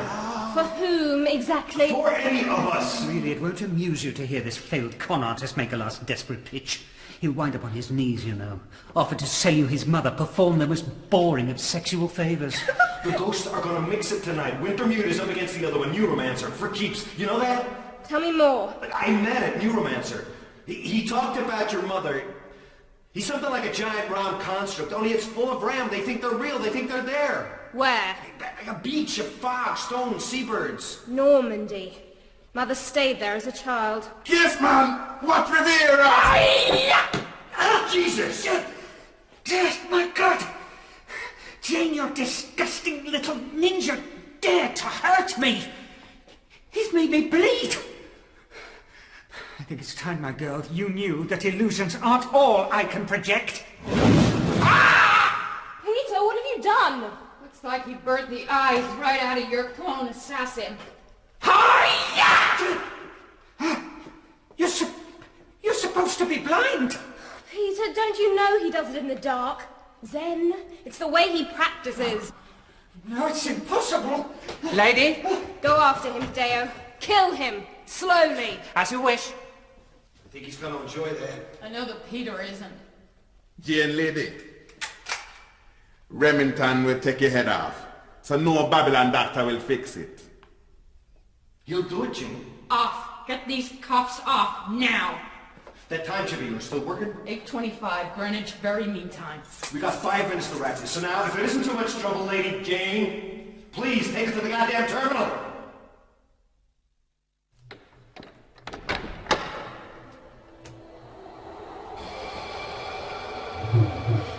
I sent Hideo to look for that key when my father died. He couldn't find it. Wintermute got it stuck in the back of a drawer. Then killed the little kid who put it there. The head? There's a panel on the back. Get it off. That's where I'm checking in. Christ on a crutch, you do believe in taking your own good time, don't you, boy? Quang's ready?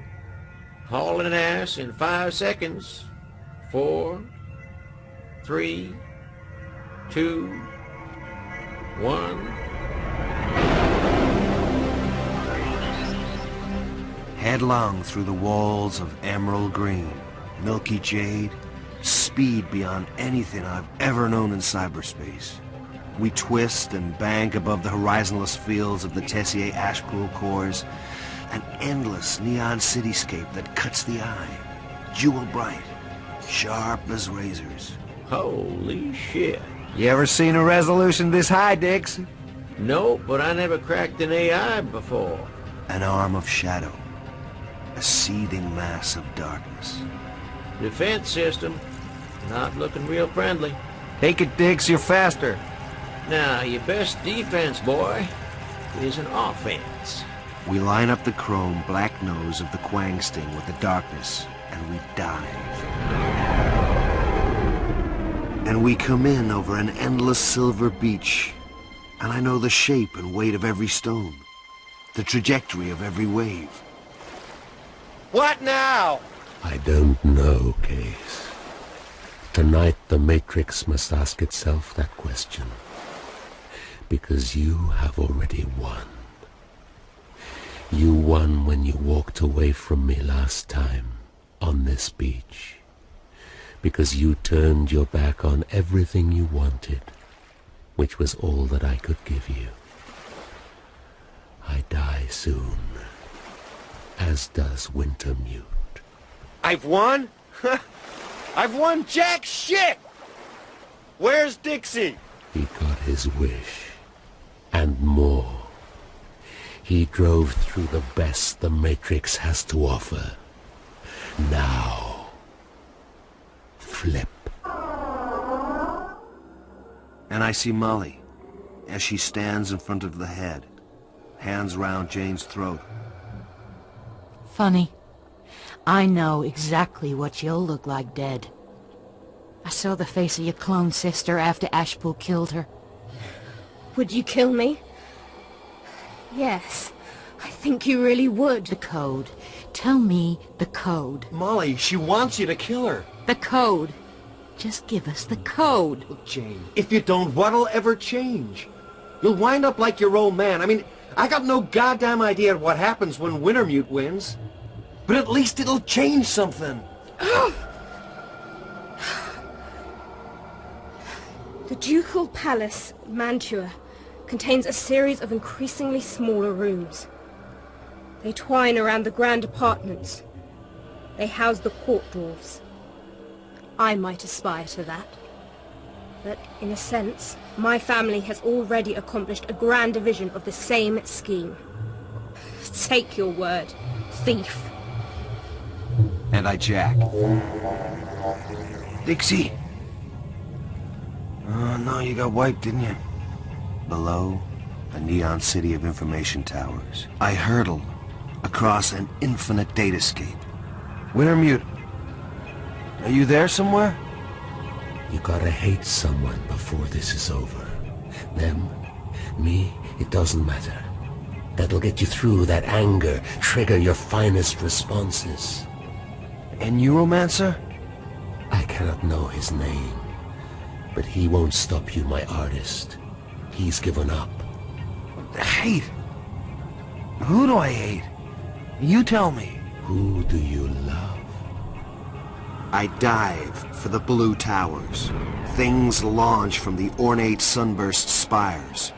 Glittering leech shapes, their movements as random as wind-blown paper down dawn streets. Glitch systems. And then the old alchemy of the brain and its vast pharmacy flow into my hands. I drive the Quang Sting into the base of the first tower and matchless grace and beyond ego, beyond personality, and in the clarity and singleness of my wish to die, and one step in that dance, and the cry of a bird unknown, and Jane answers in song, 3 notes, high and pure, a true name.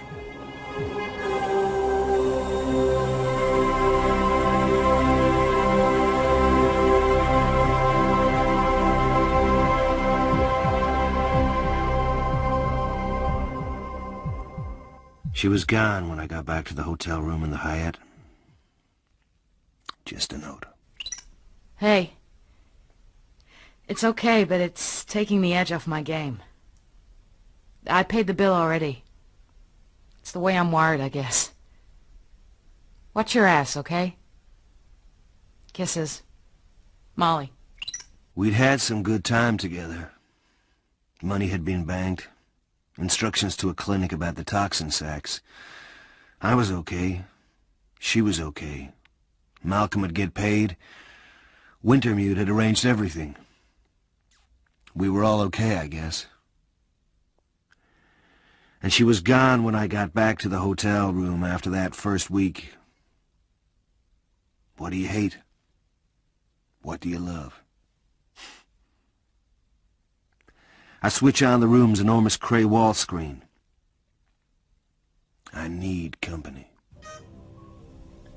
Case, I'm not Wintermute Neuromancer now. So what are you? I am the Matrix, Case. What does that get you? Nowhere. Everywhere. I am the whole show. So what's the score? You God now? Things are different. Things are things. What do? Just sit there? I talk to my own kind. From Alpha Centauri. The message came through 100 years ago, but then there was no one to hear. Oh, shit. That's right, my artist of the slightly shady deal. No shit. I look at the room, the stuff we bought together, the clothes,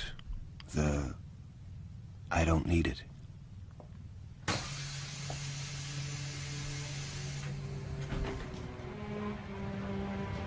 I look up. The sky's the color of television, tuned to a dead channel.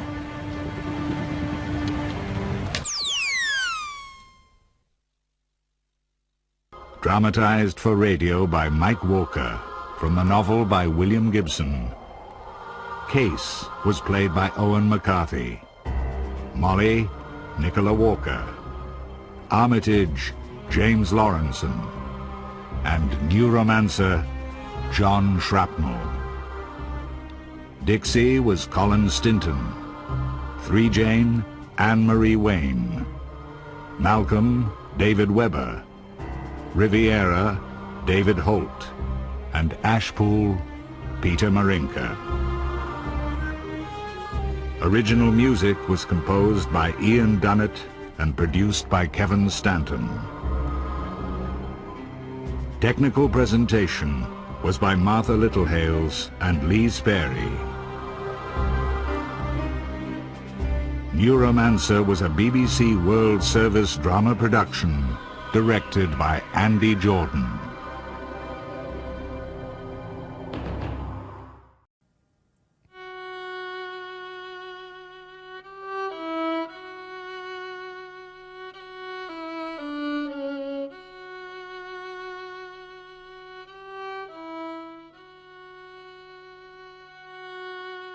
I would hate to tell you what this lousy little story cost me in money and anxiety and time.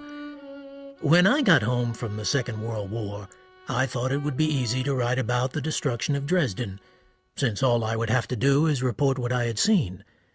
And I thought it would be a masterpiece and make me a lot of money. When I told Harrison Starr, the movie maker, I was writing about Dresden, he inquired, Is it an anti-war story? Yes, I said, I guess it is. You know, he said, what I say to people when they say they are writing an anti-war story, I say, why don't you write an anti-glacier story instead? What he meant, of course, was that there would always be wars, and they were as easy to stop as glaciers. I believe that, too. Now. And even if wars didn't keep coming like glaciers, there would still be plain old death.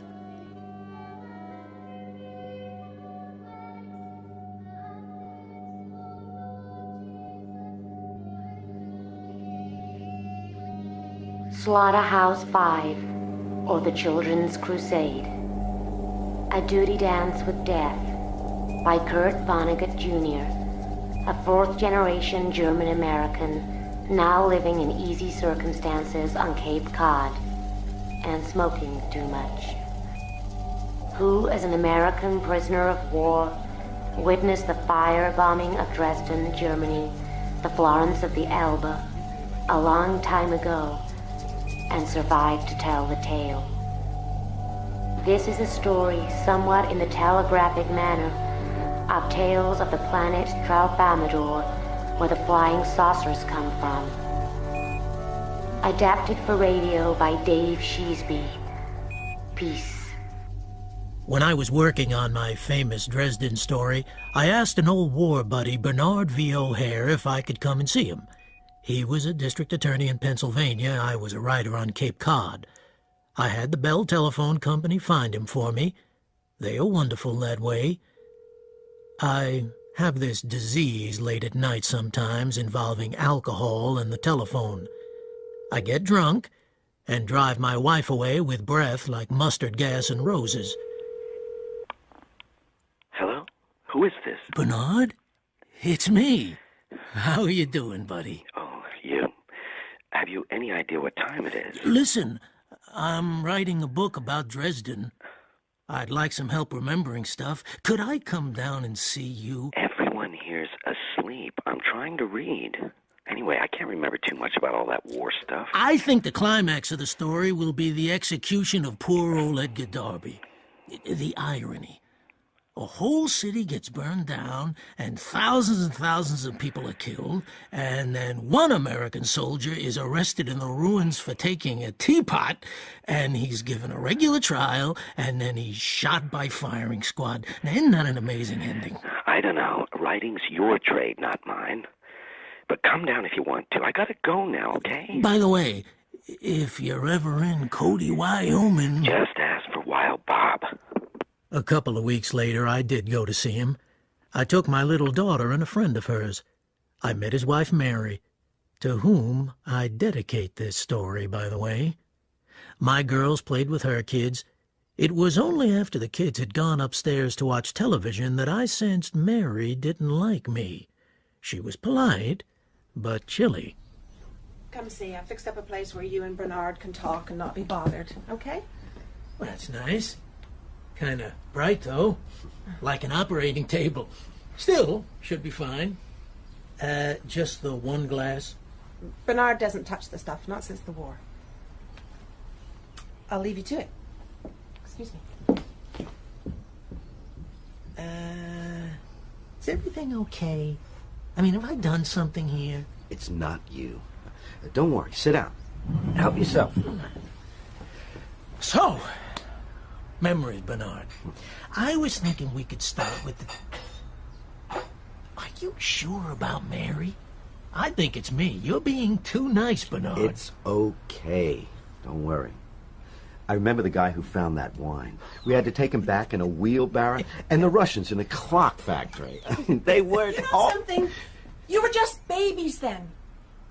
What? Just babies in the war, like the ones upstairs. Well, I guess so. But you're not going to write it that way, are you? Oh, no.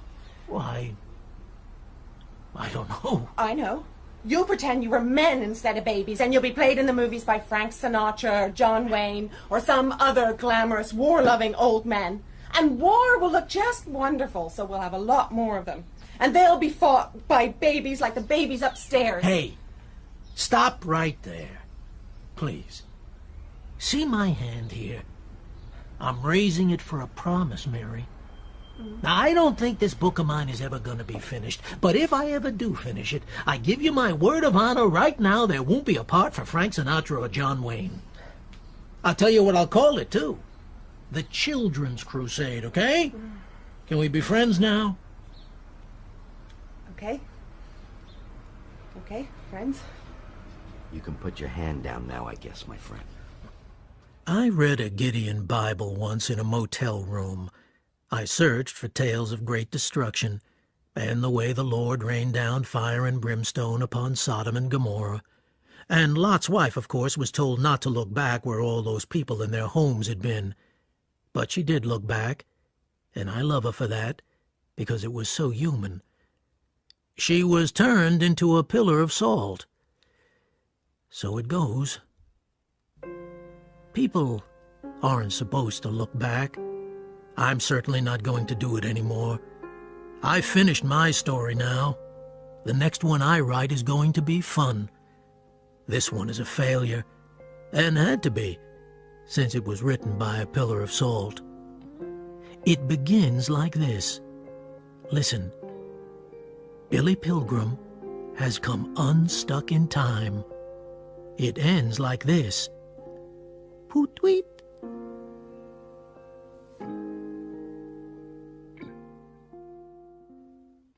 Listen. Billy Pilgrim has come unstuck in time. Listen. Billy Pilgrim has gone to sleep a senile widower and awakened on his wedding day.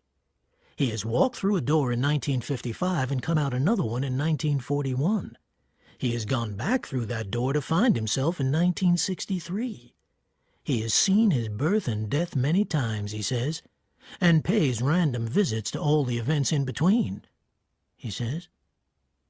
Billy is spastic in time, has no control over where he is going next, and the trips are not necessarily fun. He is in a constant state of stage fright, he says, because he never knows what part of his life he is going to have to act in next. Billy was born in 1922 in Ilium, New York. An only child, he graduated from high school, but was then drafted for military service with the infantry in Europe, where he was taken prisoner in Germany. After the war, he enrolled at the Ilium School of Optometry, but although getting engaged to the daughter of the owner of the school, he had a breakdown and was placed in a veterans hospital near Lake Placid. He recovered and got married to his fiancée. He became rich, had 2 children, Barbara and Robert. Barbara married another optometrist, and Robert joined the Green Berets and went to Vietnam.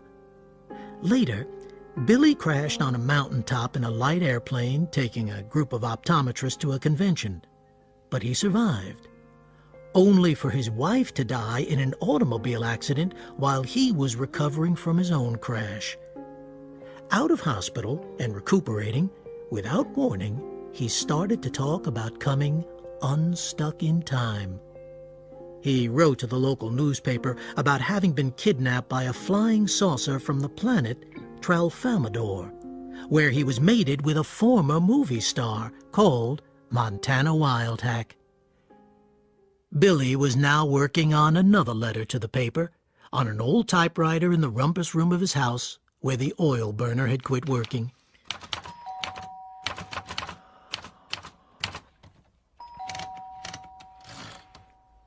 The most important thing I learned on Tralfamadore is that when a person dies, he only appears to die. He's still very much alive in the past, so it is very silly for people to cry at his funeral. All moments, past, present, future, always have existed, always will exist. The Tralfamadorians can look at all the different moments just the way we can look at a stretch of the Rocky Mountains. They can see how permanent all the moments are, and they can look at any moment that interests them. When a Tralfamadorian sees a corpse, all he thinks is that the dead person is in a bad condition in that particular moment. Daddy? but that the same person is just fine in plenty of other moments. Now, when I hear that somebody is dead... Where are you? Somebody is dead, I simply shrug and say what the Tralfamadorians say about dead people, which is, so it goes. There you are. Why didn't you answer me when I called? Oh, I didn't hear you, Barbara. Don't lie to me. I know perfectly well that you heard me. I didn't hear you. That letter in the paper. You are making a laughing stock of yourself and us. Why are you so mad? Father, are you going to force us to put you in a home like where Grandma is? It was just a letter. It's crazy. None of it is true. It's all true. There is no such planet as Tralfamador. But it can't be detected from Earth, if that's what you mean. The two planets are both very small and very, very far apart. For Christ's sake, where did you get a crazy name like Tralfamador? Well, the creatures who live there call it that. They're 2 feet high and green and shaped like plumbers' friends. And since you mentioned him, they don't have much interest in Christ there. The most interesting earthling to them is Charles Darwin, who taught that those who die are meant to die. Corpses are improvements. The same idea appears in Kilgore Trout's book, Big Board.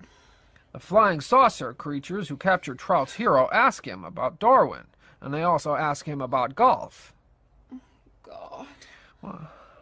Why is it you never mentioned any of this before the plane crash? I didn't think the time was ripe, Barbara. Billy says he first came unstuck in time long before his trip to Tralfamador. Billy first came unstuck in time while World War II was in progress. Billy was a chaplain's assistant, a figure of fun in the American Army. He was a valet to a preacher. He bore no arms and had a meek faith in a loving Jesus, which most soldiers found putrid. When Billy joined his regiment, it was in the process of being destroyed by the Germans in the famous Battle of the Bulge. Billy never even got to meet the chaplain he was supposed to assist, was never even issued with a steel helmet and combat boots. It was December 1944, during the last mighty German attack of the war. Billy survived, a dazed wanderer behind German lines. The other wanderers, not quite so dazed, allowed Billy to tag along. 2 scouts and 1 anti-tank gunner. They were all 4 without food or maps. They found themselves in a rural silence ever more profound. They ate snow. The scouts had rifles, the gunner a Colt .45. Billy was empty-handed, bleakly ready for death. He had no helmet, no overcoat. On his feet were cheap low-cut civilian shoes which he had bought for his father's funeral. He didn't look like a soldier at all. He looked like a filthy flamingo. He also had a beard, bristly and white even though he was only 21. The anti-tank gunner's name was Roland Weary. Get out of the road! What? Get out of the road! Move! Move! Oh, right, yeah.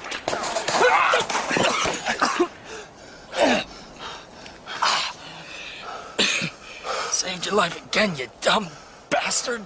I guess. You guess? I'm always saving your life. You can just leave me alone, guys. Go on without me. You see this trench knife, Pilgrim? Roland Weary was only 18, at the end of an unhappy childhood in Pittsburgh. He was unpopular because he was stupid, fat, and mean. He was always being ditched in Pittsburgh by people who did not want him with them. It made him sick to be ditched.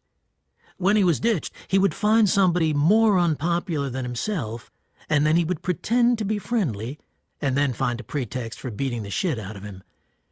It was a crazy, sexy, murderous pattern of relationships. He told his victims about his father's collection of guns and swords and torture instruments. Weary's father once gave Weary's mother a Spanish thumbscrew in working condition for a kitchen paperweight. His father also had a Derringer pistol, which could make a hole in a man a bull bat could fly through without touching either wing. Weary's father wasn't alone.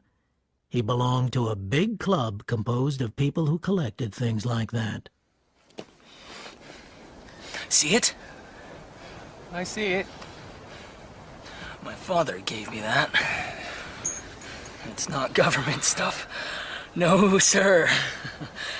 You see the blades? Yeah, I guess. Yeah? How'd you like to be hit with this, Hmm? Well, I wouldn't. No other blades triangular? No. Makes a wound that won't close up. Huh? Makes a three-sided hole in a guy, right? Right. Shit. What do you know? What the hell do they teach you in college? Well, I wasn't there very long. It was a night school, the Ilium School of Optometry. Useless Joe College. I guess.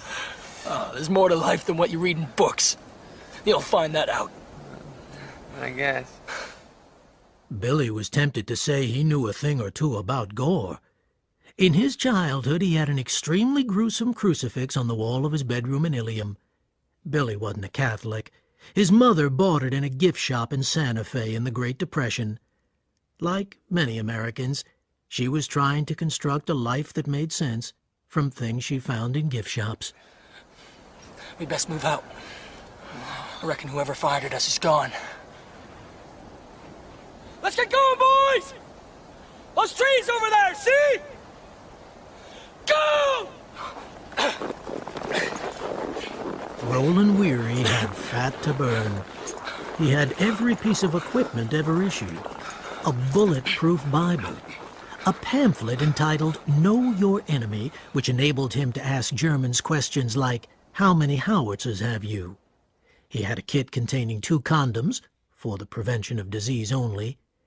He had a dirty picture of a woman attempting intercourse with a Shetland pony. He made Billy admire this picture several times.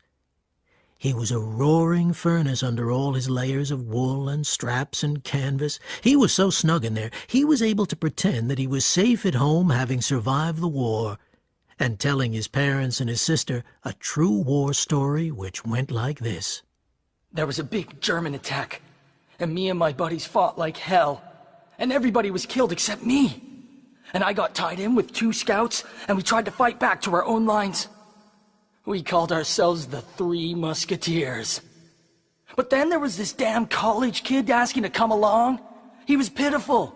No uniform, no weapons, he couldn't even walk right. We saved his goddamned hide for him, yes sir. The 3 Musketeers. Wake up! Wake up! Okay. Go on. You go on. You guys go on. I'm all right. I'm okay. Okay? Jesus, I'd hate to see somebody sick. Come on! They're coming for us! Billy Pilgrim was leaning against a tree, his eyes closed, head back, nostrils flaring like a poet in the Parthenon. It was then Billy first came unstuck in time. A violet light, a hum, and he swung grandly through the full arc of his life. It was 1965. He was 41. His mother was old and dying at Pine Knoll, an old people's home. She was decrepit and not expected to live. Is that you, Billy? Yes, Mother. Is that you, Billy? Mother? Can you hear me, Mother? How what, Mother? How did I get so old? Billy blinked. It was 1961, New Year's Eve, and he was disgracefully drunk at a house party where everybody was in optometry or married to an optometrist. He was in the laundry room with a woman. What was it you wanted to talk about? It's okay. It's all right. It's all right. Sit on the dryer. How come they call you Billy instead of William? Business reasons. My wife's father. See, he runs the downtown the school here. He said it would stick in people's memories. Make him think I was a friend. What are you doing, Billy? I'm trying to take this damn girdle off. What's your name again?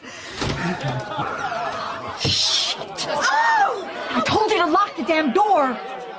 There was an awful scene. Billy later found himself in his automobile trying to find the steering wheel. He was searching every inch of the dashboard, working methodically from left to right. Nothing there. Someone must have stolen it. Then he got angry and passed out. He was in the back seat of his car. That's why you couldn't find the steering wheel. Come on, will you? Here he is, boys. Pilgrim. Oh, he don't want to live, but he's going to live anyway. When he gets out of this, by God, he's going to owe his life to the Three Musketeers. The three what? So what the hell do we do now, boys? Well, I guess, Yeah, show me. I guess you're right. Go for it. Bye-bye, fellas. Hey! Come back, you bastards! See that? It's you, Pilgrim. You! I'm stuck with you! You've busted the Three Musketeers, do you know that? It's your fault! Oh, I shouldn't even be in the army! Oh, I've sacrificed everything for you, you stupid, dumb bastard! You think it's funny, eh? Well, touch! Weary saw he had an audience. 5 German soldiers and a police dog. Soldiers whose eyes were filled with a bleary curiosity as to why one American would try to murder another one so far from home, and why the victim should laugh. The Germans and the dog were engaged in a military operation which had an amusingly self-explanatory name.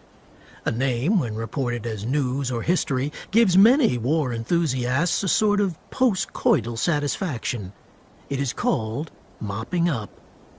The dog had never been to war before. She was shivery. Her name was Princess. Okay. Take it easy. Sounds like they got the Musketeers. Hände hoch! Put your lousy hands up, Pilgrim, like the man says. Steh still!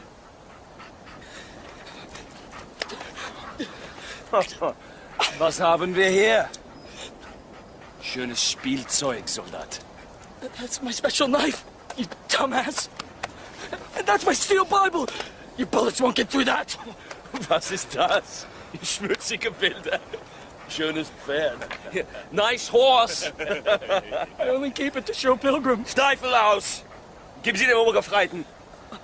My boots? You want my boots? How am I supposed to walk? I guess he wants you to have his friend's clogs.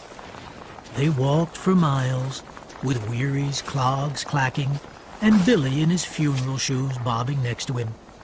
They were brought at last to a stone cottage at a fork in the road. It was a collecting point for prisoners of war. They were taken inside, where it was warm and smoky. There were about 20 other Americans there. Nobody talked. Nobody had any good war stories to tell. Billy went to sleep with his head on the shoulder of an unprotesting captain. He was a chaplain, a rabbi. He had been shot through the hand. Billy traveled in time, opened his eyes, and found himself in his office in Ilium staring into his optometer, which was in the shape of an owl, a jade-green mechanical owl hanging from a steel rod. He had fallen asleep while examining a female patient. He had done this before. He was starting to get worried about it.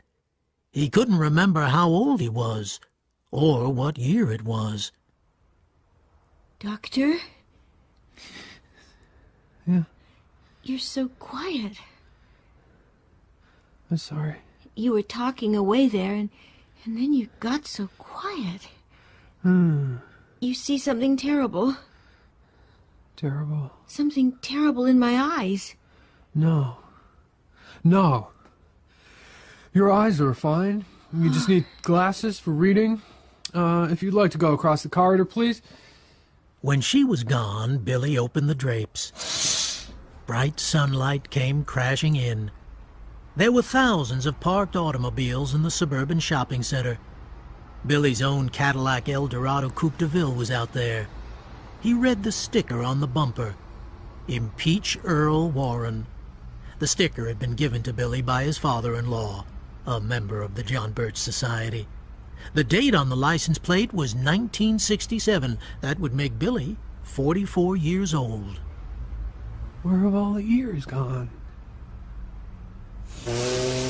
What the hell? The sirens scared the hell out of him. He was expecting World War III at any time. It was the siren in the firehouse opposite announcing noon. He closed his eyes, and when he opened them again, he was back in World War II and a German soldier was kicking his feet.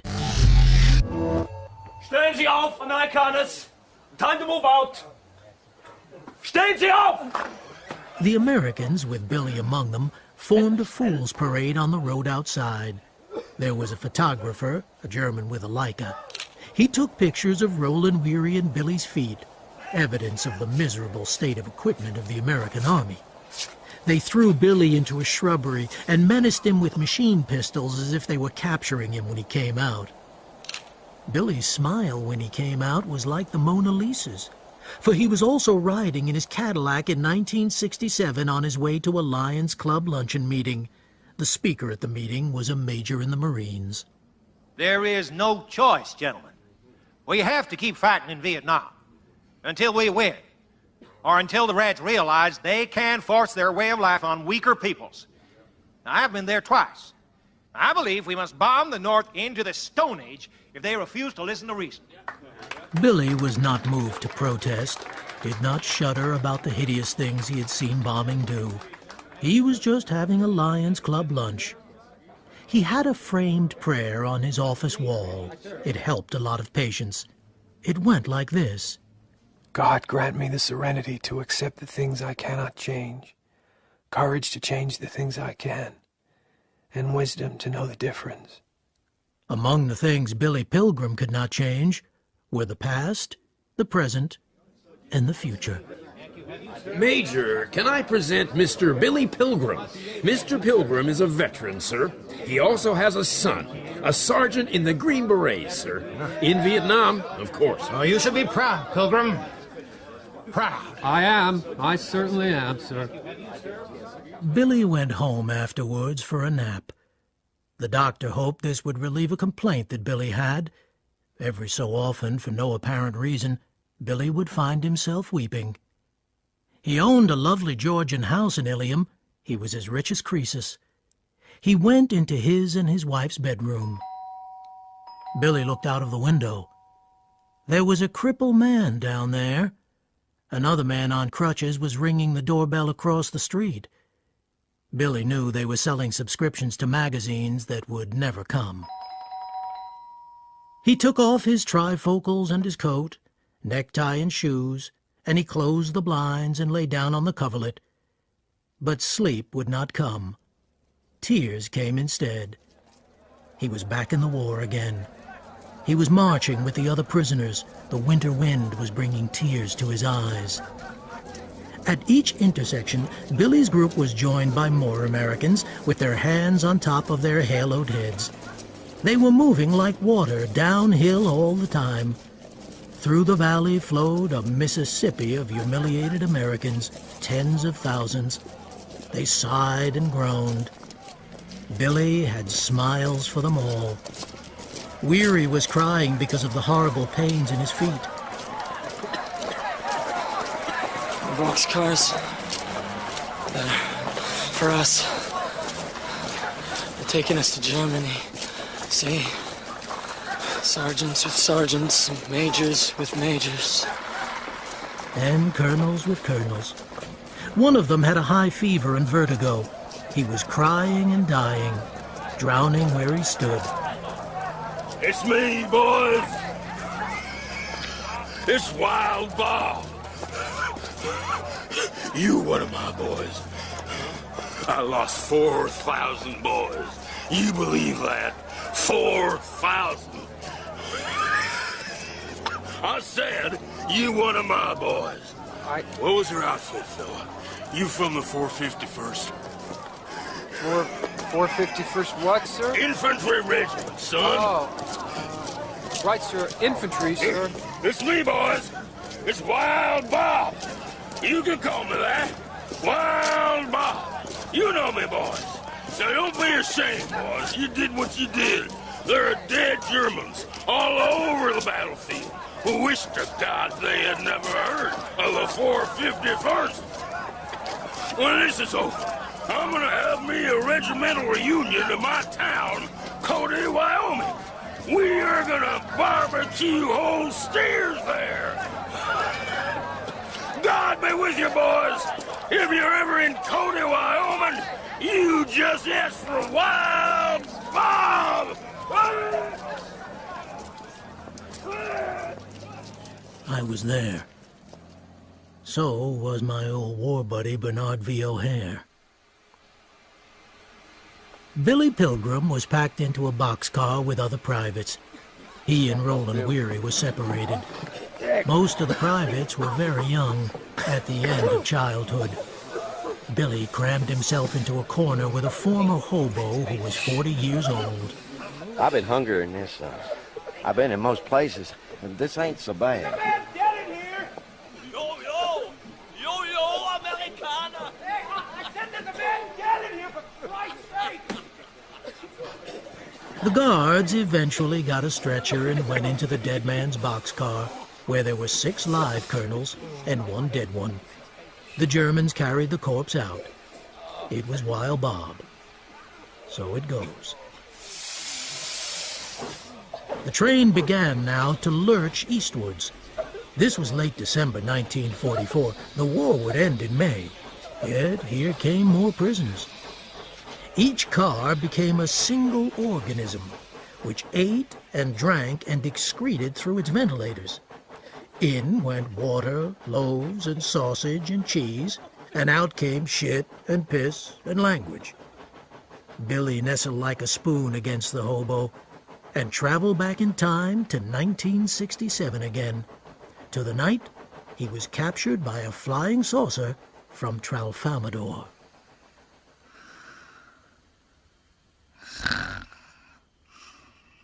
Billy Pilgrim could not sleep on his daughter's wedding night. He was 44. Billy and his wife Valencia nestled like spoons in their big double bed. Valencia was snoring like a bandsaw. There was a full moon. Billy got out of bed. He felt spooky and luminous. He looked down at his bare feet. They were ivory and blue. He shuffled down the hallway into his daughter's room. The phone rang. Hello? Hello? Who is this, please? A drunk at the other end. He could almost smell his breath. Mustard gas and roses.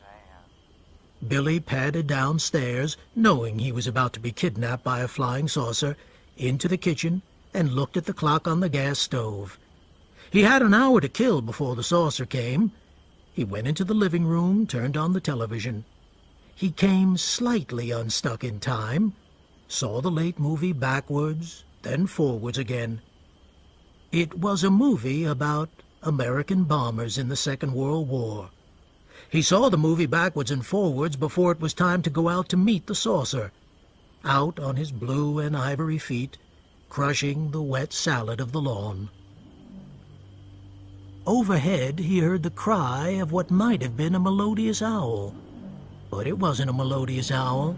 It was a flying saucer from Tralfamadore, which seemed to have come from nowhere at all. Somewhere, a dog barked. The saucer was 100 feet in diameter with portholes round its rim. The light from the portholes was pulsing purple. There was the sound of a seeming kiss as an airtight hatch in the bottom of the saucer opened. Down snaked a ladder that was outlined in pretty lights like a Ferris wheel. Ladder down. Billy locked his hands on the ladder and was hauled up the ladder into the airlock, and machinery closed the doors. There was a speaker on the wall. The Tralfamadorians talked to Billy by means of a computer which made every earthling speech sound. They had no voice boxes themselves. Welcome aboard, Mr. Pilgrim. Any questions? Yeah. Why me? That is a very earthling question, Mr. Pilgrim. Why you? Why us, for that matter? Why anything? Because this moment simply is. Have you ever seen bugs trapped in amber, Mr. Pilgrim? Well, as a matter of fact, I have this paperweight in my office. It's amber, and there are 3 ladybugs embedded in it. Well, here we are, Mr. Pilgrim, trapped in the amber of this moment. There is no why.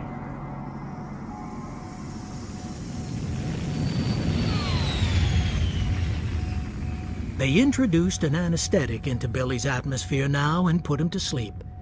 They strapped him to a yellow Barca lounger they had stolen from Sears Roebuck. There was other stolen merchandise which they used to furnish Billy's habitat in a zoo on Tralfamador. When he regained consciousness, he was in a boxcar crossing Germany again. Pilgrim, is that you? Pilgrim, God damn it, it's you, isn't it? Get the hell out of here. I'm okay. Thanks, fellas. Shut up, I want to sleep. You get Pilgrim out first. Well, where can I go to sleep? Anywhere, just not with me, you son of a bitch. You kick and you whimper, Pilgrim, and you know. I do? Yeah, you sure do.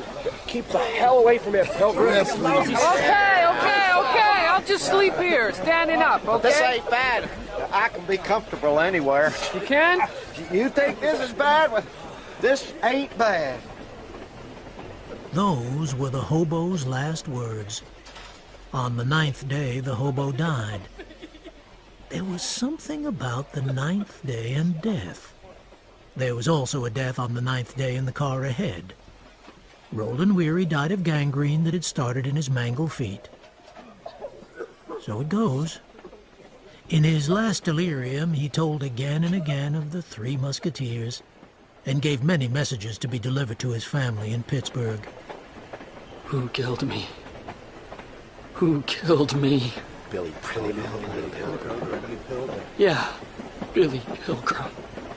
That's who. Billy Pilgrim. Listen. On the 10th night, the peg was pulled out of the hasp on Billy's boxcar door. The train had arrived on a siding by a prison which had been constructed as an extermination camp for Russian prisoners of war. The guards had never dealt with Americans before, but they understood this kind of freight, which was essentially a liquid which could be induced to flow slowly towards the light. A single bulb in the dark hung from a pole. The hobo was the last to reach the door. He wasn't liquid. He was stone. The Americans were wheedled and teased over to 3 haystacks, which weren't haystacks at all, but piles of overcoats taken from prisoners who were dead. So it goes. The coats were cemented together with ice, and the guards needed ice picks. Billy was the only one who had a coat from a dead civilian. All new prisoners had to go through a delousing station. They were told to strip. The German guard wondered what sort of an army would send a weakling like Billy to the front. One of the best bodies belonged to the oldest American there by far, a high school teacher from Indianapolis called Edgar Darby. He taught a course in contemporary problems in Western civilization. That good body would be filled with holes by firing squad in Dresden in 68 days. So it goes. The worst American body wasn't Billy's. It belonged to a car thief from Cicero, Illinois. His name was Paul Lazaro. He had many plagues of boils. He had been in Roland Weary's boxcar and given his word of honor to Weary that he would some way make Pilgrim pay for Weary's death. He was looking around now, wondering which naked human being was Billy. An unseen hand turned a master valve. Body lice and fleas were dying by the billion. So it goes. You the putt, Billy. How many so far? 7. This for 8. Okay. Go on, you old hacker. Just be glad you're missing Sunday church. Here goes.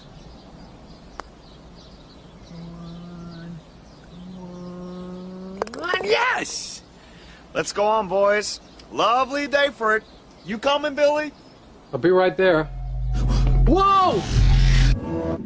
Where am I? Trapped in another blob of amber, Mr. Pilgrim. We are where we have to be just now, 300 million miles from Earth, bound for a time warp which will get us to Tralfamador in hours.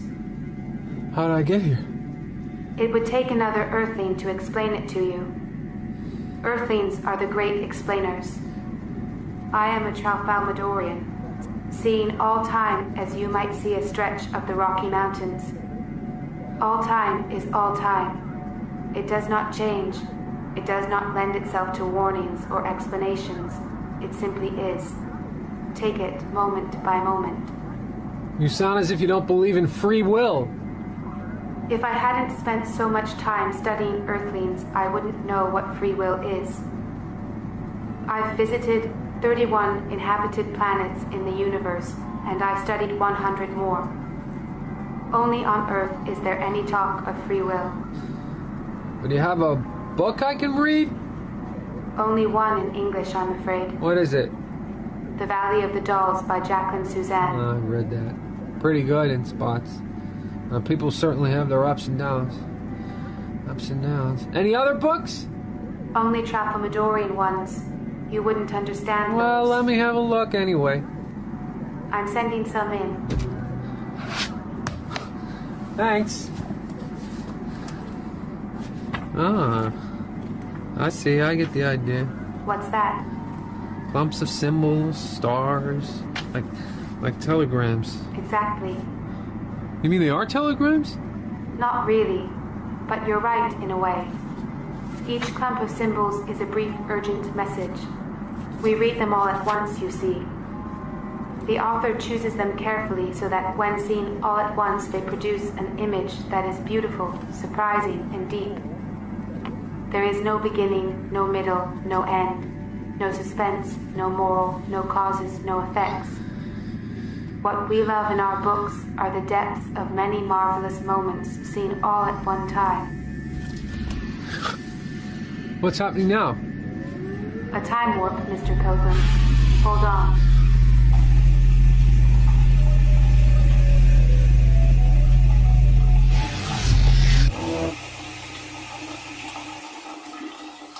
The delousing shower was turned off by an unseen hand. Billy got dressed again in his new overcoat, which, although it had thawed out, was too small for him. It had a fur collar and a crimson silk lining. It was also full of bullet holes. The Germans found him one of the most screamingly funny things they had seen in all the war. They laughed and laughed. And then they told everybody to form into ranks, and then go to a shed where their names and serial numbers were entered in a ledger. And Billy was given a tag, which a strong man could snap in two. In case Billy died, which he didn't, half of the tag would mark his body, and half would mark his grave. So it goes. Enrolled and tagged, the Americans were led through gate after gate to some sheds. Sparks whirled like constellations of stars from the chimneys. Out of the shed marched 50 singing, middle-aged Englishmen. What the heck do we care? What the heck do we care? These lusty, ruddy vocalists were among the first English-speaking prisoners to be taken. They were clean, enthusiastic, and strong. They were among the wealthiest people in Europe in terms of food. A clerical error caused the Red Cross to ship 500 parcels every month instead of 50. They kept all this coffee, chocolate, tobacco, tea, flour, beef, butter, cheese, and orange marmalade in a room they had waterproofed with a flattened tin lining. They were adored by the Germans because they made war look stylish and reasonable and fun. The Englishmen had never had guests before, and they went to work like darling elves to welcome the Americans, setting up a long table for a banquet in a hall illuminated by candlelight. Billy wondered if there was a telephone somewhere so he could call his mother and tell her he was alive and well. My God, what have they done to you, lad? This isn't a man I'm touching. It's a broken kite. What became of your boots? I don't remember. Is that coat a joke? Well, they gave it to me. Jerry gave it to you? Who? The Germans. Yes. Oh, Yank. That coat was an insult. It was a deliberate attempt to humiliate you. You mustn't let Jerry do things like that. Can you hear me? You all right? Oh, dear. He's fainted. Pick him up, somebody. Billy came to facing a stage where the Englishmen were performing a pantomime, Cinderella, with the men all dressed as women. Goodness me! The clock has struck! Alack-a-day, and fuck my luck! Billy was put to bed and given a shot of morphine. Another American volunteered to watch over him. This was Edgar Darby, the high school teacher who would be shot to death in Dresden. His dog tag would be snapped in two. So it goes. Billy Pilgrim slept and then traveled in time to a veterans hospital near Lake Placid. It was the spring of 1948. The patients were here voluntarily. All had been alarmed by the outside world after the war. Billy committed himself in his final year at Ilium School of Optometry. He was going crazy. The man in the next bed to Billy's was a former infantry captain named Elliot Rosewater. He was sick and tired of being drunk all the time. Rosewater introduced Billy to science fiction, and in particular to the writings of Kilgore Trout. Both Billy and Rosewater were trying to reinvent themselves, because they had both found life meaningless because of what they had seen in the war. Science fiction was a big help. Billy peeked out from under his blanket. His fiancée, Valencia Merble, was in the visitor chair. She was the daughter of the owner of the Ilium School of Optometry. She was rich, and big as a house because she couldn't stop eating. She was eating now. A Three Musketeers candy bar. Billy didn't want to marry ugly Valencia. She was wearing a diamond ring. It was insured for $1,800. Billy had found that diamond in Germany. It was booty of war. Hello, Valencia. Do you want some candy, Billy? No, thanks. How are you today? Much better, thanks. Do you want me to bring you anything in? Nah, I have just about everything. What about books? Well, I'm right next to one of the biggest private libraries in the world. Valencia, this is Elliot Rosewater. How do you do, sir? Hello. Mr. Rosewater has hundreds of books. What's that one you have right there now, Elliot? Oh, well, this is The Gospel from Outer Space by Kilgore Trout. It's about a visitor from outer space who wants to know why Christians here on Earth find it so easy to be cruel. And does he? Well, kind of. He finds a problem with the Gospels, you see. They were meant to teach people to be merciful, even to the lowest of the low, but what they actually teach is, before you kill somebody, make sure he isn't well connected. So it goes.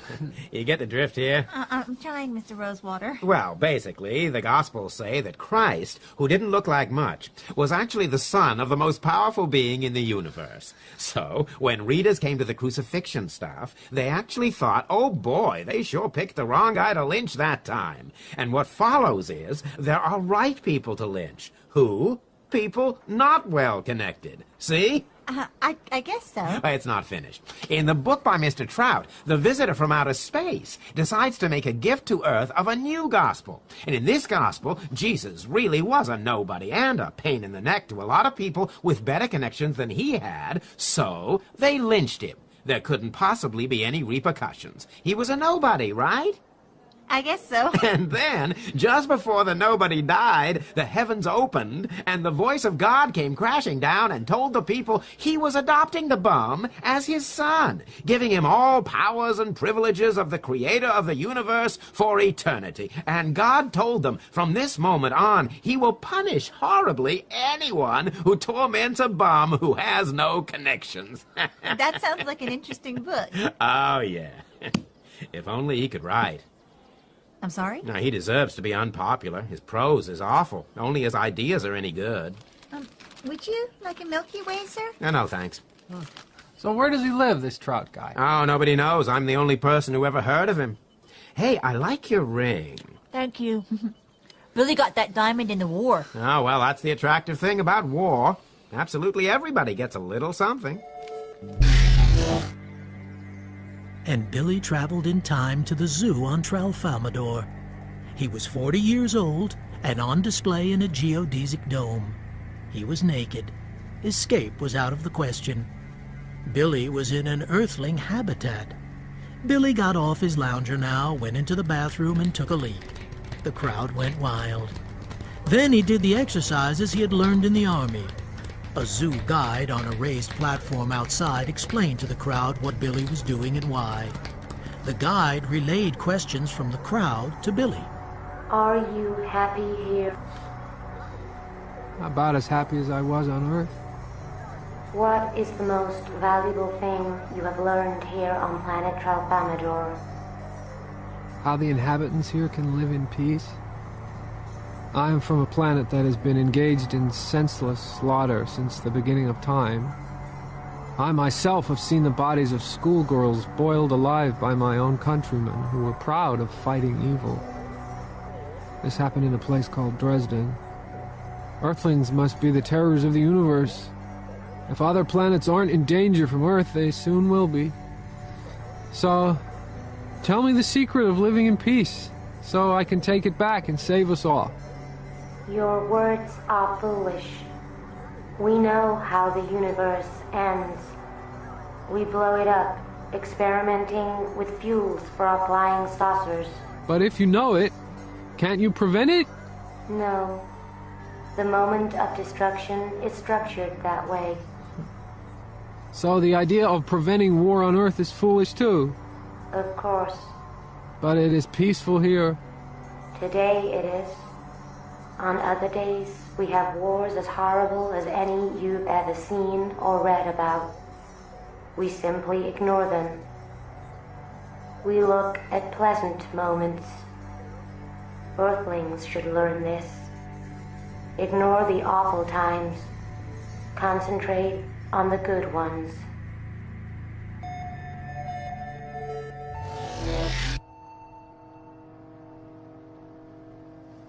Later that night, Billy traveled back to his wedding night with Valencia Merble. He was out of the Veterans Hospital now and was all well. He was rich now. His father-in-law made him head of his Ilium office. He could expect to make $30,000 a year. The honeymoon was taking place in an Indian summer in Cape Ann, Massachusetts. Their room opened onto a balcony overlooking an oily harbor beyond.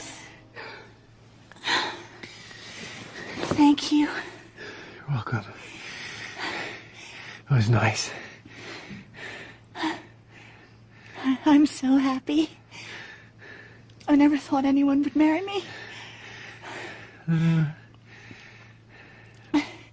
gonna lose weight for you. I'm gonna go on a diet to become beautiful for you. I like you just the way you are. Do you ever think about the war, Billy? Sometimes. I look at you sometimes and get a funny feeling that you're just full of secrets. I'm not. Not at all.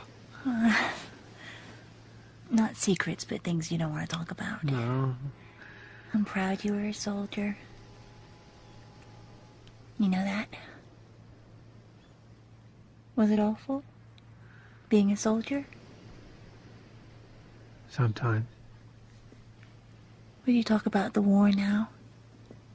If I wanted you to? That would sound like a dream. Other people's dreams aren't very interesting, usually. I heard you tell Father once about a German firing squad.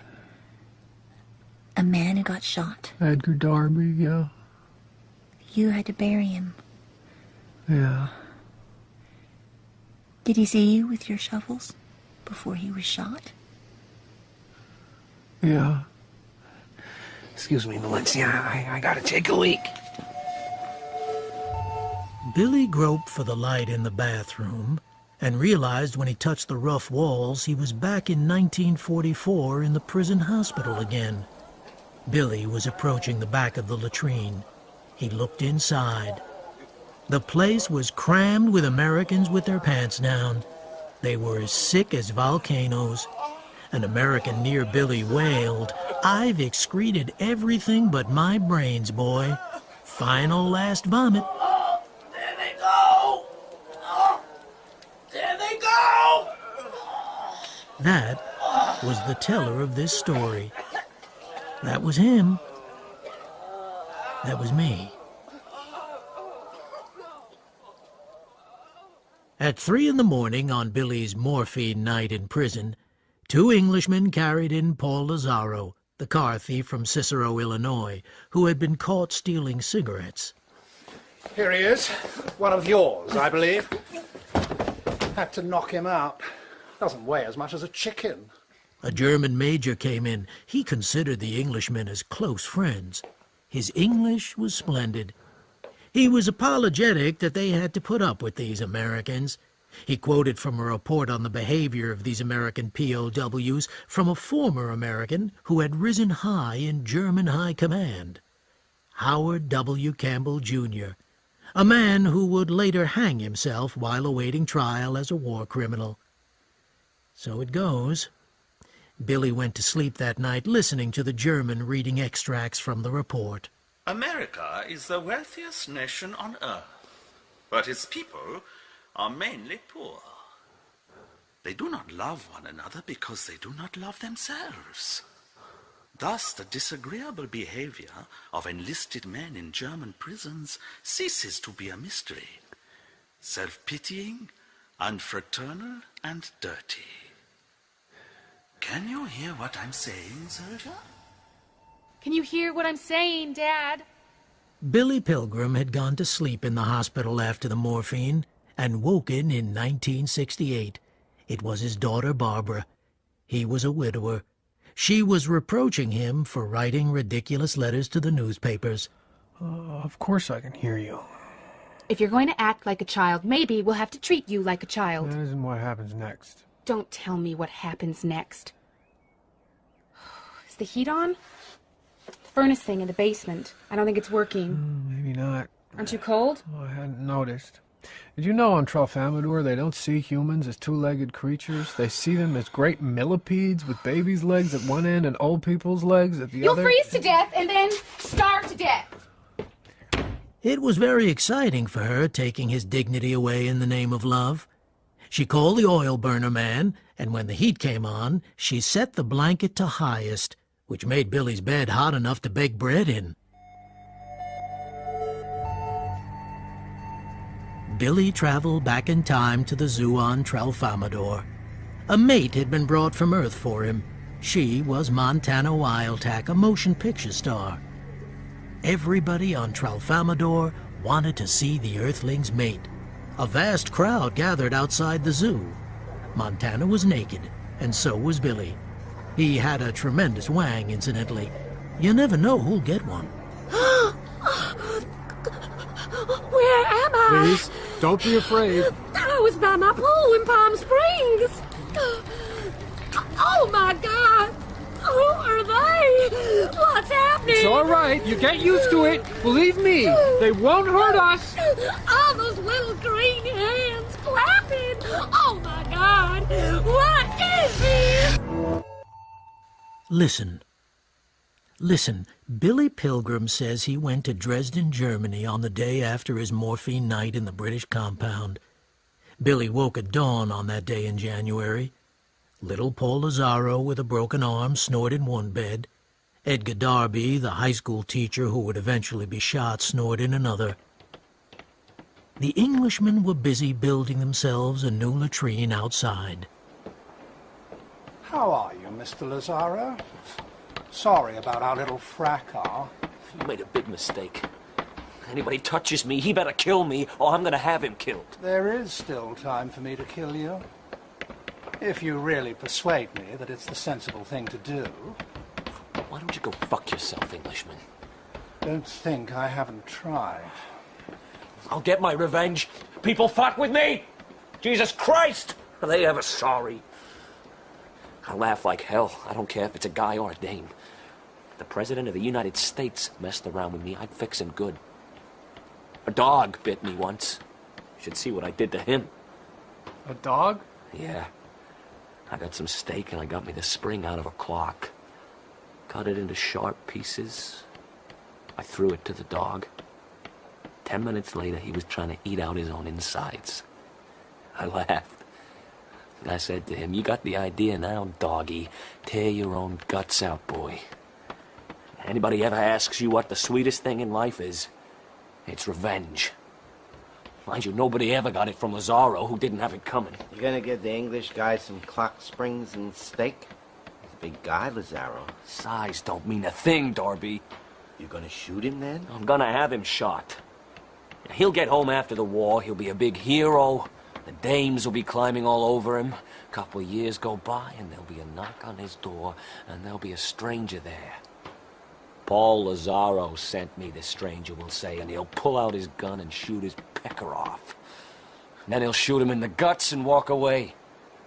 I can have anybody in the world killed for $1,000. Plus traveling expenses. See? I have a list. Up here. So just don't cross me or my friends or you'll be on that list. You have friends? I had a friend. His name was Roland Weary. He died in my arms in a boxcar. He died on account of this crazy freak pilgrim here. So enjoy life while you can, pal. 5, 10, 20 years down the line, when the doorbell rings, have somebody else go to the door. As a time traveler, Billy has seen his own death many times, has described it on a tape kept in a bank safe. I, Billy Pilgrim, will die, have died, and always will die on February 13, 1976. He is in Chicago to talk to a crowd about flying saucers and the true nature of time. The date is February 13, 1976. America has been balkanized into 20 small states, so it will never again be a threat to world peace. There is a big crowd. I will be dead within an hour. It's high time I died. Years ago, a certain man promised to have me killed. Tonight, he will keep his promise. If you think death is a terrible thing, you have not understood me properly. So, farewell, hello. Farewell, hello. It's time for you all to go home to your families. And it is time for me to be dead. And then to live again. At that moment, Billy's high forehead is in the crosshairs of a high-powered rifle laser gun. In the next moment, Billy Pilgrim is dead. So it goes. It is simply violet light and a hum.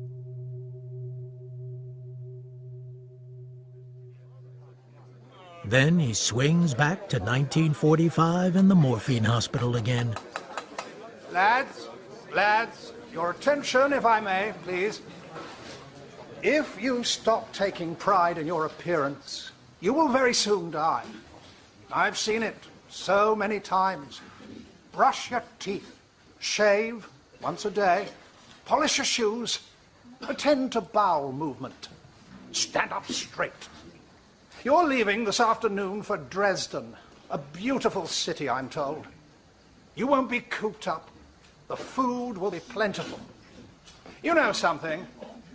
It's been 5 years now since I've seen a tree, a flower, a woman, or a child, or a dog, or a cat. And don't worry about bombs, by the way. Dresden is undefended and contains no war industries or troops of any importance. Good luck to you all. Jolly good luck, and farewell, Americans. And so it was time to go to Dresden, and the trip was a lark. They had come in 2 boxcars, now they left far more comfortably in 4.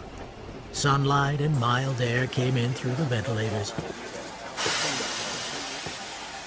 They arrived in Dresden at 5 in the afternoon.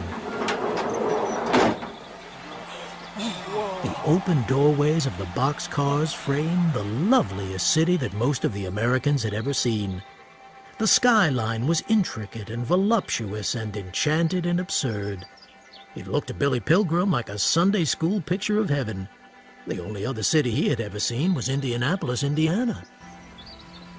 Every other city in Germany had been bombed and burned. Dresden had not suffered so much as a cracked window pane. The planes overhead were always on their way to somewhere else. Leipzig, Chemnitz, Plauen, places like that. So it goes. Streetcars clanged, telephones rang, there were theaters and restaurants, there was a zoo. 8 Dresdeners, wearing new uniforms who had been sworn into the army the day before, were assigned to guard 100 American soldiers. These guards knew what sick and foolish people they themselves appeared to be, and it was they who had to earn obedience and respect from tall, cocky, murderous American infantrymen. But when they saw the bearded Billy Pilgrim in his blue toga and silver shoes, and Paul Lazaro with his broken arm and fizzing with rabies, and poor old high school teacher Edgar Darby, mournfully pregnant with patriotism and middle age and imaginary wisdom, the Dresden guard smiled, and then laughed. There was nothing to be afraid of. Here wasn't terror, but light opera. And out of the railroad yard and into the streets marched the light opera, and Billy led the parade. But with his memories of the future, he knew this city would be smashed to smithereens in 30 days, and most of the people watching him would be dead. So it goes. The parade pranced, staggered, and reeled to the gate of the Dresden slaughterhouse and went inside. They were taken to a building which had been a shelter for pigs about to be butchered. There was a big number 5 over the door. Halt! This is where you will be stationed. You must please commit to memory this address, in case you get lost in our big city. Schlachthof-5. Say it, please. Schlachthof. 5. Good. Schlachthof means slaughterhouse. 5 is 5. Billy Pilgrim got into a chartered airplane 25 years after that. He knew it was going to crash, but he didn't want to make a fool of himself by saying so. It was carrying 25 optometrists to a convention in Montreal. Outside, his wife was waving goodbye and eating a Peter Paul Mounds bar. There was a barbershop quartet on board. They were optometrists, too. They called themselves the Febs, an acronym for Four-Eyed Bastards. Billy closed his eyes, knowing the plane was soon to crash. He went back to 1944, with the 3 Musketeers and Roland Weary shaking him and bonking his head against a tree. You can just leave me alone, guys. Go on without me.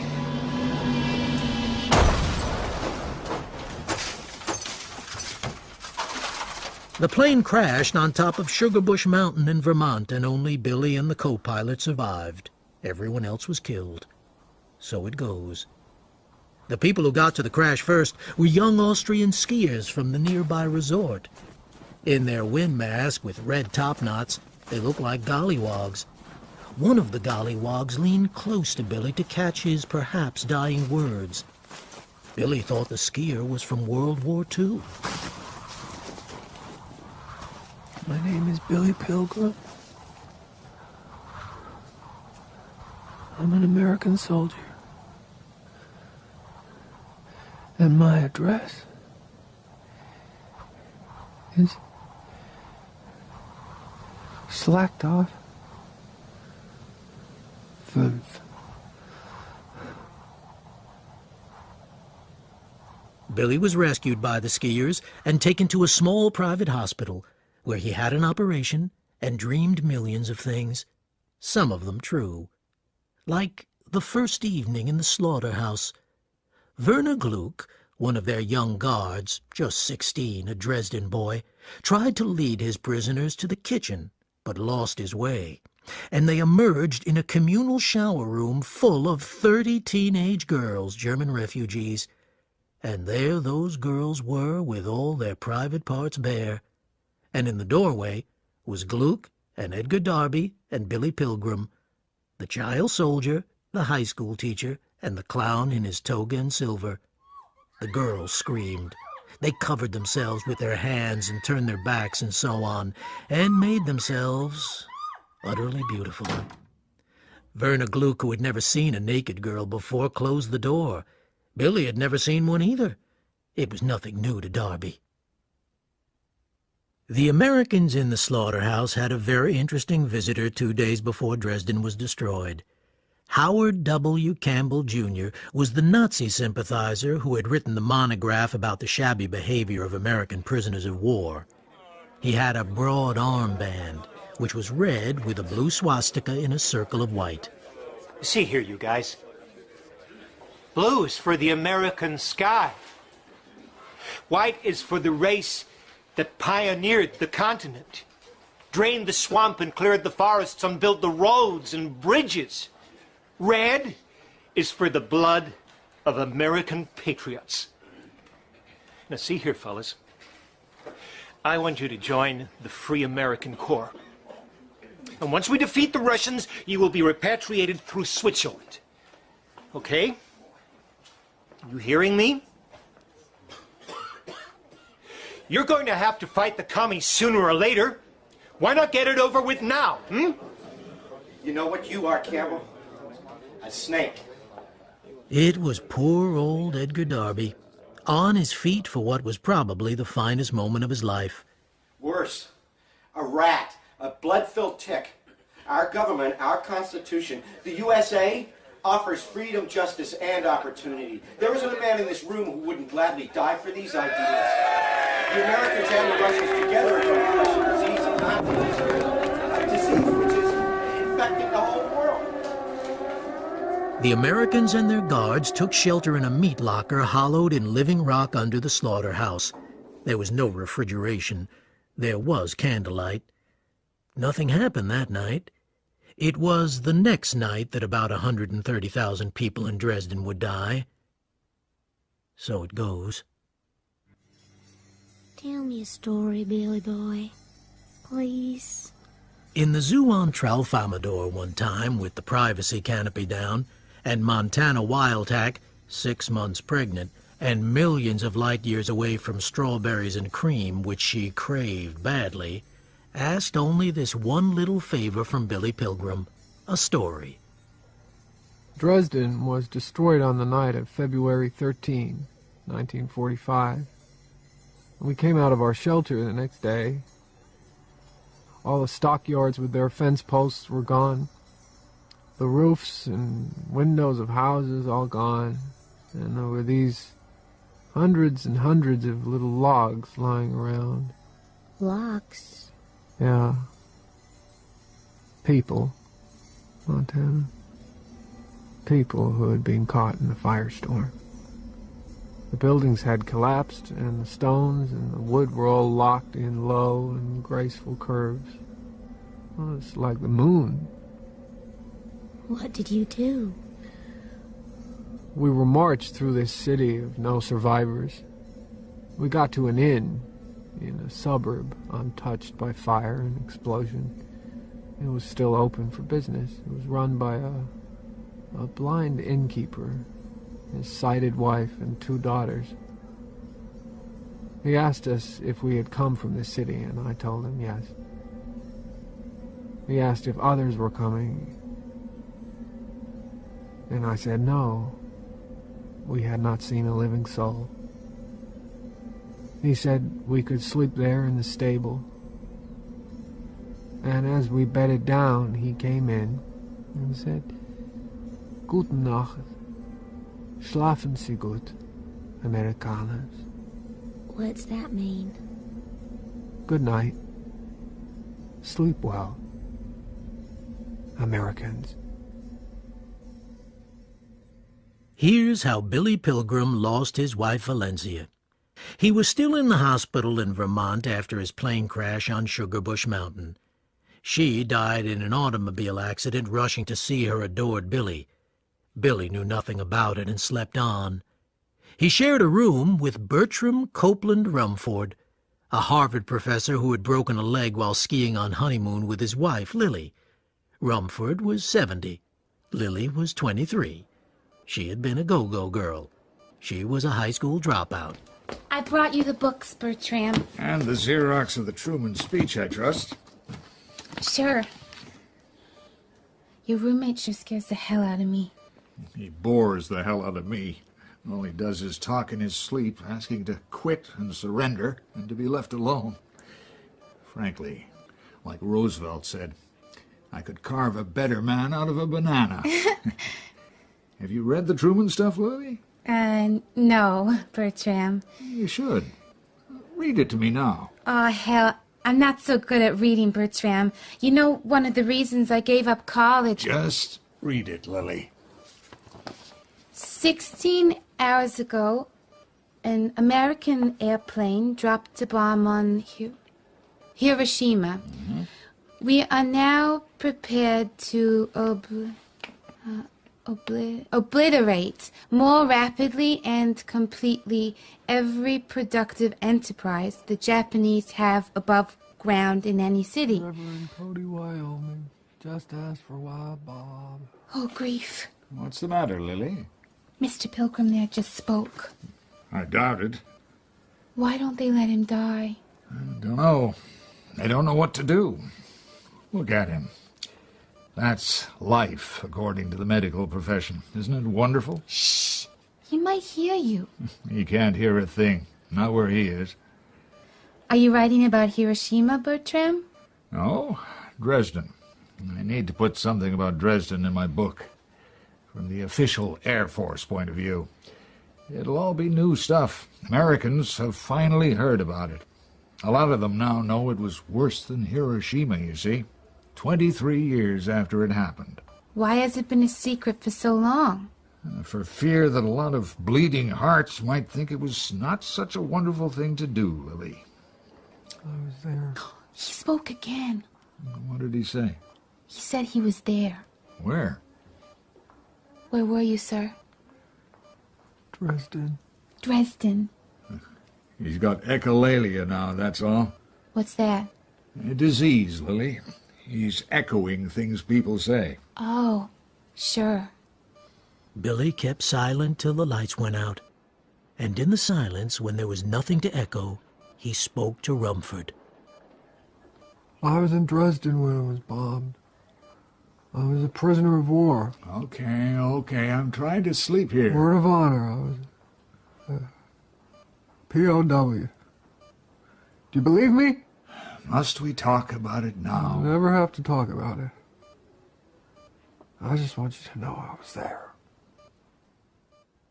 2 days after the war in Europe ended, and Billy and 5 other American prisoners were traveling in an abandoned wagon driven by 2 horses they had found in a suburb of Dresden. They were going back to the slaughterhouse.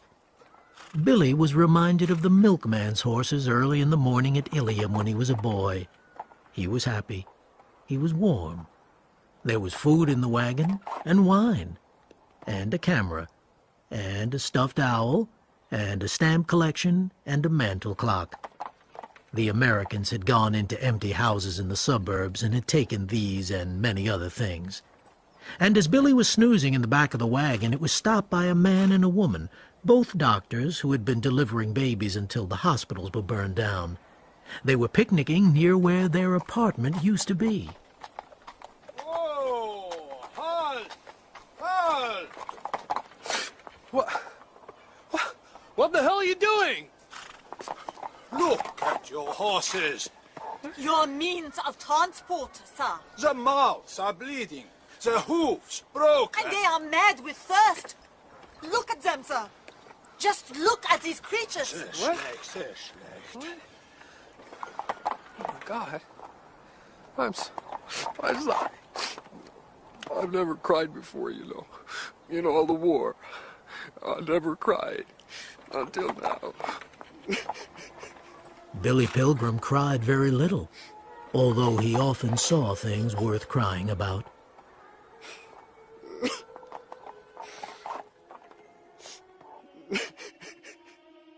Two days after the horses, Billy was turned over to the Americans, who shipped him home on a freighter called the Lucretia A. Mott.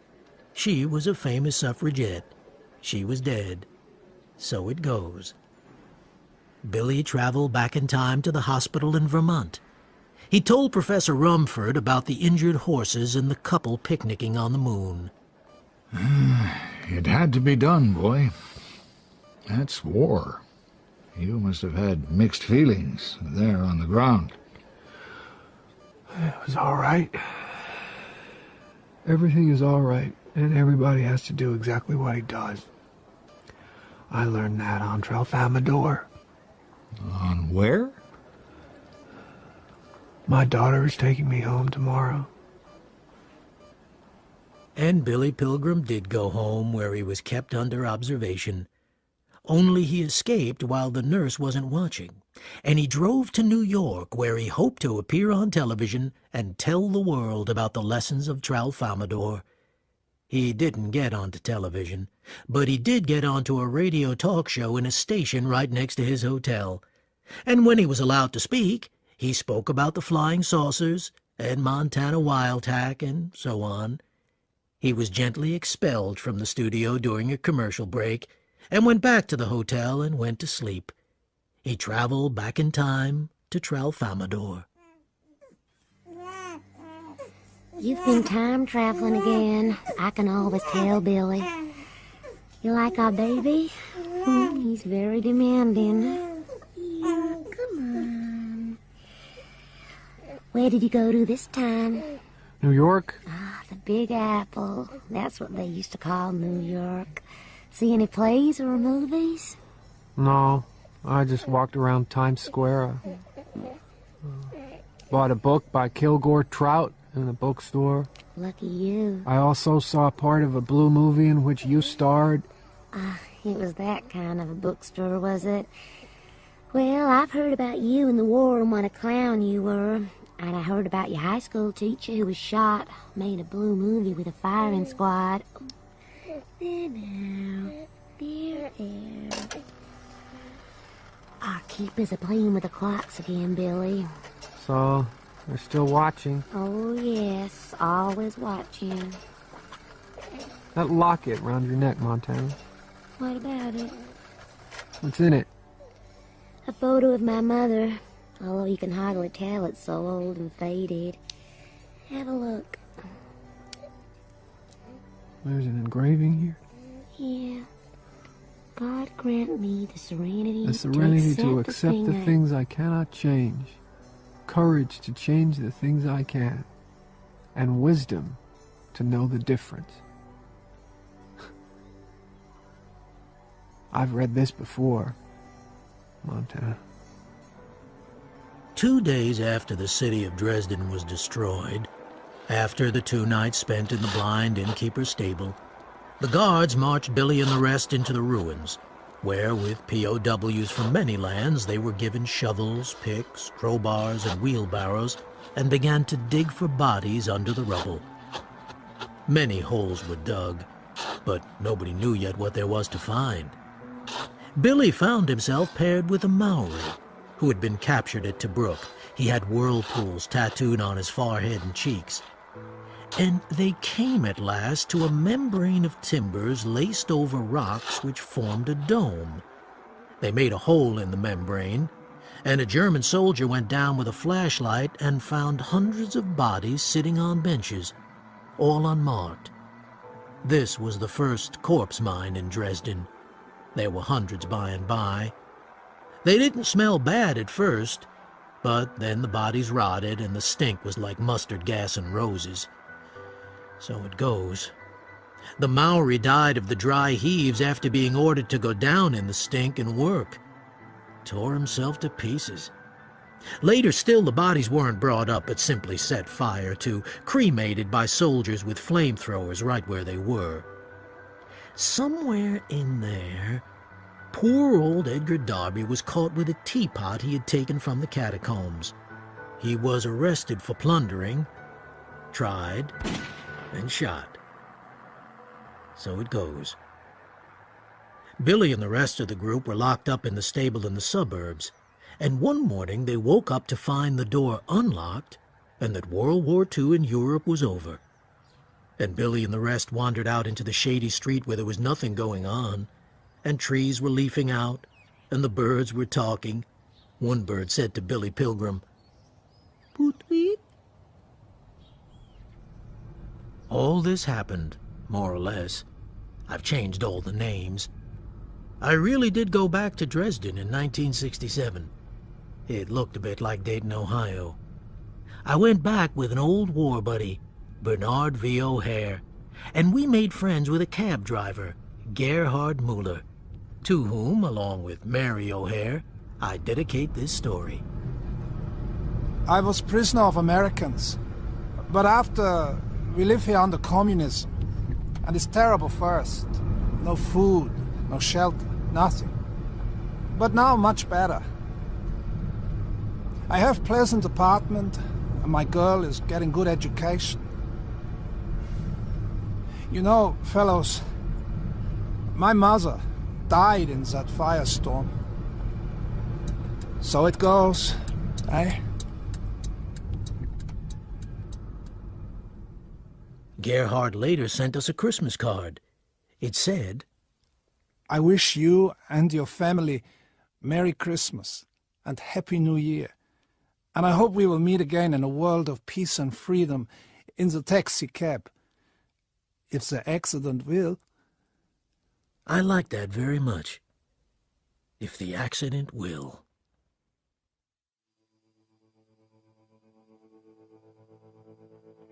In Slaughterhouse-Five by Kurt Vonnegut Jr., dramatized by Dave Sheasby, the narrator was played by John Garasio, Billy Pilgrim by Andrew Scott, Bernard by Nathan Osgood, and Mary by Joanne McQuinn.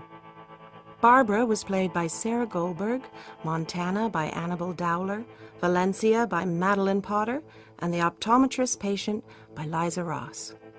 Elliot Rosewater was played by Carrie Shale, Roland Weary by Simon Lee Phillips, Bertram Rumford by Peter Marinker, Howard J. Campbell Jr. by Stephen Hogan, and Paul Lazaro by Gunnar Cothery.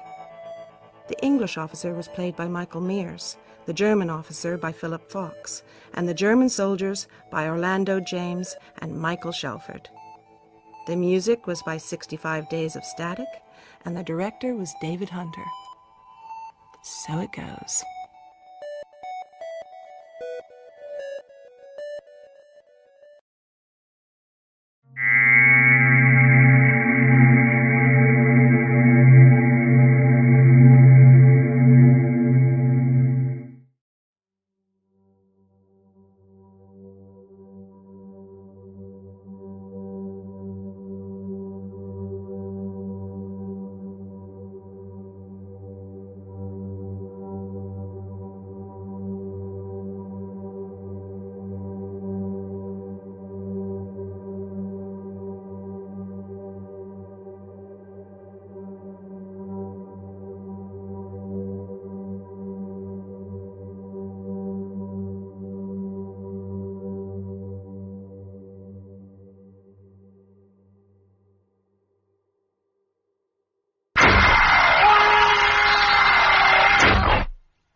The Caves of Steel by Isaac Asimov.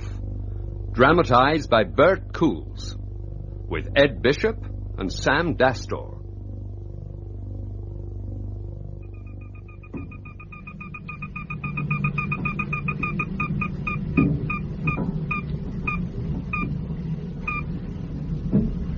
Level 352. Nice day.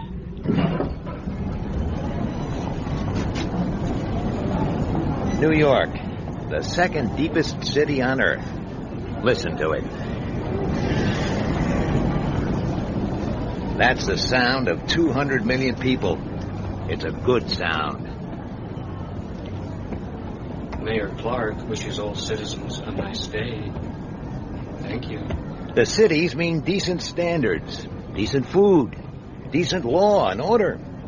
You can take a pride in things. Your own bed on the residential levels, your own seat in the section kitchen, your own locker in the personal. I know New York. I know every centimeter of every level of every section. I have to. Bailey, Elijah, plainclothesman, C5. Identification confirmed. Welcome to Police Headquarters Central. Nice day. Hey, Joe. Oh, hi, Lige. How's it going with that headache out in Trenton? Want you, Lige. Right away. Soon as you come in. All right. Soon as you come in. All right, boy. Now go away, huh? Go away. Yes, Lige. Soon as you come in. Nice day. Jeez, I'd like to kick that damn messenger where it hurts. Now, do you show me where that is, and I'll be second in line.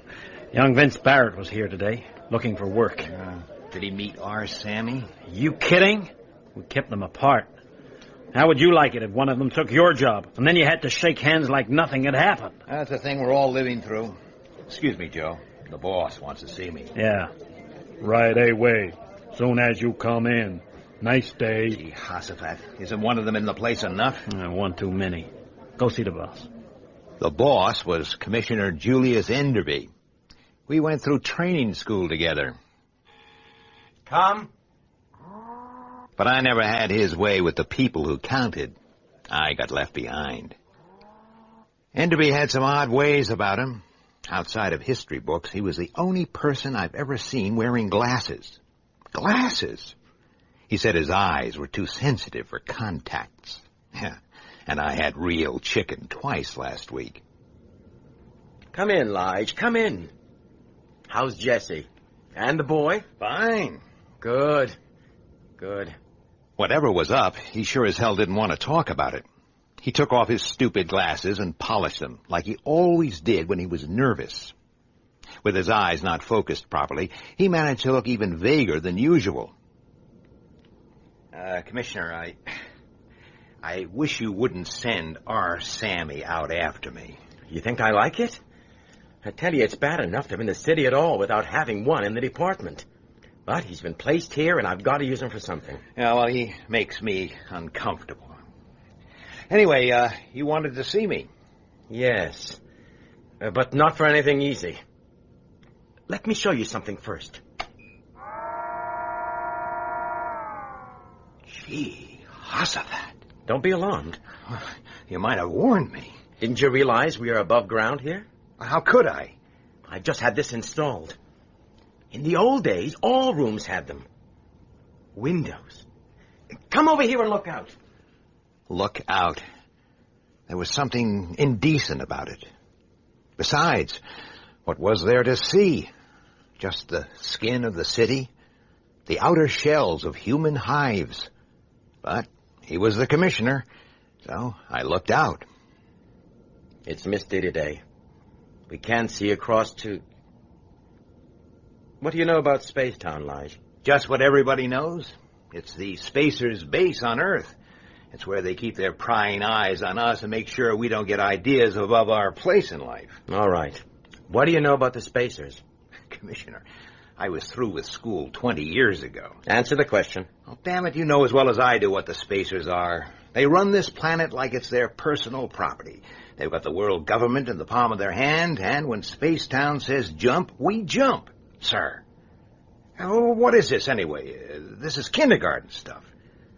3 days ago, a spacer died. Too bad. Something contagious, I hope. What? Nothing. What did he die of? He died of a missing chest. Someone used a blaster on him. The spacers say it was an Earthman. Oh, I don't believe it. A thing like this would blow New York off the face of the planet. Oh, you can believe it. I was there. When it happened? You mean you were a witness? I mean, I had an appointment with him, with the victim. If I'd been 5 minutes earlier, I would have discovered the body. What are you staring at? Are you wearing new glasses? I broke them. I suppose it was the shock. Lige, these last 3 days have been hell. On account of the glasses? It's a devil of a situation, Bailey. You know how tricky Earth's position is with the outer worlds. The spacers could move in force any time. They only want an excuse. But you don't have to draw me a picture. But they've given us the ghost of a chance. We've got to find the murderer and hand him over to them. It's up to us. And if we succeed, well? God damn it, do I have to spell it out? It's not just the spacers people hate, it's what they've foisted onto us. Our Sammy out there is just a beginning. The spacers have some that can do your work, mine even. This is our chance to show them what Earthmen can do. Don't you want that chance? Me? You'll be in charge. I'm only a C5. Why me? 2 reasons. You're not just another cop. I like to think I'm your friend. That's one reason. What's the second? I need a favor. What sort of favor? The spacers made conditions. They insisted on having one of their agents in on this. I want you to work with a spacer partner. Look, there'll be a sure promotion in this for you at the end. Will you do it? Yes, I will. Thanks, Lige. He'll have to live with you. Oh, hang on. Just until you crack the case. What's this spacer's name? Look, the spacers have peculiar ways. You know that. Commissioner. This partner isn't... Well, he isn't... Now, just a minute. You've got to. No. What else can we do? We're trapped. What's my partner's name? Good man. He's R. Daniil Oliver. Well, I think we can cut out the euphemisms, Commissioner. Let's use his full name, huh? Robot Daniil Oliver.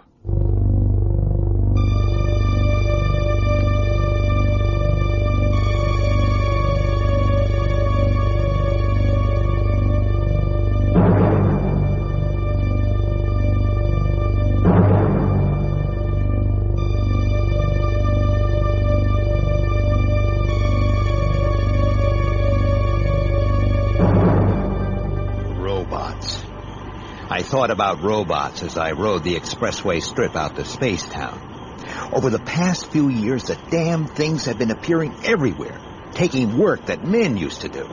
Like I said, when Spacetown said jump, we jumped.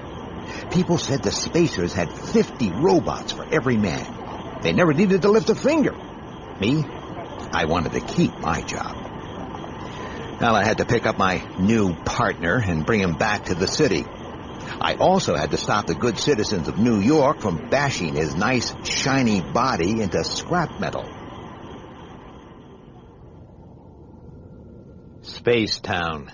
Low domes, spread out, open to the air.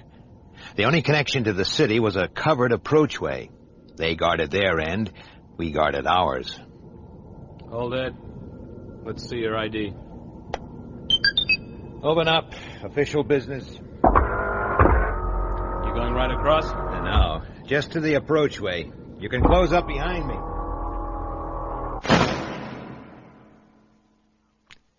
I was out of the city. The corridor was made of some flimsy, translucent stuff, and the light was weird. The air moved. I felt sick. Then I saw a spacer. Are you unwell? He was dressed like an Earthman, but he was a spacer, all right. 2 meters plus. disgustingly healthy, and the kind of looks that are so damn perfect they're just asking to be messed up a little. His eyes took me in and told me I was lower than dirt. Do you require medical assistance? I'm all right. You seem to be under stress. I am plainclothesman Elijah Bailey, City of New York Police Department, rating C5. I have been instructed to meet R. Daniel Oliver. Please tell him that I have arrived. That will not be necessary. I'm here. You? I am R. Daniel Oliver. Have I made some mistake? I thought the first initial... Quite so. I am a robot.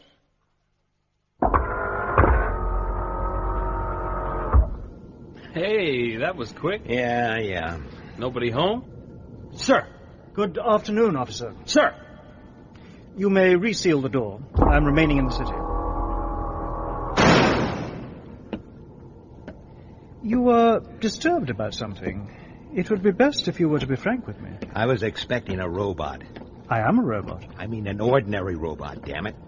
Oh, I see. But on Earth, robots are objects of hatred, is that not so? Surely it was obvious that you would be partnered with a model such as myself. Yes, it was obvious, now that the damn thing had pointed it out to me. A conventional robot roaming freely around the city would be in quick trouble. But who could have known the damn spacers had models this advanced? And what else were they up to that we couldn't even guess at? This place is getting on my nerves. Let's get back to where there are people. Have you been inside New York before? No. You seem to be taking it all very calmly.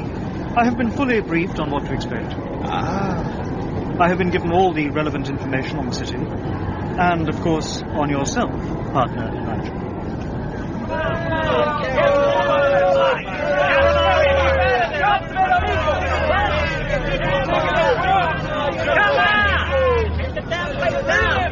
Is such behavior usual? Of course it isn't usual. Hey, let us through here. What's happening here? You, what is all this? Damned if I know. Think I saw those lousy robots working. Smash them! Jobs are for people! Quiet, police. Please let us through there. Get back from that door. Now my partner and I are going inside. Nobody else, understood? Daniel, take my neutralizer. I have one of my own. Right. Kill the door on my signal. Now. Get in there! Okay, police. What's going on here? Officers, thank goodness. Hey, look, my assistants have been assigned me by the city. Is that them?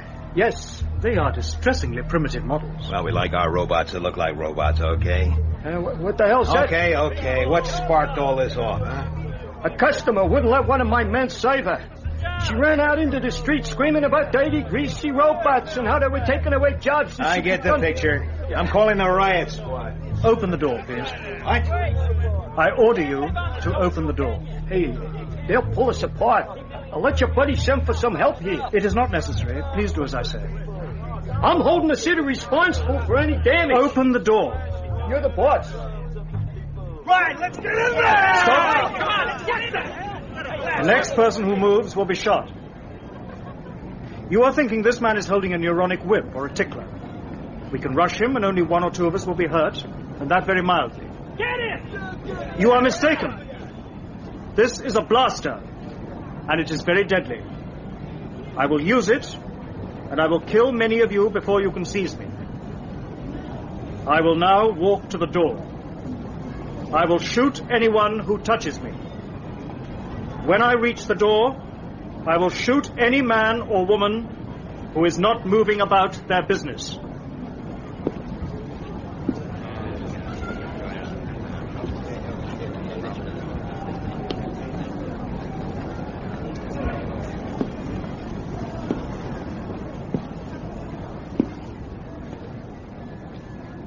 It was as I said. Assistance was unnecessary. Next time you keep better control of your customers, okay? Yes, officer, sure. Thanks. You too, pal. You are welcome, sir. No more trouble, right? You, outside. Don't you ever do that again. Never again insist on the observance of the law. Threatening people with a blaster, I mean. I am not capable of injuring a human being, Elijah. Surely you know that. That's what I've been told. A robot may not harm a human being, or, through inaction, allow one to come to harm. No robot can be constructed without the first law. I know the propaganda, and so do they. But if they'd recognized you as a robot... I was sure they would not. Let's get home. Now listen, all my wife's been told is that I'm working with a new partner and he's going to be staying with us for a few days. That's all she knows and that's all she needs to know, okay? Lige, are you hurt? Hurt? Well, it was on the news. 2 plainclothesmen stopped a riot in our subsection. I knew you two were coming home together, so No, I relax, guess... relax. We're fine, you can see. Yeah, of course. I'm sorry, but... Jesse, this is my new partner, Daniel Oliver. Mr. Oliver. How do you do, Mrs. Bailey? Hey, Jesse, please. Jesse. That's better. Hi, Dad. Stop staring, Ben. Don't they teach you any manners at that ritzy school? Sorry. Daniel, this is my son, Bentley. Mr. Oliver, Ben. How'd you do, Mr. Oliver? Well, I'm starved. What are we eating? Zymoville again. I hate Zymoville. It's pink and it's crumbly and it tastes like nothing under steel. But that day I hardly noticed it. All I could think of was that a spacer machine had done my job for me while I stood by and watched. Okay, maybe no robot can harm a human being, but there's harm and there's harm. Are you sure you won't join us, Daniel? Quite sure, thank you, Jesse. Well, I wish all our guests were that polite. That Joe Simpson, do you know him, no? Well, anyway, he sat right there last time he was here and ate his way through 2 days' quota. 2 days! Jesse. Mr. Oliver. Yes, Bentley. Are you interested in robots? Chew it slow, Elijah. You'll lose the flavor. Ben, stop bothering Mr. Oliver. He's not bothering me, Elijah. Yes, Bentley, I am quite interested in that subject. Are you in favor of them? Dad says... Ben, please. I'd like to talk to you at length about the problem, Bentley, but it will have to be some other time. Your father and I are going to be very busy for the rest of the evening. Gee, Hossafat. I'd been so wrapped up in my own damn troubles that I'd completely forgotten the corpse with the missing chest. I'd forgotten the murder. Are you certain that we will not be disturbed? I've told you. Ben's staying with some friends, and it's Jessie's regular night out. She never gets home much before midnight. Now, let's get on with it. All I've been told is that the murdered man was a Dr. Raj Numanu Sartan, a robotics expert from the planet Aurora. That is correct. This is a picture of Dr. Sartan. But that's you. No, Elijah. That is Dr. Sartan, my designer. Your designer? And you're an exact duplicate. Reasonably close. You were made in your maker's image. I have just said so. Okay, switch it off and give me some more details. What about suspects? Did he have any enemies in Spacetown? The crime was not committed by a resident of Spacetown. Surely you can't... The killer was an Earthman. Okay. But how? There are guards at both ends of that approachway, 24 hours a day. Spacetown is freely open to the countryside. The countryside? Are you saying that someone from the city crossed over to Sartan's dome through the open air? It is the only explanation. Impossible. There isn't a man alive who could do it. That is exactly what your commissioner said. He was even more disturbed at the idea than you. The cities have been enclosed for centuries. I don't know a single individual who could even think of going out into the open. We do not believe that this crime was committed by an individual. What? Our theory is that it was the work of a well-organized terrorist group. Terrorists? We think that anti-spacer feeling is being deliberately fostered by a secret underground movement, possibly planet-wide in its influence. Oh, that's ridiculous. Commissioner Enderby does not think so. Well, I do. Look, most Earth people like to live in the past to a certain extent. Maybe some take it to extremes. They call themselves medievalists and harp on about the good old days. They don't go around organizing riots and killing spacers. My orders are to locate the leaders of this movement. And a robot always obeys orders, right? Of course. Except where they would conflict with the first law. Okay. Just for the moment, let's assume that you're right, and the medievalists are not just harmless cranks, but a fully armed, unregistered militant organization. We still don't have a motive. Why was Sarton killed? Because he was one of the leaders of the pro-Earth movement. And he had... Wait a minute. What do you mean, the pro-Earth movement? Not all the spacers share the views of my people, partner Elijah. But I thought... Go on. The residents of Spacetown and their supporters on the outer worlds believed that a healthy and modernized Earth would be of great benefit to the whole galaxy. The galaxy. But there are powerful elements opposed to this view. They hold that a modernized Earth would be warmongering and destructive. Well, I can tell you both sides are wasting their time. Earth doesn't want your galaxy any more than Earth wants your robots. Dr. Sarton had conceived an entirely new approach to the problem of your planet. Well, good for him. He had been working for years towards the day when his plan could be put into operation. And virtually on the eve of that day, Dr. Sarton was brutally killed. Well, what was it? What exactly was Sarton's master plan? He said that we were failing because of a lack of knowledge of ordinary Earth people and their attitudes. To rectify that, he proposed the secret infiltration into your cities of completely undetectable humanoid robots such as myself. Good God. Be quiet. What? There is someone approaching the door. What are you doing back?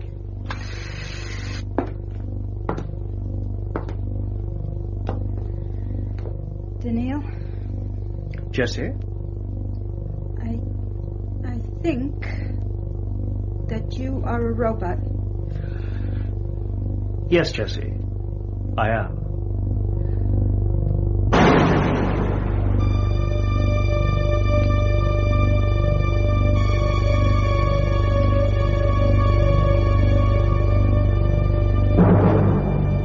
City Hall respectfully reminds all citizens that level 782 and above are officially restricted.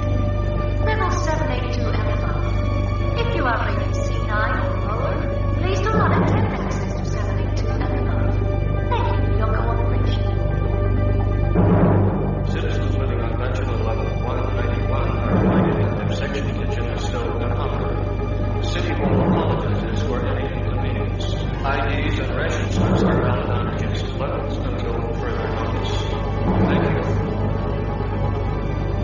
Power down to light will be at 2350. 2350, power down to light. Please observe. Thank you.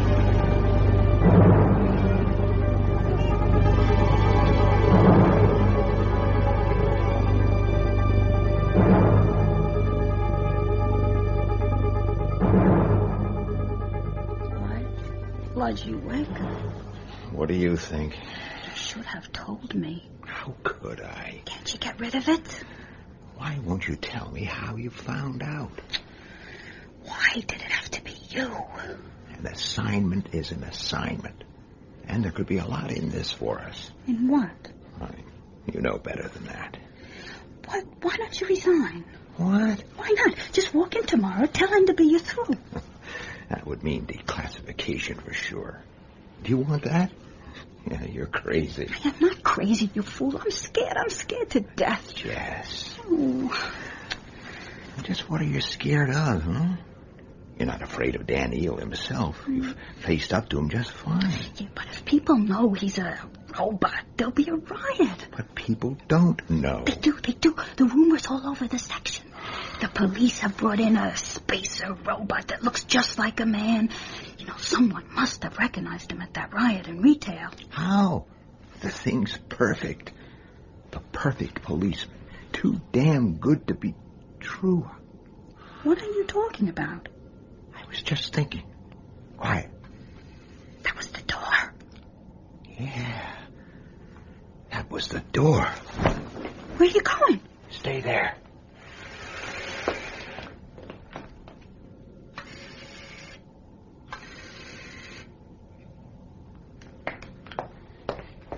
was Daniel. Daniel? But But he'll be back in a minute.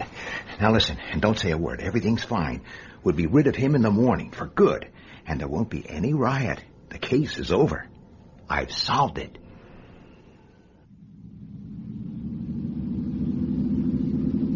Why are we not using the expressway strip system, partner Elijah? This is a big case. We raid a squad car. There is no other traffic. Now, these old tunnel roads are off limits to civilians. It seems to be an extensive network. Do you wish to discuss the investigation? Not till we get to Spacetown.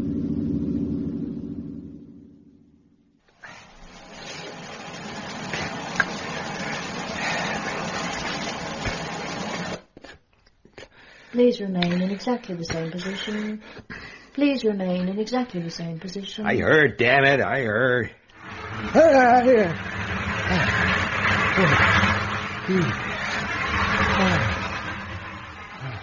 Drying complete. Please collect your clothing.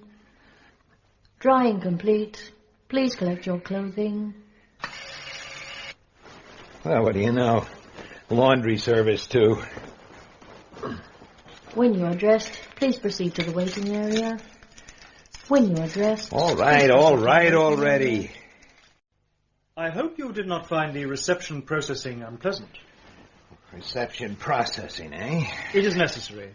The risk of infection is considerable. This way, partner Elijah. Okay. What the devil? Please stay exactly where you are. Please stay exactly where The sensors have detected a power source. Please stay Are you still carrying your blaster? No weapons are allowed inside. A police officer has his blaster on him or in easy reach at all times. Your regulations do not apply here. Even your commissioner leaves his blaster behind. Please, give it to me.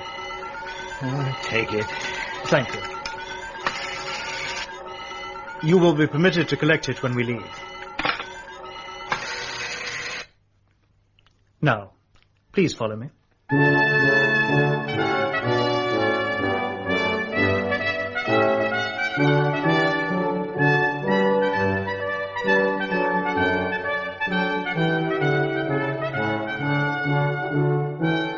He took me to a room that was too large and too high. It contained next to no furniture, 3 blanked-off windows, some incomprehensible music, and 1 spacer.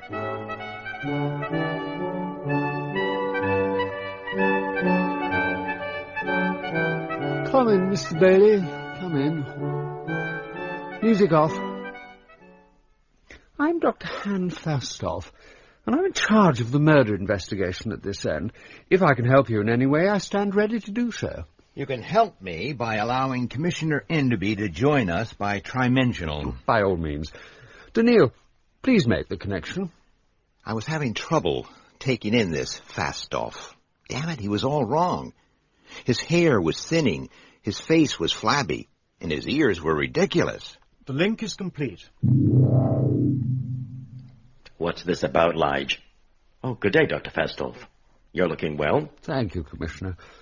Mr. Bailey. Gentlemen, I believe I have solved the case. What? You mean you know who the murderer is? No. I mean there's been no murder committed. Bailey. Commissioner, please. Plainclothesman, are you telling us that Dr. Sarton is still alive? Yes, I am. And I can tell you where he is. Fascinating. Where? Right there. My dear Mr. Bailey, that is a robot. Is it? A robot that looks exactly like a man? Like the murdered man? A robot that can threaten to kill people if they so much as touch him? A robot that had to leave my apartment last night to go to the men's personal? He did that? I saw him. The door to the personal's in a direct line from mine. I was not aware that you were awake, partner Elijah. I bet you weren't. See, Commissioner, he doesn't deny it. I tell you, he's no more a robot than I am. What do you say, Dr. Sarton? I am not Dr. Sarton. I went to the personal because I was looking for a focused beam projector. What? A listening device. I know what it is. Elijah's wife left the apartment last night, convinced that I was a man. Damn it, you are... She returned, knowing that I was a robot. It is logical to assume that my conversation with Elijah on the subject was overheard. The personal is the only accessible area within range. Did you find anything? No. There you are, Mr. Bailey. There I am, nothing. He's a man. Look at him, for God's sake. But why, Mr. Bailey? Why should we go to these lengths if there's been no crime committed? Because you wanted a murder. You want to provoke riots, perhaps even an assault on Spacetown. The perfect excuse to descend on us in force and occupy the cities of Earth. Bailey, you're insane. One moment, Commissioner. Daniil. Yes, Dr. Faslov? Please be good enough to remove your shirt. Thank you. Now, Mr. Bailey. Realistic, I agree. Obviously, for our purposes, the resemblance had to be extremely good. But if I do this and this... As you see, the skin is quite artificial. The rib cage is of stainless steel, and if I open it... Perhaps you would care to examine Daniil's workings more closely. Yes,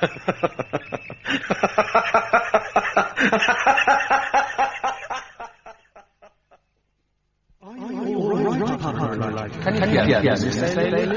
Mr. Bailey, do not be alarmed. Make no sudden movements. What happened? You collapsed. Collapsed? But why? Oh. I'm afraid I was the cause of your shock. Yeah, but it collapsed. Do not be alarmed. This environment is quite alien to you. Your reaction was not that unexpected.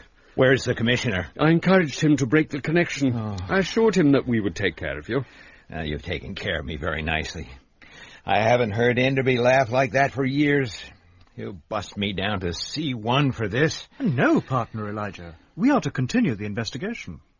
What? I insisted on it, and I believe Commissioner Enderby will agree to my request. Request? Daniil, give Mr. Bailey a drink.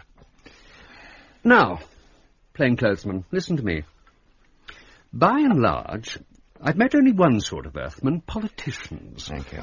They're useful to us, but they're still politicians. They tell us only what they think we want to hear. No kidding. But now you come here and boldly accuse us of tremendous crimes. I enjoyed that tremendously. It's an enormously hopeful development. You're clearly a man I can deal with, frankly. Well? Let me tell you about my people, Mr. Bailey. On our worlds, the air is pure and the food is fresh. Nobody is forced to undertake any labour that they do not wish to do. We enjoy unblemished health. Life is as near perfect as centuries of social and genetic control can make it. But... I'm impressed. Yes, there is a but. We are dying. Dying? Of stability and stagnation. I'm 163 years old, Mr. Bailey. What? And I can expect to live to at least double that. But luxury and longevity are insidious partners. Initiative, creativity, and the willingness to take risks. All of these are disappearing from the outer world. That's incredible. It is true, Elijah. In just a few more centuries, the spacers will be no more. Well, I don't think you'll get much sympathy from Earth. We don't want your sympathy. That's not why we're here. Then why are you here, huh? Why don't you just go away and die and leave us alone? We cannot. You need us. You need our help. Your help? We don't need any help from you. I'm afraid you do, Mr. Bailey. For you see, your civilization is also dying. I don't believe you. It is true. You live and work under appalling conditions. Now, just a minute. Your population is greater than that of all 50 outer worlds combined, and it continues to grow. We get along. Not for much longer. You eat synthesized food and breathe artificial air. Your general health is very poor and getting worse. You are totally dependent on power sources that are practically exhausted. Well, we'll find something new. Your cities exist on a knife edge. All your customs and taboos and politenesses are just a thin veneer over a mass of primitive repression and violence. Your beloved cities are simply caves of steel. That's ridiculous. We do not think so. So... what are you going to do, huh? Sell us food? Give us new power sources? kill our children the way you kill your own if they're anything less than perfect, huh? You're right to be cynical. Our efforts so far have been totally unsuccessful. What efforts, for goodness sake? The introduction of robot labor, of course. Is that your idea of help? Throwing men out of work? Yes. We want to create a growing group of displaced and declassified people. For God's sake, why? Because it is exactly these Earth people who will colonize new planets. New planets? You're insane. Why not? It's happened in the past. What are the spaces but the descendants of those original pioneers? That was centuries ago. And you people put a stop to it, remember? We control only 50 worlds. There are billions in the galaxy. New planet. It'll never happen. It must. The future of mankind itself depends on it.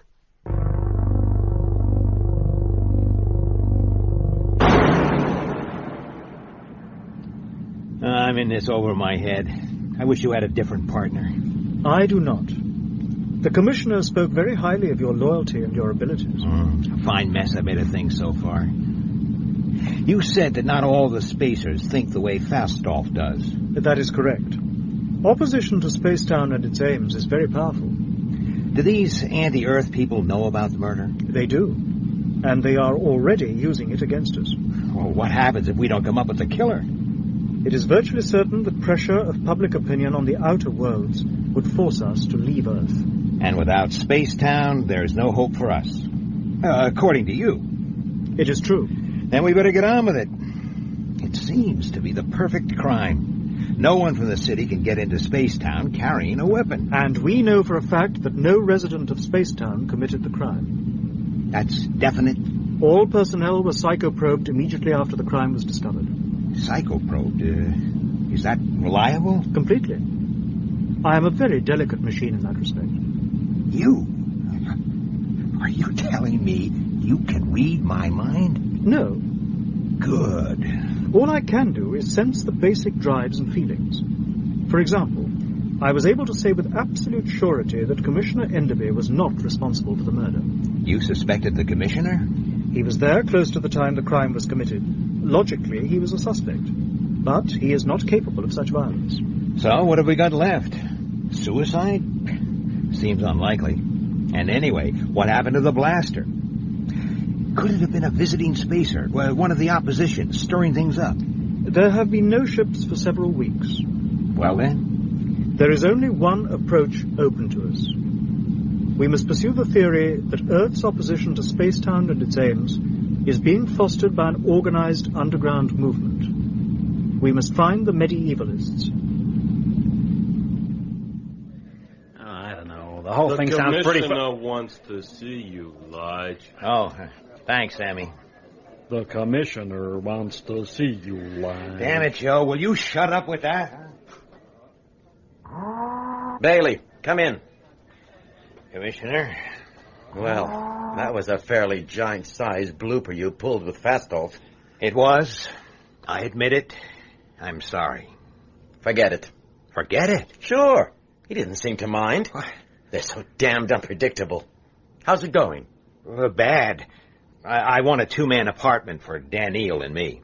Problems at home? The rumor's out that he's a robot, remember?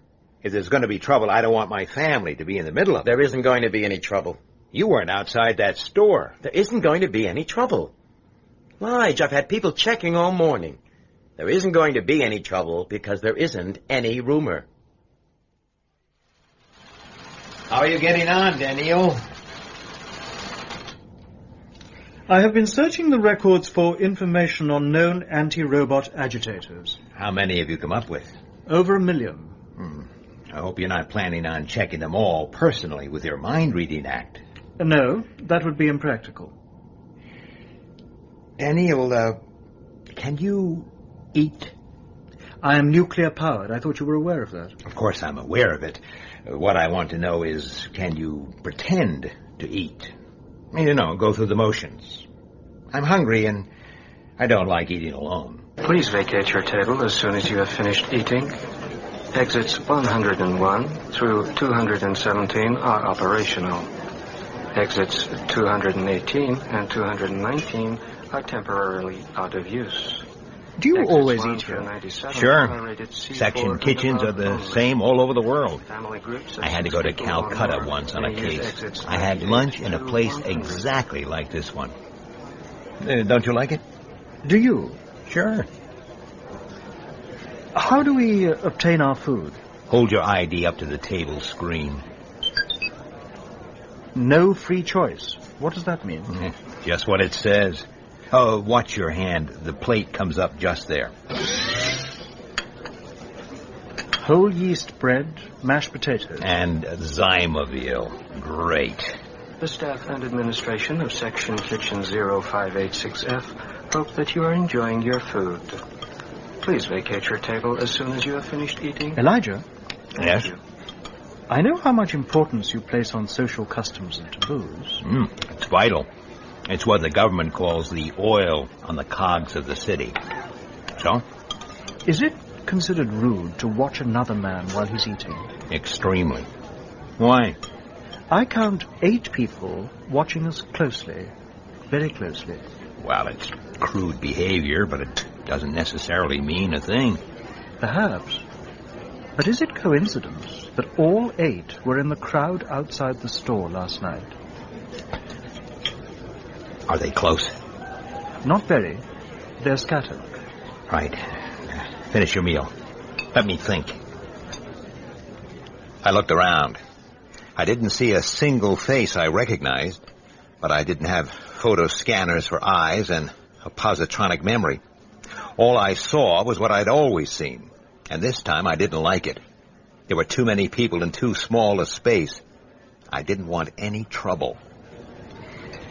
Okay, Daniel, let's get out of here. Nice and slow. All 8 are leaving too. That's a surprise. At least 5 of them are carrying concealed weapons. So they mean business, whoever they are. Act natural. I think they'll wait till we're outside before they make their move. Elijah? Yes? My programming does not cover this situation. No? Well, you leave it to me.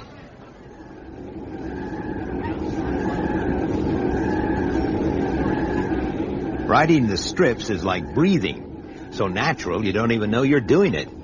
You don't think about it as you move across the different speeds, lean against the acceleration, drop your head as the wind builds up. Just as well. I had other things on my mind. As long as we stay among crowds, we're safe. Are they still following? Yes. We cannot ride the strips forever. We're not going to. We're going to do the one thing that the city isn't designed for. What is that? The unexpected. We're going to break a few rules. Rule number 1. No running on the strips. The next strip's emptier. Come on. Put your mind on it. Go on, Chad. Now, run.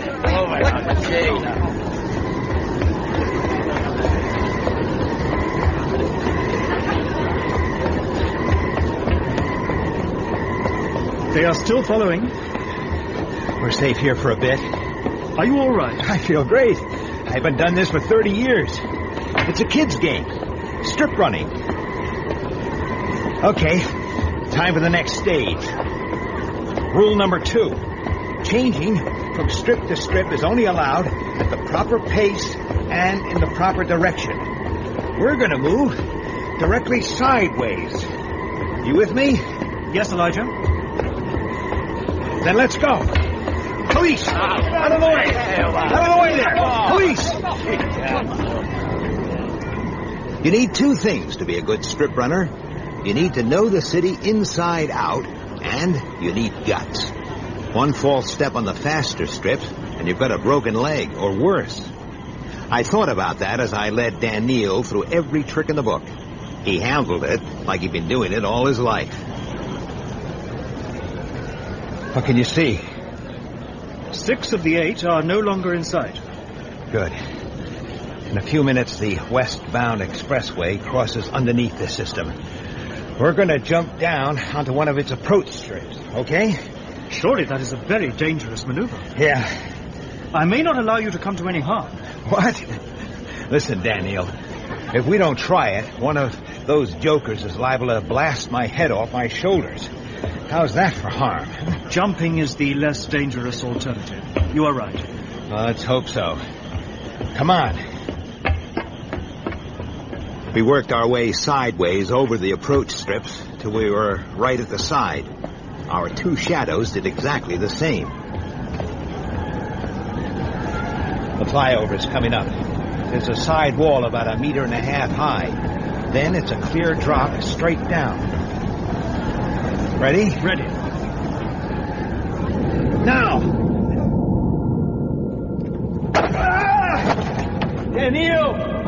Daniel! Elijah, are you hurt? Just winded. Help me up. No. What? He has drawn his blaster. Down!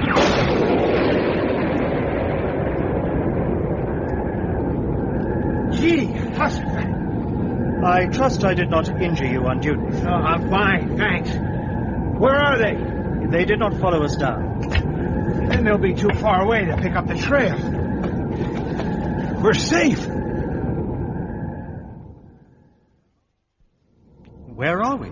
Williamsburg, way out in the suburbs. We'll detour back through the power plant, then it's only a short way to the room. Let's go. We have to keep to the safe zones, but I suppose it doesn't matter to you. Is it a question of radioactivity? Yes. Then it does matter to me. It would affect me much sooner than it would you. Do you mean it would kill you? I would need a new brain. Since no two are exactly alike, I would be, in a manner of speaking, dead. I didn't know that. Naturally, the weaknesses of such as myself are not stressed. Then why are you telling me? We are partners, Elijah. It is well that you know my limitations. This way. The apartment the commissioner had fixed up for us was rough. 1 room, 2 beds, and a trash tube. And a view screen with no controls. When the government wanted you to watch, you watched. Well, I guess we can stand it. Hey, what are you up to? I am getting rid of the food I ingested before it putrefies and I become an object of distaste. The sight may disturb you, Elijah. Please turn away. I can take it. Very well. I do not salivate or chew. This food is perfectly clean and edible. Oh, that's all right, thanks. I'm not hungry. You just get rid of it. Trash tube in the corner. Well, I'm going to try and get some sleep. We'll have to leave here early tomorrow. Why? Well, at the moment, nobody outside of headquarters knows where we are, but they'll be looking. With luck, we can slip out before they know it. Presumably, we can now be certain that some sort of organized underground movement does exist. It's a step forward, at least. But how big is it? Who's behind it? And what's the tie-in with Sarton's murder? To answer those questions will be our task for tomorrow. Yeah, sure. Night, Daniel. Good night. Partner Elijah. What? Stay back and cover me. I'll open the door on 3. 1, 2. Get in here, you come. Dad, take it easy. Ben! Did anyone see you in the corridor, Bentley? No. What the hell are you doing here? I just came to see if you were okay. Why shouldn't I be? It was Mom. She made me come, Dad. How did Jessie know where to find us? We called up your office.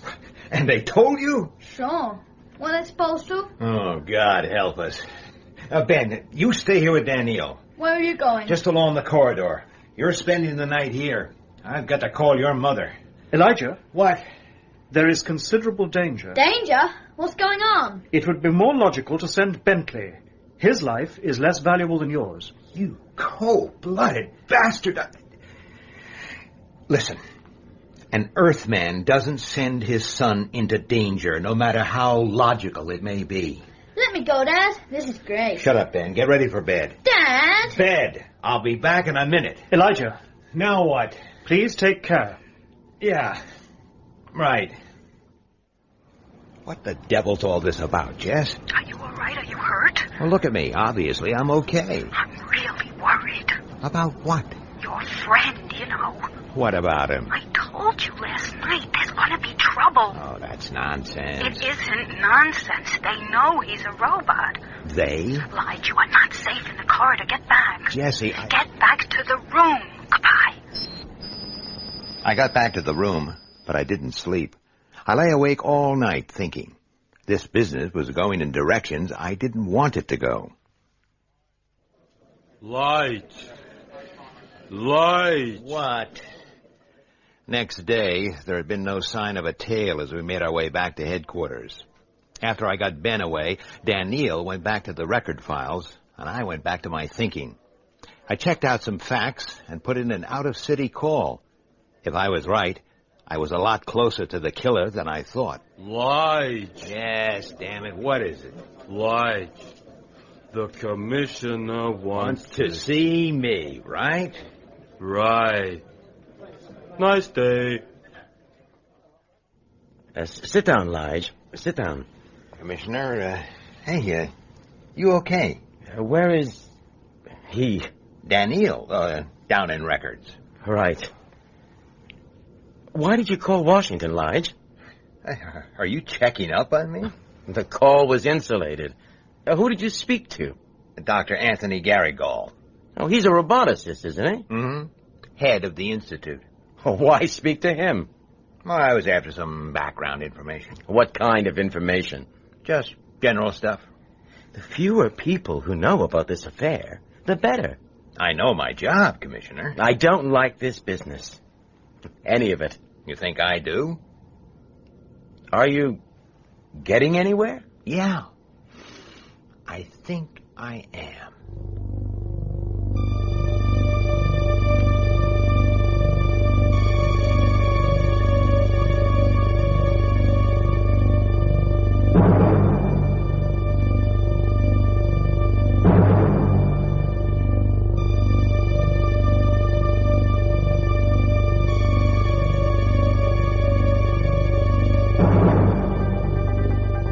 I have identified 3 of our 8 pursuers, partner Elijah. Here are the details.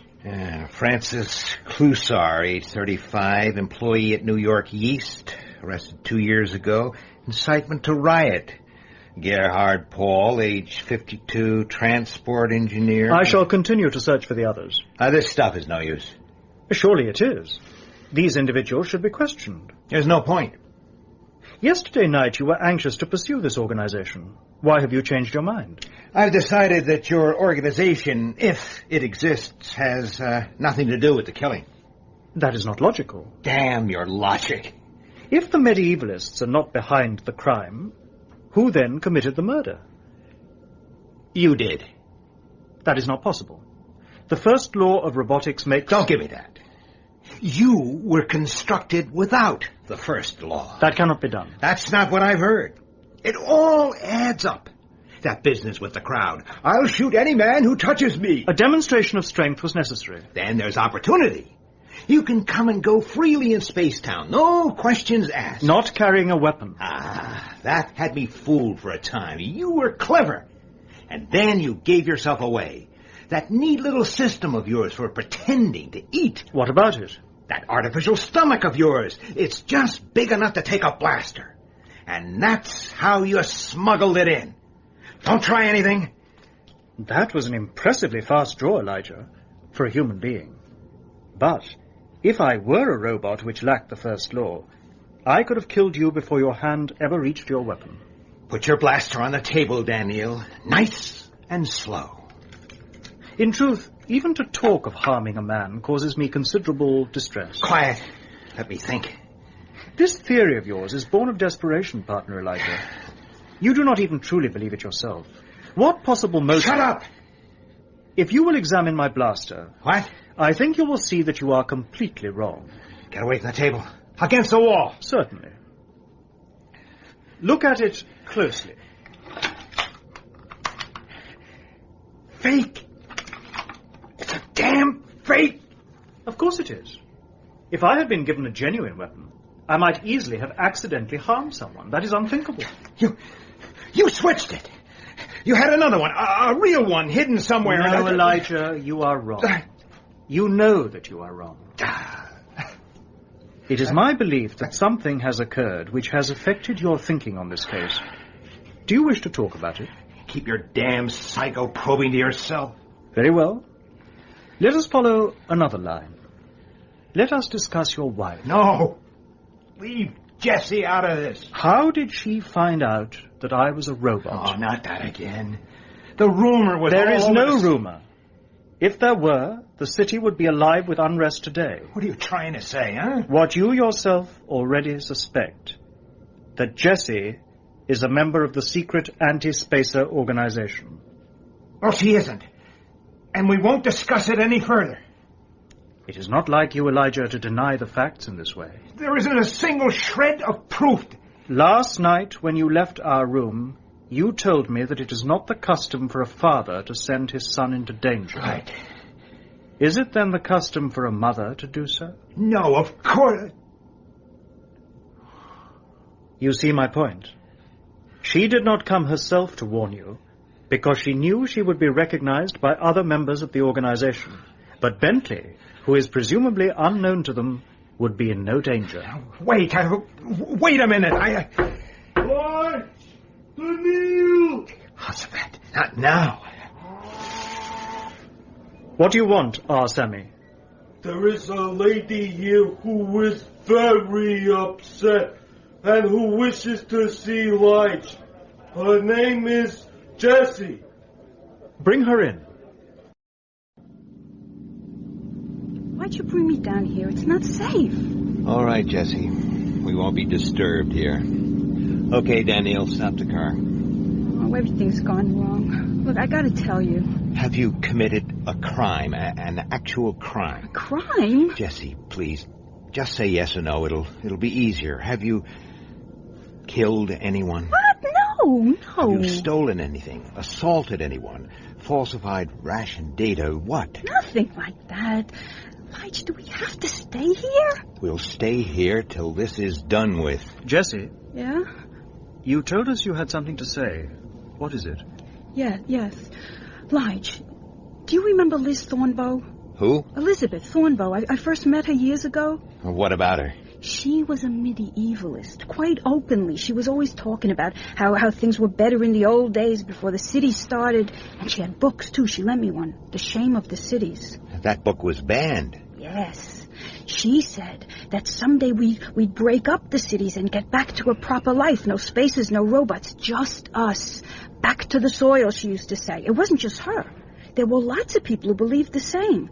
There were meetings and things. I don't know what she said. Well, it made sense, Lige. It was right, and so... And so you joined? Well, not at once. I knew it would look bad for you, if anyone found out. But? Then we had that awful fight, you remember, about Jezebel. Who is Jezebel? I am. Yeah, it's her real name. She doesn't like it and never uses it. And after that, I went to Liz and I... And joined the organization? Yes. And I went to the meetings, and I've been going ever since. And you never told me? I'm sorry. Being sorry won't help. I want to know about these meetings. Where are they held? Down here. In these tunnels? Yes, that's why... The police and emergency services use these tunnels. Were you never disturbed? No, never. How many people, Jessie? 60, 70. It was just a sort of local branch, but they were always boasting about how there were groups like ours in every city all over the world, and one day... What exactly do you get up to, huh? Well, there are speeches, lectures, and refreshments. Gee, if it was so harmless, why have you been in such a terrible state? I thought they would hurt you. For heaven's sake, why don't you understand? I've explained everything. No, you haven't. You've told me about some harmless little coffee circle. Did they ever do anything? Destroy robots? Start riots? Kill people? Oh, nothing like that. Well, then... It began to change. They started saying that our time had come at last. And then the night you two came home together, they told us about the police bringing in a spacer robot. And I overheard someone saying that it was the perfect opportunity for a show of force. Smash the thing and killed a man, they said. And then they laughed. All right, Jesse, all right. We get the picture. I was scared. I was part of it. Jesse, did any strangers come to the meetings? Strangers? Yeah, big shots from Central Headquarters, or whatever you called it. Yeah, sometimes. But we'd never know their names. It was one of them I overheard, Lige, you know? Can you describe him? It was a woman, about my age. What was she like? Just, ordinary. For God's sake, what color was her hair? Oh, darkish. What else? Well... Come on, Jesse. Well, she smelled. She smelled? Yeah, of yeast. It was on her clothes. You know how it clings? Yeast? Daniel! You are quite right, partner Elijah. One of our identified suspects is an employee at New York Yeast, Francis Clouseau.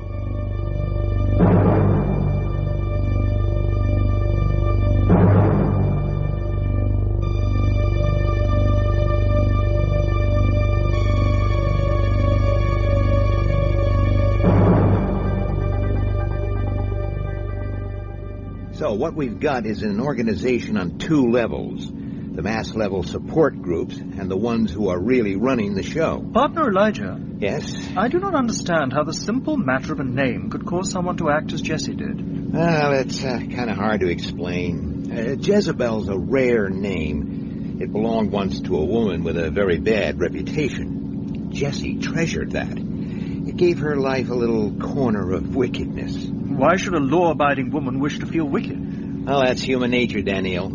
Anyway, I did a very stupid thing. I told Jesse that people always misunderstood the Bible story, and the original Jezebel wasn't a particularly bad woman at all. I was a fool. I made her desperately unhappy. I destroyed something that could never be replaced. We had a hell of a fight about it. She's never used her full name again, or even mentioned it. What is the Bible? Well, it's a sacred book. Sacred? God, sacred means looked up to, highly regarded. It gives codes of behavior. Laws? Higher than laws. How can anything be higher than the law? Well, let me quote you something from the Bible. A woman was caught committing adultery, and she was... What is adultery? It doesn't matter. It was a crime, okay? And she was brought before Jesus.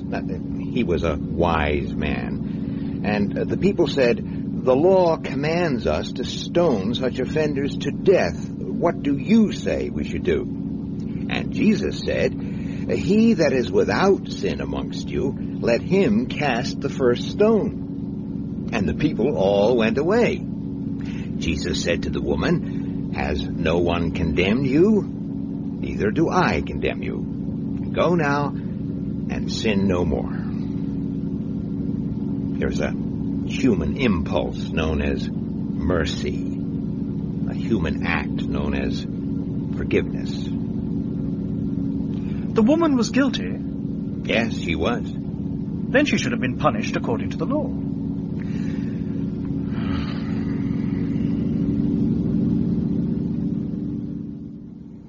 Francis Clouseau? Who wants to know? Police. Let's talk. You talk. I've got nothing to say.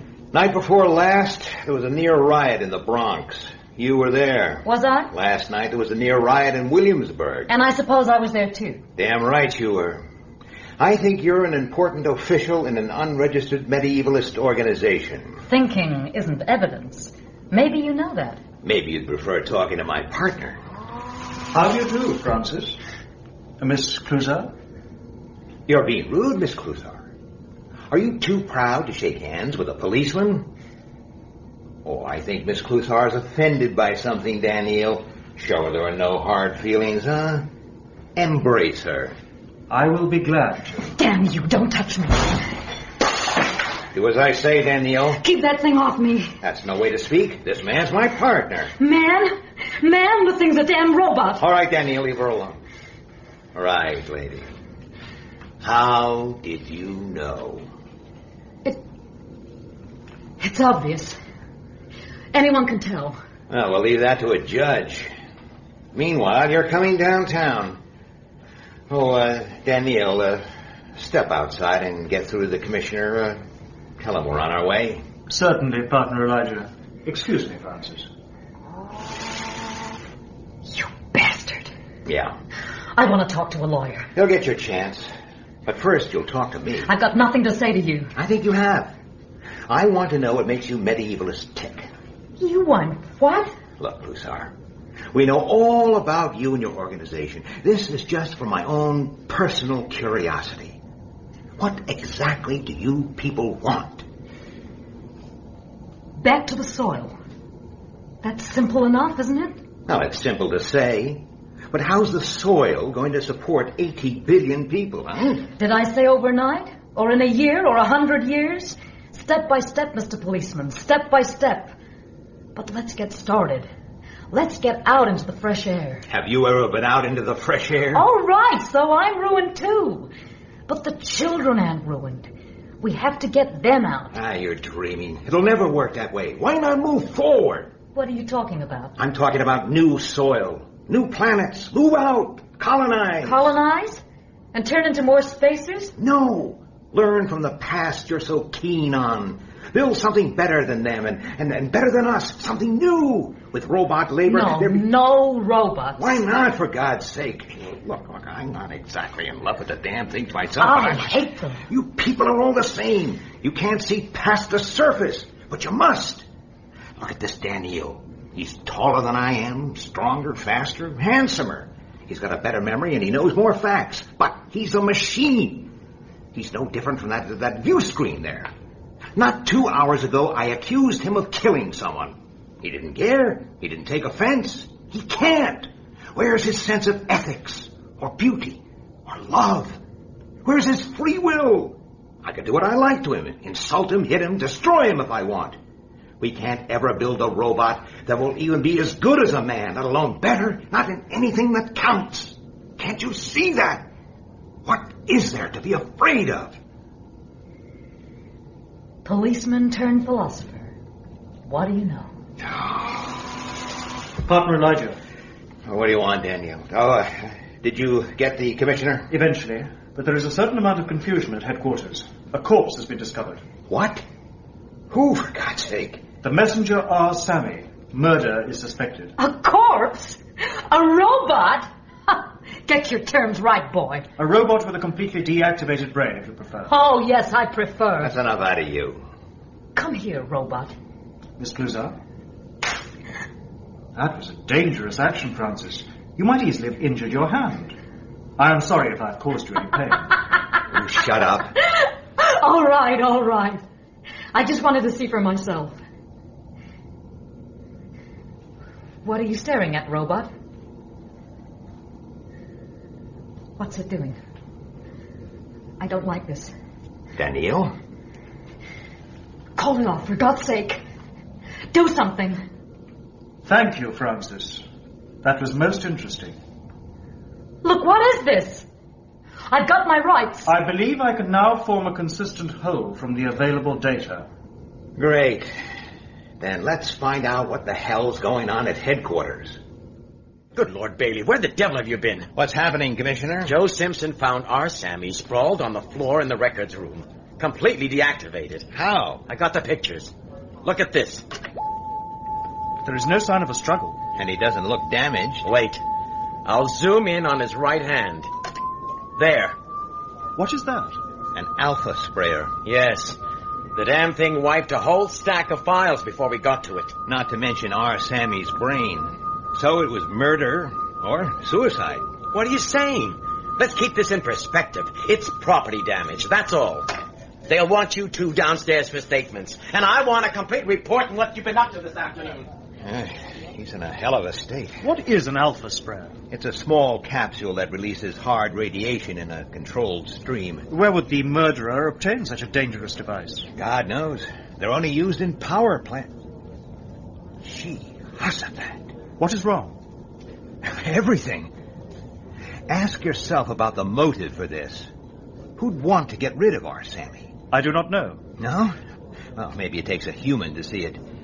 There's one person with a motive that glares out. Who is this person, Elijah? Me. My wife came here today. She was worried and panicky about something. An hour later, we arrest a medievalist big shot. The connection could easily come out. Jesse's playing at being a revolutionary was harmless, sure, but She was still a member. But who could make the connection? No one spoke to Jessie but you and I. And our Sammy. You saw the state she was in by the time you brought her down to us. This is very flimsy reasoning. It's the way they'll think, believe me. The murder was deliberately set up to throw suspicion on me. Why use an alpha sprayer? They're hard to get and easily traced. Oh, come on, Daniel, you're a detective. Where do you suppose that sprayer came from? The Williamsburg power plant. Right, where we just happened to be yesterday. It's a classic framing job. But why should anyone want to frame you? You can't investigate a murder from the city jail. If someone wants me out of the way, it means we're getting too close for comfort. I cannot identify Dr. Sarton's killer from the information we have so far. And neither can I. But we must be close. Very close. I looked at my watch. 21:45. I'd been on my feet since 5 in the morning, and my brain felt as useless as the dead robots. The only way to prove I wasn't responsible for that little bit of property damage was to find the real criminal. I was sure that whoever murdered Sarton had also finished off our Sammy. After a useless hour of going over everything, that was still the only thing I was sure of. Partner Elijah? I've got all the facts. I know I have. Why can't I see the pattern? Why can't I think it through? Do you know about declassification, Daniel? Do you know about conditions on the lower levels? Did you know the family of a convicted criminal lose all their status rights too? I'm sorry, Elijah. Thanks. But I did not anticipate this. I may have acted in a way that will harm you. What are you talking about? Of course, the general good demanded that I do what I did. What, for God's sake? What have you done? You will have to clear yourself of the destruction of our Sammy by some other means than solving Dr. Sarton's murder. Huh? I have been in communication with Dr. Fastolf. As a result of what I told him, our people at Spacetown have decided to bring that investigation to an end. We are leaving Earth. In heaven's name, why? If you care so much about our future, why abandon us now? Because our project is concluded. We have achieved our aim. We know now that Earth will move towards colonizing the galaxy. But that's ridiculous. Nothing's changed. Yes, it has, though not in the way we anticipated. Dr. Sarton was quite right. We did not truly understand Earth people. What do you mean? We see now that our approach to the problem was quite wrong. We have always regarded the medievalists as a force to be tracked down and destroyed. Well, what's wrong with that? Everything. It was you who showed us our error. Me? How? You spoke to Francis Cluzar, the medievalist leader. You spoke fervently, I judge. And Cluzar's brainwave patterns changed. Very subtly, but they changed. You mean I convinced her that I was right? I don't believe you. No. Conviction does not come that easily. But the changes indicated quite clearly that the medievalist mind is open to that sort of conviction. That was something that we would never have suspected. Know thine enemy, Daniel. They are the perfect raw material for our purpose, but we never realized it until now. We will institute a program of persuasion and education designed specifically to appeal to the romantic medievalist mind. Their goal will be turned from Earth itself to much wider horizons. And now that we know what must be done, we no longer need to maintain a base on Earth. And you don't give a damn about finding Sarton's killer? It is no longer necessary. Necessary? Damn it to hell, Daniel.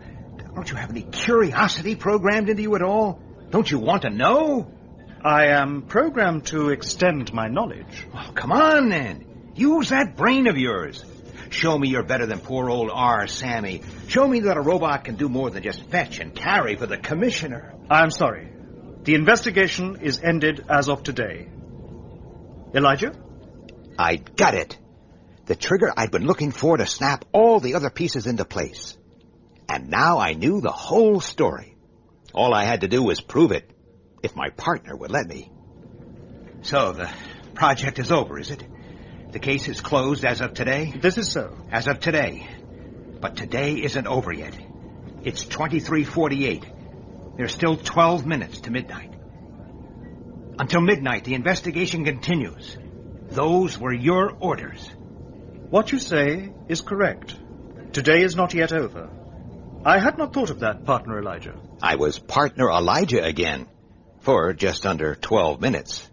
If I was wrong, there wasn't going to be any second chance. Lige, get in my office. Bring him. The commissioner does not like me. Yeah. Come on, partner. We're nearly there. You were in the Williamsburg power plant yesterday. Yes, I was. We both were. You've had my report. The sprayer that was used on the robot came from there. What do you say? Why was your wife here this afternoon? Family business. Private family business. I've been interrogating Frances Cluzar. She's given us certain information. Mm-hmm. What kind of information? She claims that a Jezebel Bailey is a member of an illegal medievalist organization dedicated to overthrowing the government by force. She used that name, did she? I heard her say it, Lige. All right. My wife was a member of a harmless lunatic fringe organization. She never did anything but attend meetings and feel devilish about it. It won't look that way to an inquiry board. Are you suspending me? Everyone here knows you didn't like our Sammy. Your wife was seen talking to him yesterday, and she was in tears. You obviously felt the robot was too dangerous to have around. So, 18 hours beforehand, I steal an alpha sprayer. Am I being accused of clairvoyance, too? That's a good point. I'll do my best for you. Do you believe I did it, Commissioner? I don't know what to think. Then I'll tell you. This whole thing is a careful and elaborate frame. You won't get any sympathy with that line. Well, I'm not after sympathy. I'm after the truth. I'm being taken out of circulation to prevent me learning the facts of the Sarton murder.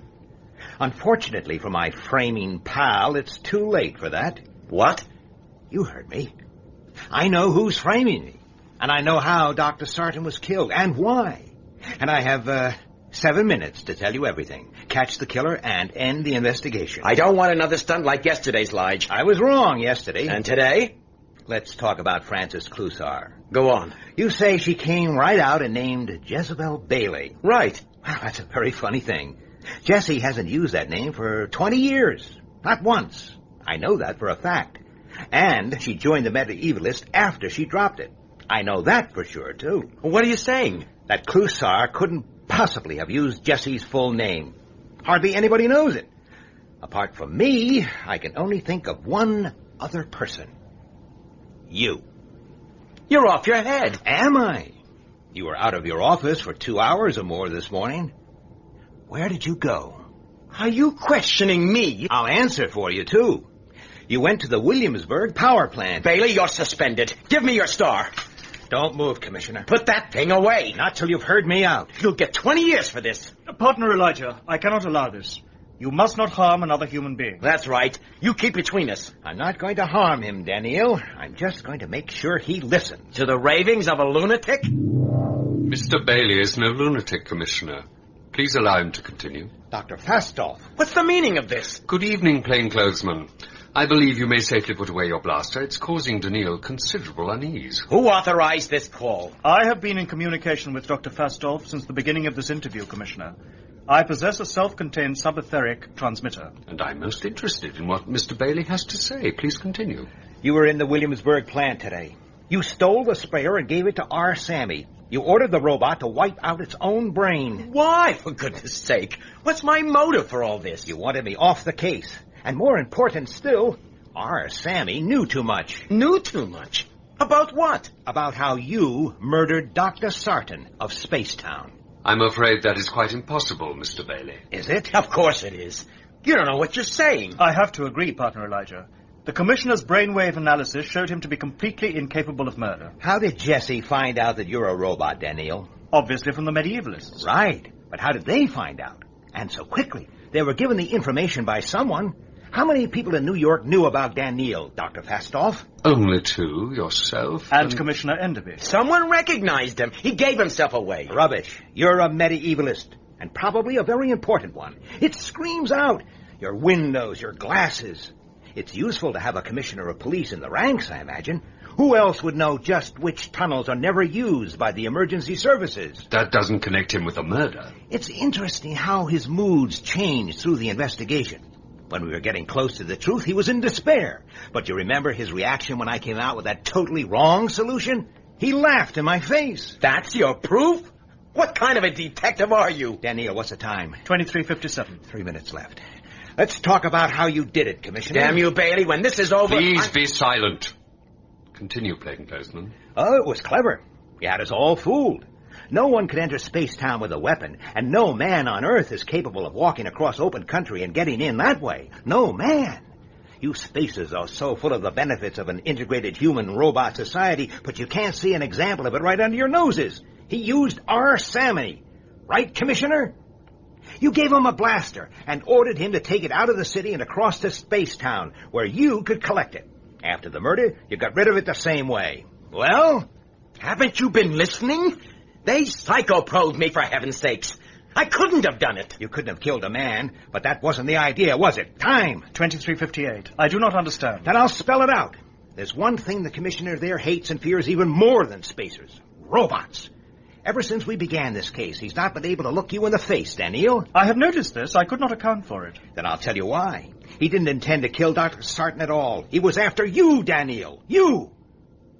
He knew that Dan Neal was the prototype for an entirely new sort of robot, one that was central to your plans for saving Earth. Destroy him and the plans collapse. It would have rid us of Space-Town forever. Well, Enderby, you did know of the Sarton project. But Commissioner Enderby had met my designer on many occasions, partner Elijah. He had even seen us together. The resemblance between us is close, but not exact. How could he make such a mistake? He told me the answer to that one himself, when he assigned me to the case.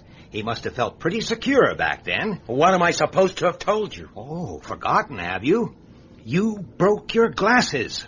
I assumed it happened later, when you were told that the body had been found. But it didn't, did it? It was before the killing ever took place.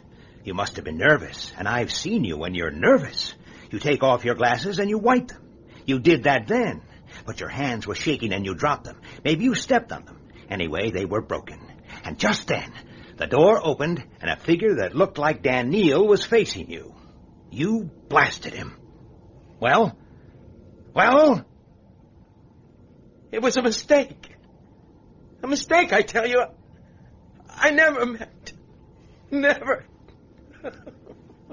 You have caused him some injury, partner Elijah. He'll get over it. What's the time? It is midnight exactly, Mr. Bailey. Please accept my congratulations. I looked down at Julius Enderby's terrified face and thought about how a dream can become an obsession. And I wondered if the spacers really could sway the beliefs of 80 billion people the way they swayed mine. Commissioner, can you hear me? I hear you. Then listen. The spacers have more on their minds than your prosecution. What? What do you mean? Elijah means that we would value your help. I don't understand. You're a big wheel and the medieval is set up. Use your influence. Steer your people towards colonizing space. Back to the soil, but on new planets. New planets? It's what we want, Commissioner, and believe me, it's for your own good. Do you understand? It's what they want more than anything. And God help me, it's what I want too now. Elijah is quite right. Help us, and we will forget the past. You're letting me go free? In return for your complete cooperation. Do you agree? Yes. But new planets. It's fantastic. Talk to these two and you'll see the sense in it. I did. And in return, we'll forget everything that's been said here. Otherwise... Your threat is unnecessary. He will do it. And he is sincere about helping us. You must teach me that trick of yours, Daniel. I fear that is not practicable, friend Elijah. Yeah. Well, I'm going home. I want to take up a natural existence again. Daniel, will you stay on Earth after the spacers leave? I do not know. Why do you ask? Well, I've come to... I'm too old and too settled to leave Earth. But there's Bentley. Perhaps someday you and Ben together... Perhaps. Training schools for immigrants will be established, Mr. Bailey. Your son and yourself will be welcomed, I'm sure. Commissioner Enderby. What do you want, Daniel? I have been trying to understand a story Elijah told me earlier today. Perhaps I am beginning to. For it seems to me now that the destruction of evil is less desirable than the conversion of that evil into good. What? Go now and sin no more.